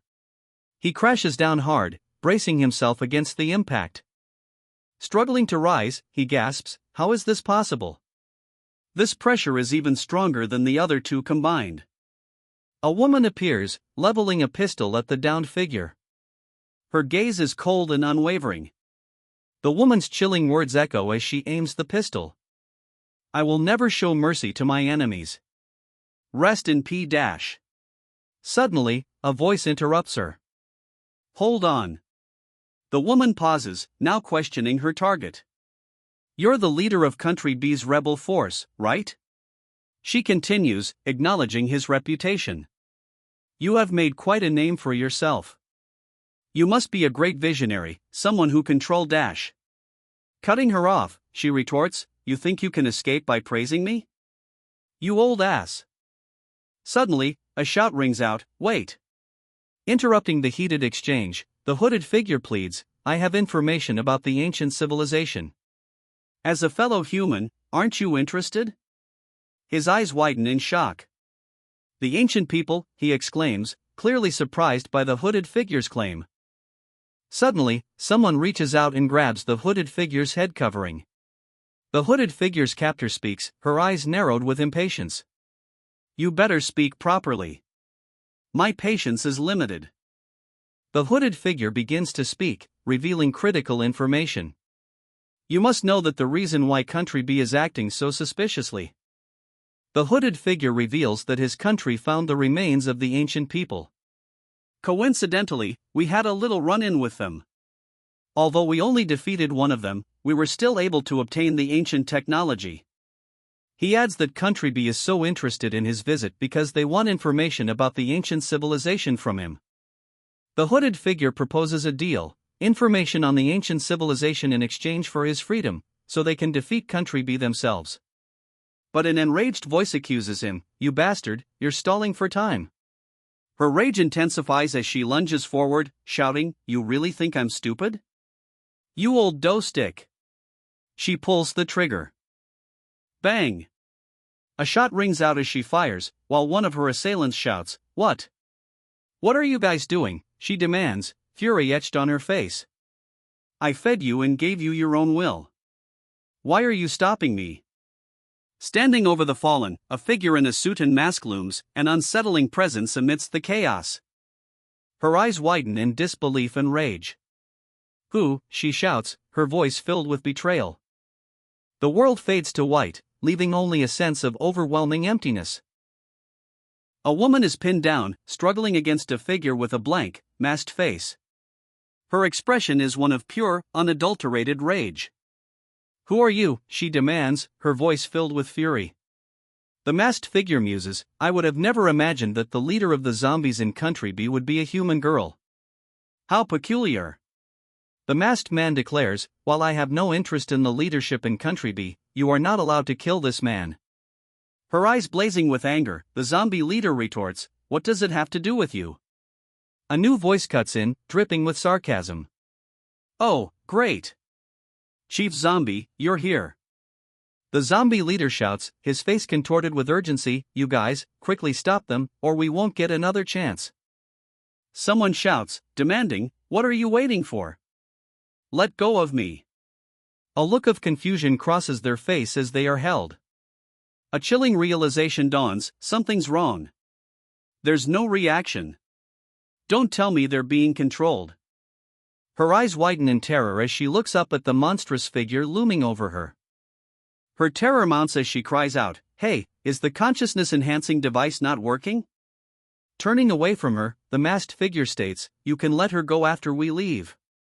The masked figure continues, "Remember, we are civilized zombies. We do not randomly commit massacres." The group travels across a vast, mountainous landscape under a bright, cloud-dappled sky. "President, are you okay?" one of the group asks, while another exclaims, "You scared me to death." The president responds, "I feel better than ever." The president laughs, saying, "I didn't expect that something like this would happen when I just wanted to take a piss. My bad, my bad. Just take it as coming out for a tour." Meanwhile, a cloaked figure thinks, "How peculiar, I clearly remember talking to him just before zoning out for a bit. How did he suddenly appear here?" The two women look on, clearly confused by the president's sudden appearance. And $@### a voice exclaims. Just like that, Country A's president's tour of the zombies' headquarters ended in one day. Afterwards, Zombie and the security team escorted the president back to his hotel. Turning away, he states, "You got lucky to keep your life this time." Zombie stares back, a bead of sweat trickling down his face. Zombie clicks his tongue, clearly displeased. TCH. The ground shatters as the creature plants its foot. After a one-day tour of Country B's zombie population, Country A's president began the last day of his visit. After meeting with Country B's civilians, the president returned home to Country A. The security team, however, remained on high alert, guarding him around the clock after the massive incident. A figure in a suit and mask stands impassively, riding atop two monstrous creatures. Unaware of the danger, a child points towards the figure and his monstrous companions, exclaiming, "Mommy, look! Those doggies are so cute." At the same time, somewhere else. Elsewhere, two women sit on the ground, their faces etched with dismay. One of them asks, "Our mission, it failed, didn't it?" An aircraft plummets from the sky, trailing smoke. 1 month later. 1 month later, a figure prepares for battle, sword drawn. Collect your breath and contract your upper abdomen. The figure stands, legs apart, ready to fight. Focus strength into your palms. She instructs, her sword held ready. Ha! The figure breathes, a skeletal mask covering his face, red eyes burning with intensity. A blue streak flashes as the masked figure shouts, "Enough! I can't wait anymore." The masked figure brings his sword down with devastating force. "Let's start," she shouts, a look of intense determination on her face. But then, her expression shifts to confusion. Eh? The clash of swords sends sparks flying. Sparks continue to erupt as the swords meet again. "Ha, this feeling is too satisfying," he exclaims, reveling in the fight. Meanwhile, someone shouts, "Miss Lunchy, you have to control your emotions." Another voice urges, "Don't just sit there. Quickly record their combat data before and after their transformation." "Yes," one combatant declares, as the intense clash continues. The clash intensifies, a blur of motion and energy. She lunges forward, her hand outstretched, ready to strike. She slams into her target, the impact sending him crashing to the ground. The force of the impact sends shockwaves through the area. He flips through the air, struggling to regain his footing after the devastating blow. "Stop fighting," she yells, her face contorted with frustration. "We've already gathered all the data." Below, the masked figure pants heavily, catching his breath. Despite her pleas, the masked figure continues his relentless assault. Blow after blow rains down. The masked figure continues his relentless assault, moving in a blur of motion. The protagonist barely dodges the masked figure's attack, narrowly avoiding the blade. Phew! A piercing scream suddenly echoes through the halls, KYARGH. The spear thrusts forward with deadly speed. The masked figure launches an attack, a flurry of white energy erupting from her hand. The attack seems to have missed its mark. Below, a bystander looks up, a confused hum escaping his lips as he witnesses the battle high above. The energy blast slams into the ground, sending debris flying. "Hurry, release the sedatives," she shouts. Immediately, someone responds, on it, as the sedatives are deployed with a loud hiss. She gasps, staggering back as the sedatives fill the air. Despite the sedatives, she remains standing, gripping her blade. She braces herself, preparing to withstand the incoming attack. Suddenly, her eyes widen in shock, a speech bubble conveying her utter surprise. But instead of an attack, she hears a dismissive humph. The force of the impact sends her flying backwards. A brutal headbutt connects, and both fighters grunt in pain. Cuff! Cuff! The headbutt connects again, a brutal clash at close range. She coughs violently, and dark liquid splatters onto the floor.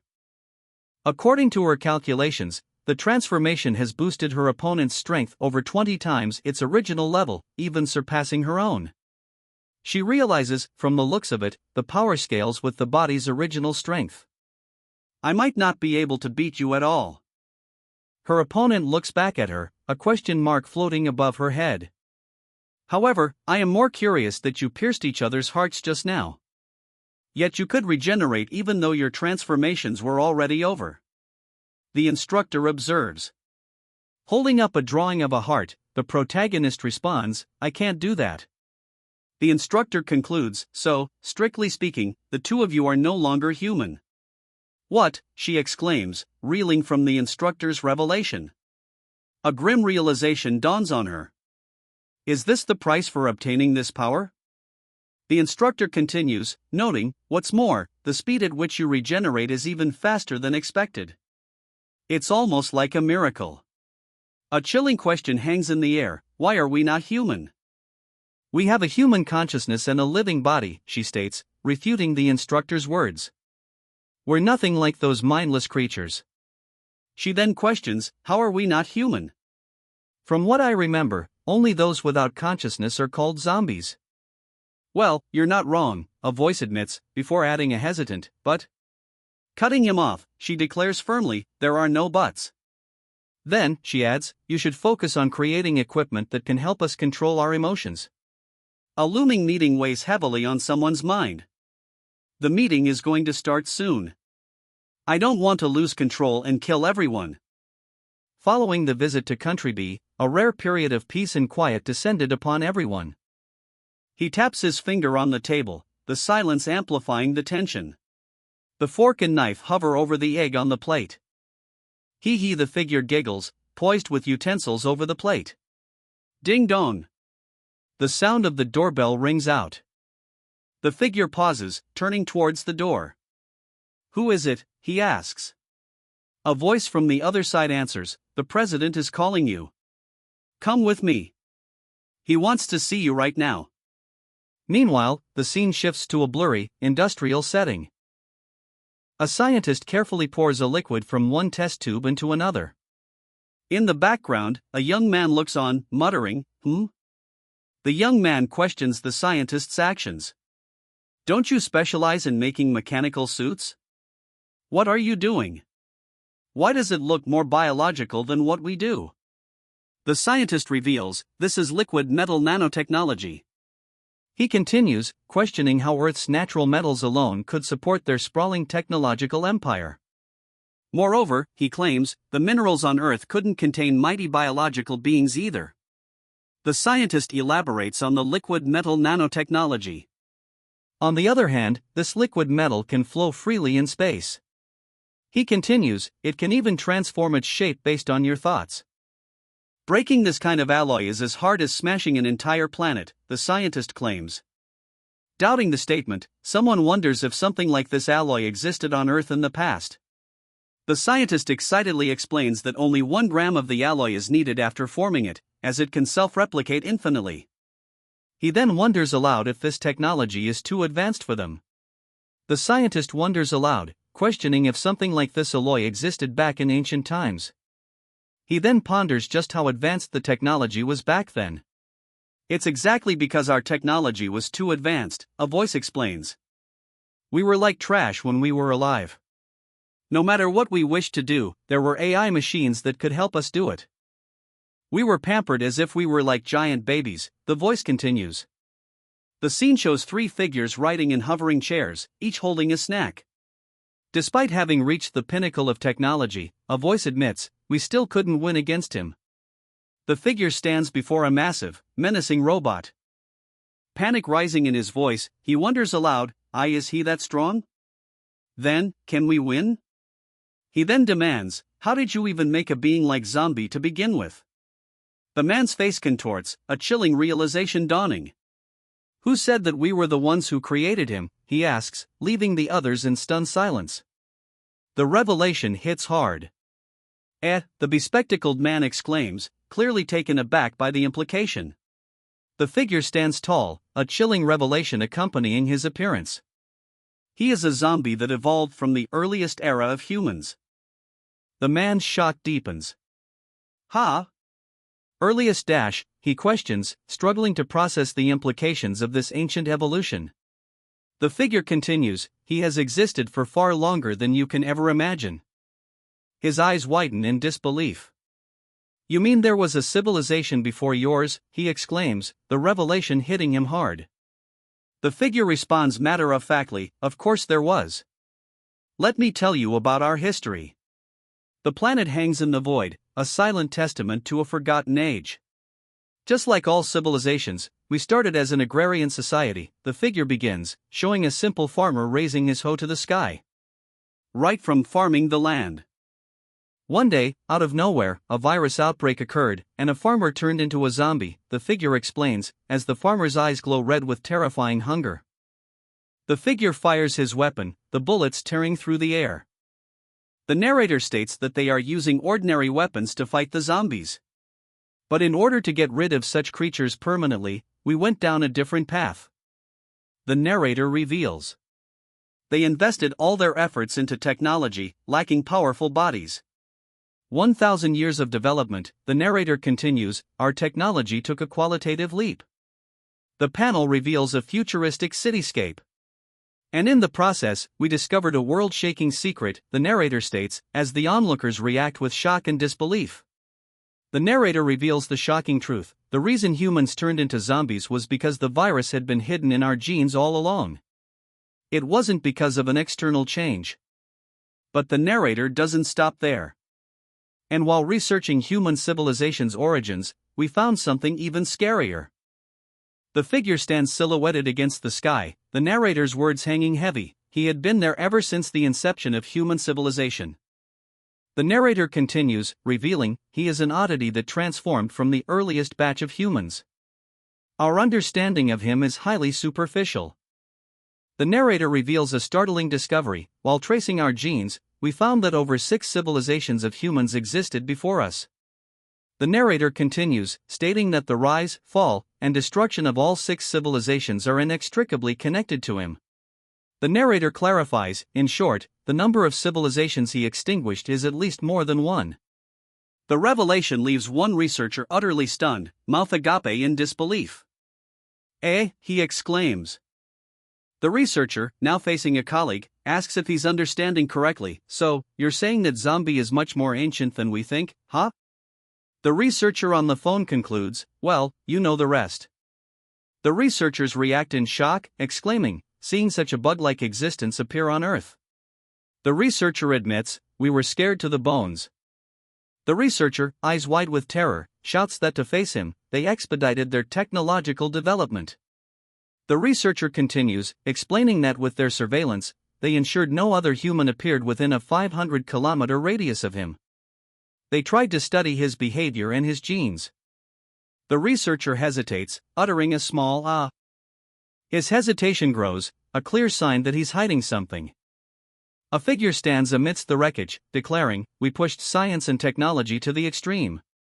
The figure continues, revealing their flawed logic, we thought that no matter how strong he is still a carbon-based lifeform and can't break the speed of light.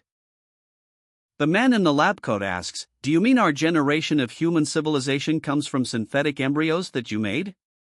The man's eyes widen, a bead of sweat trickling down his face as he stares ahead.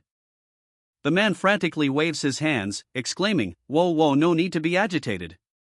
He continues, stating that we had countless men and women who could reproduce freely. The man's words continue, explaining that after 1,000 years, your genetic pool has long since changed. He elaborates, stating, for example, we never planned for a genius like you to appear. He then adds, and that's where the human race excels at. Cutting him off, the protagonist declares, enough. I don't want to hear those useless things. Turning away, he says, I'm almost done here. Come take a look. The protagonist sits in a high-tech chair, surrounded by screens and complex machinery. The protagonist seems underwhelmed by what he sees. Is that how it looks? It's a bit underwhelming. The scientist explains, it's a half-baked good, but this is the body that I managed to create using the genes of zombie. He adds, I haven't given it any consciousness yet. The rest is up to you. A simple, okay, is the protagonist's only response. The scientist proposes, let's just inject this nanometal into its body. With that, we should be able to have a mechanical version of zombie.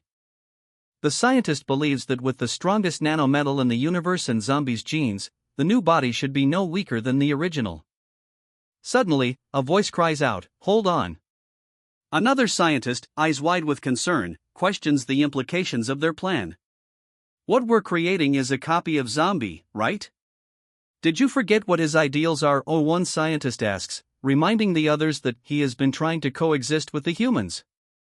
Another wonders, if we create something with the same ideals as him, won't it treat us as villains and kill us without hesitation? The scientist insists, then we definitely cannot give him the same mentality that zombie has now. Let's be more careful, one of the scientists urges.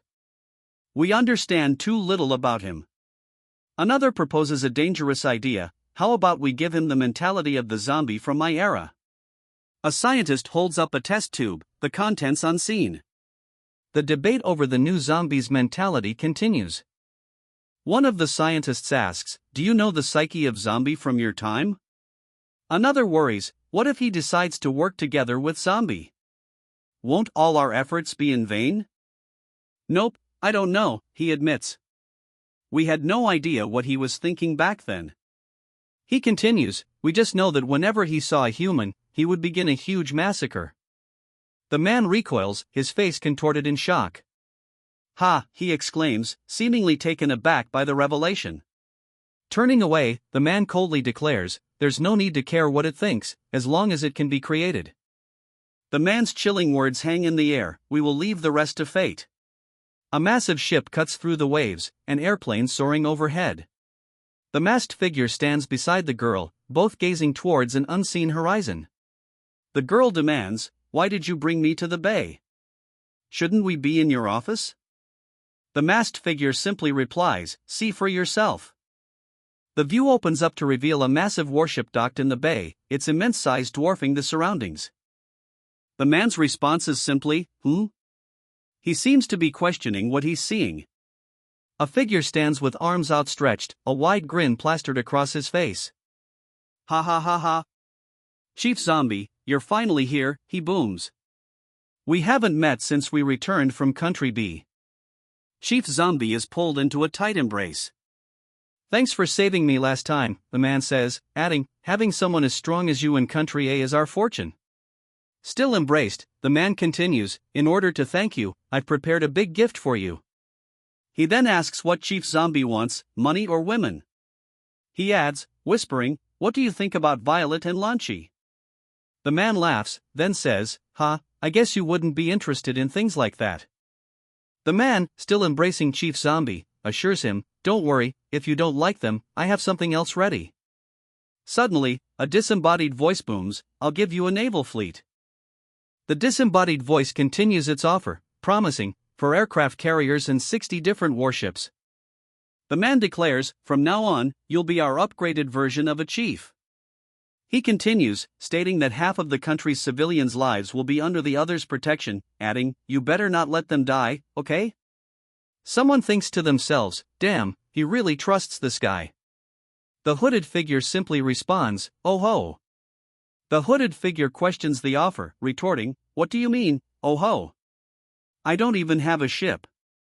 He then learns that, other than the department head, all other chiefs only have a land force and control over big cities. The man raises his hand, calling out, "Attention." The ranks snap to attention, bellowing, "Good morning, Chief Zombie." Suddenly, a cacophony of brass erupts as the chief introduces his new naval advisor. "This guy is the naval advisor that I chose for you. I poached him from the minister." He adds that the advisor will make it easier for you to handle the Navy's various affairs.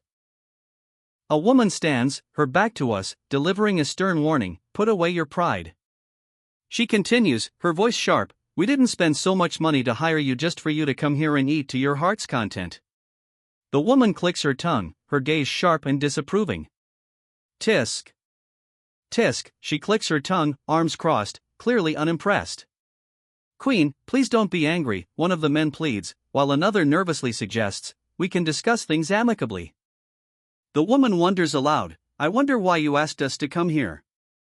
She then states that the exchange between Country A and Country B is about to begin, and that, when the time comes, they will be comparing firepower on the sea. She orders them to sneak into enemy lines and make them fire at each other, then asks, "Can you do it?" A man responds with a confident laugh, "Of course, we can." Someone wonders how much they're going to get paid. The woman responds, 3,000 tons of gold. She then adds, "By the way, I want your queen to put away that ugly expression." The man listening is shocked. The queen is told, "Q Queen, you have to keep calm." Her face, however, betrays a simmering rage. The woman reminds the queen about their loan. "Did you forget about our loan? That bastard, Blackie, gave us a loan at an exorbitant interest rate of 40%. She continues, saying, "It will take us millennia to pay it back." "What do you want?" the queen asks. A guard interjects, demanding, "Please keep a distance of 5 meters away from our boss." The queen retorts, What? Are you afraid that I'll eat your big sister? The guards blocked the queen's path, declaring, "We're allergic to ancient creatures. Please stay away from us." Another voice interjects, ordering, "All right, you two, let her pass."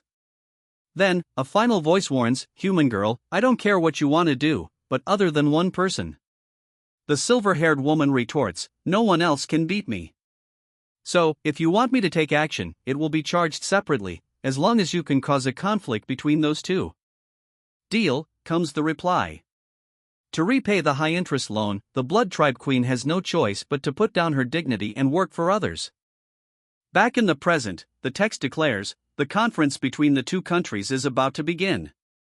Friends and family in the audience and in front of the screens, greetings. You are watching this stream live from Country B, the broadcast announces. The exchange between the two countries is about to begin. At the broadcast desk, the two announcers smile widely, ready for the exchange. Despite the exchange between the two countries having occurred for over a century, the broadcast explains, "We'll still explain it briefly. Since the dawn of civilization, they reveal, humanity has been hiding from zombies. Even today, we are trapped within the limits of our cities." The broadcast continues, explaining, "As such, we have invested enormous resources into developing the military to protect us from harm. Despite the distance," they add, "although the two countries are far away, we are still of one race. So every 4 years, we organize an exchange." The broadcast announces that this year's event will take place on the open seas and be streamed worldwide. The goal of the exchange this time, they reveal, is to capture islands and to show our military might to the civilians. Citizens on the street look up at the broadcasts displayed on the sides of skyscrapers. The broadcast continues, promising all viewers that their military can protect them and their families. Further, the announcement states that their reporters will be working with those from Country A to cover the event. The broadcast continues, revealing that the chiefs of Country A as well as our generals have already gathered on Gua Island. The broadcast reveals that while the different departments will be arriving tomorrow, right now, it will be a simple match of beach volleyball. The beach volleyball game is about to begin. Players stretch in the sun, ready for the match. Cheers erupt as the beach volleyball match is about to begin. Woohoo! The players shout, "Let's go!" Their enthusiasm fills the air as the game begins. The atmosphere on Gua Island reaches its peak as the beach volleyball match begins, overlooked by naval ships offshore. "Oomph," she scoffs, holding the volleyball. With the volleyball held high, she declares, "Even if it's just a performance, I won't lose." Her teammate responds confidently, "Leave it to me." An unsettling figure appears on the beach, arms spread wide, questioning, The woman stands confidently on the beach, her hand resting on her hip. Her piercing gaze suggests she's ready for anything. The man smirks, unimpressed. "There's nothing fun to watch here." He continues, with a hint of perverse amusement, "It's still only the match between those two pairs of girls that's nice to watch, hee hee." Attention shifts to a skinny figure in the distance. Who's that guy? He looks so skinny. Another wonders if he's the chief from the exchange meeting, questioning, why is he wearing a zombie mask? Someone else speculates, I think he was their president's bodyguard. He looks so weak. Violet got her legs back, huh? The masked figure asks. The man responds, yeah. That biologist made fake limbs for her. The masked man speaks first, inquiring, Violet got her legs back, huh? The other responds, confirming, yeah. That biologist made fake limbs for her. Let the match begin, the announcer yells. He then explains the rules, 2 people per team, 2 participants from each side. The announcer booms, ladies and gentlemen, we are lucky today. We get to see the powerful bodies of the Country A presidents and Country B generals up close. A figure prepares to strike the ball. She leaps into the air, ready to strike. The volleyball this time weighs over 40 kilos. An ordinary person wouldn't even be able to serve it. The crowd watches with bated breath, exclaiming wow, as she prepares to unleash the devastating serve. The serve comes crashing down with incredible force. Heup, she cries out, bracing for the impact. Her powerful serve connects, but a voice from below shouts, "Can you be a little serious?" With a ha, she slams the ball over the net. With a final, forceful spike, she yells, "Go die." The opponent returns the taunt with a furious yell, "Screw your grandpa." A massive blow lands squarely on his head, a question mark appearing above. With an X now marking his mouth, the fighter looks on in disbelief. Isn't this supposed to be an opening performance, he wonders aloud. A question mark hangs above the woman's head, mirroring the fighter's confusion. A woman with a striking tattoo now stands beside him, holding his braid. The story will continue. The figure, clad in a gas mask and helmet labeled TRS, stands ready, a massive pen held firmly in hand. A strange figure stands on a desolate landscape under a bright sky. A disembodied voice booms, "Continue." Again. He sprints across the sand, driven by the echoing command. He continues his sprint, a maniacal laugh escaping him, until a volleyball slams directly into his face. He utters, clearly stunned. His head reels from the impact, eyes spiraling. From the sidelines, someone shouts, "Hey, that one was out." Despite the recent blow, someone vehemently argues, "Bullcrap, you guys obviously touched it." Meanwhile, the referee declares, "Both sides get a point. Move on to the next set, please." A bystander sighs, thinking, "It's always these two fighting every year." Then, a warning booms, "If you guys start fighting now, the exchange will have to end early." The woman adjusts her sunglasses, her gaze intense. The woman watches intently as a figure in the distance prepares to throw a ball. A warning echoes, "Butterfly, be careful. Don't get discovered by him." The figure tenses, a clear expression of anger etched on his face as he prepares to hurl the ball. His piercing gaze focuses intently. A pregnant pause hangs in the air. She holds her sunglasses, a slight smirk playing on her lips. The woman's gaze sharpens, her expression unreadable as she trails off. "Relax. It's been centuries since I fought with him," she says, trying to reassure her companion. "He must have already forgotten about it. Besides, look at him," she says, as a figure is sent flying by a powerful blow. In his first form, he is just an idiot, she observes. But looking at him now, she admits, it's hard to think that after transforming, he would become our nightmares. "I didn't expect to meet him here again," one of the women says, revealing she's known him for a while. Another responds, "This is my first time meeting him. Now's not the time for a get-together. He is too dangerous," she thinks, her gaze intense. That painful memory, of a rocket launching, still lingers in her mind. The memory replays, the despair he brought us, that feeling of unbearable pressure. A rocket launches toward Earth. That rocket, she remembers, brought the pain of being forced to leave one's hometown. The rocket ascends, a fiery trail blazing behind it. Even to this day, she admits, "I still can't forget that moment." Her expression hardens, a silent pause hanging in the air. Muscles tense, he grits his teeth. "Calm down," he demands. His jaw tightens, and he simply replies, "Yeah." "Remember, our goal here isn't to challenge him," he warns, continuing, "Acting rashly will lead to severe consequences." "I don't wish to be alone in a place like this," he admits, his voice laced with a hint of vulnerability. He tells Nai, "I know you don't like sleeping, so I'll go ahead and take a rest first." He instructs the other woman to stay and watch him, but to keep her distance. She reminds him, the most important thing right now is to find the upper limit of that bastard. Clutching the volleyball, he glances back with a worried expression. The man examines a document, stating, "It seems like engineering is still the most suitable job for me. Although hair loss is a grave problem." He asks, "I'm curious about the ancient civilizations you talked about before." Suddenly, he exclaims, "No," followed by a tisk. It seems something has greatly displeased him. He wonders, what were they like? But the masked man replies, "It's a shame, but I don't know." He adds, "At least we left some legacies for you." The masked man then reveals, "But they didn't leave anything behind. We had to start from zero all over again." A submarine cuts through the waves, its destination unknown. Now, aircraft carriers slice through the ocean waves, their destination a mystery. The aircraft carriers advance, cutting through the waves with increasing speed. Ladies and gentlemen, the friendly exchange between the two countries is about to begin, a reporter announces, as they hover above Country A's fleet of ships, ready to report live. Inside the ship, the control panel awaits. A figure in uniform speaks, simply stating, "Boss." The figure awaits further instruction, standing before the control panel.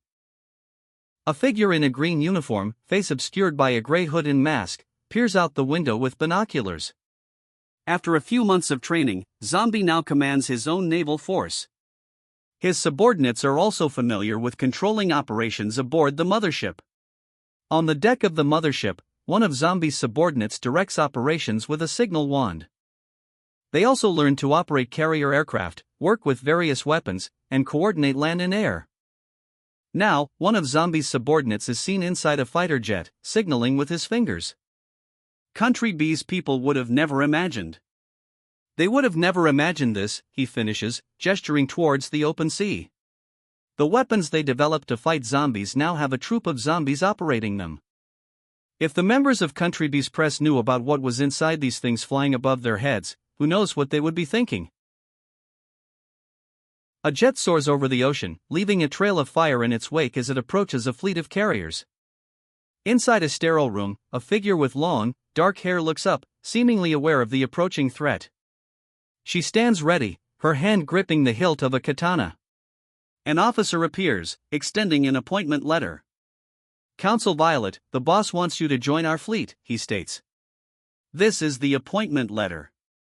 Violet crosses her arms, stating, "Counsel Lanchi, we can set out now." An officer informs Counsel Lanchi, "Your uniform is ready." However, Lanchi cuts him off, explaining, "Those at the position of counsel and above don't have to wear uniforms." The scene shifts to a ship sailing on the ocean, revealing their current location. Right now, we're in the middle of the ocean with Country A's zombie fleet. The ship cuts through the ocean waves, but a stark warning appears: Country A has deployed its entire navy, consisting of 3 fleets. The competition, it's revealed, is a test to see who can capture the island, testing cooperation and adaptability. All fleets must shut off navigation and satellite communication systems, restricted to radio communication. Country A's second naval fleet is participating, but even more alarming, the zombie fleet is also involved. Standing amongst the other fleet members, a figure with a blank, mask-like face and a hooded cloak exudes an unsettling aura.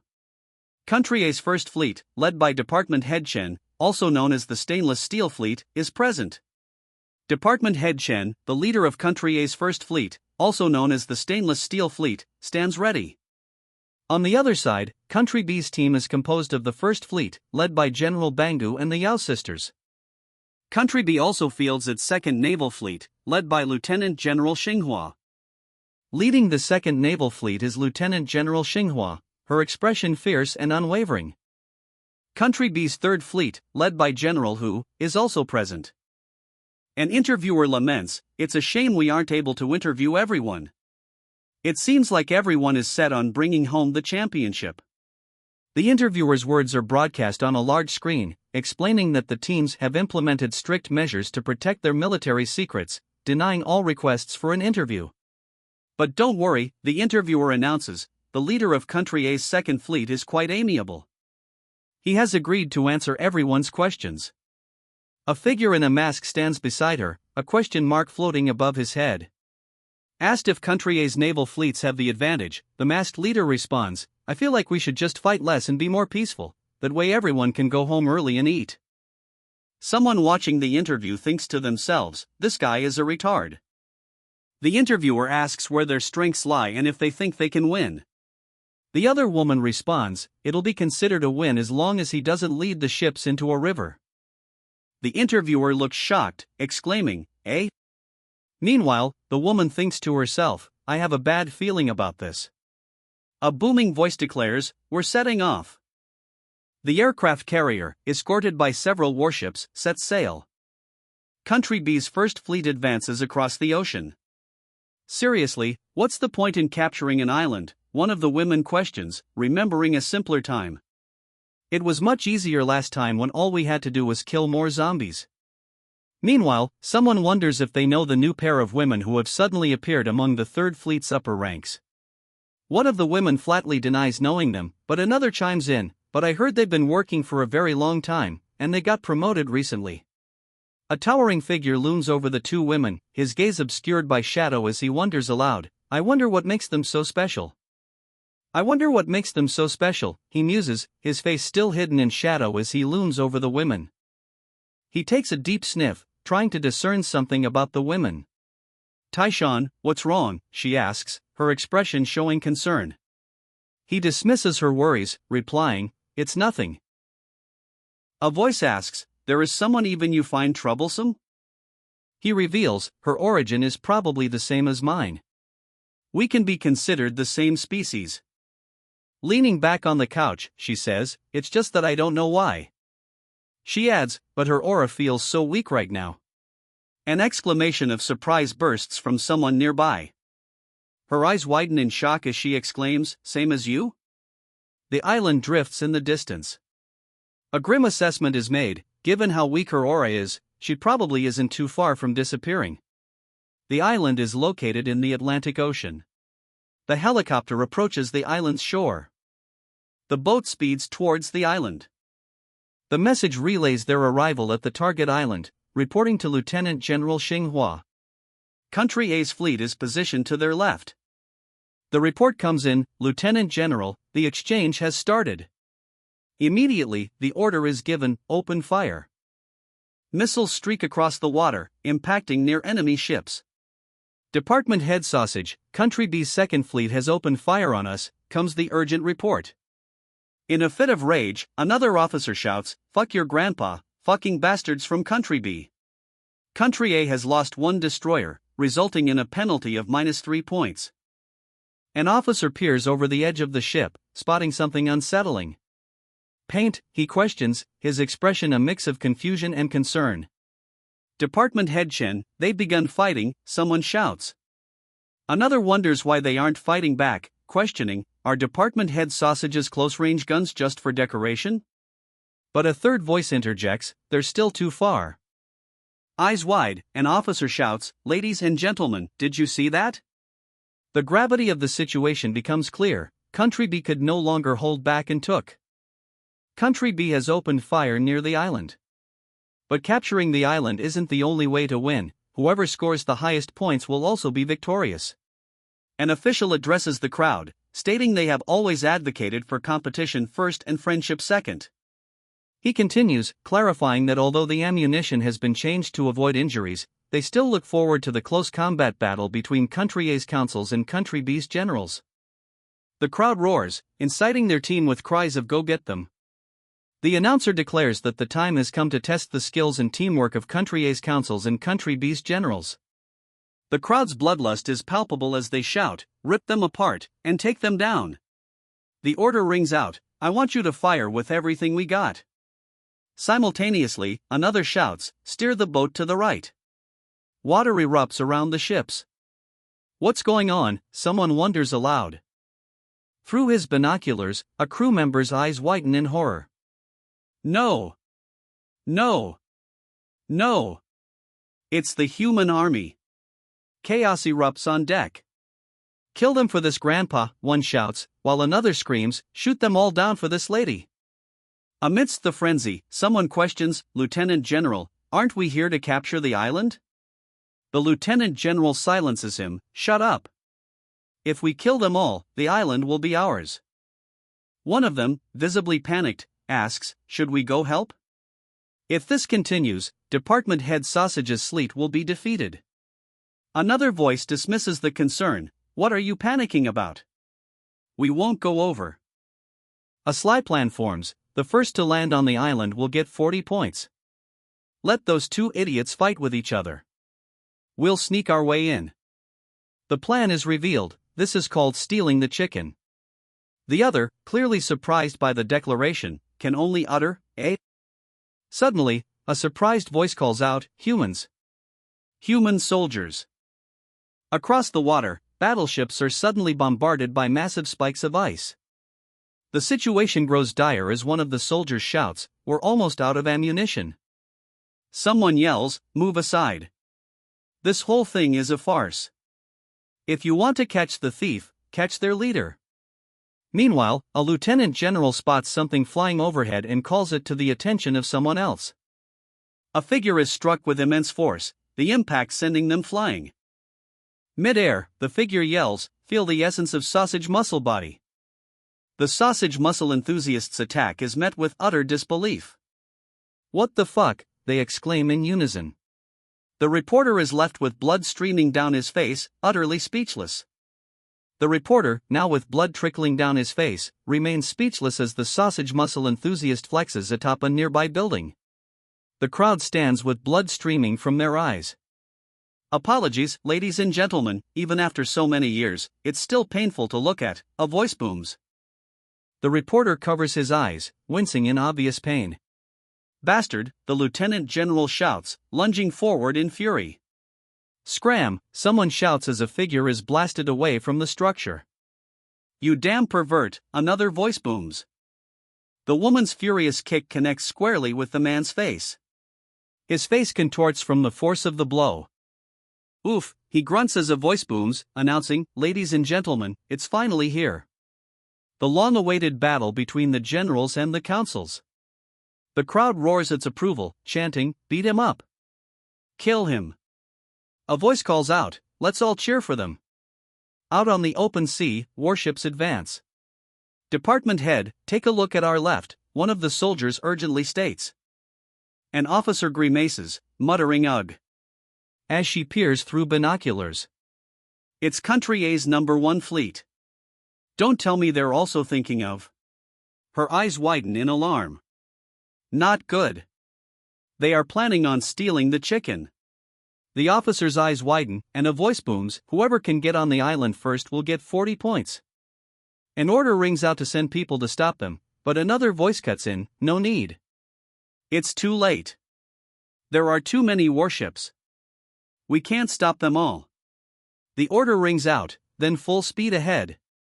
Warships surge forward, cutting through the waves. The warships, dwarfed by the landscape, advance at full speed. Meanwhile, on the island, the warships rapidly approach their destination. "Professor Fay, there's trouble," a frantic voice cries out. "The human armies are heading in our direction." A figure in a lab coat peers through binoculars, his gaze fixed on something in the distance. What has caught his attention?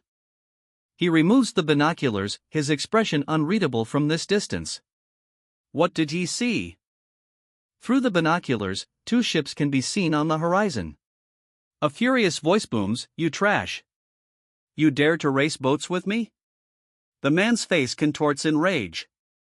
"It'll be my loss if you can even see."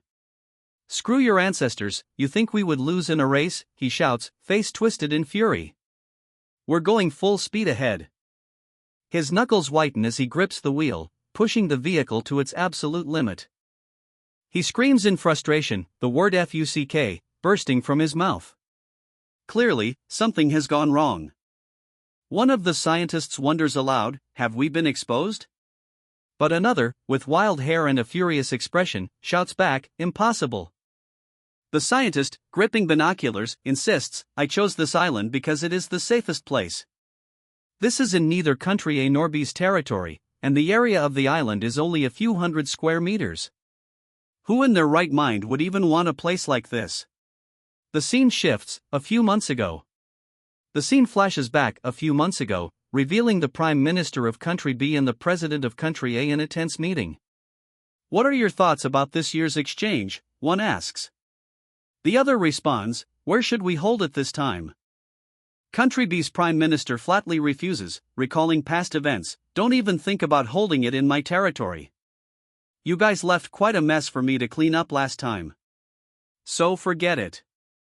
Country A's president chuckles, taking a sip of his drink. "Ha, since you don't want it in your territory, and I don't want it to be held in mine. Let's just choose this place." His finger points to a location on a map. The president of Country A proposes a solution: "This little island is not within either of our territories." He continues, stating that it's the only unclaimed land left. "Whoever wins this time will get to own it. What do you say?" A chuckle escapes him as he agrees. "Hee hee, deal. Slamming his fist down, the scientist shouts, "Damn it!" His face contorted in fury, the scientist demands, "Are you finished?" Eyes wide with panic, he pleads, "I need some time. Just a bit more. I'm still writing the program." He adds, "And there's still an arm that needs installing." Strapped into a mechanical chair and surrounded by tubes, the figure sits, awaiting completion. The helicopter speeds over the water, approaching what appears to be a naval vessel. On board the naval vessel, a man excitedly announces, "Ladies and gentlemen, watch in front of your screens the arrival of the fleets from both countries." The announcement continues, revealing that the great general's fleet from country B has finally arrived on the scene. The man exclaims, "There's going to be a great show now." A crowd gathers, their silhouettes outlined against the towering buildings. The man pauses, a look of disbelief washing over his face. "Hold on," he mutters, before exclaiming, "Why don't I see Country A's second fleet?" The sea boils as missiles strike, obliterating Country A's fleet. A helicopter circles above the carnage. The devastation continues as a ship burns and another capsizes. The ship sails on, but a crew member senses something amiss. Something's wrong. Shivering, she clutches her arms. It's so cold," she says, before demanding, "Where the hell did you bring us?" She demands of the first mate, "Where the hell are we?" The first mate responds grimly, "We're about to collide with an iceberg." The first mate replies dryly, "Well, we're either at the North Pole or the South Pole." He then adds, with a hint of exasperation, "I already said not to let these zombies drive the ship." The zombie, dressed in a military uniform, sips his tea, utterly unconcerned. A text box bluntly states, "Completely lost." The ship, now identified as F514, cuts through icy waters. A sharp cry pierces the air, "Achish!" Captain Violet grits her teeth, bracing for impact. "Captain Violet, we have hit something," a voice shouts. Eyes wide with alarm, Captain Violet shouts, "Zombie, I can see the penguins." Violet, eyes wide, demands, "Where the hell did you take USTO?" Zombie's mask displays clear panic as he faces Violet's wrath. Holding a teacup, the figure in the green military uniform is met with a sharp rebuke, "Can't you be more normal even when you're in this state? Even if we can't use satellite mapping, don't you at least know how to use a compass?" one of them asks, clearly frustrated. Another voice chimes in, suggesting, "Why don't we just forfeit from the competition?" In response, the first speaker explodes, "What the hell should we do now?" A voice wonders, as the scene shifts to the exchange point, where a helicopter flies over the water. An enormous splash erupts beside the aircraft carrier, dwarfing the vessel. "Whoa-hoo! It's starting," a man exclaims into a microphone, his face alight with excitement. The announcement blares, "The fight between the powerhouses of both countries has begun." The water continues to surge, obscuring the view. Submerged and disoriented, he struggles against the current. A look of fierce determination hardens his features as he wonders what's happening. He extends his arms, bracing himself against an unseen force. He cries out as the unseen force slams into him. The force slams into him, his mouth agape in a silent scream. The boats speed across the water, leaving trails in their wake. "Ugh!" he groans, peering through binoculars. The boats continue to race forward, the water churning around them as they approach a distant landmass. The announcer declares that both countries' fleets are making a beeline for the island. One of the drivers shouts, "I'll fuck you up." An announcer wonders aloud who will be the first to win 40 points. Meanwhile, someone shouts in anger, "They're coming. A bunch of trashy soldiers." The man yells, "Stop looking at the programs and help us think of something." The man suggests, "Don't you still have a lot of zombie specimens? Go look through the trash and see if any nanomaterial is left." He adds, "I don't think this level of biological engineering would be too hard for you." Amidst the trash, the man shouts, "I'm looking." Moments later, a triumphant grin spreads across his face. Found it," he exclaims, holding up a vial. Clutching the vial tightly, he turns, presumably to deliver the nanomaterial. As he turns, another man approaches, his face a mask of confusion. Suddenly, a chorus of voices erupts, you damnable human army! A line of identical figures stands before them. Enraged, he shouts, "You're playing me for a fool!" His face contorted in fury, he snarls, "I'll let you understand that I'm not a vegetarian." The water erupts as multiple spikes shoot upwards toward a distant island. "Queen, they've begun fighting." "Maybe we can try to fish in the muddy waters," someone suggests, seeing an opportunity in the chaos. The order rings out, "Open fire." The battleship unleashes a barrage. Below, the group watches, unsure of what this means for them. An unseen force grips him, and he cries out in pain. The battleship reels from the impact. The battleship is struck by a massive explosion. "A real artillery shell," he exclaims, realizing the stakes have been raised. "These country bastards want to play for real?" His face contorted in rage, he bellows, "Change the ammunition. I want to fire the real shells." An advisor nervously reports, "Queen, there's an expert on the other side." The advisor urgently warns, "Queen, there's an expert on the other side." "Drive the boat over," the Queen commands. The advisor, visibly confused, questions her order. The commander shouts, "Screw off. I am the highest commander here. The two of you should just follow my comm dash." Before he could finish his sentence, a hand slams down on the commander's head. He cries out, "Ack!" Seizing the moment, the protagonist hoists the commander up by his leg. A look of shock is plastered across the commander's face. The woman scoffs, unimpressed. "TCH." The man grabs the other by the head, a word bubble indicating he's about to speak. "I want you to ram them to bits," he yells, fury etched on his face. The two battleships begin to move. "Ha ha ha. They're getting anxious." Both sides are now beginning to make big moves, the man exclaims, holding a microphone. The announcer continues, "Fleet number 3 from both countries refuses to lose to the other side. They are about to perform what is known as a kiss on the vast ocean." The announcer's voice booms, promising, "The exchange this time will definitely be more spectacular than the last one." The two masked figures look on, one holding a fishing net, a question mark floating above his head. What exactly is about to happen? A massive ship cuts through the water at an incredible speed, heading directly towards a smaller vessel in the distance. The captain shouts, "We're going to hit them." His first mate can only respond with a pained, "Ugh." The impact sends him flying backwards, arms outstretched as he desperately tries to brace himself. The force of the collision sends him hurtling through the air. With a shout, she launches a powerful kick. With a grunt, the powerful kick lands. He is sent hurtling through the air, crashing towards the ocean below. As he plummets, his opponent watches, a silent, ominous presence. He slams into the ground, the force of the impact creating a shockwave. The massive structure absorbs the full force of the impact. The structure withstands the blow, but cracks spiderweb across its surface. "Who the hell is this guy?" a voice shouts from within the damaged structure. "Tisk," she clicks her tongue, bracing against the structure.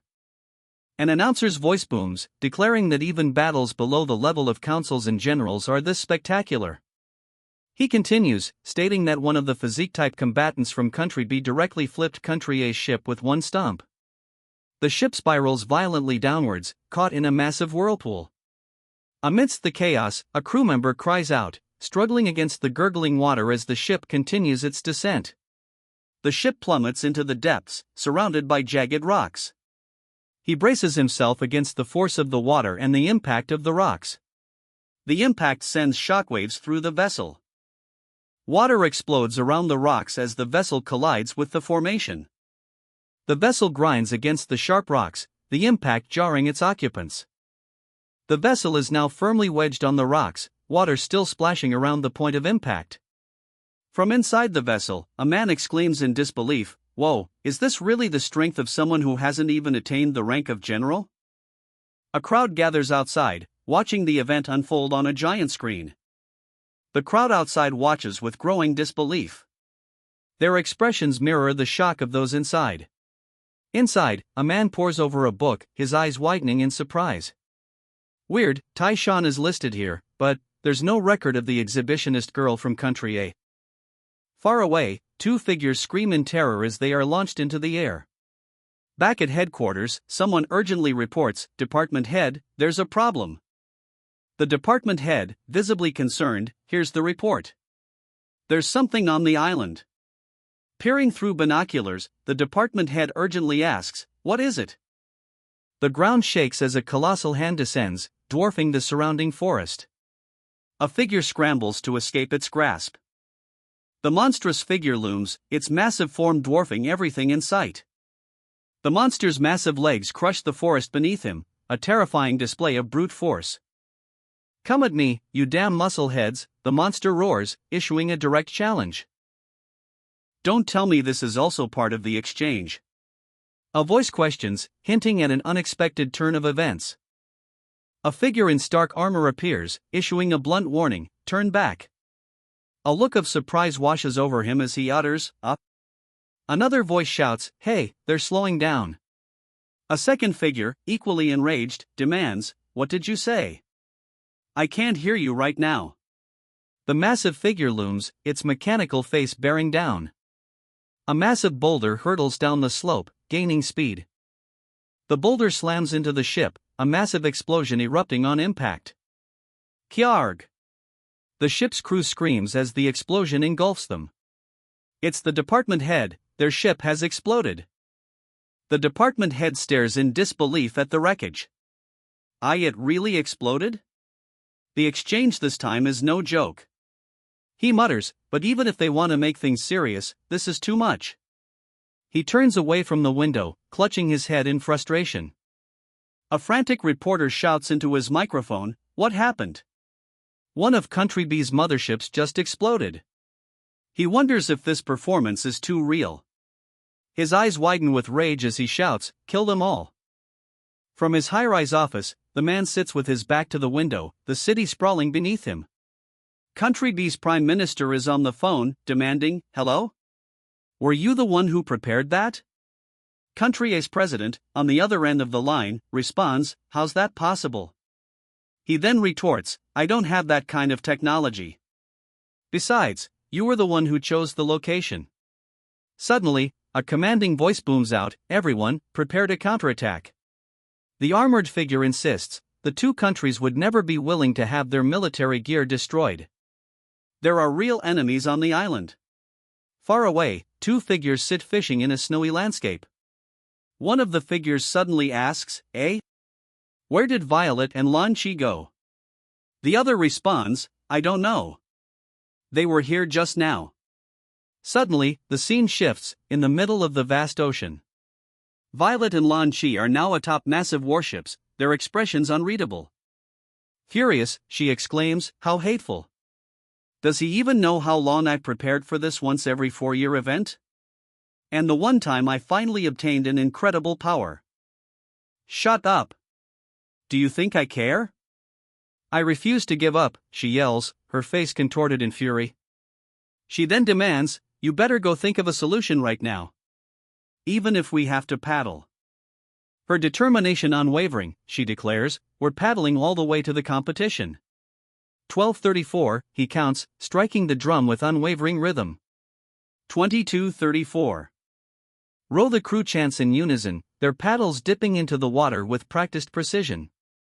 The program. A warship cuts through the dark water, its destination unknown. Eyes wide with manic glee, he shouts, "It's done. I've successfully developed it." "Hey, you better not let that thing come alive here," a man warns. But the scientist dismisses his concerns, stating, "Don't worry. I am not stupid. I've already ejected it into the ocean." The scene shifts to Great West Bay, Hua Island. Now, the story moves to Great West Bay, Hua Island, Country B. An aerial view reveals the expansive coastline of Great West Bay, Hua Island, Country B, where the next chapter unfolds.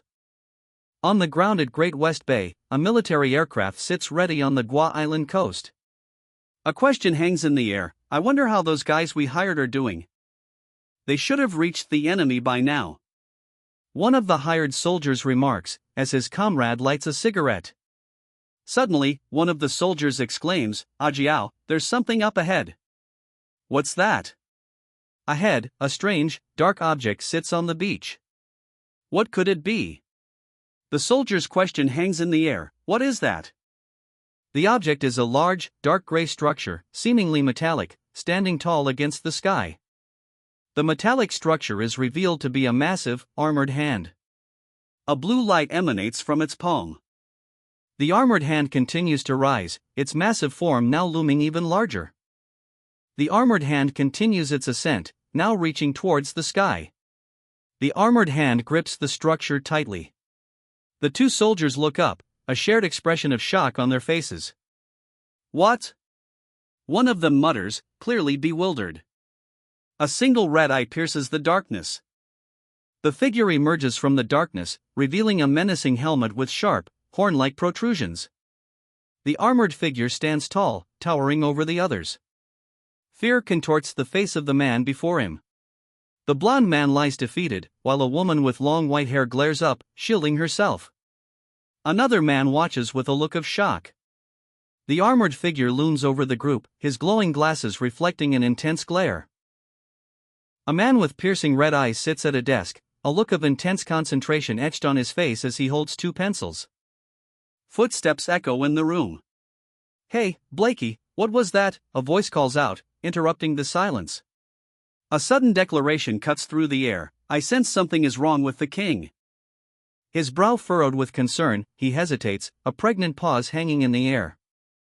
An uncertain escapes him as he begins to voice his concerns. The king he was about to mention is revealed, a skeletal figure clad in dark armor.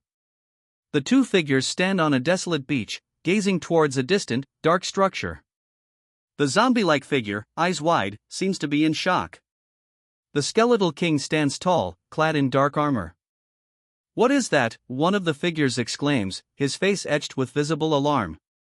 The armored figure stands silently, the wind whistling around him.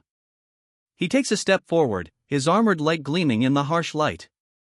The armored foot crunches into the sand, the sound echoing in the desolate landscape. "Ha, it worked," one of the scientists exclaims, a manic grin spreading across his face. He slams his fingers onto the keyboard. "Quick, let me see just how strong you are." The two scientists stand ready, awaiting the results of their experiment. A towering armored figure looms behind them. A skull-faced figure in a dark hood appears, its menacing teeth bared. "What on earth is this guy?" one of the scientists exclaims, while another erupts into maniacal laughter. "Ha ha ha ha." The skull-faced figure stands face to face with the hooded one, an ominous silence hanging between them. The skull-faced figure is embraced, as his hooded opponent exclaims, "Yua! I'm so happy I finally got to meet you. Thank God you're still alive." The skull-faced figure struggles against the embrace, managing only a muffled "mmmmff." Struggling in the unexpected embrace, the skull-faced figure can only manage a muffled protest. Meanwhile, a furious voice erupts, "Fuck your MOM. What the fuck is this bullshit?" Who are you?" the skull-faced figure manages to ask, still struggling. Another voice chimes in, "Can you let me go?" The skull-faced figure responds with a string of gibberish, seemingly unable to form coherent words. "Ooh-hoo. I finally got to meet my kind again. I was so lonely." The large figure gushes. Pinning the skull-faced man, he ignores the other's plea to let go of me. "You failed," the man in the lab coat shouts, his face contorted in anger. He grabs the other man's shirt, adding, "Hold on, don't be rash." There must have been a problem somewhere. On the beach, the armored figure apologizes, saying, "Sorry, I showed you something unsightly just now." He holds his head in his hand, seemingly embarrassed. Extending a hand, the armored figure meets a zombie, who introduces himself, "Hello, my name is Zombie." "Your name is Zombie?" the armored figure asks, surprised. Zombie responds with a chilling statement, "Yeah. I didn't expect you all to be alive. This will save me time in reviving you guys." The zombie pauses, scratching his head in confusion. "Revive?" he wonders aloud. One of the armored figures states, "I scanned him just now, and he is indeed a zombie." He then adds, weird. Why do you look like? The zombie, still on the ground, looks up at the armored figures, asking, me? Suddenly, a hand with sharp claws reaches towards the sky. The armored figure, a skull-like mask obscuring his face, speaks. You're talking about this, huh? Well, it doesn't matter. The armored figure then laughs, adding, I also sometimes forget what I look like. The two figures react, one uttering a string of symbols. The armored figure barks, hey, you two better stop slacking. The outside help that we hired is about to succeed. Another voice, seemingly from elsewhere, urgently replies, we need to leave this place as soon as possible. The figure warns, we have something to do, so we'll be going ahead first. This isn't our territory, so it's best if you don't wander around too much. The armored figure gestures, and the two others wave an acknowledgement as they begin to separate. The roar of an engine fills the air as an aircraft soars over the coastal city. From above, a voice demands, what were you two doing down there? The woman responds, we were talking with an interesting guy. The figure muses, then adds, I feel much better now. He then declares, let's go tour some other places. Enraged, the man screams, fuck your grandpa. You failed me.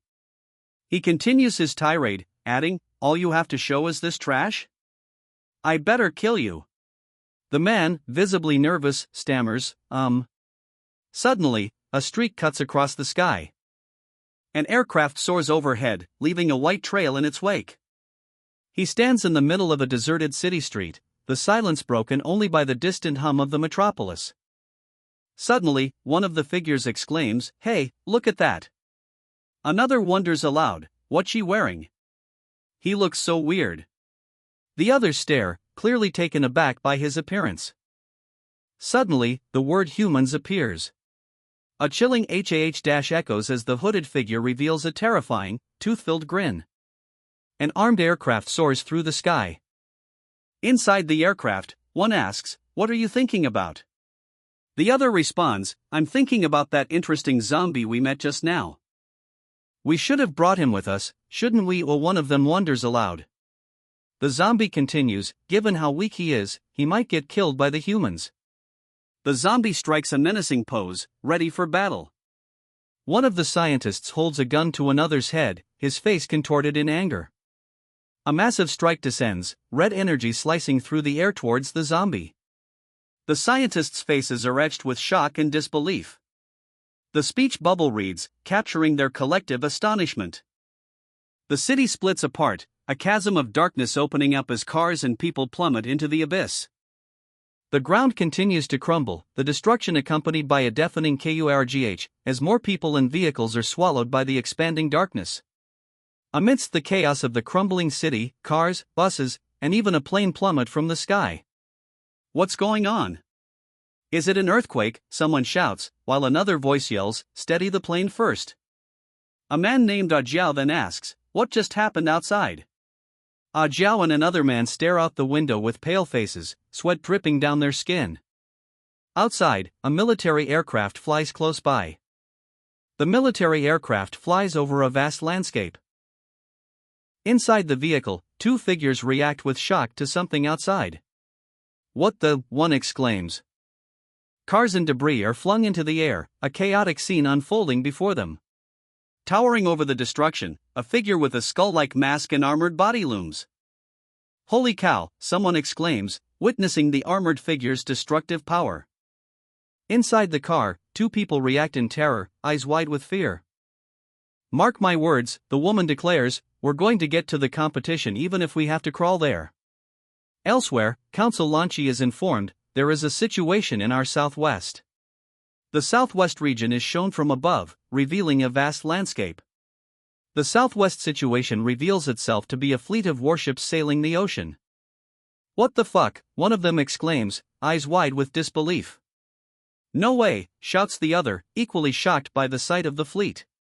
A woman emerges from the rocks, arms behind her head, her expression a mix of annoyance and curiosity.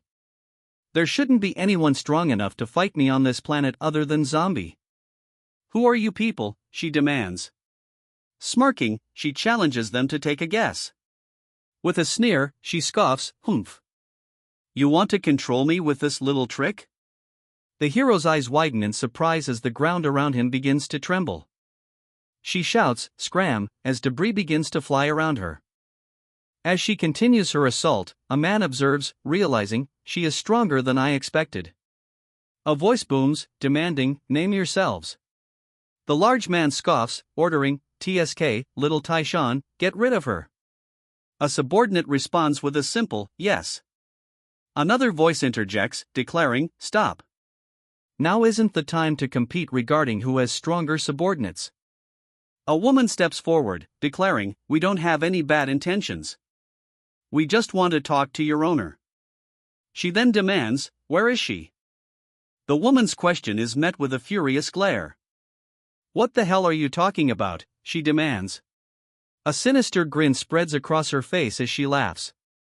"Do you really believe there is something like a vampire?" she asks, before adding, "Maybe you're one of those who were abandoned at that time?" The man speculates that, based on the timeline, she should have disappeared long ago. He continues, stating that even with the use of a life capsule to extend her life, she shouldn't have this level of strength remaining. Her eyes widen slightly as she looks up at the man, a hint of surprise crossing her face. "Hey, big guy, you're talking as if you know me," she retorts, her tone laced with challenge. The revelation hits, there is something in her genes that has allowed her to achieve eternal life.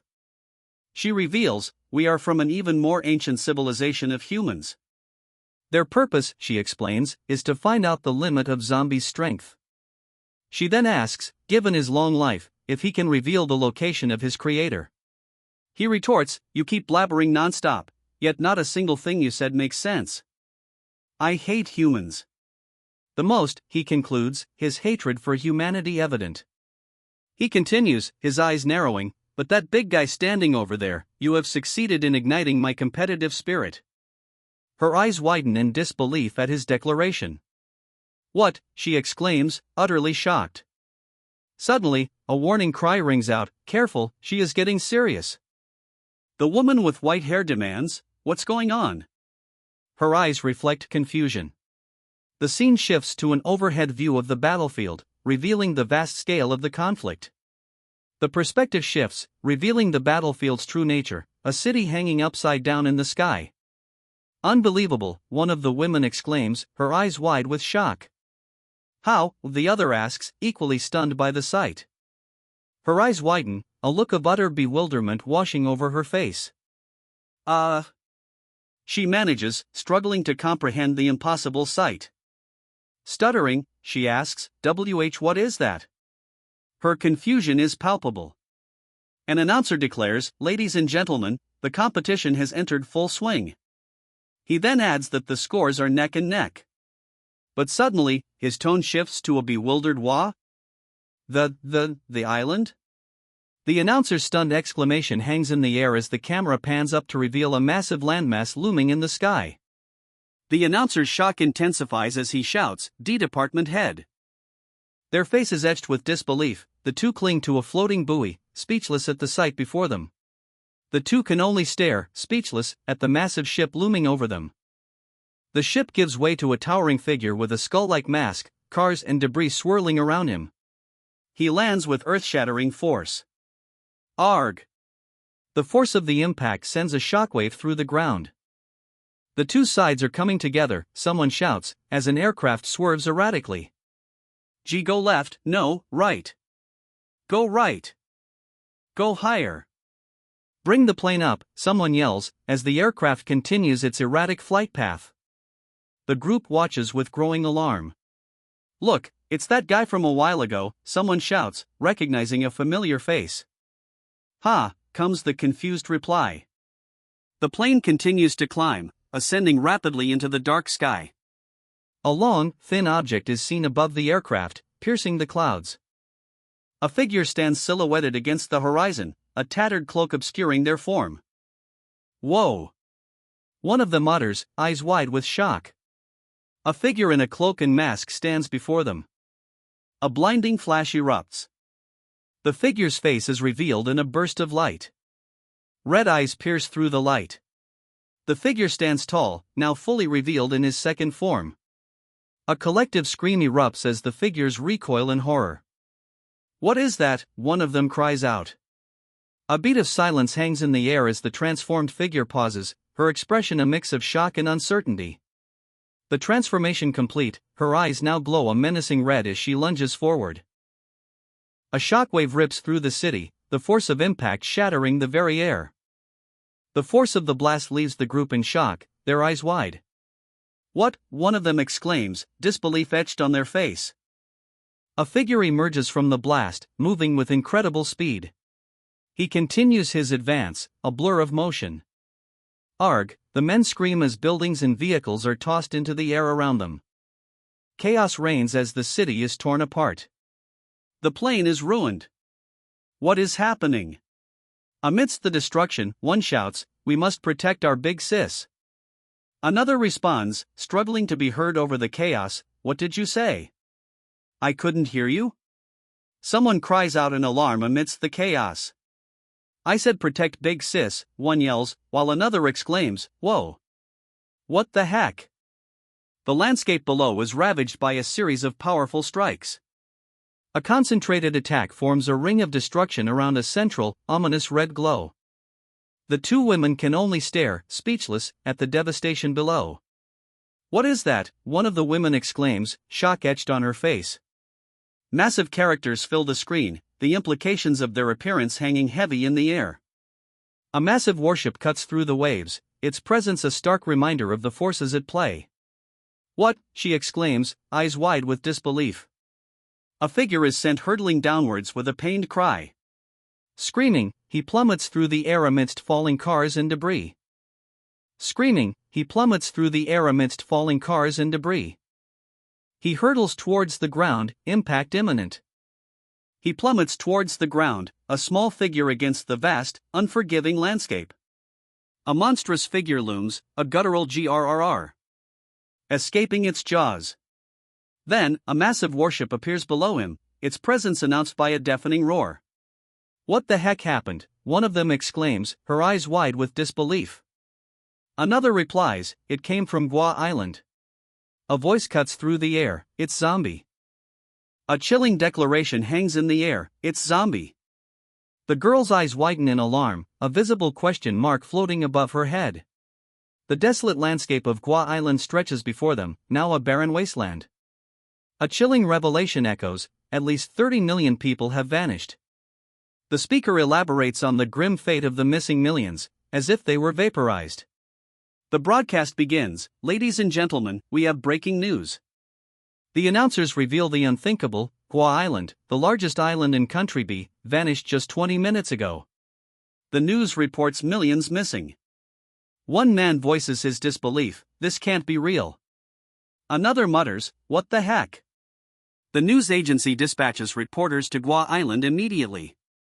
Arriving on the scene, one reporter exclaims, "Good heavens!" Another demands, "Just what the hell happened here? Quick! Go investigate closer."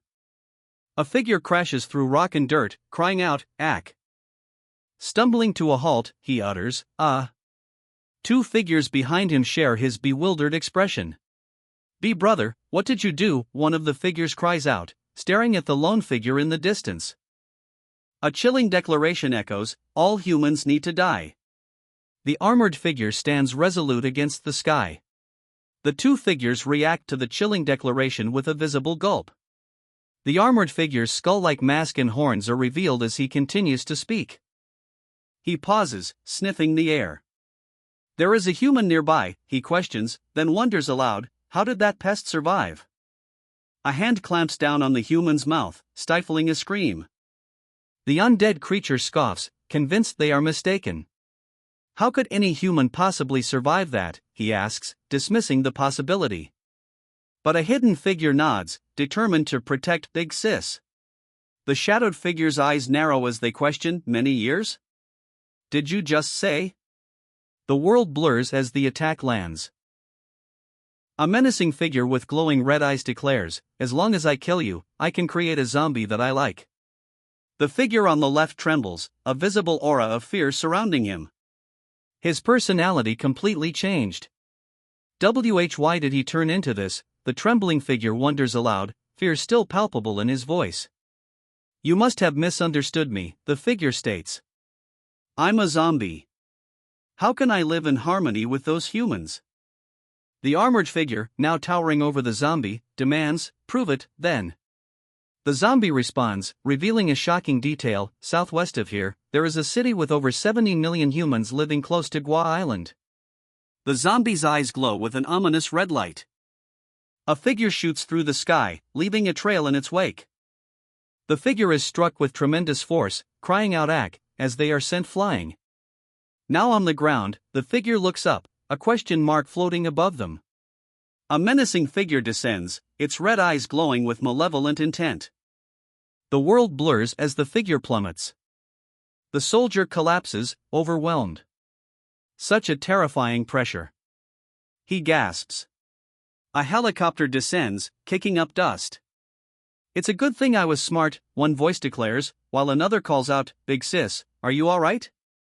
From the helicopter, a man shouts, Look, there are survivors.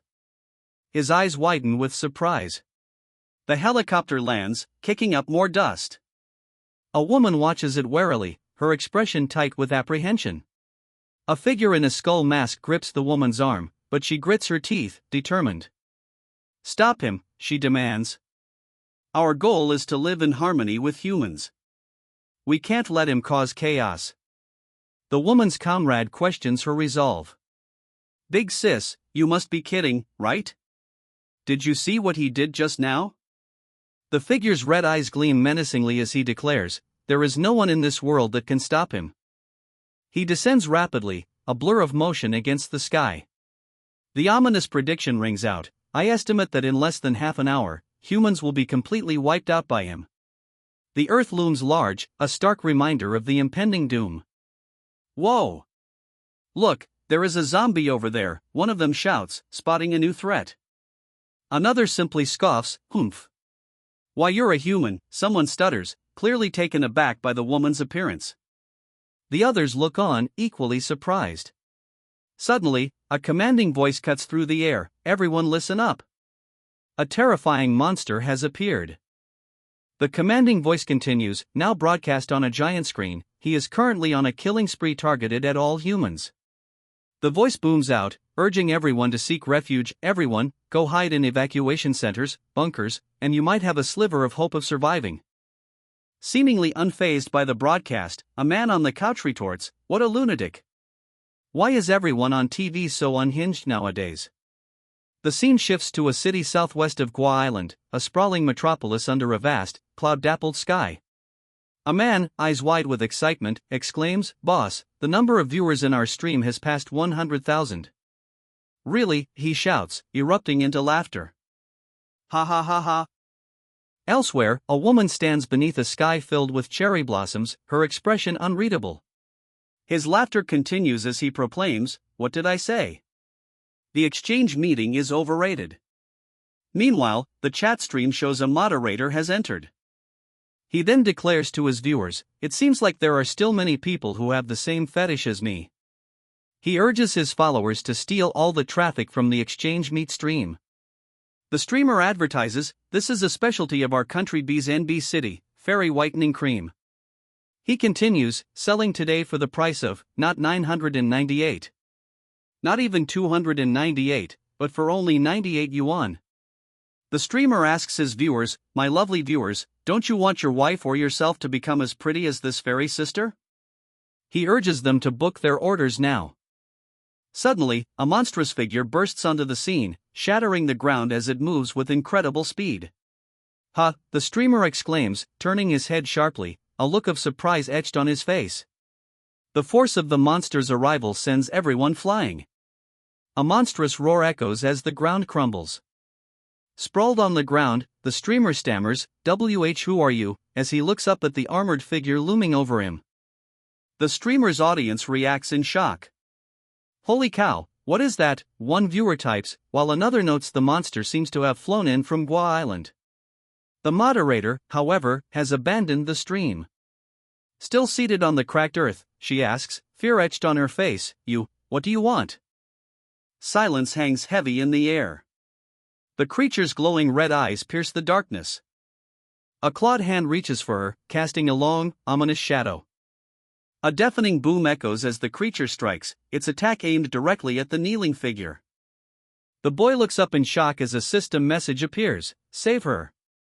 He screams in terror, his eyes wide with fear as the attack descends. "No! Spare me," a voice cries out in desperation. The attack lands, and a pained Ak escapes him. "Wait for you," he stammers, fear etched on his face as a hand grabs his shirt. He's dragged to the edge of the cliff, the sprawling city a dizzying backdrop to his terror. Instead of a body, a phone on a tripod stands before them, a ring light illuminating its crack screen. A dark hand snaps its fingers, the shadow of a familiar figure looming nearby. A massive, armored figure looms over a man who can only gape in terror. The terror gives way to a starkly different scene. A ring light stands against a bright sky. "Blackie, that's your power," a voice declares, as the massive figure stands beside a man in a suit. The man in the suit begins to speak, his eyes wide with disbelief. "That's..." The man in the suit's shock is palpable as he stammers, "That's our boss, right?" As the screen shifts, panic spreads through the crowd. "What's going on?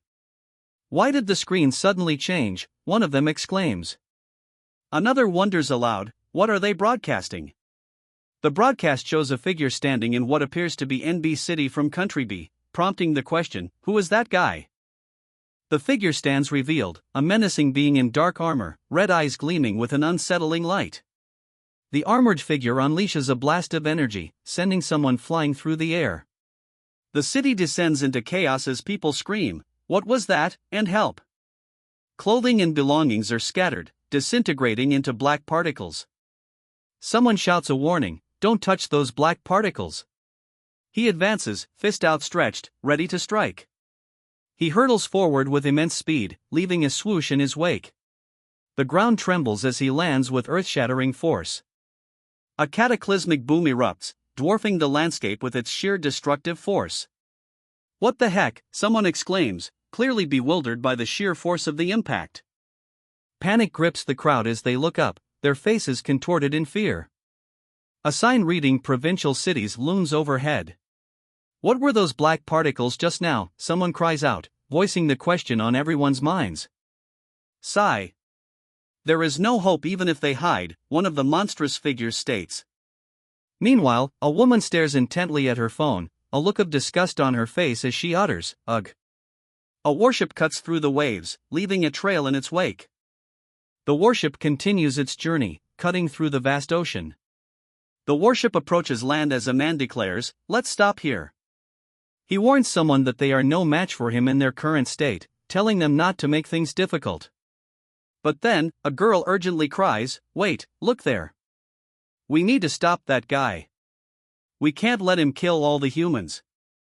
"Queen, that guy just now used Blackie's ability to destroy that entire city," a man exclaims, his face contorted in shock. The woman beside him clicks her tongue, muttering, "Tisk." She concludes, "It must be zombie." One man wonders, "Should we go over?" Another warns that with Zombie's current state, once he kills all the humans, it will be their turn. A voice calls out, "Queen." An order is given, "Let's head over there." An emergency announcement blares, a massacre has begun in Country B. The leaders of both countries immediately terminate the exchange meet, and all members are ordered to enter a state of emergency. The officer looks shocked as he holds the walkie-talkie to his ear. The officer barks into the walkie-talkie, "The meet is cancelled. Go prepare the helicopter for me. We're going to Country B." "I repeat, we are now in the highest level of emergency," she shouts, her eyes wide with alarm. The helicopter lifts off, blades whirling as it ascends rapidly toward Country B. Inside, the team receives unsettling news. According to the reporters, the disappearance of Gua Island was also caused by this mysterious person. One of them clicks his tongue in annoyance. TSK. The situation grows dire as the team learns, estimates show that he has already taken over 100 million lives. The man on the other end of the line speaks, his tone demanding, "Since you claim to be an ancient civilization, let me ask you." Holding a small device, he asks a crucial question, Why does zombie hate humans so much? The white-haired figure listens intently, his gaze unwavering as the question hangs in the air. He finally answers, the reason laced with accusation, because we killed his family and his little brother. The armored figure's red eyes gleam menacingly. A guttural roar tears through the air as one of their targets cries out, "Spare me!" A pained ARGH echoes as the camera, seemingly acting as a surveillance device, is destroyed. A triumphant ha echoes as the camera's view is completely obliterated. The camera shatters, its lens cracking as debris rains down. Panic sets in as the onlookers collectively wonder, what is he going to do? The tension breaks as two figures embrace, their laughter echoing, ha ha ha. It worked! But then, a question pierces through the celebratory atmosphere. Wait a minute. Isn't your goal the continuation of human civilization? Then why did you help us? The man smirks, responding cryptically, what do you even know? Might as well broadcast it. The man steps up to a microphone, a sinister grin spreading across his face. Hello, people of the earth. Allow me to introduce myself. His message is broadcast on a massive screen. I am the so-called ancient human that you learned about recently. A distorted image flickers, a question mark emblazoned on its chest. I am here. The crowd listens intently as the broadcast continues. I am here simply to talk to you, nothing else. The ancient human's broadcast continues, promising, let me show you a little video first. The broadcast shifts to a scene of devastation. Explosions erupt in space, dwarfed by the looming figure of a colossal robotic enemy. A soldier cries out as a massive hand grips his throat.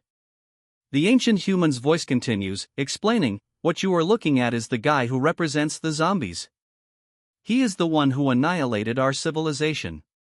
The broadcast continues grimly, what's more, he destroyed generation after generation of human civilization. The figure looms, a god of destruction. Because of him, humanity's development was repeatedly cut short. The crowd stares upwards, their faces etched with shock. The ancient human continues, even up until this day, he still lives among us on this earth. A silhouette flickers, leaving a question mark hanging in the air. The silhouette takes shape, a drone, hovering silently in the sky. The drone reveals its creation, a menacing figure with glowing red eyes and sharp, horn-like protrusions. It declares, in order to stop him, I have created a being equal to him. Eyes wide with shock, he stares at his phone, clearly disturbed by what he sees. The others react with similar alarm, their faces mirroring his shock at the drone's announcement. But don't worry. The drone continues, its message chillingly calm. I have already sent people to plant human embryos deep underground. The drone's message continues, stating that hundreds of thousands of years later, the human race will emerge again. The drone looms, its red eyes burning into the viewer as it reaches out a menacing hand. The drone pauses, a silent, floating above it, before obliterating several smaller drones with a single strike. The drone's intentions become chillingly clear, therefore, for the sake of the future, you will have to experience the same tragedy that I experienced. The drone's red eyes glow menacingly as it clutches what appears to be a detonator. The drone's voice booms, echoing its twisted logic, while there is still time, and take pride in your sacrifice for the future of all humankind. Panic erupts as the crowd screams and scatters. I don't want to die, one person cries out. A figure stands, their back to us, clad in dark armor. According to incomplete statistics, multiple cities have been destroyed, a voice announces. The man beside her continues, and hundreds of millions of people have been killed. Both appear visibly shaken by the news. The scene shifts to a city street, now in ruins. Many places in the world have fallen into chaos, a text bubble declares. People flee amidst the destruction. The text declares, society is slowly beginning to collapse. People continue to flee through the streets, now choked with smoke. Arg! It's the tear gas, someone cries out. Another voice questions the point of the riot control measures, the world is already about to end. Why the hell do you guys still care? The crowd surges forward, fists raised in defiance. signs reading freedom and let us live, are held high amidst the chaos. While chaos slowly devoured the world. His voice booms out over the crowd, everyone, don't give up yet. We still have hope. Raising his fist, he continues to rally the people, declaring, we still have the two countries' councils and generals. We can definitely defeat him. Fueled by his words, the crowd roars back, yeah, we're no pushovers. Another shouts, filled with rage, kill him. Despite the odds, some among the crowd refuse to give up hope, their faces contorted in defiant determination. A helicopter descends, and someone frantically waves it down, shouting, over here. Inside the helicopter, someone asks, what's going on? Another voice responds with relief, what a relief. The experts are here. A general is asked about the commanding officer's whereabouts, but the response is grim, he hasn't returned yet. The general's expression hardens as he witnesses a brutal fight unfold in the distance. Panic etched on their faces, the group is asked a direct question, tell me what is happening. Up ahead is City G, they report, revealing a desolate landscape. That monster had already completely erased the entire city. Thousands of general-level experts were sent in to stop him, but there's been no word from them. After hearing the grim report, she declares, then let us go in. One of the men responds with a surprised, pardon? The man protests, warning her, given your rank, you're sending yourself to death. Why don't we wait for your commanding? Before he can finish, another voice cuts in sharply, silencing him, stop blabbering. The first man can only stammer in response. But the first man's protests are cut short as another voice declares firmly, we're going in with them. As the helicopter descends, ropes drop down, ready to hoist the group up. As they land, someone asks, you are? A booming voice breaks the silence. Ha, this is great. Meanwhile, it's revealed that these newcomers are two councils from country A, rumored to be as powerful as their generals. Prepare to open the gate, one of the men shouts, weapon in hand. What are you doing here? One demands, eyes narrowed. The other retorts, I was passing by. You got a problem, before firing back, I want to ask you instead. Why did your boss suddenly go insane? A question mark hangs in the air as someone looks on, seemingly confused by the exchange. The woman with the violet eyes observes the escalating argument, her expression unreadable. Someone asks if they know each other. The girl with the flower in her hair responds, we've fought before. The taller man demands, why are you reporters following us? But another laughs, confident that with so many generals and councils, there's nothing to be scared of. Someone then asks how many people have gone in earlier. The man in the helmet responds that over 100 high-ranked generals and thousands of mid-ranked generals have already entered. The man, with a hand clenched tightly, believes that with so many experts, that lunatic must have already been defeated. The woman before them thinks to herself, that's equal to hundreds of councils, and thousands of vice. The woman shouts, stop talking. Look over there. She then states, country B has gotten stronger again. Cutting off their conversation, she urgently shouts, stop talking. Look over there. Then, with a grave tone, she adds, country B has gotten stronger again. A towering heap of debris and bodies rises against the sky, a dark figure silhouetted at its peak. A wave of shock ripples through the group as they behold the horrifying scene before them. What? One of them exclaims, disbelief etched on their face. Lying defeated on the ground, the fighter's eyes are wide with disbelief. The fighter lies motionless, a dark liquid pooling beneath him. His opponent stands over him, victorious. Standing over the fallen fighter, the victor tilts his head, a curious escaping his masked lips. He grips his weapon, ready to strike again. Eyes wide with alarm, he stares directly ahead. Another figure stands behind him, equally shocked. From above, several dark shapes descend rapidly toward them. The dark shapes slam into the ground. The impact sends dust and debris flying. The dust settles, revealing the great generals of Country B. The great generals of Country B stand firm, declaring, anyone below the combat strength of a great general, step back. Leave the battle to us. The imposing figures cause concern. One of the combatants wonders, so many high-ranking combatants? Ignoring the warning, someone retorts, I don't care if you're from country A. Before them looms a colossal, shadowy figure, dwarfing the assembled crowd. A chilling ha-ha echoes from the figure, its red eyes gleaming menacingly. Facing the giant, a figure shouts, stop acting tough. We specialize in killing monsters like you. The crowd cheers, their confidence bolstered. That's the spirit, one shouts, while another declares, with so many great generals, it's gonna be a piece of cake. From the evacuation center, a man filming shouts, kill that bastard. His face contorted with rage, another echoes the sentiment. A wave of dread washes over the crowd. Is that zombie? One asks, while another exclaims, this aura, it must be him. The crowd recoils in horror at the sight of the figure before them. The figure, clad in dark armor and bearing a menacing visage, stands tall against the sky. A red emblem blazes on his chest. The figure unleashes a guttural cry. Ha dash! A swirling vortex of dark energy erupts around him. The dark energy intensifies, distorting the world around him. Mommy, one of them cries out, fear etched on his face. It's coming over here.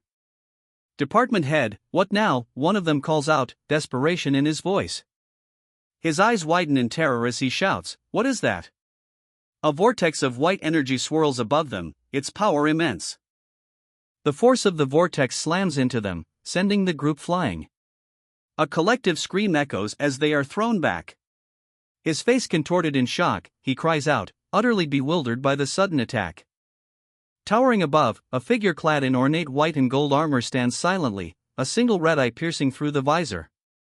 And oh, he screams, reaching out desperately as if to stop the inevitable. The armored figure stands motionless, observing a distant formation of dark shapes rising ominously into the sky. A voice booms out, attempting to reassure everyone, don't fret.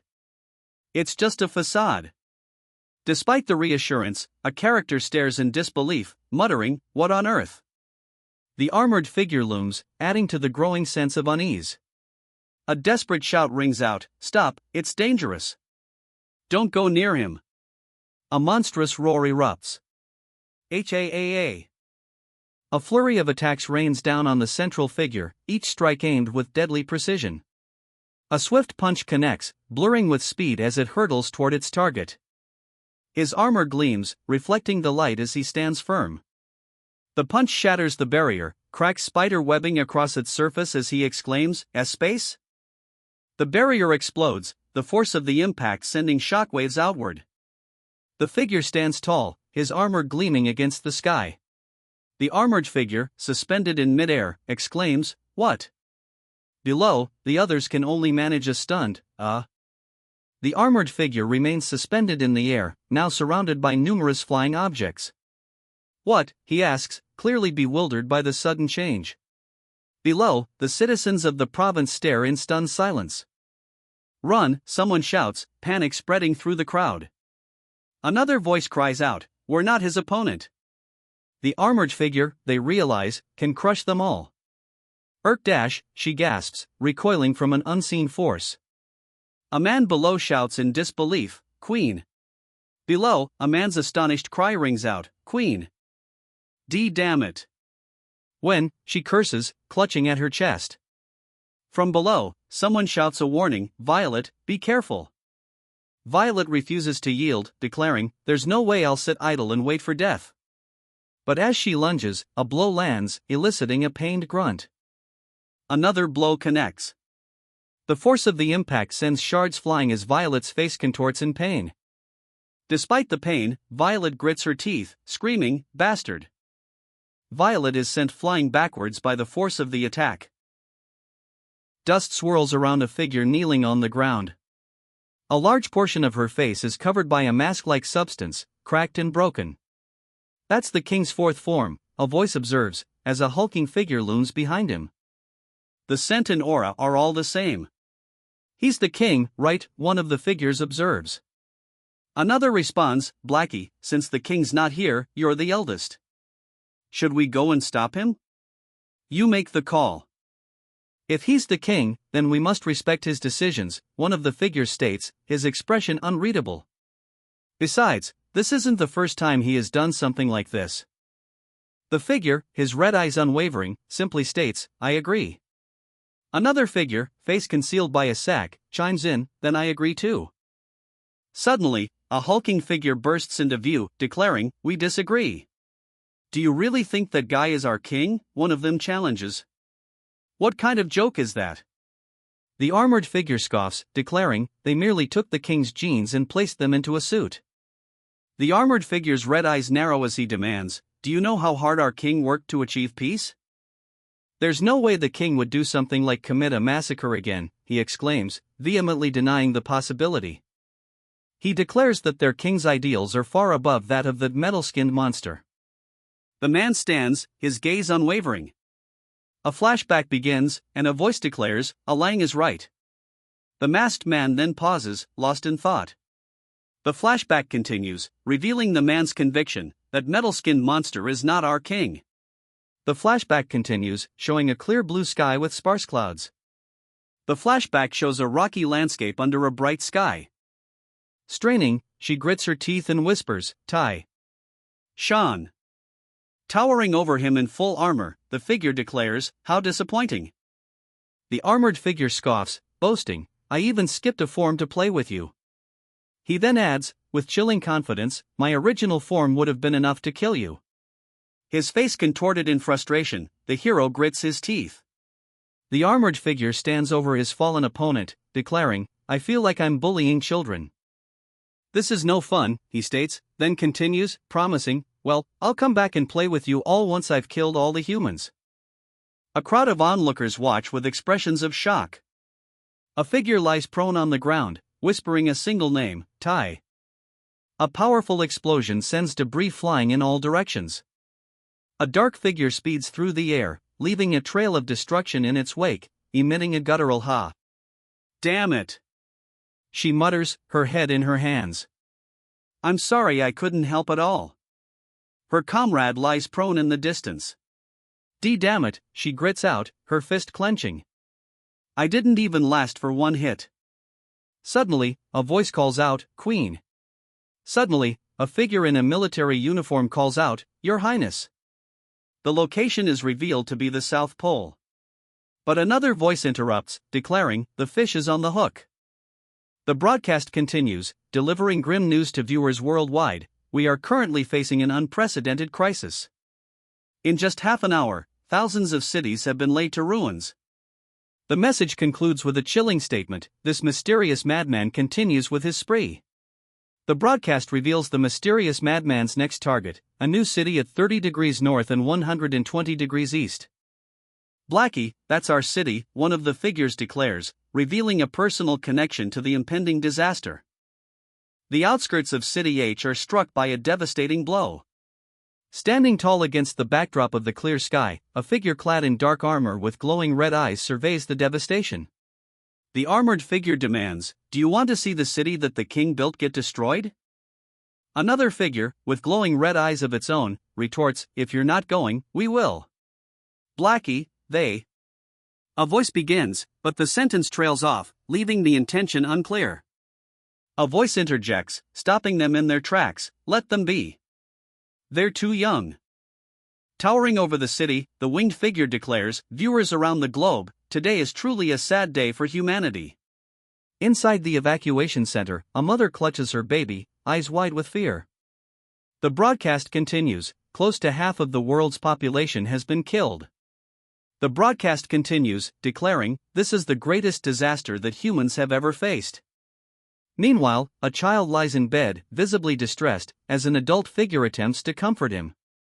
The armored figure looms, a question hanging in the air, zombies and humans are living together?